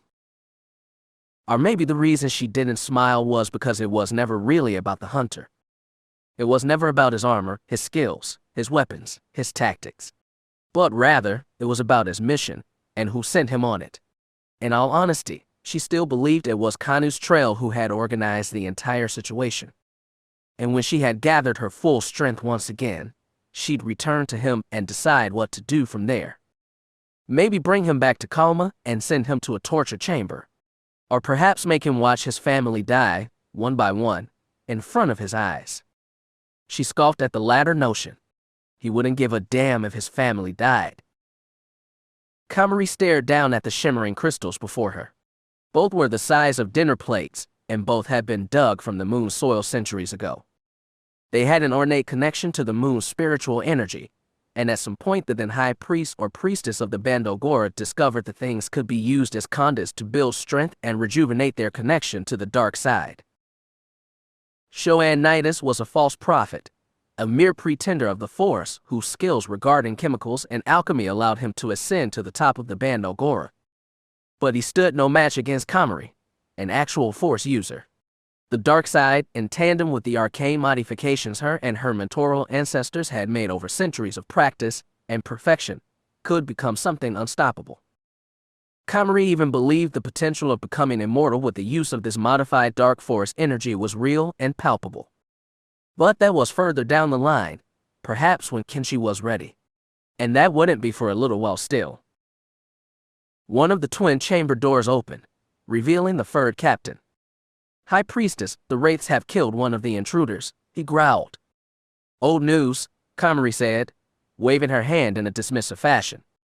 "And the third is within the set." Komari hummed. "He's made it this far more quickly than I anticipated." She rose to her feet with the emotional lubricant of the Force, turning to face him at the bottom of the staircase. "Gather our strongest men but she stopped herself. "You're constantly relying on others to provide things for you. Strength, protection, confidence. A master of the dark side trusts only in it and themselves to gain what they need." Maul's voice echoed in her head, filling the emptiness that would have been filled by her own voice completing the command to her guard. Now was the time to prove Maul and the Sith wrong. The Bando Gora would rise. They would destroy the Sith. And they'd destroy the Jedi, and the Republic too. But first, this final splinter had to be removed. And facing Dooku would be her challenge alone. It was time to set her past completely behind her, letting go of and burning the very final bridge she had to the Jedi, to the light side, to Coruscant, and any memories of life before the Bando Gora. She was embarrassed to admit she even had bridges to those things anymore. But at least she was now presented with the chance to rid herself of them. "Never mind. Tell all the men in the caves to retreat, and focus on locating and killing the other crash survivor. Let Dooku find me, and I'll finish him myself," Komari exclaimed, balling her hands into fists. "It shall be done, High Priestess," the captain said, bowing and exiting the chamber. Panaka and Queen Amidala led the envoy towards the heavy metal doors at the rear of the hangar. There were 23 in all remaining from their team. Panaka breathed heavily, his mouth closed and his eyes open. He had been apprehensive about this plan to begin with, but things were finally starting to look up when he realized all but one of Bravo's team were en route to the Trade Federation capital ship. He could only hope they knew the resistance they face up there, and that they'd be able to find the control ship's weakness somehow. He'd seen schematics of the ships before, but there was no data available to the Republic to indicate any weaknesses on its hull. The Royal N1s were incredible starfighters by the standards of their age and size. They'd been a major technological development given to the Naboo by King Varuna, Queen Amidala's predecessor. And, as many problems that Panaka had with the ex-king, he considered the starfighters his crowning achievement. A whole team of those fighters could destroy a Trade Federation Lucra Hulk, he was sure, but it would be difficult with the flak provided by a near army's worth of vulture droids. But he couldn't afford to focus on that right now. The Viceroy was somewhere in the palace. Gunray's sense of theatrics that Jedi Master Ki-Gon suggested would overtake any strategic instincts in his blood led the team to believe he'd be in the throne room. It was a safe bet. And if he wasn't, then they'd likely find him somewhere along the way anyways. They arrived at the massive gray doors that would lead to the interior of the palace. Panaka was about to step forward further to open them before, to their collective surprise, the doors opened on their own. The group stopped in their tracks, the industrial huff of the door's mechanisms acting as a sign of sudden danger. Panaka's first instinct was to ready his weapon, but when he sensed no such shared urgency among the group, he resisted. Behind the door stood a figure, cloaked in all black. His matching gloves and boots shone with sparkle against the palace's ceiling lights. His face was a bright red, accented with meticulous and cornered black tattoos. Panaka saw a twinge of yellow in the man's eyes. He raised his face to them slowly, sending a shiver down the captain's spine. He remembered this devilish figure from Tatooine, the one Qui-Gon had been attacked by. And as he thought his name, Qui-Gon and Obi-Wan stepped towards the front of the group. "We'll handle this," the older Jedi asserted. Panaka was about to speak, but Queen Amidala beat him to the punch. "We'll take the long way," she proposed, leading half the group to their left towards the maintenance hallway, one of the other walls of the hangar. Panaka was quick to accept this alternative, urging a passing security guard, with a hand on his back to exit the scene quickly. He looked back as they approached the maintenance hatchway, a trio of warriors, removing their robes and preparing their beautiful weapons. They were dangerous weapons, probably the most dangerous ones in the galaxy that could be wielded by one person alone. But Panaka was enamored with the bold colors of their respective blades. Qui-Gon, a bright and verdant emerald. Obi-Wan, a bold and powerful blue. But those only came after the Dark Warrior's ignition, who stood before them with fierce intent. Twin blades, both the color of freshly spilled blood. He had never seen a lightsaber that color before Tatooine, and it scared him. All of this scared him, but he'd never admit that. Plagueeye sat on the couch in his apartment suite, summoning all his effort to keep himself awake. It was as if he had to use the Force to do so. He had failed to count how many servings of wine he'd had that evening, all the way from the Opera House to the Manor, and now here, where 11-4D had been given permission to access his cabinet and bring even more liquor to the table.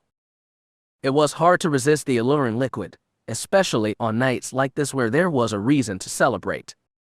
Perhaps he inherited the taste for liquor from his father, or perhaps even his mother. He hardly knew them to drink. The two were sterile when it came to matters like that, but it wouldn't surprise him still. Sidious had been speaking nearly non-stop for the last 20 minutes since they left the Manor and arrived at Plagueye's suite nearby. He had continued to adjust and add and restart his acceptance speech over and over and over again. What should have been a short, ad-lib workshop had become an entire session of rehearsing for the big moment the next morning. Plagueis was rather perplexed by Sidious' sudden change in attitude regarding his odds. For the previous week, he'd been incredibly relaxed and stable regarding the matter. But perhaps the celebratory attitudes of the evening had rubbed off on him in this moment. And of course, who could forget Hego Damask, who will be ruling as this republic's vice-chancellor alongside me. He was raised on Mygedo, his parents incredibly attentive to his progress as both a financier and a living being now. You see, the latter point makes less sense to me, Sidious said, standing across the table from the couch where Plagueeye stared at him from, blankly. How can one's progress as a living being be monitored? It's such an elongated experience, told to us through memory, not by data. I'll try another point. Then, he said. Plagueeye rolled his eyes, but Sidious ignored him, restarting the speech entirely. Thank you, everyone. Thank you. I find myself here today, a humble man among thousands of intellectuals and servants of this great democracy. Plagueis stood on the verge of falling asleep entirely. Dooku, my old friend. You come at last. I know you hear me, and I know you find it suspicious that there are no more of my men, waiting in the shadows to destroy you. We both know they are no match for you. In fact, the only one present on this moon, in this galaxy, who can defeat you is waiting in the main chamber for you.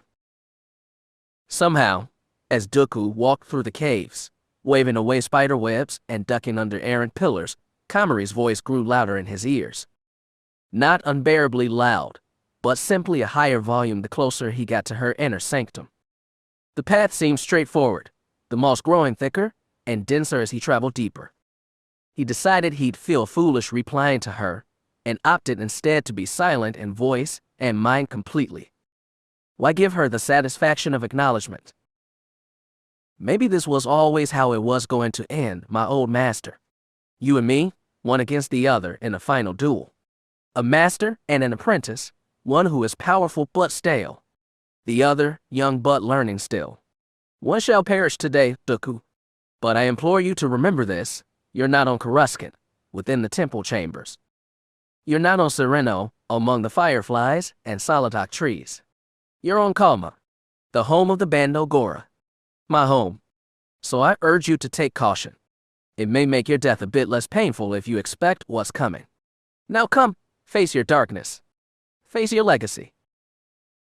As she spoke the words, Dooku found a set of twin doors to his right, illuminated by blue torches on either side of them. He entered, his lightsaber not yet activated. The smell of the chamber was like ice in his nose.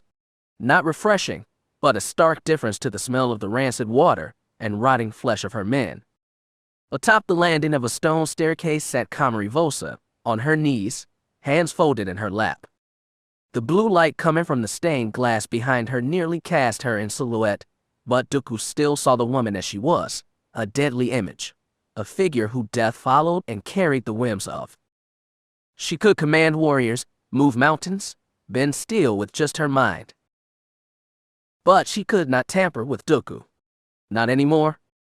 Addendum. The Beyond. Somewhere beyond the galaxy, beyond the Republic and the Jedi and Kolma, a book was being written. Not a book of narrative. At least, not yet. The pieces hadn't formed quite yet. In fact, its writers drew plans on the beige pages with pens and ink made of nebulas and dark matter respectively. The plans were an outline for the coming narrative. But now, they were laying the pieces out on paper so they wouldn't forget. One of the twin writers felt his stomach twist. "We've reached a critical point," he said aloud. "How's that?" His twin, his sister, asked. "3 events, all coming together at once. How could we have predicted such developments? They are unpredictable. So the blame doesn't fall on us, I don't think," she assured him. No blame. But this intersection does complicate things, does it not? Perhaps. Never have you and I come across such a precedent, where 3 fires across the galaxy are burning in such fashion at once. But that stopped none of our predecessors, and it shan't stop us. Then what to do with the fires? Simple, brother, let them burn themselves out. The brother widened his eyes, writing down his words as he spoke. 3 duels, 1 brand new on Naboo. 1, a year in the making on Kalma. And the final, a duel that one of the combatants isn't even aware of on Coruscant. How ludicrous. It is the cycle of their way, yet the old master has lost himself in it. I certainly enjoy viewing these matters from a distance such as this. A tragedy, really. An empire of masters and apprentices, all diverged and fighting one another. And let's not forget what else is happening on Kalma, brother. The boy and the pirate. Ex-pirate, the brother remarked. What about them? Well, in a way, aren't they master and apprentice too? Are they to duel one another? I don't think so. But I mean to say that, well, perhaps there is hope of one master and their apprentice escaping this mess, and still being, well, master and apprentice, the sister mused. Such hope you have. Hope is important. Hope keeps you going, keeps you invested. Have these beings in this galaxy not taught you that yet? No. It's mostly been deceit and control and war among them. War especially, the sister added. War especially, the brother echoed. Well, perhaps someday there will be a proper beacon of hope among them that will teach you otherwise. I don't see it happening. Not with this lot. The brother closed the book with one hand, opting now to watch the fires across the galaxy instead. They'd write the rest later. Chapter 31. Duels of the Fates. Maul swung his blades in a quick circular motion, proceeding towards the 2 Jedi. The younger one, the Padawan, flipped into the air, one his Maul's blades clashing the blue light and rendering the exertion of the flip useless. Obi-Wan Kenobi landed behind him, swinging to strike him from the back. Maul simply poised his blade near his own back, once again meeting the blue blade. The older Jedi, Qui-Gon Jinn, proceeded forward now, his green saber on a front, leftwards arced towards Maul's head. He ducked, releasing the boy's blade from the clash and opting now to swing at Qui-Gon, who kept his distance from the low swing. But the failed attack still served a purpose, as the blade that ended backwards of Maul met Obi-Wan's rebuttal instead. Obi-Wan was full of anger and curiosity. It was tempered by the Jedi, maybe even by Qui-Gon himself. But Maul could feel his emotion simmering. Luckily, the Sith fought with emotion and passion in every move. They operated on anger and darkness, so their use of it in combat was something they'd been accustomed to since their training began. But the Jedi were sterile, relying on form and strictness to serve them. There was only strategy and protocol, no heart or personality to their presence in a duel. It disgusted Maul, but he also found it to be an opportunity, Kenobi would be no issue. He was reckless and unstable in his movements, and his inner conflict of emotion prevented him from posing a true threat. Instead, he determined Jan was the superior threat to him. If he could put most of his pressure on Jan, enough to deliver a killing blow, then Kenobi would be lost. He'd be an easier target than he was now. Plus, it would allow Maul's ascension to the Sith Order to be capitalized with the suffering of another being of the highest order, Jedi suffering. It was difficult to extract, but it was a prize Maul now seeked more than anything. There would be plenty of Jedi suffering to come in the next few decades, but why not begin their downfall here, now? It had been in the making anyways. Maybe Maul would be doing them a toxic, ironic favor by bringing the notion to the forefront. I'll open your eyes to the truth then, Jedi Maul thought, continuing his dance. I'll open your eyes to the truth of the Sith. Vice-Chancellor Hago Damask and Supreme Chancellor Palpatine would walk side by side to the boarding ramp station outside the Senate building. Camera droids would be everywhere. Reporters present both in physical and in holographic forms demanding questions, giving praises, and shouting obscenities as they crowded around the ramp. 4 blue-armored Senate guards would see to it that the throng had an appropriate amount of distance from the two. And besides, even if the reporters had gotten close enough to them, neither would give any statement or answer any questions. They would silently approach Palpatine's private shuttle, likely piloted by Sate Pestage. And they'd enter, the door closing behind them as the quartet of guards formed a wall in front of the ship's entryway, blocking the closing throng from touching the ship. They'd take off, and likely head back to 500 Republica. Though they would have just been elected, there would still be more pressing matters to attend to. Palpatine would travel to Naboo to negotiate a deal with the Trade Federation, with a bit of help from Darth Sidious in the shadows. The mysterious Sith warrior would escape without a trace, leaving only 2 Jedi bodies as proof that he ever existed at all beyond eyewitness accounts. The Federation would leave in exchange for immunity. It would be a controversial first move on Palpatine's part, but the Senate wanted more than anything to bring the teenage queen back to power in one piece. Damask himself would return to his private lab in the works to resume his experiments. He would then have all the immunity, security, and resources to pursue his work at his leisure. Age was and would continue to be an issue, of course, but these very experiments were being performed to rectify that. And he would succeed in time. It may take longer than the Clone War would, but by the time the galaxy, the Republic, and especially the Jedi were weakened by the extended conflict, it would be time to transform the galaxy into a singular empire, the Sith Empire. Its 2 eternal, infinite rulers would stay as rulers forever with Plagueis success. And if Sidious were to get himself killed as Plagueis long predicted he would, then so be it. The Vice-Chancellor would step in, and he'd appoint a new leader and maintain his vicehood in the process. Perhaps Dooku, a well-seasoned and intelligent man of class, would assume the role. Armasa Meta would make a grand return to the Rotunda, now assuming the leadership role he never got to under Valorum. It wouldn't particularly matter. What would matter would be that Palpatine's failure would open the door for an immediate replacement. Plagueis preferred Dooku, and Maul indeed was a dog, crass, disgusting, more obsessed with combat in the physical than anything else. He simply wouldn't do. And any dirty work that would need to be done would be performed by the Sun Guards instead. Suddenly, a possibility occurred to him that he hadn't yet considered. Not just in this moment, where he attempted to simultaneously process this fantasy, and the rambling of Sidious across the room was something he'd placed on the back burner this entire time. Anakin Skywalker. Anakin Skywalker. Anakin Skywalker. Anakin Skywalker. He sounded the name out in his thoughts over and over again. Anakin Skywalker. Each syllable a contributing factor to the boy's name, his identity. Of course his name was Anakin Skywalker.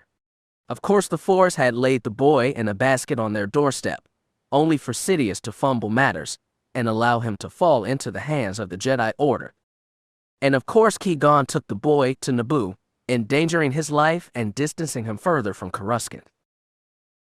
Perhaps Maul would be given an additional task on his way out from Naboo, take Anakin Skywalker with him. Go to Mustafar or Orsis, hold the boy there until Plagueis or Sidious had time to set things in motion. He shook his head, correcting himself. Sidious wouldn't be allowed near the boy. He'd be too busy being the Supreme Chancellor anyways. No, Plagueis will oversee Anakin's training. He'll make sure the boy is trained the way Maul was, but given the education of Plagueis himself. One thing was clear, though, any influence from Sidious would result in a disaster. That was clear to him now. He felt that way for a while, but standing on the cliff overlooking a sea of possibilities tends to open one's eyes. Damask has been an incredible influence on me, simultaneously acting as both my running mate and a shoulder of support during this crisis on my homeworld, Sidious recited. No. What did I tell you about mentioning the Trade Federation? Plagueis asked, gracelessly slamming his fist on the couch. It's inappropriate. I didn't speak their name, did I? I simply mentioned the crisis. Where is the fault in that? Just, Plagueis finally simmered down again. I wouldn't. Fine. You're probably right. I'll start again, Sidious said, smiling gently. Is there no end to this torture? Plagueis thought to himself, slumping theatrically. Only if you allow one, my foolish friend, Sidious thought in response. Shall we speak, or simply engage? Komari asked, remaining seated. What are we if not two beings of theatrics? Emotional, conflicted, walking, breathing tragedies, Dooku mused, smiling. The critical difference is that my tragedy led to something incredible. Your tragedy has led you down a road you can't turn back from, one that leads to your untimely end, Komari assured him. Your tragedy is much stronger than you realize, my young friend, Dooku chuckled. You were once a promising pupil. Deadly, precise, and determined. You've been stolen, and those very assets that served when you were younger now serve this, Dooku explained as he gestured around the chamber. A filthy, disorganized circus of violence. False hopes that you believe will come true. Hopes that the Bando Gora will be something of worth, perhaps. But you're mistaken. And I've learned now to never harbor hope in this galaxy. Perhaps it's time you learn to do the same. You've torn yourself away from the Jedi Order's trap, only to fall into one of your own volition. Komari sniffed the air like a wolf. Her eyes twitched. Are you aware the Sith have returned, Dooku? She asked gently. They're here in the Republic. They've been here. I've learned the same information. But it has nothing to do with this, Dooku told her. Oh, but it has everything to do with this, Komari corrected him. The Jedi are failing because they've been around too long.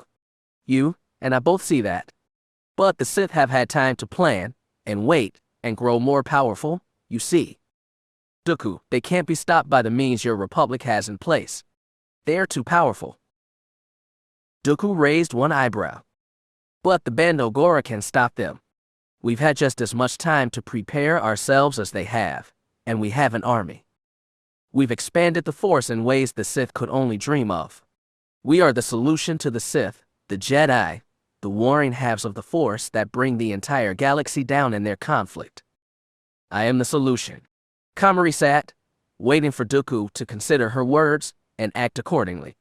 She expected him to consider leaving Kalma by whatever means he arrived in, to abandon his hopes of bringing her away from this place, to give up on trying to destroy the Bando Gora and its assets.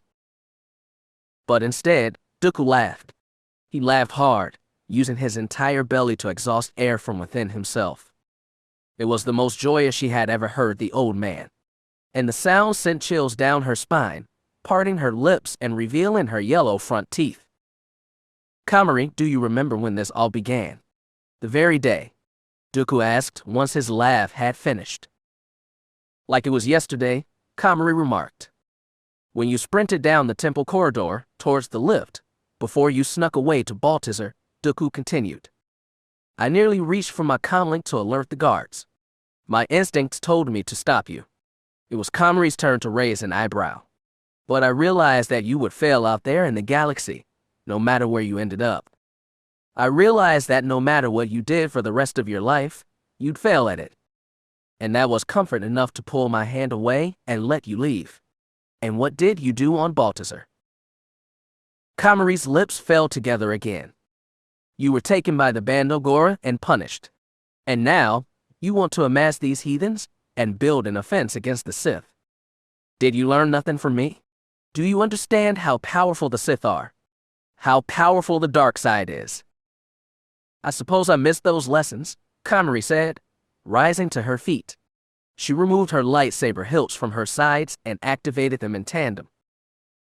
Dooku removed his own hilt from his belt. Then allow me to teach you one final time. He activated his blade, the blue illuminating almost his entire body in the dark chamber. Komari readied herself first, leaping from the top of the staircase, her scream filled with rage as she plunged both blades into Dooku's position.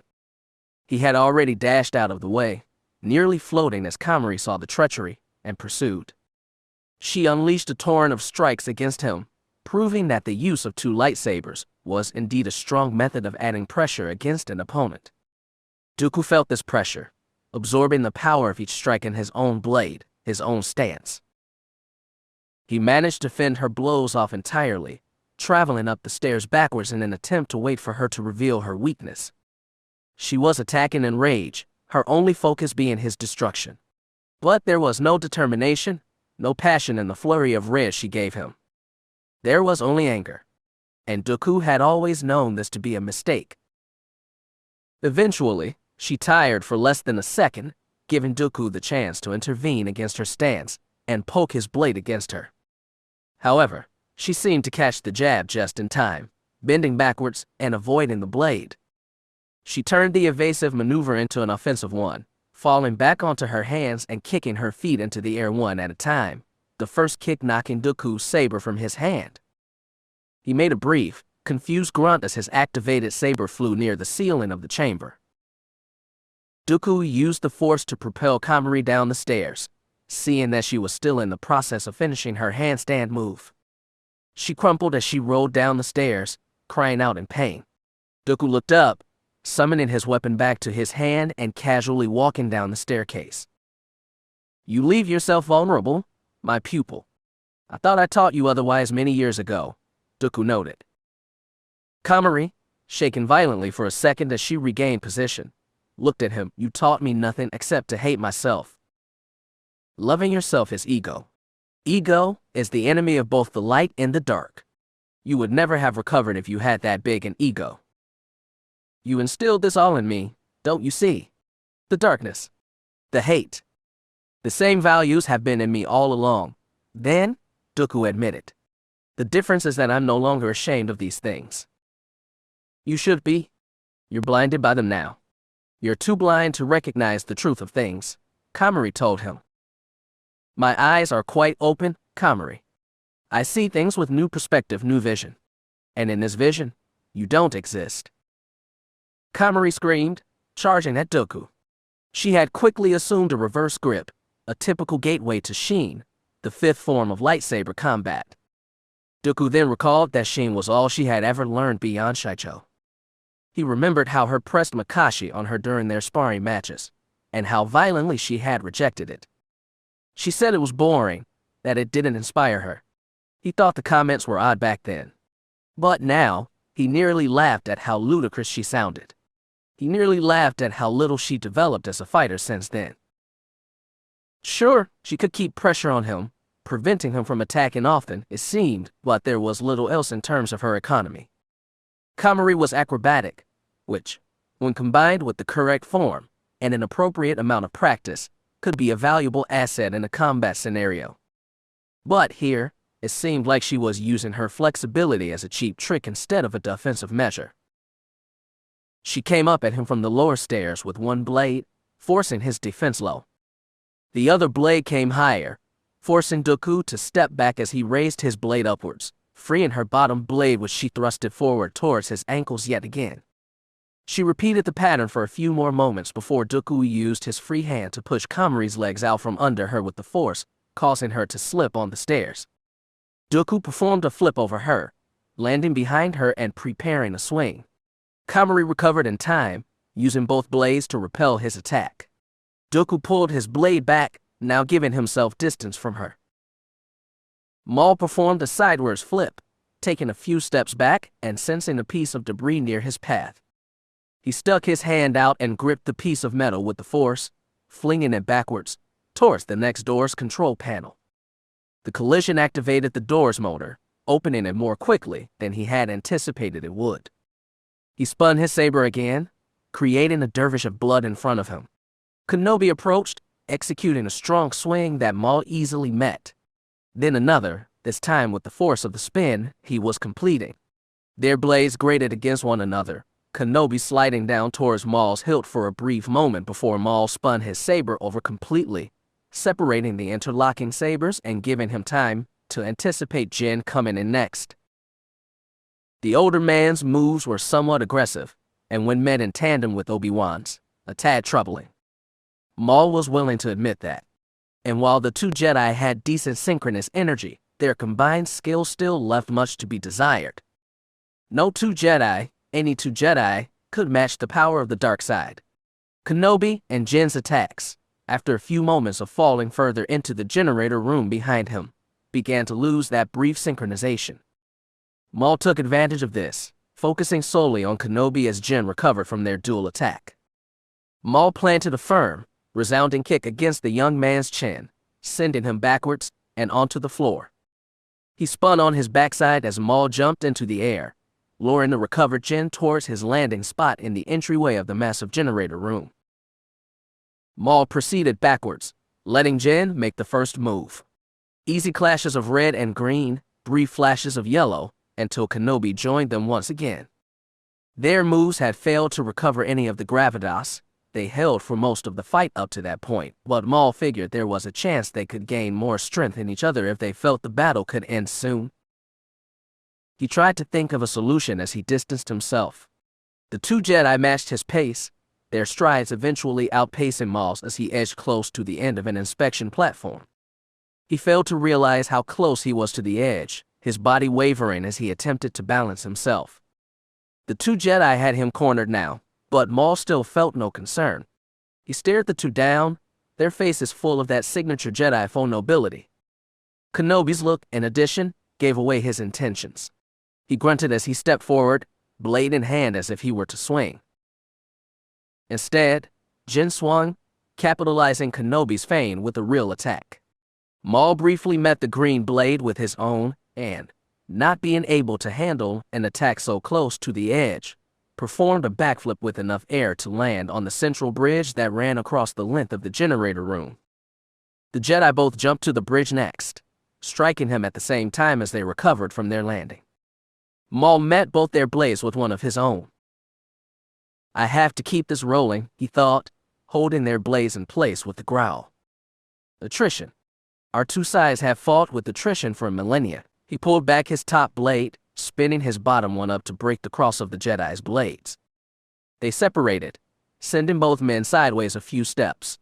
Singular, lonely Jedi. Pray. Lambs to the slaughter. I'll wear you down then. Komari threw her left lightsaber, the blade spinning savagely in the air towards Dooku. He hit the weapon away with his own, sending it back towards her. She leapt into the air, catching the saber perfectly and slamming both blades into the ground. It occurred only a moment after Dooku had misplaced himself from her range of attack again. Just die, she yelled, preparing both sabers and charging at Dooku towards his new position, further back towards the stained glass. He let her come to him, deflecting her next few swings expertly. However, when Komari pulled back all of a sudden, Dooku anticipated she was about to surprise him. But by the time she did, he had failed to realize what that surprise would be. The pane of glass shattered behind him, the sound startling him and the sensation of glass shards flying at him sending small slivers of pain through his back and shoulder blades. In a brief flash of normalcy before the pain truly began, he saw Komari, standing halfway down the staircase with one lightsaber holstered and the empty hand in a fist.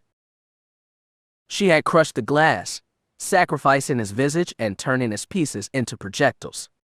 However, she used too much strength and broke it too thinly. It was not enough to kill him. But she still smiled sadistically, sensing his knees weaken and give out completely. He fell to them, groaning in pain. It was time. Komari breathed in, summoning the power of Kalma, its storm, rain, canyons, and fires. She summoned the arcanity of the dark side, and all its modifications she had access to. She summoned the force presence of an Arcanian dragon, and felt its fire engulf her lungs. But it wasn't fire that came from her fingertips next. It was lightning. Red, jagged, errant, bright lightning that crackled towards Dooku as instantly as a thunderstorm's eponymous givings. It struck Dooku deeply, electrifying his entire body, highlighting him in an unnatural, sinister red. He could feel the color pulse through his veins, his skin, and atoms. Everything vibrated harshly, the heat and pain accompanying the sensation moments after. His muscles twisted, his stomach clenched, bringing his entire upper half down in a crippled motion. He sat on his knees and arms now, screaming out in pain. His brain blanked, not even realizing he had misplaced his lightsaber some moment ago. Suddenly the red discharge stopped. Submit to death. Submit. Komari screamed, climbing the staircase. Submit to me? Dooku could summon no words as he smelled his flesh, now in the beginning stages of being fried. Submit to the Bando Gora. Komari unleashed another torrent of lightning. He screamed in agony, his veins bulging and showing red through his skin. He fell completely to the stone floor now, still screaming and groaning against the power of the lightning. Komari smiled, continuing her approach. Beep, beep, beep. Another trio of chirps. Kenshi wondered how long the comlink would hold out before his battery was drained. He barely held on to consciousness, the pain of his branding coming back with a vengeance. The smell would remain in his nostrils forever, he guessed. He couldn't even tell what the burn was in the shape of, but he assumed it had something to do with the Bando Gora. It made sense. Beep, beep, beep. Kenshi still wasn't sure exactly what had happened a while ago where he felt as if he were free. He knew at the very least that a spirit had ascended through him. It was incredibly surreal and hardly an experience he could stand. He felt removed from his own self for a brief moment. His distaste for the sensation was ironic to him, considering he was in the most physical pain he'd ever been in his life in that moment. But the removal of his senses and self from himself was frightening beyond measure. And he figured he'd never understand why he was the one the spirit in question chose to say goodbye to. Beep, beep, beep. Only 2 weeks ago, he'd never have considered any of this being real. If he'd been told about spirits, or the Force, or the Bando Gora, he would have shrugged it all off, calling it the business of the Jedi. His life was work, and saving his money, and fixing Zera. None of this talk of ascending spirits or arcane magic had anything to do with him. But of course, he was taken away from all of that. He wanted to do the right thing for himself by finding his father. And he wanted to do the right thing for his co-workers by finding their manager. He hadn't forgotten about them all, the Limers 22, they called themselves. But at this point, he'd been gone for weeks. Surely it was all over for them now. They'd probably been fired, as if there was a job in the works that was less fulfilling to look for anyways. Fulfillment. Kenshi supposed that was something he'd never had. Or at least, not until Mallister.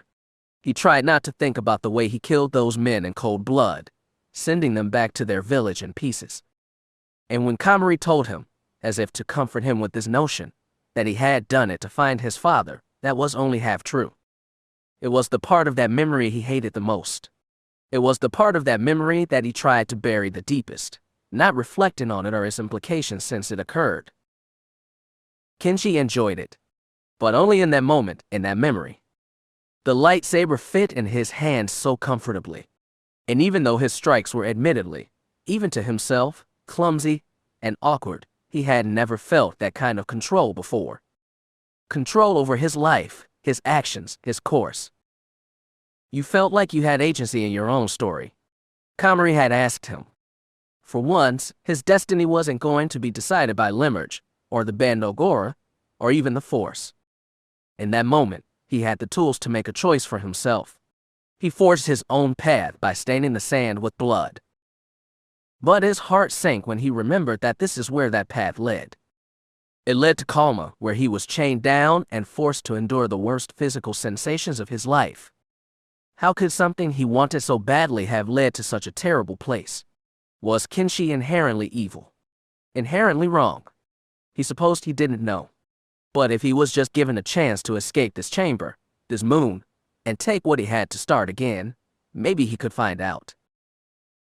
And, as if the comlink was listening, the next trio of chirps was interrupted by a lower-pitched buzz that indicated a message had arrived on the device. Eyes open now, senses awakening, and brow raised, he shimmied his arm and barely activated the playback button on the device. Kenshi, I know you're alive, and I'm going to get you out of here. But first, you need to hear something, and you need to hear it from me. For these past 2 weeks, you and I have gotten to know each other in ways that I haven't experienced with someone in years. The only other person I've had this kind of connection with was Dahlia, back way before any of this started. And you two are the only people I'd put my life on the line to save. I hope I've proven that to you by now. And I know you have questions about Dahlia, and maybe I can answer some of them for you. But she doesn't matter to me anymore. What happened between us happened. And when this is over, and we're back on Coruscant again, then maybe I can begin to remove her completely from myself. Because the bitter truth, Kenshi, is that I never really let go of her. I hid her from you, sure, but I never really let go of her. The choice I made with her floated around me for years, waiting until it had a new host to inflict its energy on.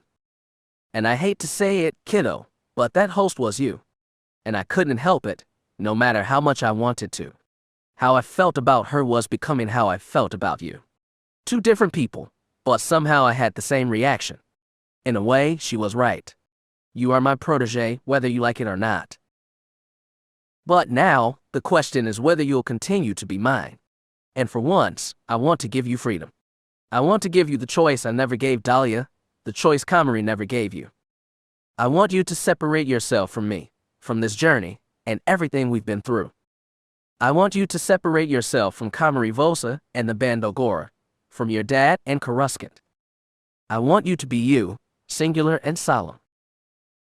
Kenshi couldn't stop the tears welling in his eyes. What do you want? What choice do you want to make from here?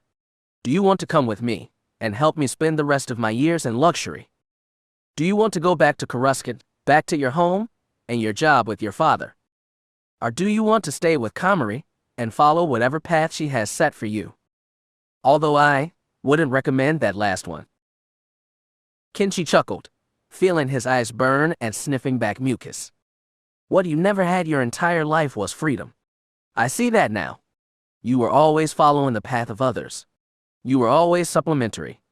You're a tool for Komari. You're a tool for Limerick. Hell, Kenshi, you were even a tool for me. But that isn't going to happen anymore.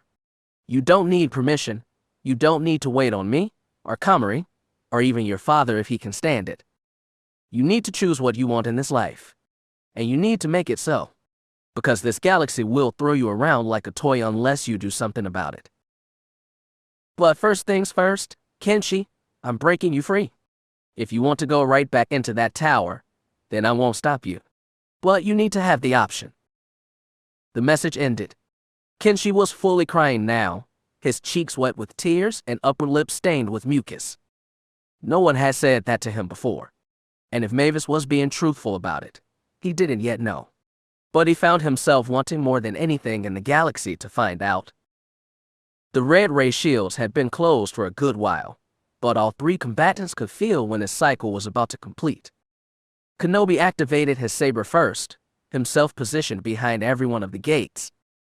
Jin had sat in battle meditation, but re-immersed himself and rose quickly, activating his saber and advancing on Maul.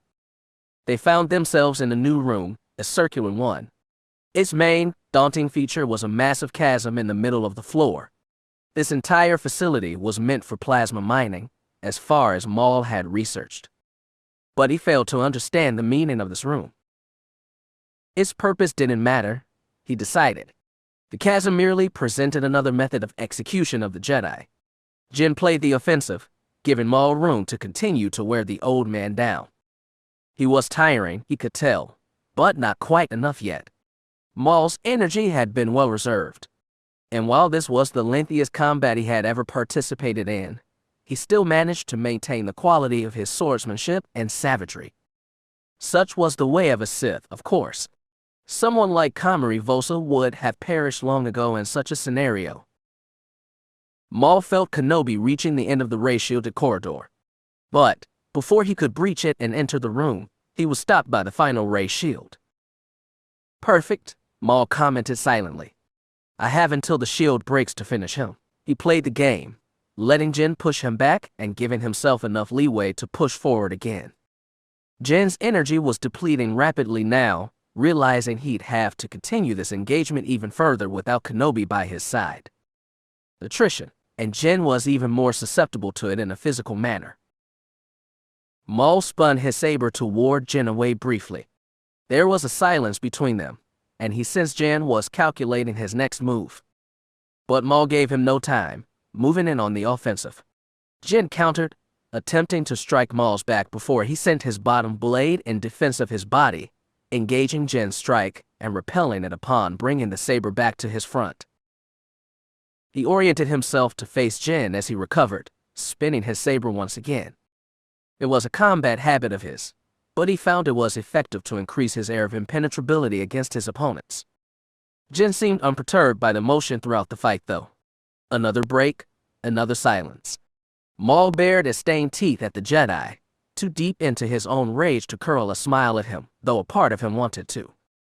Jin's next strikes were clumsy, allowing Maul to bounce each attempt between his own blades. Enough, he thought. Jin went for an overhead strike. Maul blocked it, sensing the frail strength of the Jedi Master.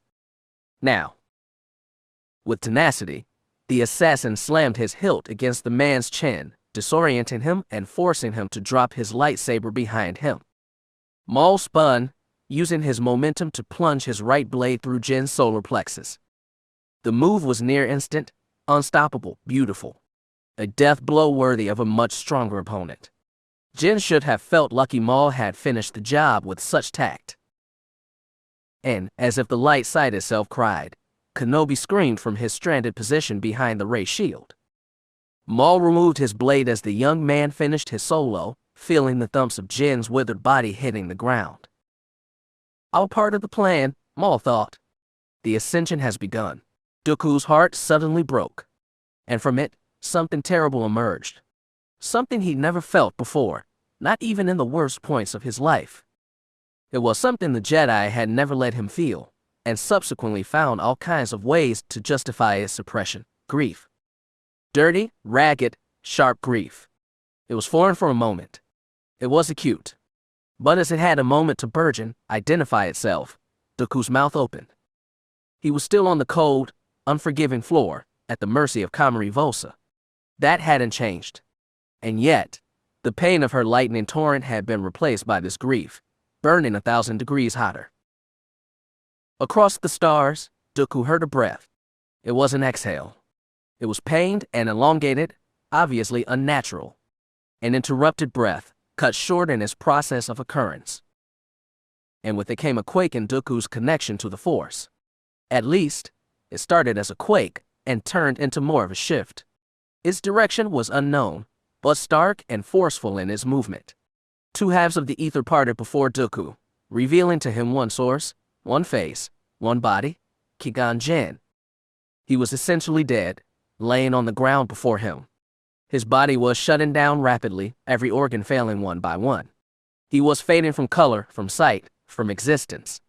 Dooku could do nothing but reach out and try to touch him, try to do something, but he knew the effort was futile. The vision of Qui-Gon's body dissolved, every particle of him transforming into another addition, towards a growing swarm of tiny, yellow lights. They all danced around one another as if every piece of the swarm, every piece of Qui-Gon, were well acquainted with each other. Dooku heard them twinkle and shimmer, voices of light in motion. It was warm, inviting. A sense of cosmic nest to them, but nothing overwhelming. Dooku felt tears roll down his eyes, even in the Force, as he watched the cloud of lights that was once Qui-Gon Jinn ascend into the clouds of the ether. Jinn spoke 4 words that echoed through Dooku's being: follow the light, Dooku. The clouds of the ether cleared, bringing Dooku back into the moment. It was as if no time had passed. Komari was at the same distance, still climbing the steps. But suddenly she stopped. "Jedi blood," she said. One hand gestured in the air. "Foul, sour Jedi blood. Spilled by the hands of the Sith. You feel it too, don't you?" she asked Dooku. Her heavy breathing turned into a laugh that started sultry. And from sultry, it morphed into joy. From joy, it became a monstrous, haughty, nasty cackle that bent her forwards from its required energy of exertion. Finally, she spoke. "Ki gone." It was Ki gone. "No other's fall could break your spirit like I feel yours breaking now. Oh, how marvelous this day has been. The beginning of the end of the Jedi, the Republic, and the return of the dark side in full, the day my heir begins his path." She raised her blade to her face. "The day you finally die." Plagueis had finally given in to the wine. Sidious's stall had worked. And though it was a stall, it was not without genuine purpose. His attitude of realism towards the election had disallowed him from preparing an acceptance speech. But as the night had gone on, and Damas continued to check the Ozmaker's network copiously at each of their stops, Sidio's spirit had risen. On a scale so big as the Rotunda, where thousands of beings gathered and voted, he couldn't predict much would change in a matter of hours. But here, in the darkened apartment, Plagueis asleep on the couch, 11-4D watching in silence, the sun guards off duty for the night, the quiet ambiance of the sky traffic adorning his hearing, Sidious realized that these matters were about to change in a matter of minutes. Upon piecing together that this was the opportunity he had been waiting for all along, he slipped his robe on and returned to the living room where Plagueis sat, slumped over. Sidious unleashed a torrent of lightning on Plagueis' breathing apparatus, hardly moving his body, which may as well have been in a medically confirmed comatose state. The old Muin's eyes had opened, sending the chill of silent confrontation down Sidious' spine, but it failed to deter him from stopping and starting another web of lightning, finally and irreversibly destroying the breathing device. And yet, Plagueis didn't move. Sidious stepped forward towards the short, rectangular table between them. "Let's go over the second part of the speech, shall we? You useless old fool." The chamber door opened. The Bando Gora torturer entered now, holding a wicked, maroon-bladed sickle in his hand and a book under his arm. He locked eyes with Kenshi, confused as to the odd scene he walked in on, with his act of sobbing on full display. But any confusion was lost as suddenly a giant metal stripe bursted through the interior of the tower, striking the entire upper half to pieces. The stone above crumbled, crushing the torturer. The debris managed to mostly avoid the stationary Kenshi, with only the dust of the slice dirtying his lungs and interfering with his breath. A giant spotlight shone on him, contrasting with the newly revealed night sky above the tower. Its source was an NR2 gully jumper, its ancient engines roaring at a near-deafening volume. The ship pivoted 90 degrees, the spotlight staying on Kenshi as it turned. On his side that faced him now, a large hatch opened up, revealing a silhouetted Mavis, securing herself with one hand against the wall where she stood. In her free hand, she held her vibroblade. She pulled the knife back and threw it at Kenshi. He winced, anticipating the weapon to enter his exposed chest. Instead, the knife flew into a padlock just beyond his range of vision below him. The padlock shattered, loosening the grip of the chain all at once. It slid off, freeing Kenshi as it clanged harshly to the dusty, rocky ground. The boy could hardly feel his knees, falling over as he attempted to stand on his own away from the torture board. Plagueis managed to stand himself up from the couch, only to fall completely back upon realizing his strength had been stolen. A statue sitting on an end table intersecting the left end of the couch fell off as a result of the collision. From the floor, Kenshi shielded his eyes from the overwhelming light. But when he felt he could look, he saw the ship approaching, its side still facing him. "Let's go, Kenshi," Mavis exclaimed. She held her newly freed hand out to him. Through the tears, still trying to dry in the cold, wet air, Kenshi smiled. The shield door opened, and Obi-Wan charged in, His initial attacks weren't calculated or thoughtful, but filled with malice. Qui-Gon had taught him that acting in such a way was unwise and distracting. To be in tune with the Force was to be in tune with your true, inner self. The one that always existed, regardless of emotion or action. This wasn't who Obi-Wan was, he knew, but he couldn't help it. This assassin, the Sith, whatever he was, had to pay. He had to pay for taking Qui-Gon. He had to pay for helping the Trade Federation. He had to pay for being a Sith. And even if Obi-Wan died by his hands, he would die showing this creature of evil that the light could not be extinguished. Unmetered and relentless, he advanced and accepted the reversals of movement the Sith gave him. A point came when the two broke from one another, assuming brief poses of recovery at a distance before pitting their might against one another again. The savage spun his blade, but it failed to intimidate Obi-Wan. It was like an animal baring its teeth. But the difference was that Obi-Wan already knew this animal was aggravated. He was evil incarnate, exuding nothing but rage and hatred in the Force.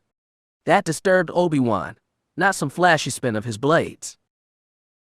In the blink of an eye, after a few seconds of engagement, Obi-Wan realized the stark disadvantage he and his master had failed to capitalize on in the duel so far, the length of the assassin's lightsaber hilt. He could probably recall a dozen or more moments where he had left his length open and vulnerable.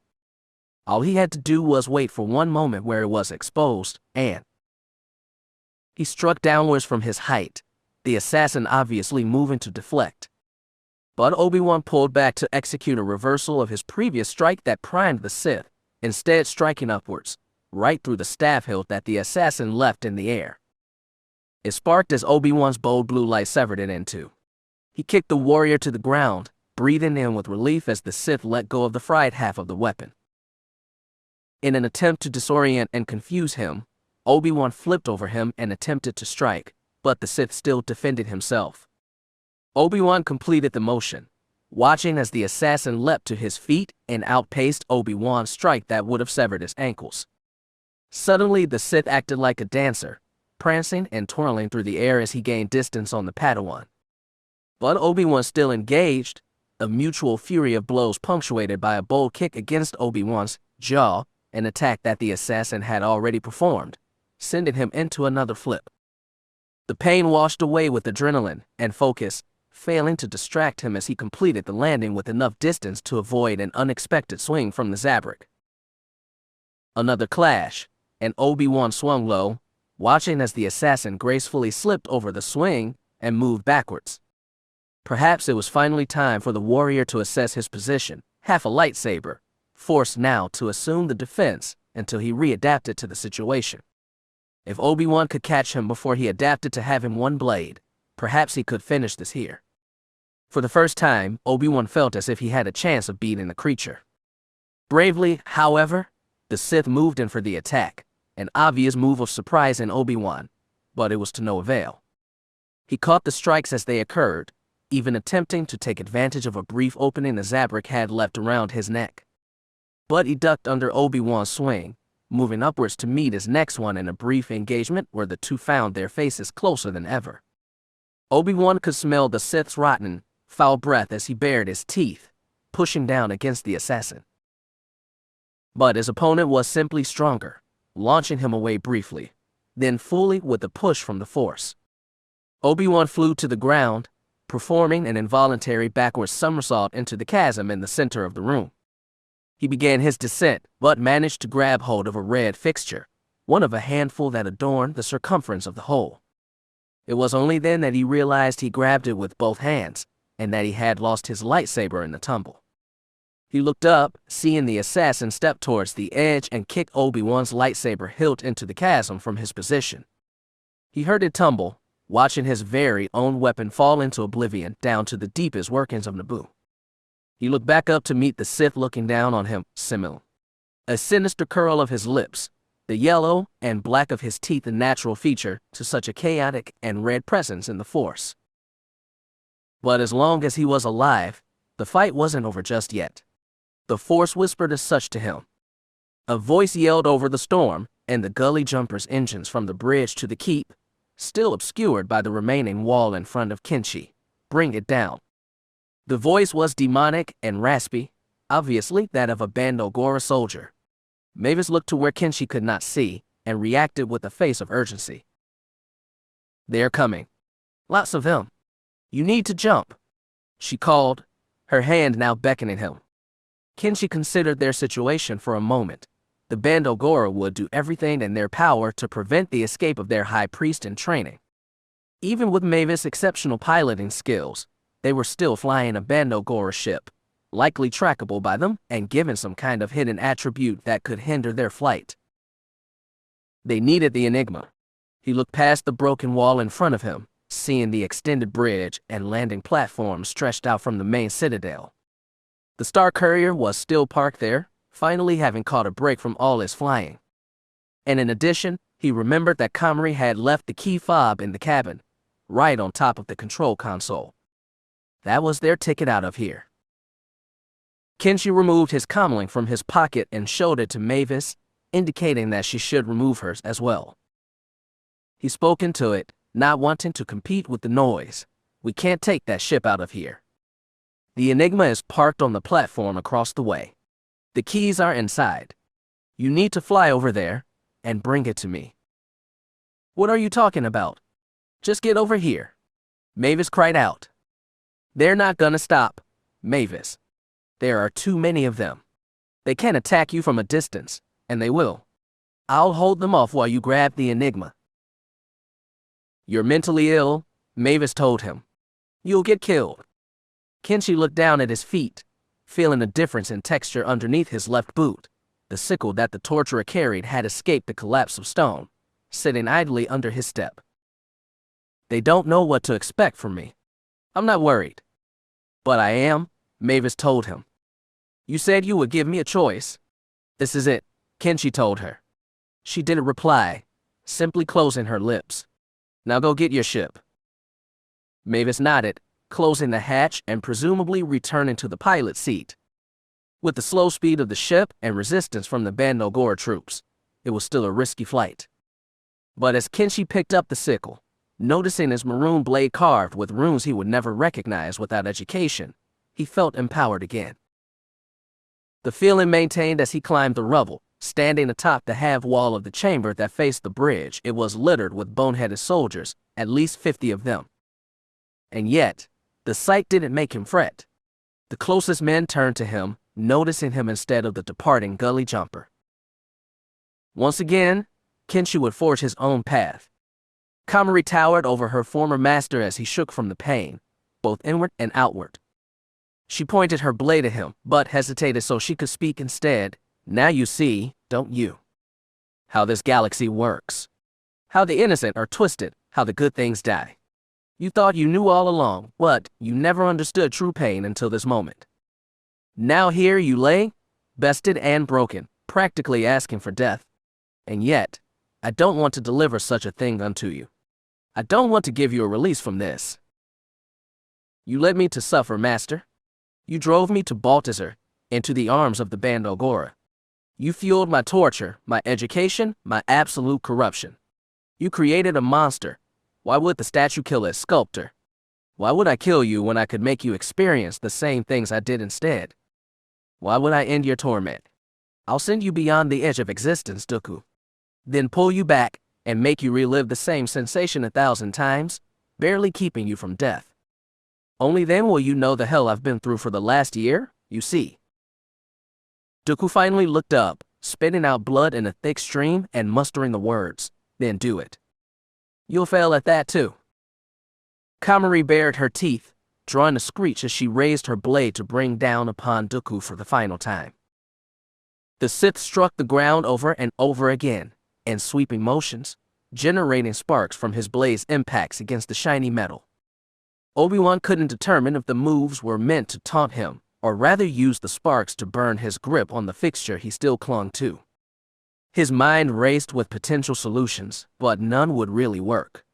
The assassin would either have a counter for them, or Obi-Wan himself wouldn't have the strength to perform them. The Sith stood above him, growling as if to goad the Padawan into making a fatal move. And yet, the clouds in Obi-Wan's mind still cleared. There were still 2 lightsabers in this arena. He had lost his, and the Sith half of his. But there was one more, laying dormant on the floor by the body of his master. All he needed to do was return to the floor and obtain the saber before the Sith could sense his intentions. He wasn't overly concerned about this occurring, however, as the warrior seemed to be enjoying his position of dominance too much. He imagined Master Yoda would smile at the warrior if he were in Obi-Wan's position. The green jovial Jedi couldn't help but notice errors of form and focus like that, and react as if they were joking being told to him by a friend. Yoda would notice this gap in the Sith's attention, too, which told Obi-Wan that he was correct. But how long this gap would be open for, he wasn't sure. So he immediately reached into the Force, calling upon it through his body to gather the strength and weightlessness of a bird. He also sensed his master's lightsaber, the weapon giving off a strong presence in the aura of the chamber. How could the Sith not sense this too? How could he overlook such a distinct option for Obi-Wan to retaliate with? Focused? A dog is not. Powerful and talented they are, but easily distractible, Yoda would tell him. This wasn't Obi-Wan. This wasn't the man Master Qui-Gon Jinn had taught and sculpted with his own words, his own teachings. He wasn't Xanadus. He wasn't the Sith. He was a Jedi Knight, whether in rank and title or not, and he was more capable than any red-bladed warrior who dared to challenge the balance of the Force. And that's what it was, wasn't it? Balance. The light, the dark. The sun, the moon, Ashla, and Bogan. Though both existed, light always filled the dark, not the other way around. Xanadus didn't realize that. This Sith warrior didn't realize that either. There was no passion or emotion, only the Force. He centered himself in the light, feeling the Force give him allowance as a result. Obi-Wan pulled himself up, feeling the air against his head and shoulders as he ascended 10 meters into the air. At the jump's apex, he summoned Qui-Gon's lightsaber to his hand, activating it before he landed and slicing through the Sith warrior's abdomen. A red mist emerged from the strike, drawing a croak from his mouth. Though the warrior had turned to face the flip, he had been caught in the gap too long to move against Obi-Wan. He fell into the chasm, breathless, eventually falling in 2 pieces. It's not payment, Obi-Wan corrected himself. It's balance. An extinguished light, an illuminated darkness, and as his gaze turned to his dying master, laying on the floor, he allowed his emotions to resume yet again. The Force allowed it, giving him haste as he approached Qui-Gon's body. Plagueis hadn't moved in minutes, yet Sidious continued his verbal conquest, but now that we've won the race, I've no need for a co-chancellor. Your presence, much less your unnecessary counsel, would only confuse matters. I have Maul to do what the risk of discovery might not allow me to do, while I execute the rest of the grand plan, growing an army, fomenting rebellion, and fabricating intergalactic war, corralling the Jedi and catching them unawares. Rest easy in your grave, Plagueis. In the end, I will be proclaimed Emperor. The Sith will have had their revenge, and I will rule the galaxy. Darth Plagueis slid off the couch, having barely held himself up since Sidious' attack began. The carpet was coarse against his long Muin head, its errant threads and weaves grating against his skin. The feeling was in the forefront of his mind in his final moments, as the rest of his senses began to deteriorate as if they were being burned away. But soon, he lost the sensation of the carpet against him, and the shadows of the dark room grew stronger, overtaking him entirely. The Muin was known to the galaxy as Hego Damask, Magister of Damask Holdings and a partner of the intergalactic banking clan. But to the man standing before him in that room, the graying-haired human man named 2 names as the Muin was, he was known as Darth Plagueis. A student of the living force, a political manipulator, and supervisor of the Sith Imperative. Magister or Sith, banker or master, aristocrat or alchemist, it didn't matter anymore. He was dead. When the Sith had fallen 1,000 years ago, the ratio between the light and the dark had shifted dramatically. The state of the spectrum the Jedi peered into was nearly blinding at first, but exciting. It was promising. It was proof that the Jedi had won once and for all. What the Jedi of the Old Republic were wrong. The darkness had things the light did not. The darkness had time. It had patience. It had secrecy. It had shadow. The darkness grew below itself, maintaining its thin line visible in the spectrum. But really, underneath what the Jedi could see, there was nothing but apocalypse. There was nothing but fire, and fear, and hatred. It boiled at the edge of the ether, looming over it with benevolence and patience. The darkness had waited this long, and it would wait as long as it needed to. And here, now, 2 of the 3 pillars holding the dark side back from flooding the spectrum were shattered. The central pillar remained, feeling washed in the flood that came from the underground, attacking the light and turning bits of it to shadow. It wasn't much that the darkness had consumed, but the darkness wasn't finished yet.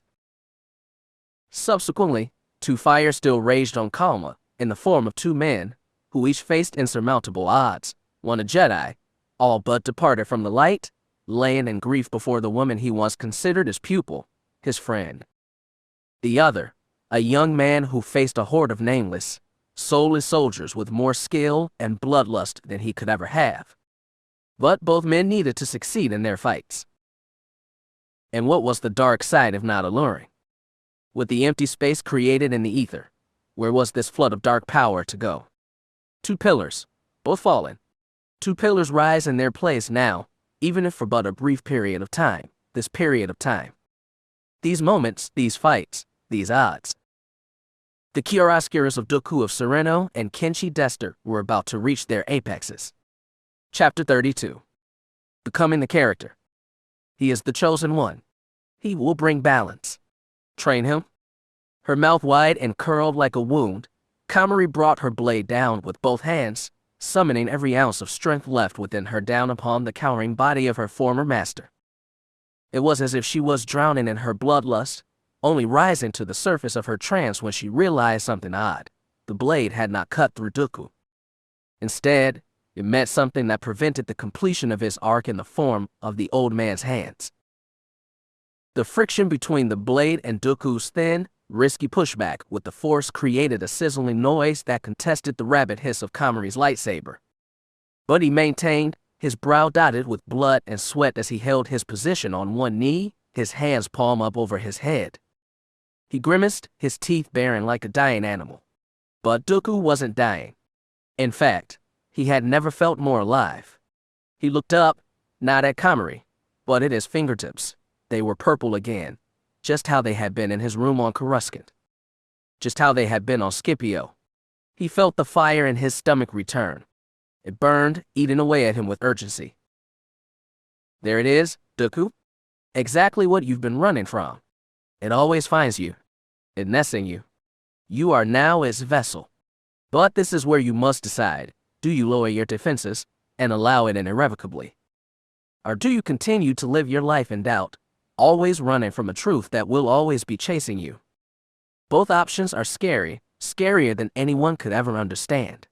But only one will free you.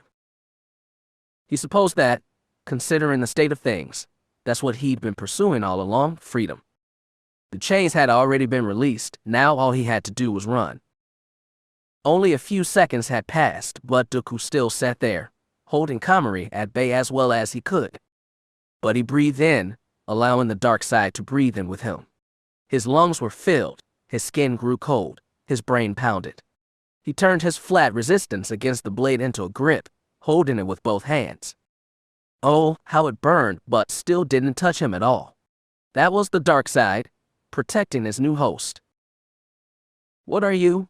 Komari started. Dooku rose to his feet now, crumbling Komari's intense grip on the hilt.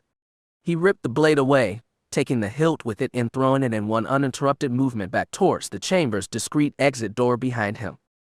Dooku's hands were smoking, though their scent was nothing new to his senses at this point in their duel. He could see Komari was visibly panicked now, reaching for her second lightsaber. Dooku used the force and pulled the saber from his holster before Komari could reach it. It flew to his hand, the weapon's loyalty snapping towards him in an instant. The weapon in his hands, he found that her lightsabers had taken after his own pistol grip design. And in addition, the dichromatic use of colors and materials struck him as familiar to his. Whether Komari would admit it or not, his influence over her still lingered, revealing their presences in the tiniest cracks of her existence. How ironic, then, that the same man who created her would now destroy her. He activated the lightsaber, its snap hiss of manifestation sounding raw and unkempt. She had not maintained the weapon's inner mechanics as a wise wielder of one saber, let alone two, should have. Dooku scoffed as he briefly viewed the blade's edges, shaky and struggling to maintain their composure. He brought the observations now to Komari, her image suddenly the blade's mirror. She seems deadly to the uninitiated, and truly is if you let her get close enough. But Dooku was the farthest thing from the uninitiated. Where, perhaps a moment ago, he felt as if she truly was the apex predator in her own territory, the dynamic had suddenly shifted. He wasn't sure how, he wasn't sure why, but he could feel the dark side surging through him like an angry river broken free from a dam. And Komari seemed to sense the shift too. Her crooked, curling smile she had held for nearly the entire duel had become now a quivering grimace, her eyes communicating her fear at the sight of Dooku wielding the blade without its expected effects on him. In a snap, Dooku gripped Komari in a chokehold with the Force. She had been caught in a gap of attention, allowing Dooku, the dark side, to strike. Dooku's lips now recognized their turn to become a smile, so white and so sinister, he knew, but the purest communication of his insidious delight. She was a meter off the stairs now, clawing at her neck and attempting to not speak, which they both knew would be impossible, but to make any kind of noise. A desperate attempt to communicate a message Dooku didn't need to hear. "Oh, Komari," Dooku said, "you will never learn. You will never ever learn, will you? Too high in this Bando Gora nonsense to recognize that when your flashy tricks are set aside and you're faced with nothing but the reality of the Force, the dark and light, that you are insignificant. You are nothing without your toys, your men, your castle." He eyed her now, bringing her close to him. Upon closer inspection, he found the tears streaming down her face. "Oh, don't cry. It's far too late for tears, my dear apprentice." Dooku pinched her throat a bit tighter. He knew she could take it. She'd only be in danger if he held it for too long. All grown up, a direction laid out before you in this big galaxy, and yet you still fail to be independent. Your inspirations, your teachings, your friends, you still need them. You still need me. You are nothing without me. And secretly, you thank me. Upon the final two words of his speech, Dooku pulled Komari's right arm straight out. A part of him, an old part, initially believed that holding both her throat and arm with the grip of one hand, one tendon in the dark side's puppetry, would be impossible. Cast the doubts aside, the shadow told him. Or perhaps it was himself now, thinking these things, doing these things. This was Dooku, holding Komari in the air, clenching her airway shut, holding her pale arm out.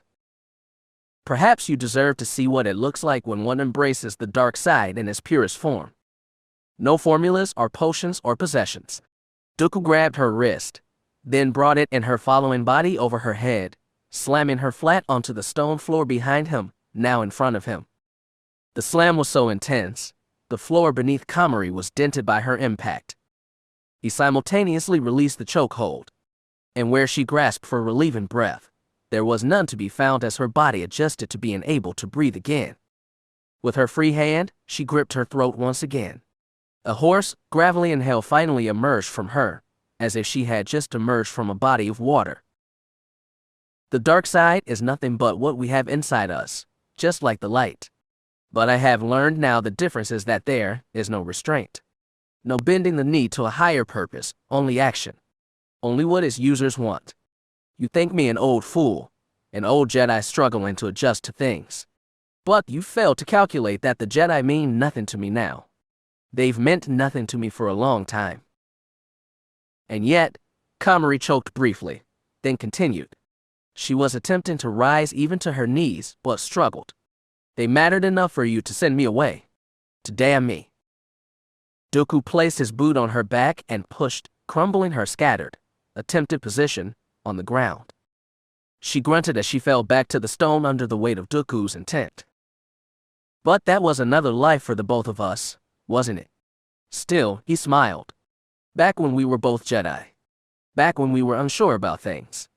But look at us now, Komari. We're both sure now.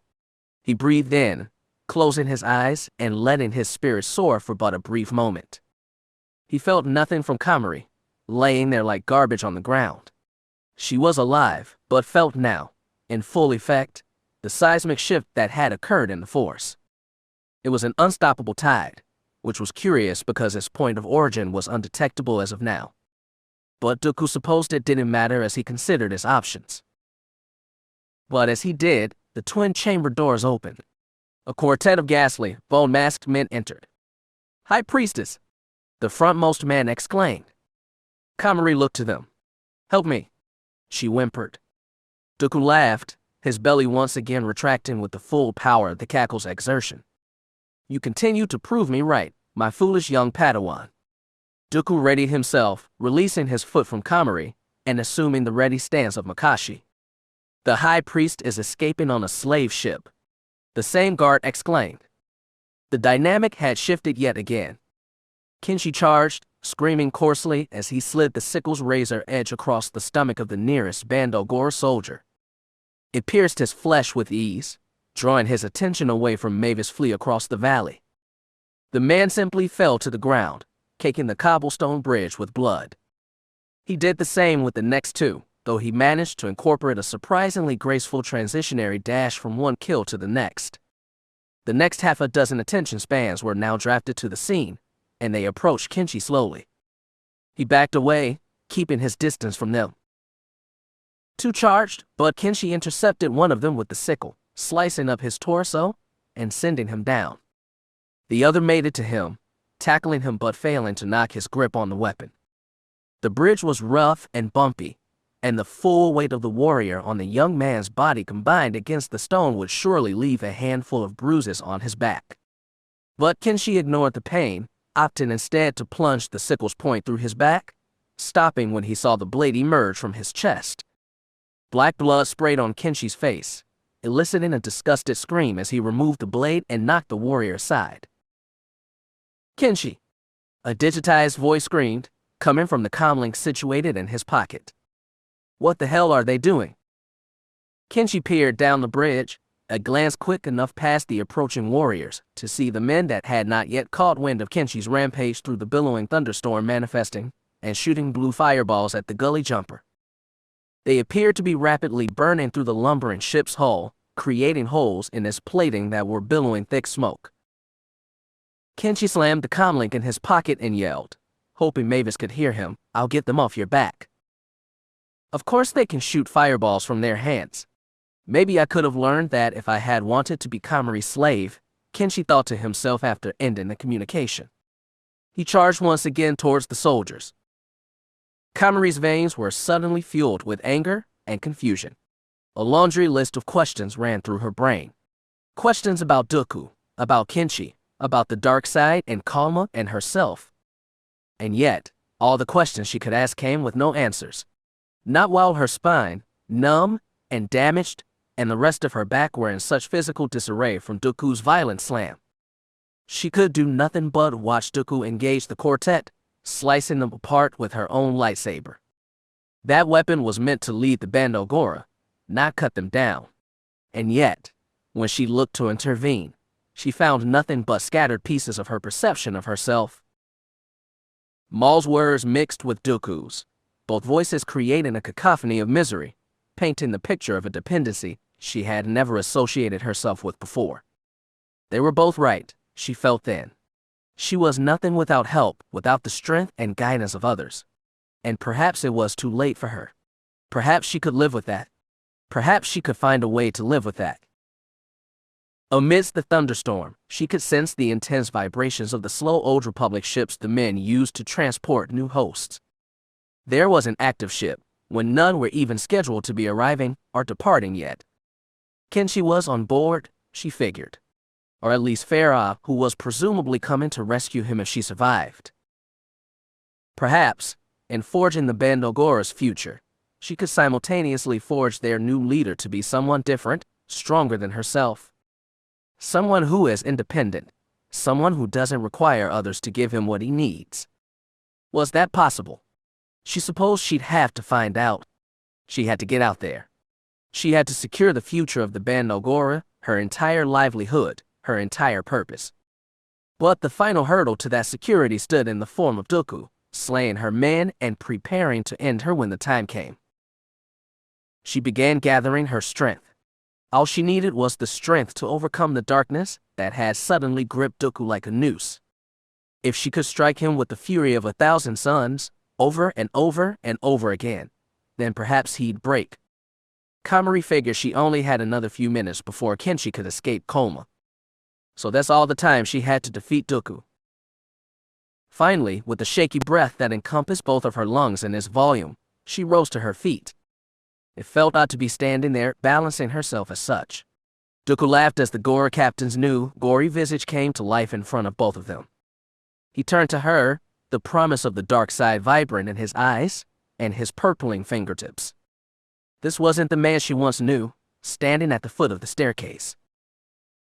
Who's to say where we might end up? Komari had once said to Maul, to a notion similar to the one she thought of now. Your final moments, my old friend, Komari told him. My final moments. Dooku repeated in question. You think I'm blind to where we stand now? I'm not the goal of this duel anymore. The goal is out there, escaping this disgusting place. I know not how you saved him, but it seems you did. I saved him because I'm more powerful than your calculations will ever let on, Komari explained. Then prove it to me, Dooku demanded, beckoning her to him. Komari looked to her right, seeing Dooku's own lightsaber sitting on the stone floor. She summoned it to her hands with the Force, activating it on its arrival to her. The blue was off-putting. It wasn't a color she had wielded since Balthazar. She didn't like it. But she supposed it didn't matter anymore. In this moment, none of it did. The blade's color, the dark side, Dooku, it all fell to the wayside as she leapt from the top of the staircase, her mouth strapped shut by her own muscles as she slammed the blade against him as she landed, meeting resistance from Dooku's, her blade. A brief green clash of light rang through the small space between them. A bonehead clocked Kenshi in the stomach, knocking the wind out of him. Two more soldiers charged at him, tackling him to the ground once again, and holding him there. The one who had just swung at him approached, revealing the curling metal blade he held on his belt. With it in his hand, he brought the blade towards Kenshi's face, breathing heavily as he did so. Kenshi uttered an exacerbated whimper, then realized as he attempted to move away from the approaching weapon that his legs were still free. He kicked the right foot of the leading soldier, knocking him over on top of him. In his fall, the blade scratched Kenshi's cheek, drawing a pained scream. The two guards that held him slammed their fists into him now, over and over again. Kenshi screamed louder as the leading soldier rose to his feet, stomping on him now. Kenshi had never been outright attacked by this. Somehow, he had managed to avoid being hit by most of his adversaries on this trip.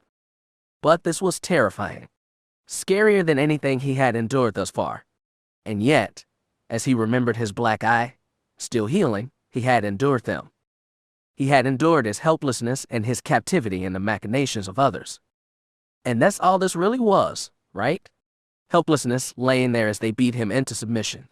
Captivity, held in the palm of Komari Vosa, feeling her pain, the sculptor's hands transforming him into her visage. If color was a feeling, he felt purple right now.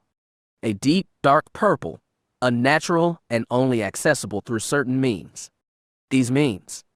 How he felt in this moment, every impact compounding the pain again and again, held down by forces that wanted to use him. If only he could strike back at them, lash at the hands that dismantled him piece by painful piece. But there was that lucky feeling again, scratching at his brain. But it wasn't a feeling, he had come to learn. It was the Force. And it seemed to love coming to him in times like this, when he needed it the most. That purple he felt reflected in his veins now, coldening and paling his skin.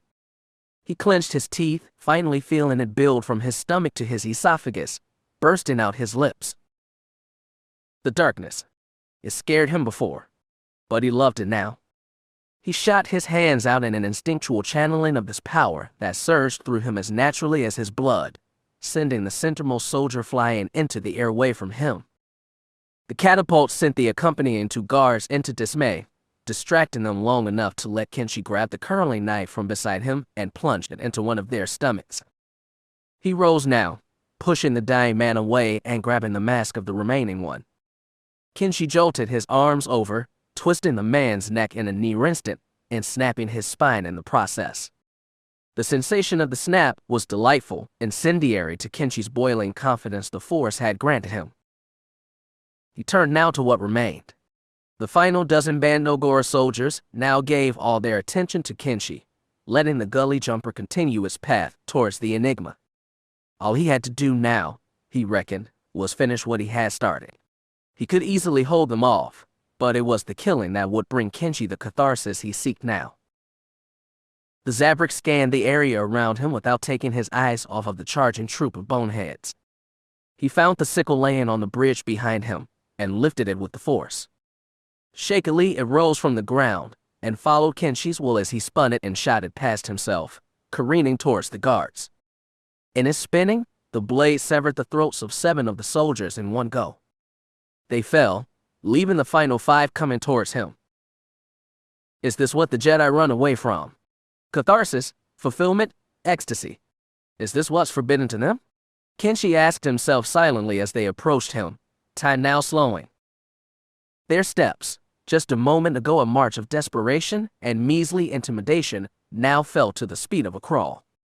He could perceive everything about them in this time and plan his next move. What an easy solution the dark side was.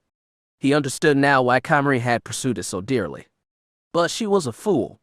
She wanted to hide, shield herself with magic and soldiers, and be a criminal.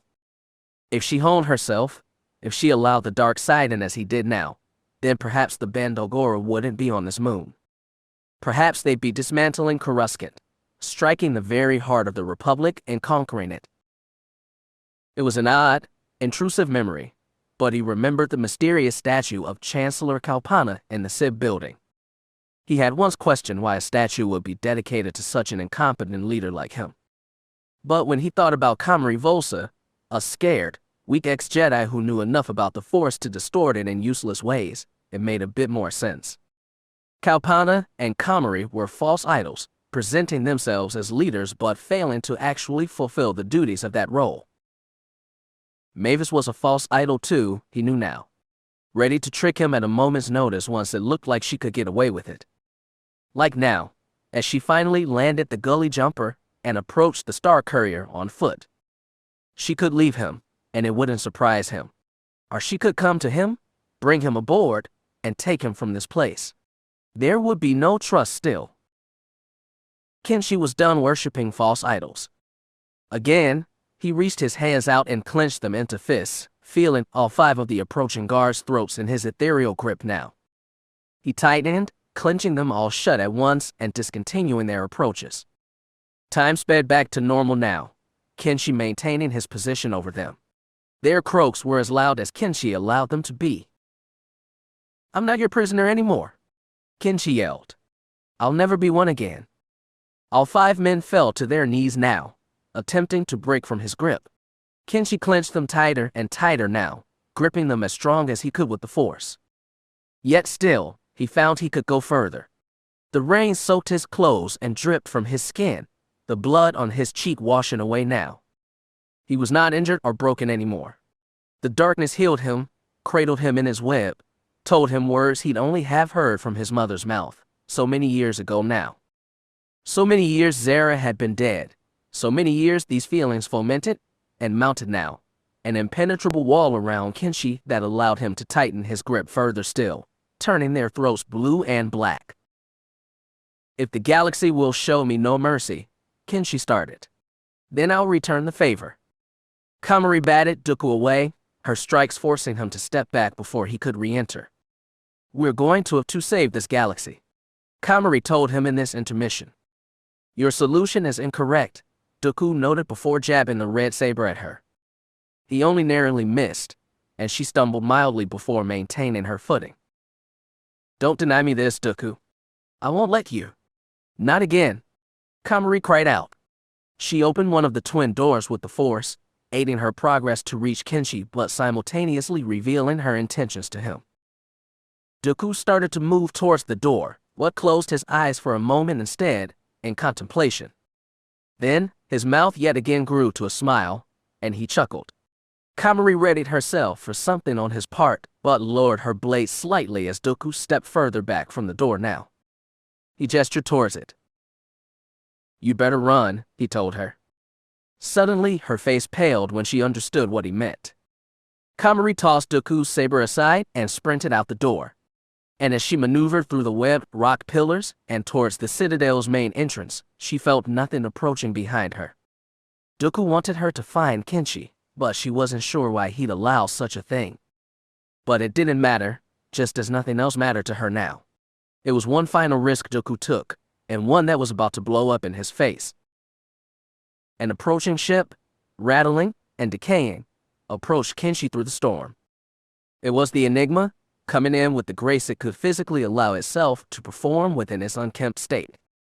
The ship approached closer, then turned around, the boarding ramp extending now.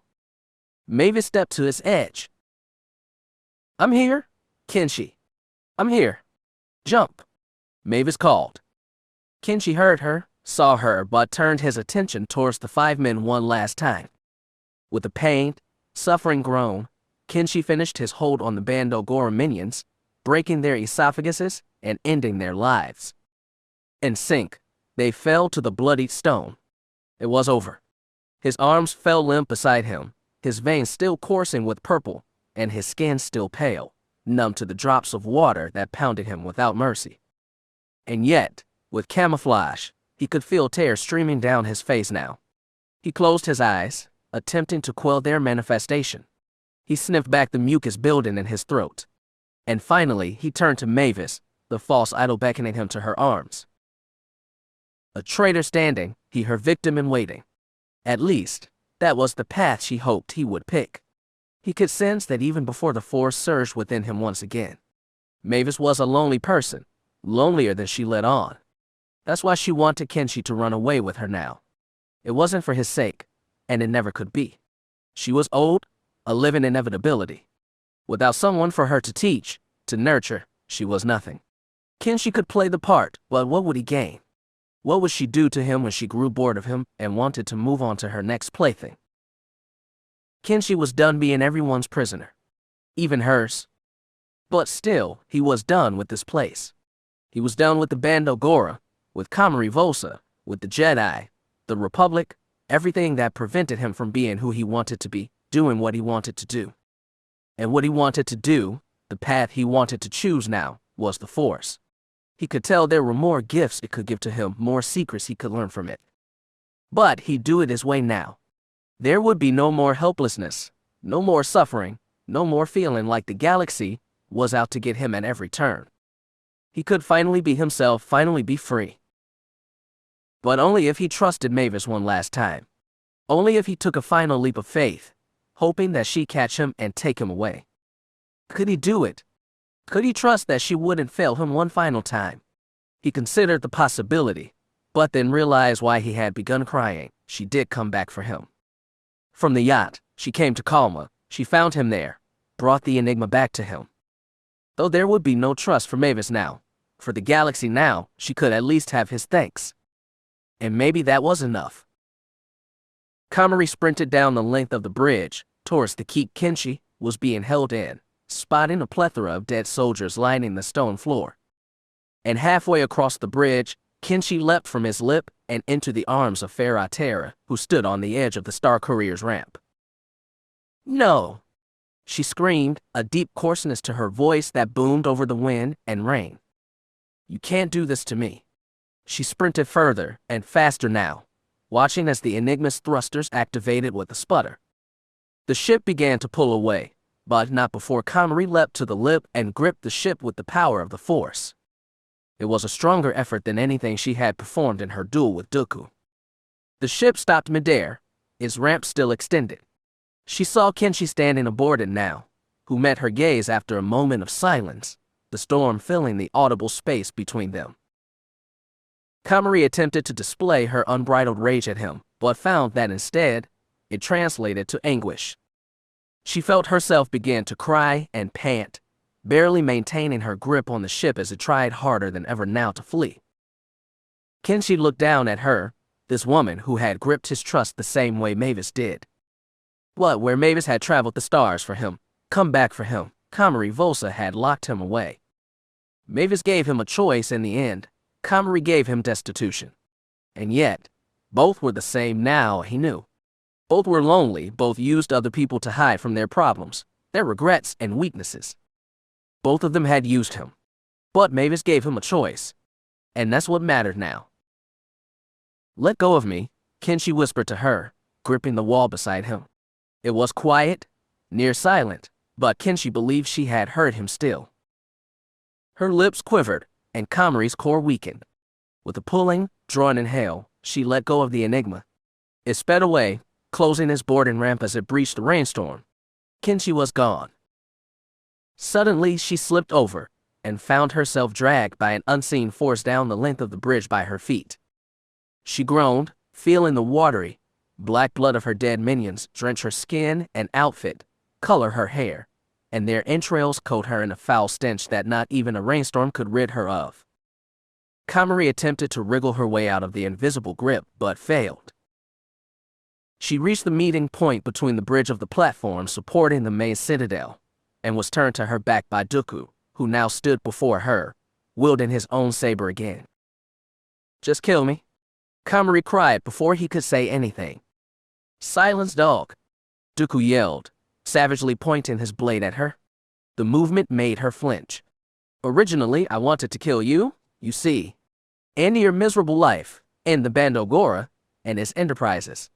I cut the plant by the root, and end this nightmare once and for all. But earlier, you gave me an idea. A particularly delicious one at that," he noted. "You told me you'd spare me, make me feel the pain you felt for months on end, yet keep me alive enough to feel every bit of it. So let's perform an experiment, shall we? I'll leave you alive, you and your men. I'll leave this place a secret to the Republic and the Jedi. No one will know about the Bando Gora who doesn't at this point in time. But now, I'm going to feed from you, Komari. I'm going to siphon your pain, your anguish, into myself. Consider what you've awakened in me since Scipio. I crave more of it. And I'm going to leave you standing, an engine of the dark side that allows me to operate in infinite levels." Komari breathed for a moment. A fool's gambit to leave the Bando Gora breathing. "We will conquer the Sith.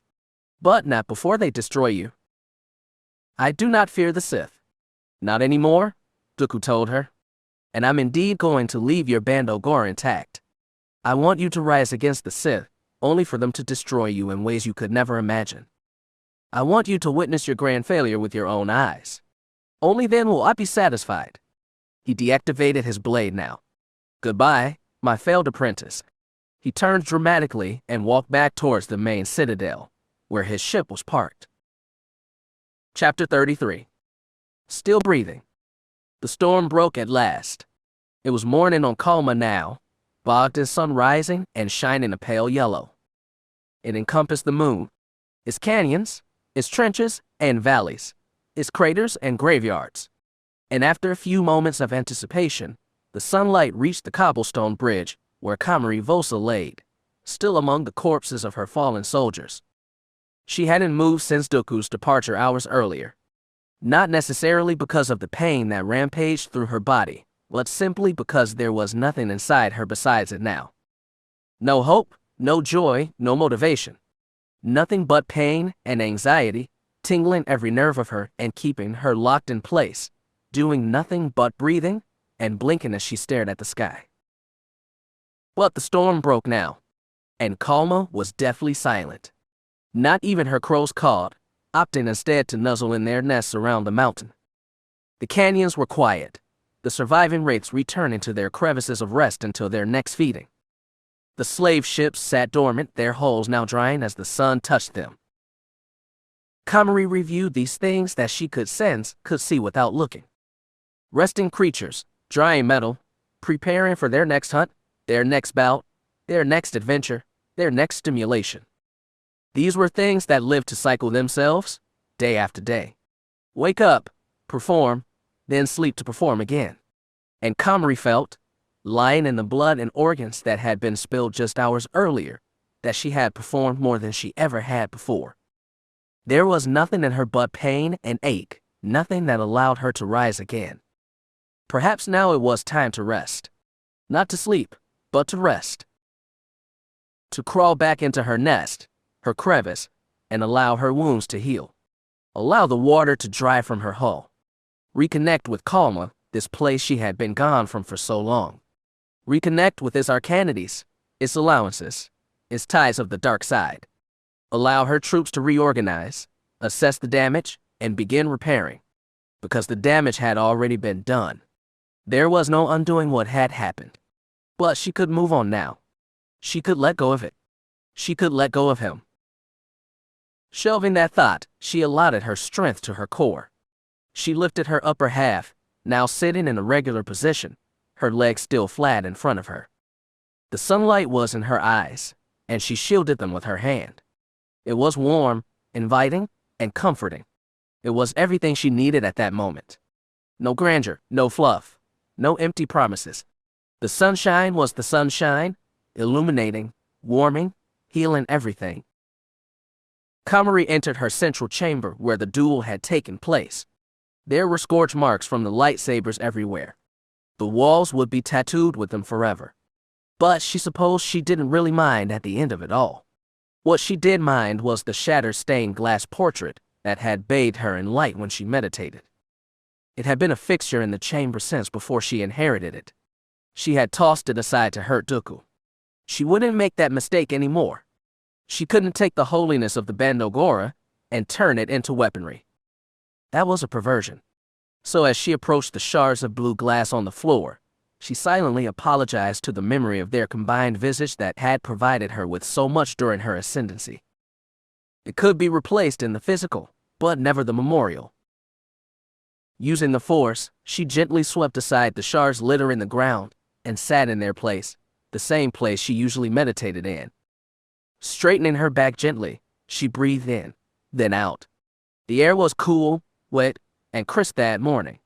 It wasn't rare for Kalma to be bathed in sunshine, but Komari appreciated it now more than ever. Though she was hidden from the warmth in this chamber, she could still feel his energy overtaking everything outside with a careful hand. Breathe in, breathe out. Her skin was sticky and malodorous, the strongest physical remnant of her fight. In her citadel, surrounded by the mystical and familiar elements of the Bando Gora, the pain gently washed aside. It left her legs first, then her stomach, her back, her arms. Yet the pain in her head remained. It was pounding, every vein flexing and unflexing in sync with her elaborate heartbeat. How could the pain within the rest of her subside, but not the pain in her head? Breathe in, breathe out. Could this be the work of Dooku? Could this be his experiment? Was his proposal a bluff, an act of making sure she'd be kept in check? Or was this unresolvable pain the effort of the old man siphoning her power? Would this pain last forever? Breathe in, breathe out. Komari realized she was asking too many questions. This wasn't the time for questions. This was the time to rest. There would be no hysteria or dread. That could come later, she allowed it. But now, she owed herself this. She owed her men this. It had been a long night, full of fighting and death and destruction. They just needed today to build. Breathe in, breathe out. This would be a setback though. So many good soldiers killed, a whole keep in ruin. She'd need time to rebuild her forces, to gather more hosts and transform them into her minions. As if they weren't struggling enough already, now they'd have to work overtime to prepare themselves for the coming war with the Sith. She came to this conclusion based on the fact that Dooku had been flooded with dark side energy during their duel. She was about to finish him, and yet he took the upper hand from her. It didn't make sense. He was facing her in her own territory, yet he defeated her. There was no explanation outside of some kind of shift in the ether that perhaps, in her fervor of power, she didn't detect. It didn't surprise her that she didn't sense or anticipate it. On Kanu's trail ship, She hadn't detected Dooku's presence at all due to her close proximity to Kalma giving her newly energized power. So her being fully united with her powers again would blind her to most everything outside of the Bando Gora's mystical sphere. Breathe in, breathe out. But she was alive. The Wraith set had survived. Kalma was as strong a moon as ever in terms of his ethereal qualities. The spirits of war and her warriors still whispered to Komari from their graveyards. Empty, decayed mausoleums still echoed across the canyons and bare plains, sending her messages of strength and victory. And at the end of it all, Dooku had made one fatal mistake. He left her alive. Breathe in, breathe out. She began cackling now. Her hand traveled to her lips in an attempt to quell her laugh, but to no effect. Komari couldn't help herself. The Bando Gora still breathed. Its heart still beat. Its forces gathered and repaired themselves. Knock a brick out of place, and they'd put two more in the wall. Though the Sith were here, and in power, they hadn't seized everything just yet. The Jedi were still too strong. They'd put an end to the Sith if they acted too soon. Komari reckoned she still had a few years left.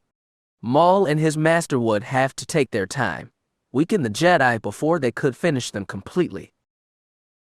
Breathe in, breathe out. Why not let the Sith do the heavy lifting for a while? Let their plan play out. Remove the Jedi and the Republic from the board entirely, leaving only themselves to face the Bando Gora. It would make matters easier, swifter. And it would give Komari all the time she needed to complete her armada, perfect the secret of immortality, and reshape everything in her image. Breathe in. But her exhale came late and labored as she reached deep into the Force, spreading her spiritual fingers in an attempt to sense Maul one last time. But there was nothing. His spirit was so intense within the ether. She was shocked the Jedi had never found anything of him. But this was odd.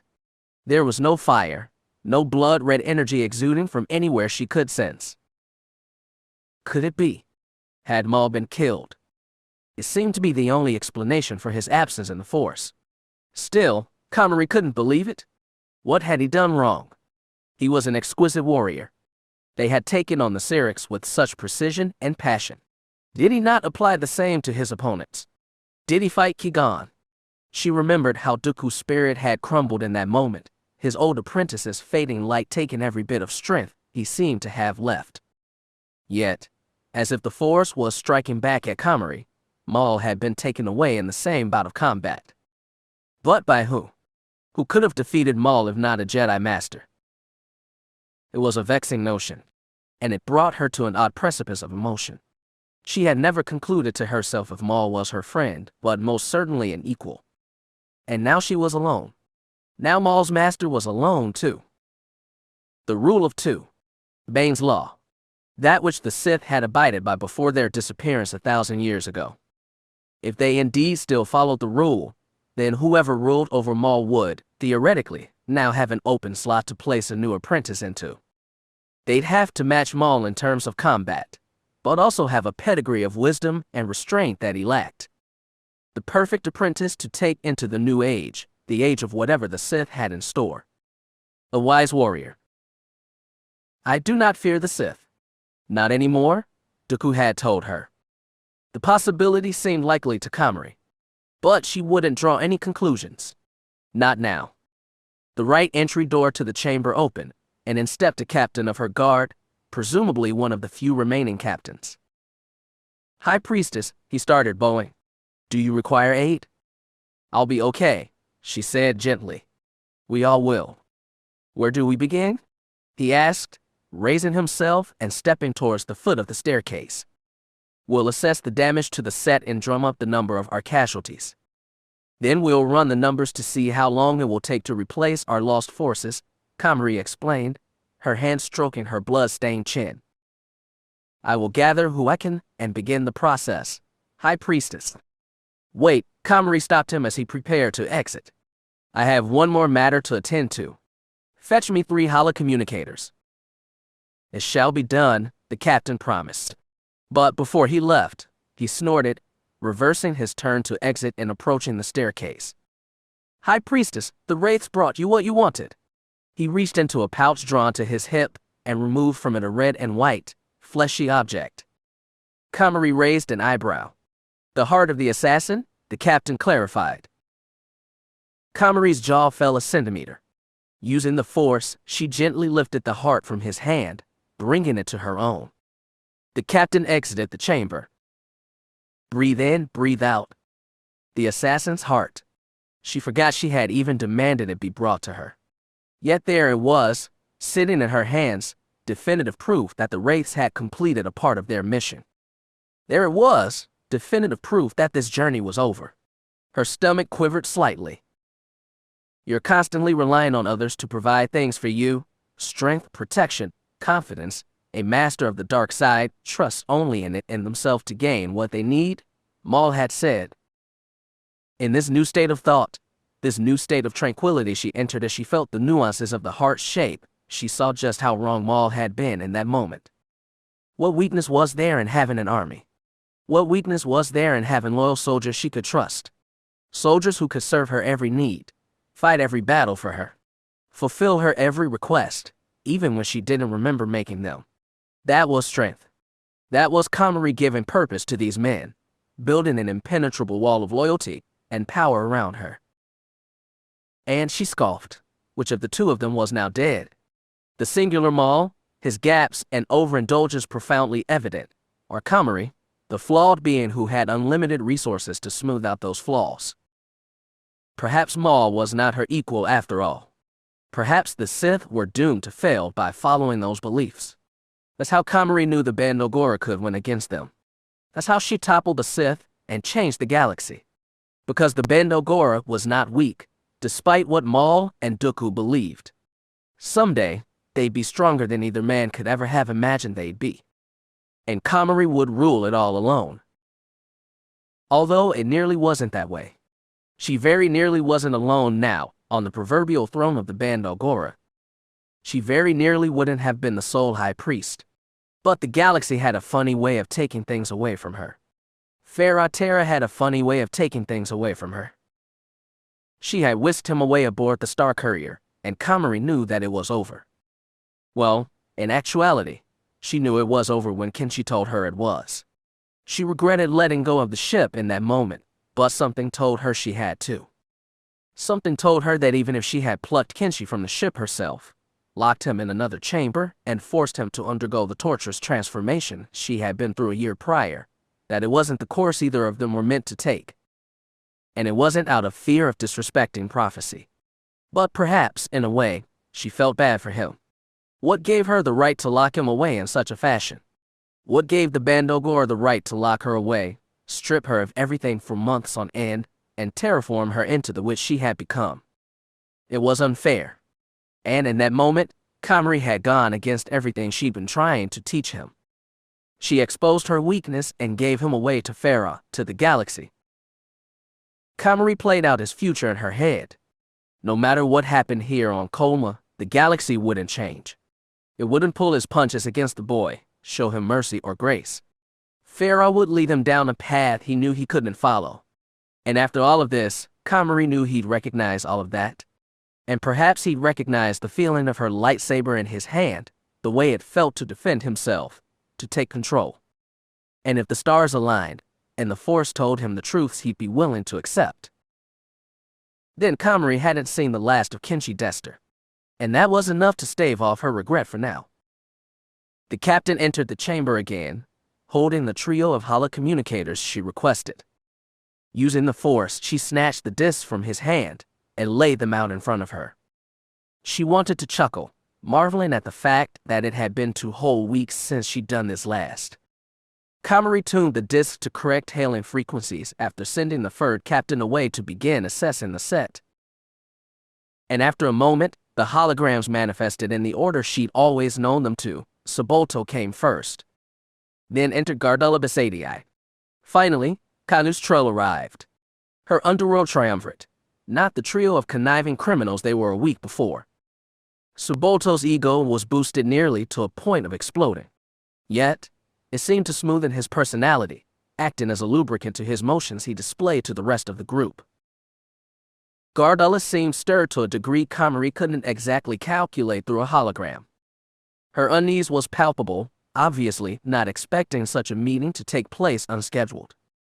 But that same unease led her to enter the call and present herself visually, as if nothing was wrong. But something was wrong. Komari had unleashed her viciousness upon her, a quick lash at the smell of suspicion.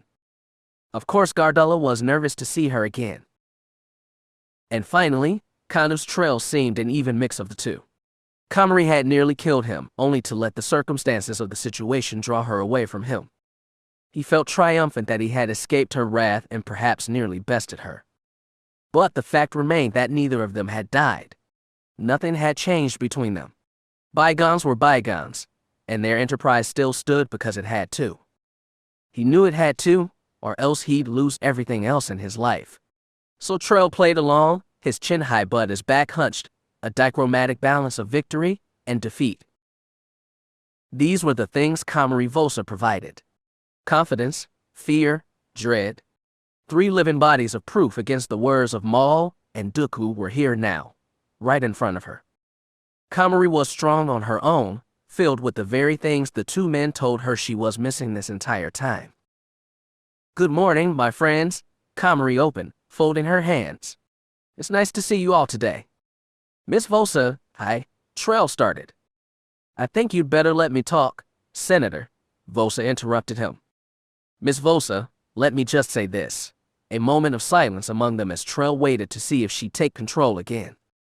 Komari allowed it, knowing the answers before he asked the questions. "You've committed some terrible things to all 3 of us. And I can't say how these 2 feel about it, but I know how I feel. And I don't want anything to do with you anymore. I don't care if I lose everything now. My yacht, my job, my money. I don't care. I'm going to expose you to the Senate, to the Supreme Chancellor, the Jedi. I'm going to point them in your direction and make sure they burn every last inch of the Bando Gora." Komari smiled once she detected he was done speaking. "You said you'd point them in my direction. Which way is that?" Trail stopped entirely, his eyes moving rapidly in panicked thought before sputtering his mouth, forming an answer he had only just come up with. "I know Gardella knows. I'll get her to tell me." Komari turned now to Gardella. "Will you tell him where I am, Gardella?" "Never, Miss Vosa. Not if don't want me to." Gardella quivered nervously. Komari saw from the corner of her eye, Sabolto folding his arms slyly. "It just so happens I don't want you to," Komari told her. "I won't," Gardella assured her. Komari turned back to Trail. "Looks like that avenue's closed. What now? How will you expose me when you have nowhere to point to?" Trail scratched his cheek, then transitioned into nervously twiddling his thumbs. "You see, Senator Trail, and I suppose this message goes to you too, as well, this operation only works with loyalty as its engine. If we ask one another to aid us in some way, we do it. We have secrets between us. There are stakes we keep in check for everyone's sake. Cogs in a machine that benefits everyone." Komari breathed in deeply, then continued. "But I'm sure you've all heard, one of you has been disloyal to me. And it just so happens that, after all that's happened over the last fortnight, I'm willing to forgive that transgression of trust. Whoever attempted to have me killed, I forgive you. But unfortunately, I now need something in exchange. And you'll all have to provide this for me now. You see how it works. One disloyal member of this secret circle who doesn't reveal their treachery makes everyone pay the price. I need everyone to now work twice as hard as they already have been. I need more of the cargo sent around Coruscant. I want my slavers to constantly have shipments to and from the core, and I want to expand our operations to other planets as well. Whole pools of hosts await us, and now I want the 3 of you to help me find them. Does that make sense?" The 3 holograms nodded in silence. "Good. I'm glad it makes sense. And I'm glad we understand each other now. We've learned a little something about loyalty now, haven't we? That there are some lines you should never cross. There are some people you should never doubt. And if it's still unclear to whomever tried to have me killed, think about it this way. You sent one of the greatest assassins your sphere could provide to kill me. They targeted me in my moment of weakness, and nearly killed a revered Jedi Master along the way. And yet, I'm alive. I'm sitting here, breathing and speaking now before you. The mess of your hunter's remains lies at the feet of my citadel now, providing breakfast for the birds. A piece of him will stay with me, though, a trophy of my strength. She held the hunter's heart in front of her, drawing a shocked gasp from Gardella and Trail. So if a trained assassin couldn't finish me, what makes you think I can be defeated by anything you could throw at me? Silence. Thoughtful, dreadful silence. Komari lowered the heart. I suppose that's all for now, then. Stay in contact, and we'll discuss our operations again soon. After concluding with that, the 3 holograms disappeared into thin air. In the faint torchlight of her chamber now, alone with the sounds of its interior padding against her ears, Komari Vosa breathed easily. She was now more sure of things than she ever had been. Chapter 34. Only what you take with you. Master Dooku, where have you been? The High Council has been expecting, the young Temple communications officer spoke, his inexperienced and cracking voice shoving through the workings of the shuttle's communication board. Tell them to be ready to intercept a recorded message from my ship, Dooku interrupted calmly. I think they'll want to see you in person, the officer voiced. Dooku sighed theatrically. He had hoped this business could be completed through a simple recorded communication. But if the only way they'd have it was in person, then Dooku would acquiesce, simply to finish it already. Fine. I'll meet them in the primary hangar, Dooku answered. I'll let them know, the officer told him before ending the communication. He had already recorded his statement in an audio message. It had taken try after try to find the exact words he wanted to say to them, but he had found them eventually. Words about the Order, about Valorum and the Senate, about Qui-Gon. Those words were the most difficult to muster. In his reflections since departing Kalma, he found that letting Komari go was easy. She was far gone, and in actuality, it was nearly embarrassing that he couldn't have accepted that sooner. But Qui-Gon was a different story. His newfound absence, those final words he spoke to him in the ether of the Force haunted him in ways he knew would continue to evolve, even across his time on Sereno, which he hoped would bring him to an unimaginable peace.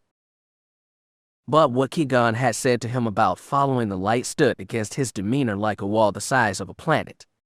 Following the light so blindly as his former apprentice requested seemed wrong. So what was he to do? Follow Qui-Gon's request in death, or uphold his newfound values? It was a difficult pill to swallow, but Dooku knew what he had to do. The silence left Dooku alone as he piloted the ship through the cityscape of Coruscant's galactic city. The mid-afternoon sun was vibrant, illuminating every building it touched and revealing their worn colors, their stains and quirks. It was always a beautiful, industrious place to Dooku. What it lacked in natural beauty, like Sereno, it made up for in its plethora of mystery and opportunity. He missed Coruscant, Galactic City, the architectural marvels of the Senate building and 500 Republica. And the Jedi Temple, his home he'd known all his life, whose visage would be burned into his memory for the rest of his day, would perhaps be the hardest to leave behind. But then there was Sereno, his true home. There was a reason his perception of the Force manifested as the planet. He had such an intense connection to it, an attachment that seemed unnatural, or at least unlikely considering how little he had ever actually been there. But all of his flora and fauna, the basics that define the world, were intensely familiar. And even quirks of it that only a denizen of it would know, intimate quirks like the sound of the rivers or the gentle creaks of the tree bugs at night, how the wind smelled as it gently ran through one's hair.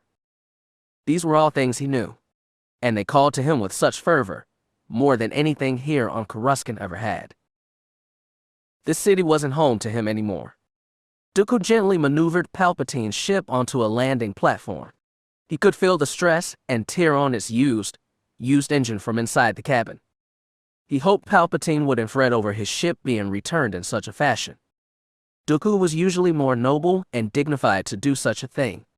And yet, this entire trip had brought him beyond the point of nobility and dignification. But as he gently touched the steering controls one last time before he rose to exit, he realized that those respectful traits were always inside him, and always would be. It was simply a matter of reclaiming them now. He couldn't do so here, around the High Council. He couldn't do so here. In the heart of this republic he had no faith in anymore. The boarding ramp opened upon a button activated desire to do so, and revealed Grand Master Yoda, Master Mace Windu, and most of the rest of the High Council staff waiting on the sunlit platform bridge for him. Yoda smiled gently, perhaps in an attempt to convey his happiness towards Dooku's safety after his random disappearance. How Dooku wanted to tell him everything, but he wouldn't. There were only two people he could speak of this to, and neither of them were here on this bridge. Dooku sheepishly, but only to the degree of a man like Dooku, stepped off the boarding ramp and attempted to formulate his opening statement. Should he simply recite the message he had already recorded? Should he speak on Qui-Gon? Naboo? Should he simply say hello? Why? Master Windu asked. Dooku couldn't hide his quizzical expression, the singular word stopping him in his tracks. How had they known this was what was happening? He supposed the High Council paid a bit more mind to him than they thought. Or maybe it was because he hadn't worn his Jedi robes in weeks. Maybe it was because of his publicized statements about the Senate in the Republic.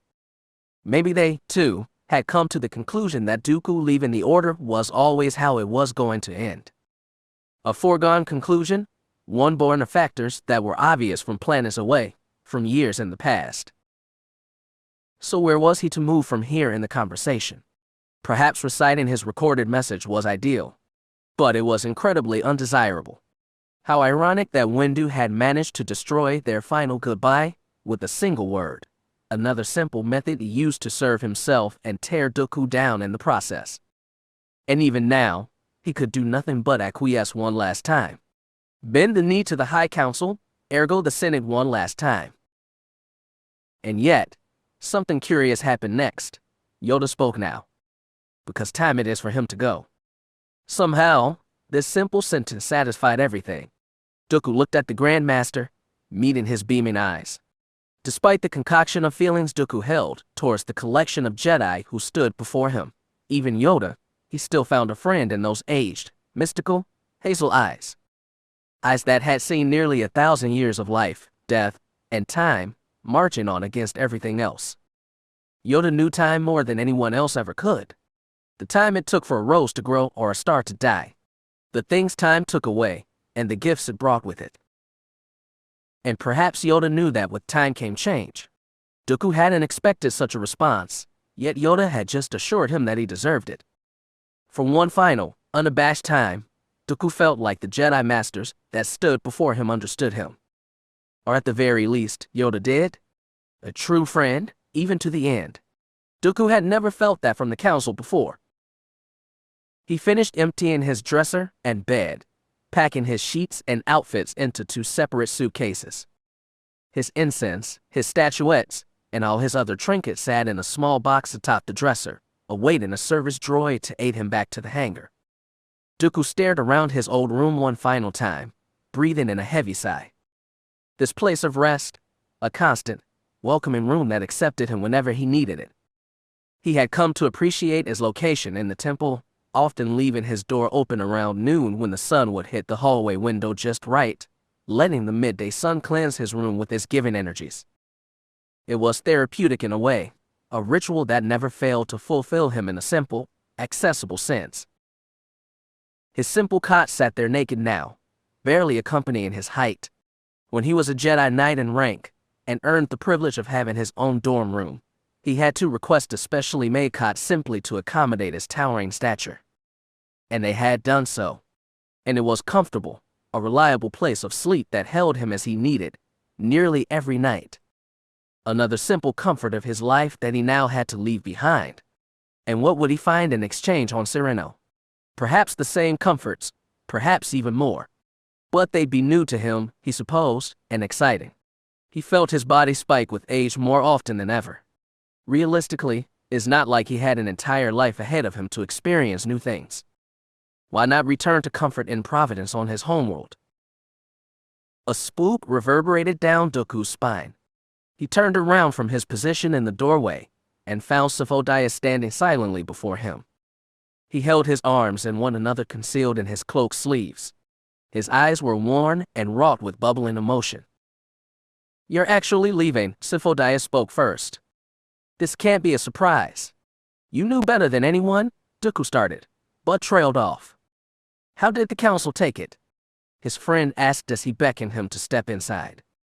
Dooku followed, Sifo turning to face him in the center of the small dorm room as he spoke, not very well beyond a shining moment or two. "Though, considering I'm now bringing the number of departed Jedi to 20, I can see why they were roused by this development." He smiled, but did not find his expression reciprocated. "What will you do now? Where will you go?" "To Sereno, my homeworld. I intend to take my rightful place as the Count of House Dooku." "So far away." "Space, distance is what I need now. I've needed it for so long," Dooku lamented. "I hate that only now do I have access to it." A moment of silence before Sifo chuckled lightly, rubbing the back of his neck with one hand. "You know, I never learned where you've been for the last 2 weeks. Perhaps some things are better left unsaid, my old friend. What matters is what I've taken from it all. And what I've taken from it all is this: my departure, my goodbyes, my choice to come home. And for that, I'm thankful for my experience that delivered me here, to this moment, with you." Dooku placed his hand gently on Sifo shoulder. His friend's face grew saddened and ugly. "Then what of the Republic? Our new Supreme Chancellor will do what he can. Where you and I had once planned to play a bigger role in his reshaping, well, I think we're too departed for such an idea now, wouldn't you say?" Dooku asked, finally returning his hand to his side. "I suppose so," Sifo answered. "Will you stay here? Not just with the Jedi, but with the Republic?" "I don't plan to depart, though a part of me wants to. The nightmares have been growing stronger, and I want so badly to step away. But that doesn't leave the two of us," Sifo pointed at Dooku. "Of course. But if that's the case, then why don't you join me?" Dooku proposed. "Perhaps we could prove more to the Order by subtracting them of 2 Jedi Masters as opposed to 1. Perhaps their eyes could finally begin to open," Dooku continued, clearly caught in the fervor of this fantasy. "The idea is enticing. But I can't. I can't leave my position just yet," Sifo spoke quietly, stepping towards his friend. "Dooku, our mission to fix the Republic isn't over just because you're leaving. We both know that. We both know that from your castle on Sereno, you're still going to do what you can to bring around the changes you've been asking for decades. Because you and I both know that you're friends with our new Supreme Chancellor. He is a resource. Use him wisely." "I intend to," Dooku said, raising his chin slightly. "Our mission isn't over simply because you and I are now on our own vectors. We fight for the same cause, only different means of getting there." "I'm glad you understand me, my friend." Sifo finally smiled. "So if my resources awaiting me on Sereno and my friendship with Chancellor Palpatine are my methods of repairing the galaxy, then what are yours? I'm curious, considering your choice to remain docile in order to achieve our goals." He rubbed his bearded chin with his calloused hand. Sifo leaned in closely, his as of lately signature conspiratorial behavior getting the best of him yet again. "I'll just say this: if you have any designs of instigating, sent," he swallowed, "I'll be one step ahead of you." Dooku's eyes narrowed. A curious, foreboding comment, one that he hadn't expected in the slightest.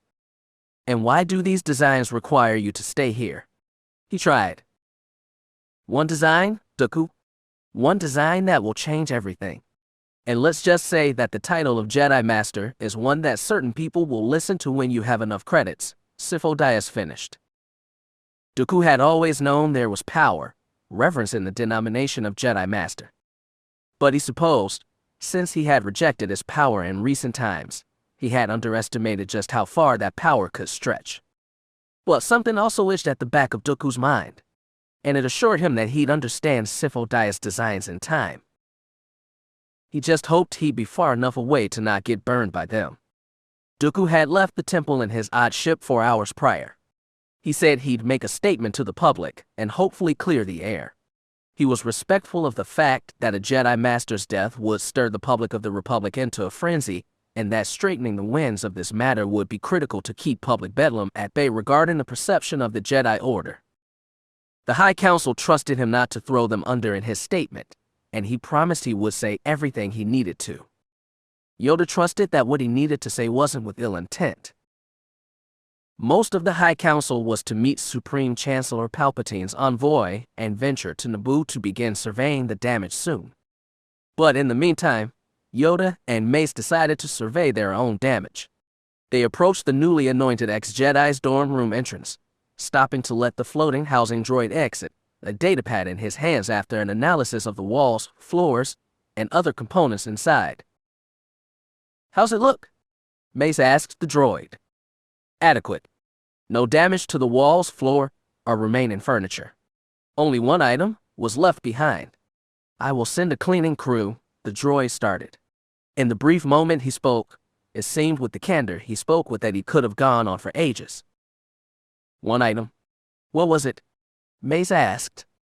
The droid looked down slightly, a pensive gesture that could only be communicated in such a way without having access to real, mobile facial features. "It is one I lack an explanation for, Masters. Perhaps it would be best if you took a look for yourself." Yoda and Mace nodded, and the droid finally sped down the corridor. They entered the room. It smelled uninhabited. It was an odd note, but one that struck Yoda with strength. He supposed, though, that Dooku had been absent from the room for a while at that point anyway. He had been absent from the Order for a long while, too. His presence had been undetectable for so long. And now here they stood, in the wake of his departure. The walls were white blank. The surface of the dresser was covered in dust, except for the spots where Dooku's small decoration sat. The rectangular bases of his incense, the statuettes, and the small vase. How come Yoda remembered all the trinkets so clearly? In Dooku's extended absence from this place, these walls, this temple, how come Yoda still recalled Dooku's presence in such detail? Did Master Windu recall such things? Probably not, he assumed. He and Dooku were friends, he supposed, but towards the end, there was something wrong between them. Secretly, Yoda wondered if Mace was glad Dooku had finally departed. A hangnail on their operations, a voice of dissent finally clipped from their finger. But in Yoda, that nail drew blood. Though it wasn't how he should have felt, he knew, his heart hurt. Yoda had bore witness to 7 Jedi Masters' departures since his beginning in the Order. Each one pushed the wedge of pain a bit deeper into his heart, but Dooku was on a different level entirely. Perhaps because he was the first of the departed that Yoda had taken such a personal approach to in regards to their training and development. Dooku was his friend, and that's how Yoda knew his intentions as soon as he began descending the boarding ramp just hours earlier. As if they sensed the remaining item in tandem, Yoda and Mace both looked to Dooku's mattress. Laying atop its center, its pale red color standing boldly against the white of the smooth mattress, was the tiny shell of a hermit crab. It was as simple and plain as the two Jedi perceived it to be. It sat there as if it was mocking them, withholding meaning from them that they desperately sought. However, in reality, such an effect only took place on Windu. Yoda, however, drew an elongated sigh, shaking his head slightly. Mace noticed this reaction. "Master Yoda," he started. Yoda had no immediate response, so he continued, "What does it mean?" Yoda hummed briefly, as if collecting the words, "Outgrown us, Dooku finally has." Mace cocked his head slightly, his eyebrows lowering. "Outgrown us? How? The Jedi Order was his whole life." "Untrue, that is. Awaiting him, a life on Sereno now is. Unhappy he would be if remained here he did. A dangerous precipice we stand on if allowed Dooku to grow unhappy we did. And you don't believe he poses a threat being separated from the Order entirely. Don't you remember the legends of Darth Ruin? 1900 years old, I am, and assume I don't remember such a thing, you do," Yoda said, a hint of frustration layering his delivery. He walked to the bed and took the tiny shell in one hand, still gripping his Jaimer stick with the other. "A life of solitude, Dooku wants for now. When solitude, he has had, his intentions only the Force will reveal. Mace exhaled, a sigh of friction against Yoda's words. I don't like it. Yoda looked back at his friend, a grave expression on his face. Like it? None of us do, Master Windu. But set in motion, these events already are. Set in motion they were, long before today. Unstoppable, the tide of the Force is. Long gone was Dooku already. Now freedom has he. So you're saying we're not free? Mace asked, crossing his arms. The emptiness of Dooku's room was never clearer than it was in this moment. Its white walls, the stripped bed, the soft carpet, unclean for weeks. The rampant dust, evidence that perhaps someone had lived there to notice it but neglected to do anything about it. The way the two Jedi Masters' voices echoed as they spoke, intertwining with the vacant place's ambiance in a way that seemed unnatural. But above all, the silence between them was the strongest in this moment.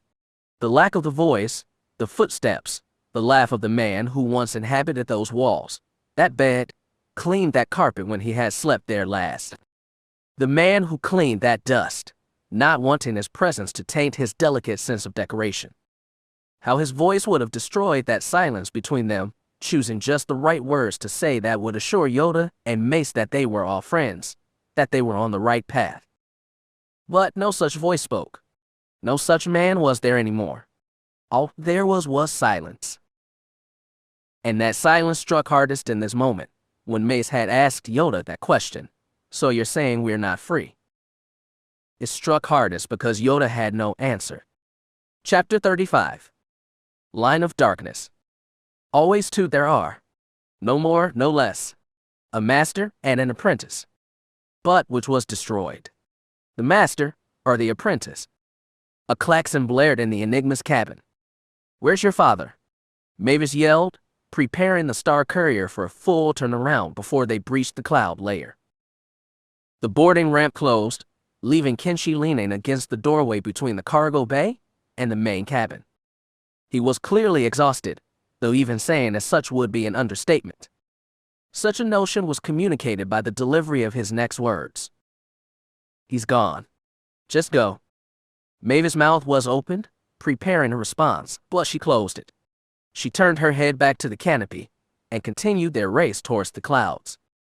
It didn't appear that the Enigma had sustained any new damage from Komari's grip on the ship. Mavis allowed her breathing to continue normally as she disabled the klaxon, which was alerting her to the thruster's damage that she already knew about. She heard Kenshi take his seat behind her. However, she refused to allow herself the distraction of acknowledging him until she was sure they were away from Kalma, away from Komari Vosa and the Bando Gora for good. That was all they needed in that moment, to get away. And, after nearly 10 minutes of the Enigma pushing itself harder than ever, they had managed to breach the moon's atmosphere. Their view now was incredible.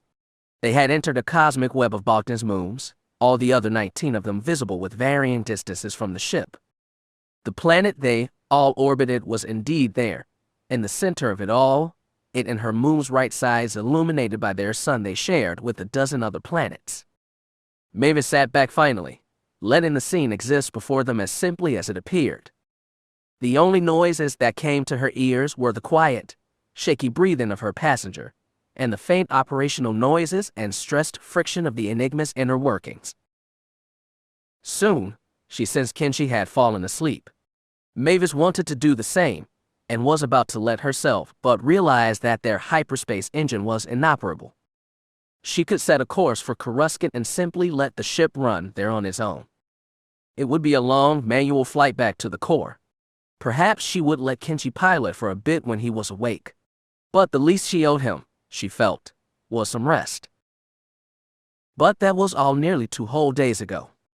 In present time, the Enigma approached Shambhala, a decent way closer to the core, and impressive with no hyperdrive functionality, but Mavis knew her ship would be out of commission for months following this bid home.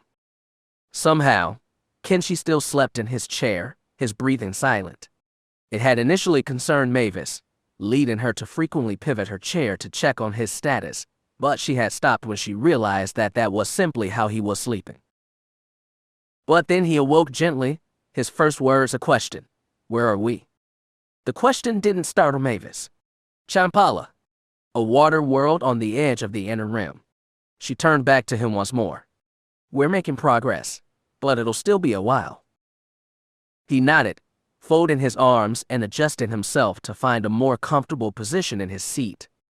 Mavis cleared her throat, then turned her seat to him slowly. I have something for you. Kenshi's head cocked slightly, his brow furrowed. Mavis reached into a drawer on the control console next to her and removed from it a crude necklace. The string was made of a thin silver alloy, and the centerpiece of the jewelry was a broken piece of bone of some sort. Kenshi gently took it from her, examining it carefully. I found it on Coruscant, outside the pub you were taken from. I thought it was yours at first, but I realized that it wasn't when I found you again. I think it was your father's, but I guess I'm not too sure, Mavis explained. Kenshi said nothing at first, which startled her, but he soon spoke. It is. He was missing a horn. It's his, Kenshi confirmed. I would have given it to you sooner, but we got a little sidetracked. I wanted it to be a surprise. But considering, well, if you think it would hurt too much to wear, I understand. No. Mavis, I love it. Thank you, the young man assured her, putting the necklace on and cradling the broken horn in his hands. This means everything to me. Yeah, well, I'm sorry that we couldn't save him in time, Mavis lamented. I hope having a piece of him helps. Kenshi nodded silently, and Mavis nodded once as well. She let the scene sit for a minute before moving on. Would you feel comfortable flying the ship for a while I sleep? Our vector and speed are already punched in. I think I just need you to monitor everything and account for any last-minute situations, Mavis explained. Kenshi paused and thought for a moment. Sure, his ultimate response was. He kept his expression the same after speaking. Hesitantly, Mavis tried, Are you sure? Kenshi felt no need for beating around the bush in this case. Where's Dahlia? Mavis paled in a near instant. It wasn't something she had forgotten about, but something she hoped to forget about. She didn't make it. A moment of silence. Oh, Kenshi muttered, breaking it. We were trying to reach one of the slave ships so we could rescue you, but, Mavis swallowed. But they got her. I'm sorry, Kenshi replied. It's not your fault, Mavis whispered. None of this is. I know. Good. Because I don't want you to hold the weight for any of this, okay? This isn't on you. None of those deaths are on you. They're on Komari Vosa and the Bando Gora, okay? They tricked you. They lied to you. And they nearly killed you, Mavis explained, eyeing Kenshi's exposed brand on his chest. Oh stars, I didn't even see that. She moved to raise herself from her seat, but Kenshi stopped her with the motion of his hand. It doesn't hurt. I'm not worried about it, he assured her. She lowered herself back down. Kenshi stared at the floor, and it appeared Mavis was out of words for the time being.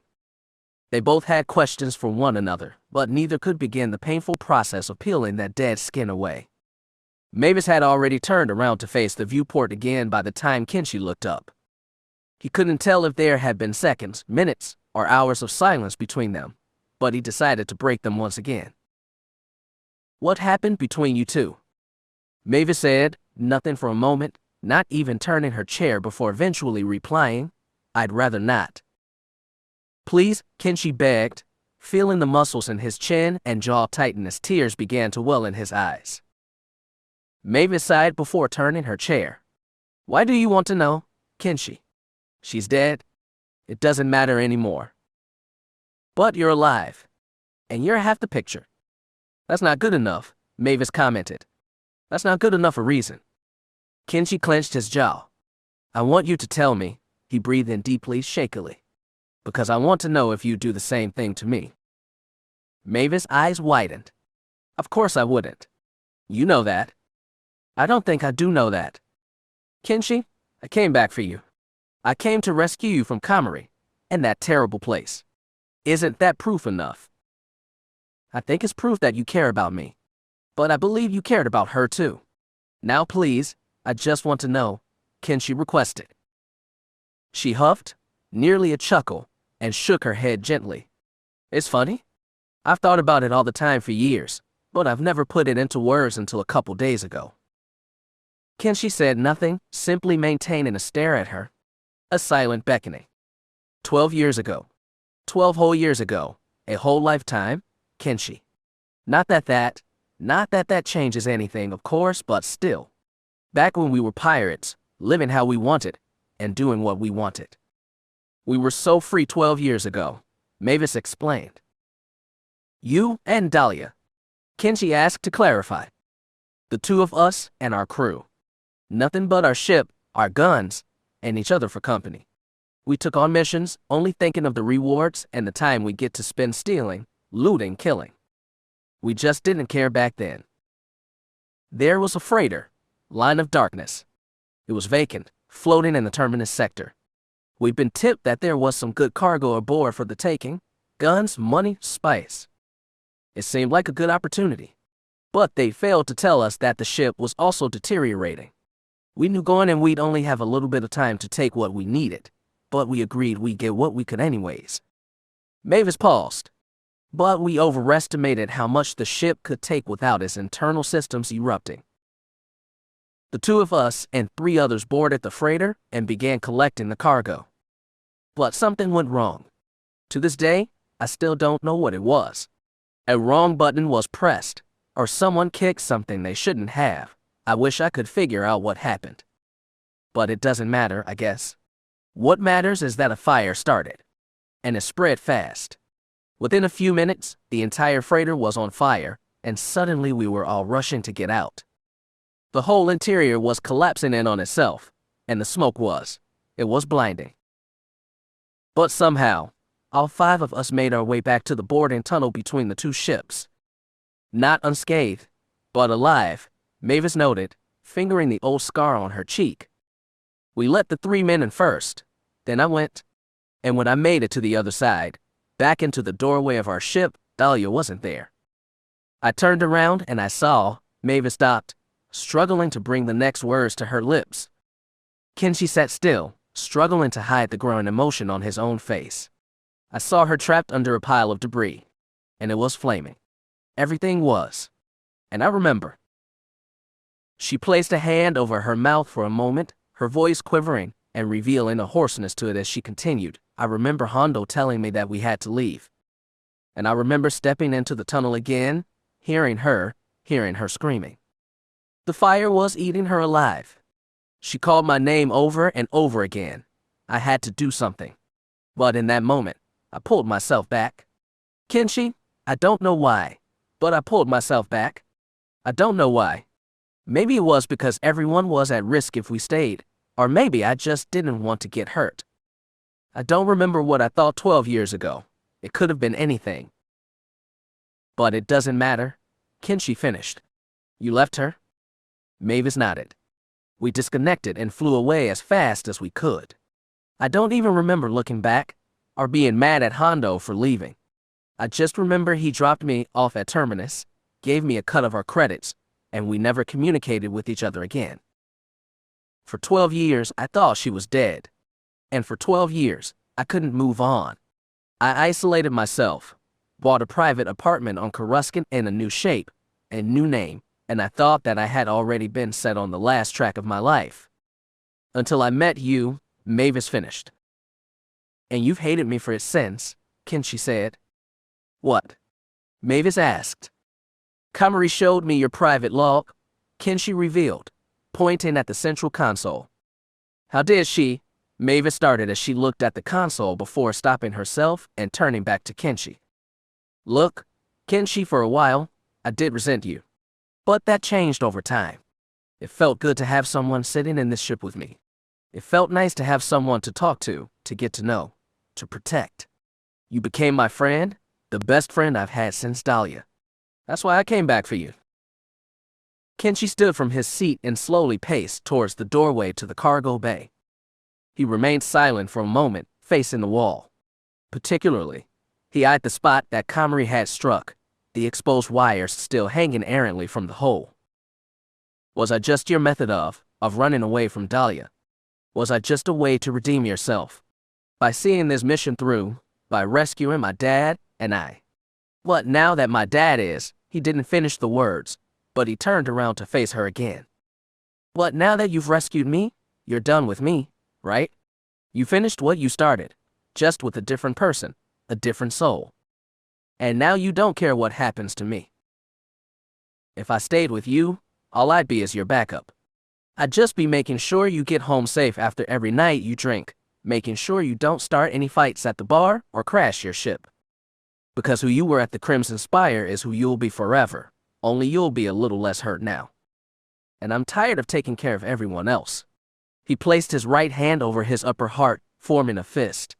I need to take care of myself now. Mavis stared back, her mouth closed, and her dirty cheeks nearly cleaned in the small streakage from 2 tears. Finally, she turned back in her chair and returned her attention to her console. Kenshi held his position and stared for a short while, standing by his words. When all was said and done, he had no intention of denying himself the future he wanted. He had sold himself to everyone in his life, sticking his neck out to make sure everyone else would be safe and satisfied. He was defenseless, incapable, and a bystander all his life, forced to watch as his choices were made for him. But as he stood there, Kenshi thought back to when he infiltrated the Crimson Spire, or attacked the Weequay trafficker, or defended Mavis in the hearth of Onray, or charged into the atrium on Scipio. Moments where he took control back to himself, made something of himself, even for a brief few minutes. He nearly laughed as he thought about Mavis giving him a palm gun before entering Gardulla's palace. How he had felt he didn't have the tools to defend himself, to make those choices, to take control back. How Komari had lied to him, giving him what he wanted by handing him a lightsaber and telling him he was serving himself in the process. Then he remembered Kalma, how he killed those final Bando Gora soldiers using nothing but his will and the Force. Kenshi had the tool to take control of his life within him all along, and it made him sad that only now was that notion revealed to him. But what was done, and now before him laid the paths he could follow, knowing what he knew now. With his father dead, Komari Vosa and the Bando Gora left behind, and soon Mavis, too, there were no more chains holding Kenshi Dehstar back from everything he ever wanted.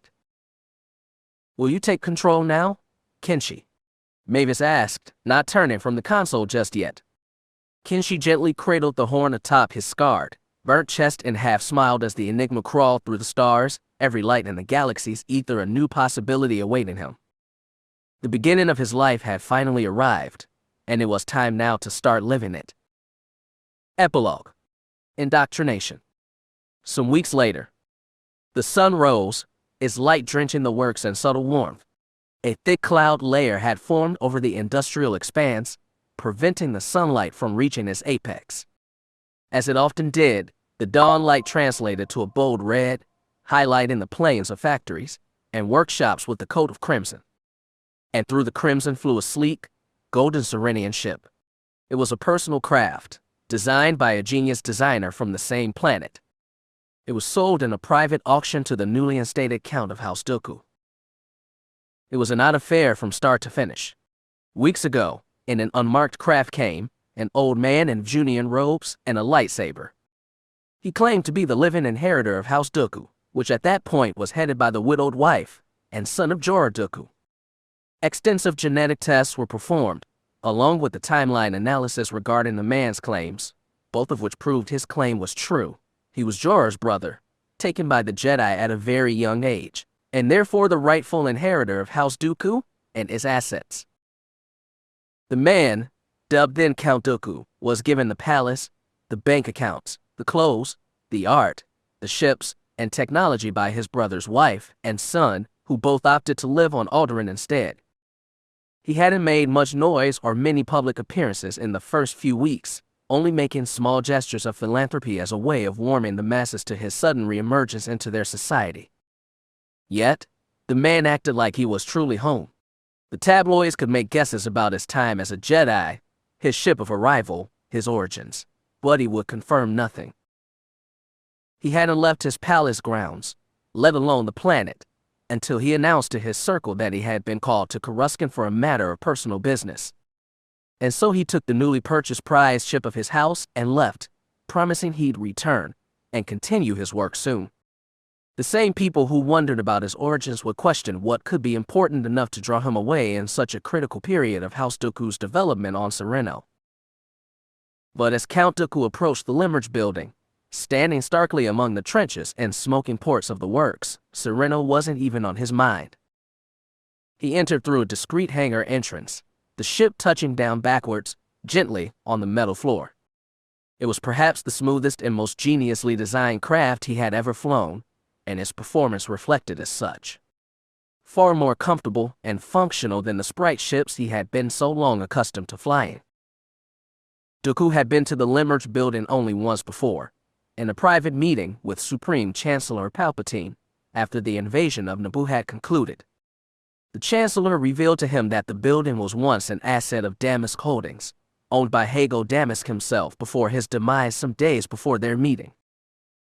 Damask's death had caused a stir in various economic hegemonies across the galaxy. While it was suspected that many of his assets were assigned to members of his anonymous circles, a sizable portion of Damask Holdings seemed to vanish into thin air.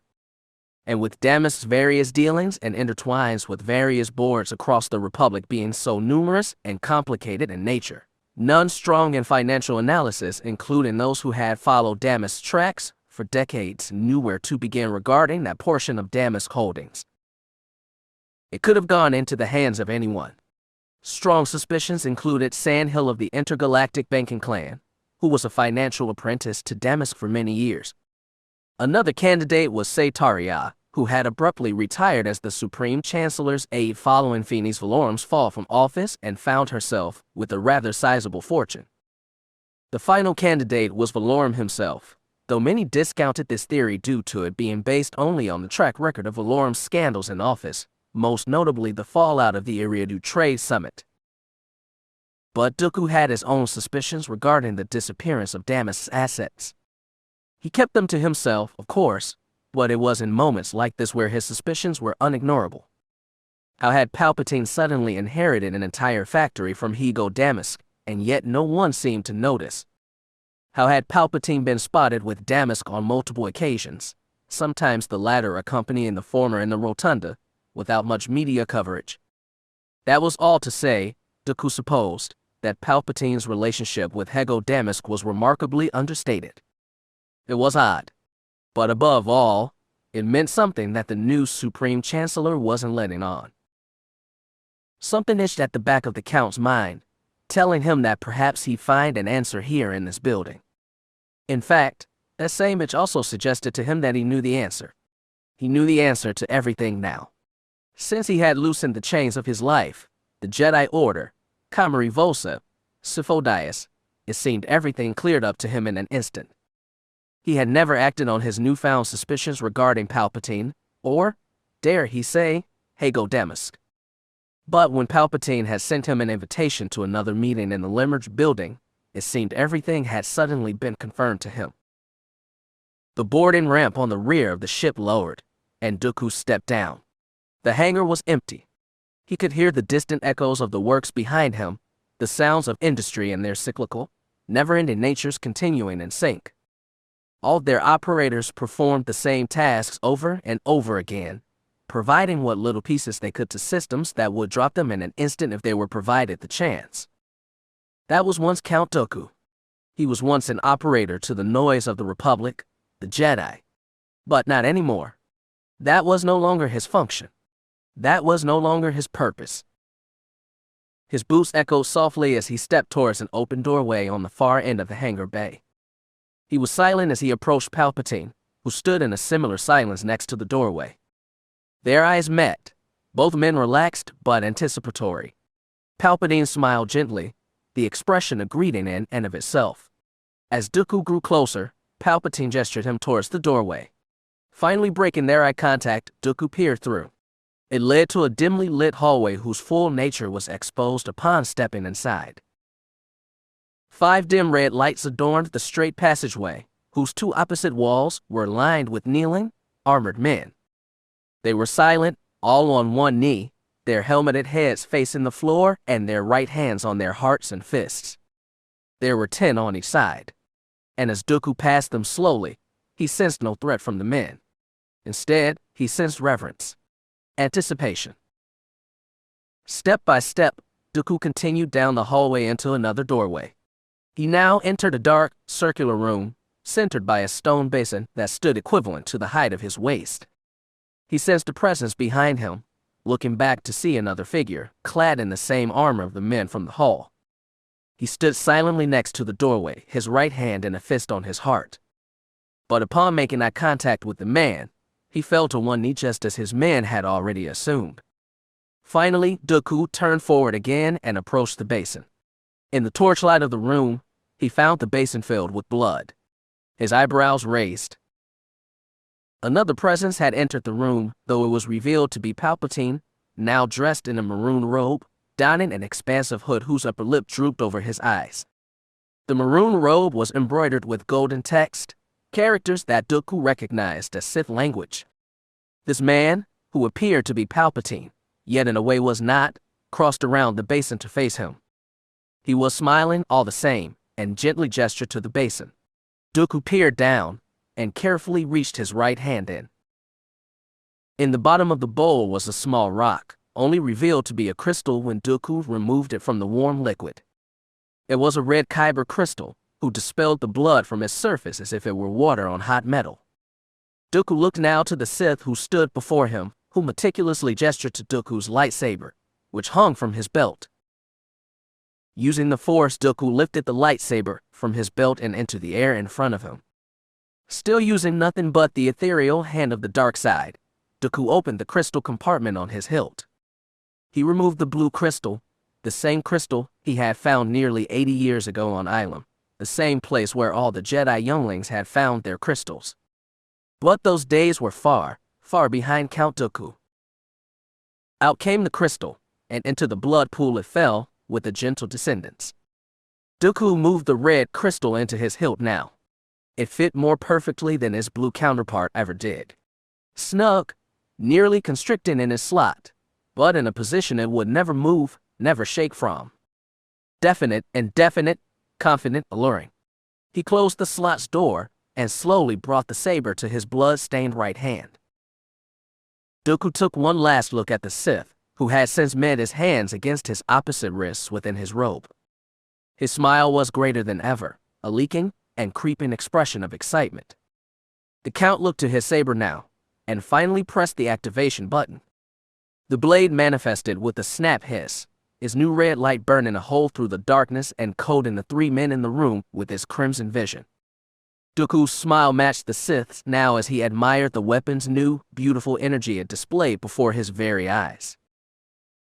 Tyrannus, the Sith Lord, spoke in a growl. "Welcome home. The game was won."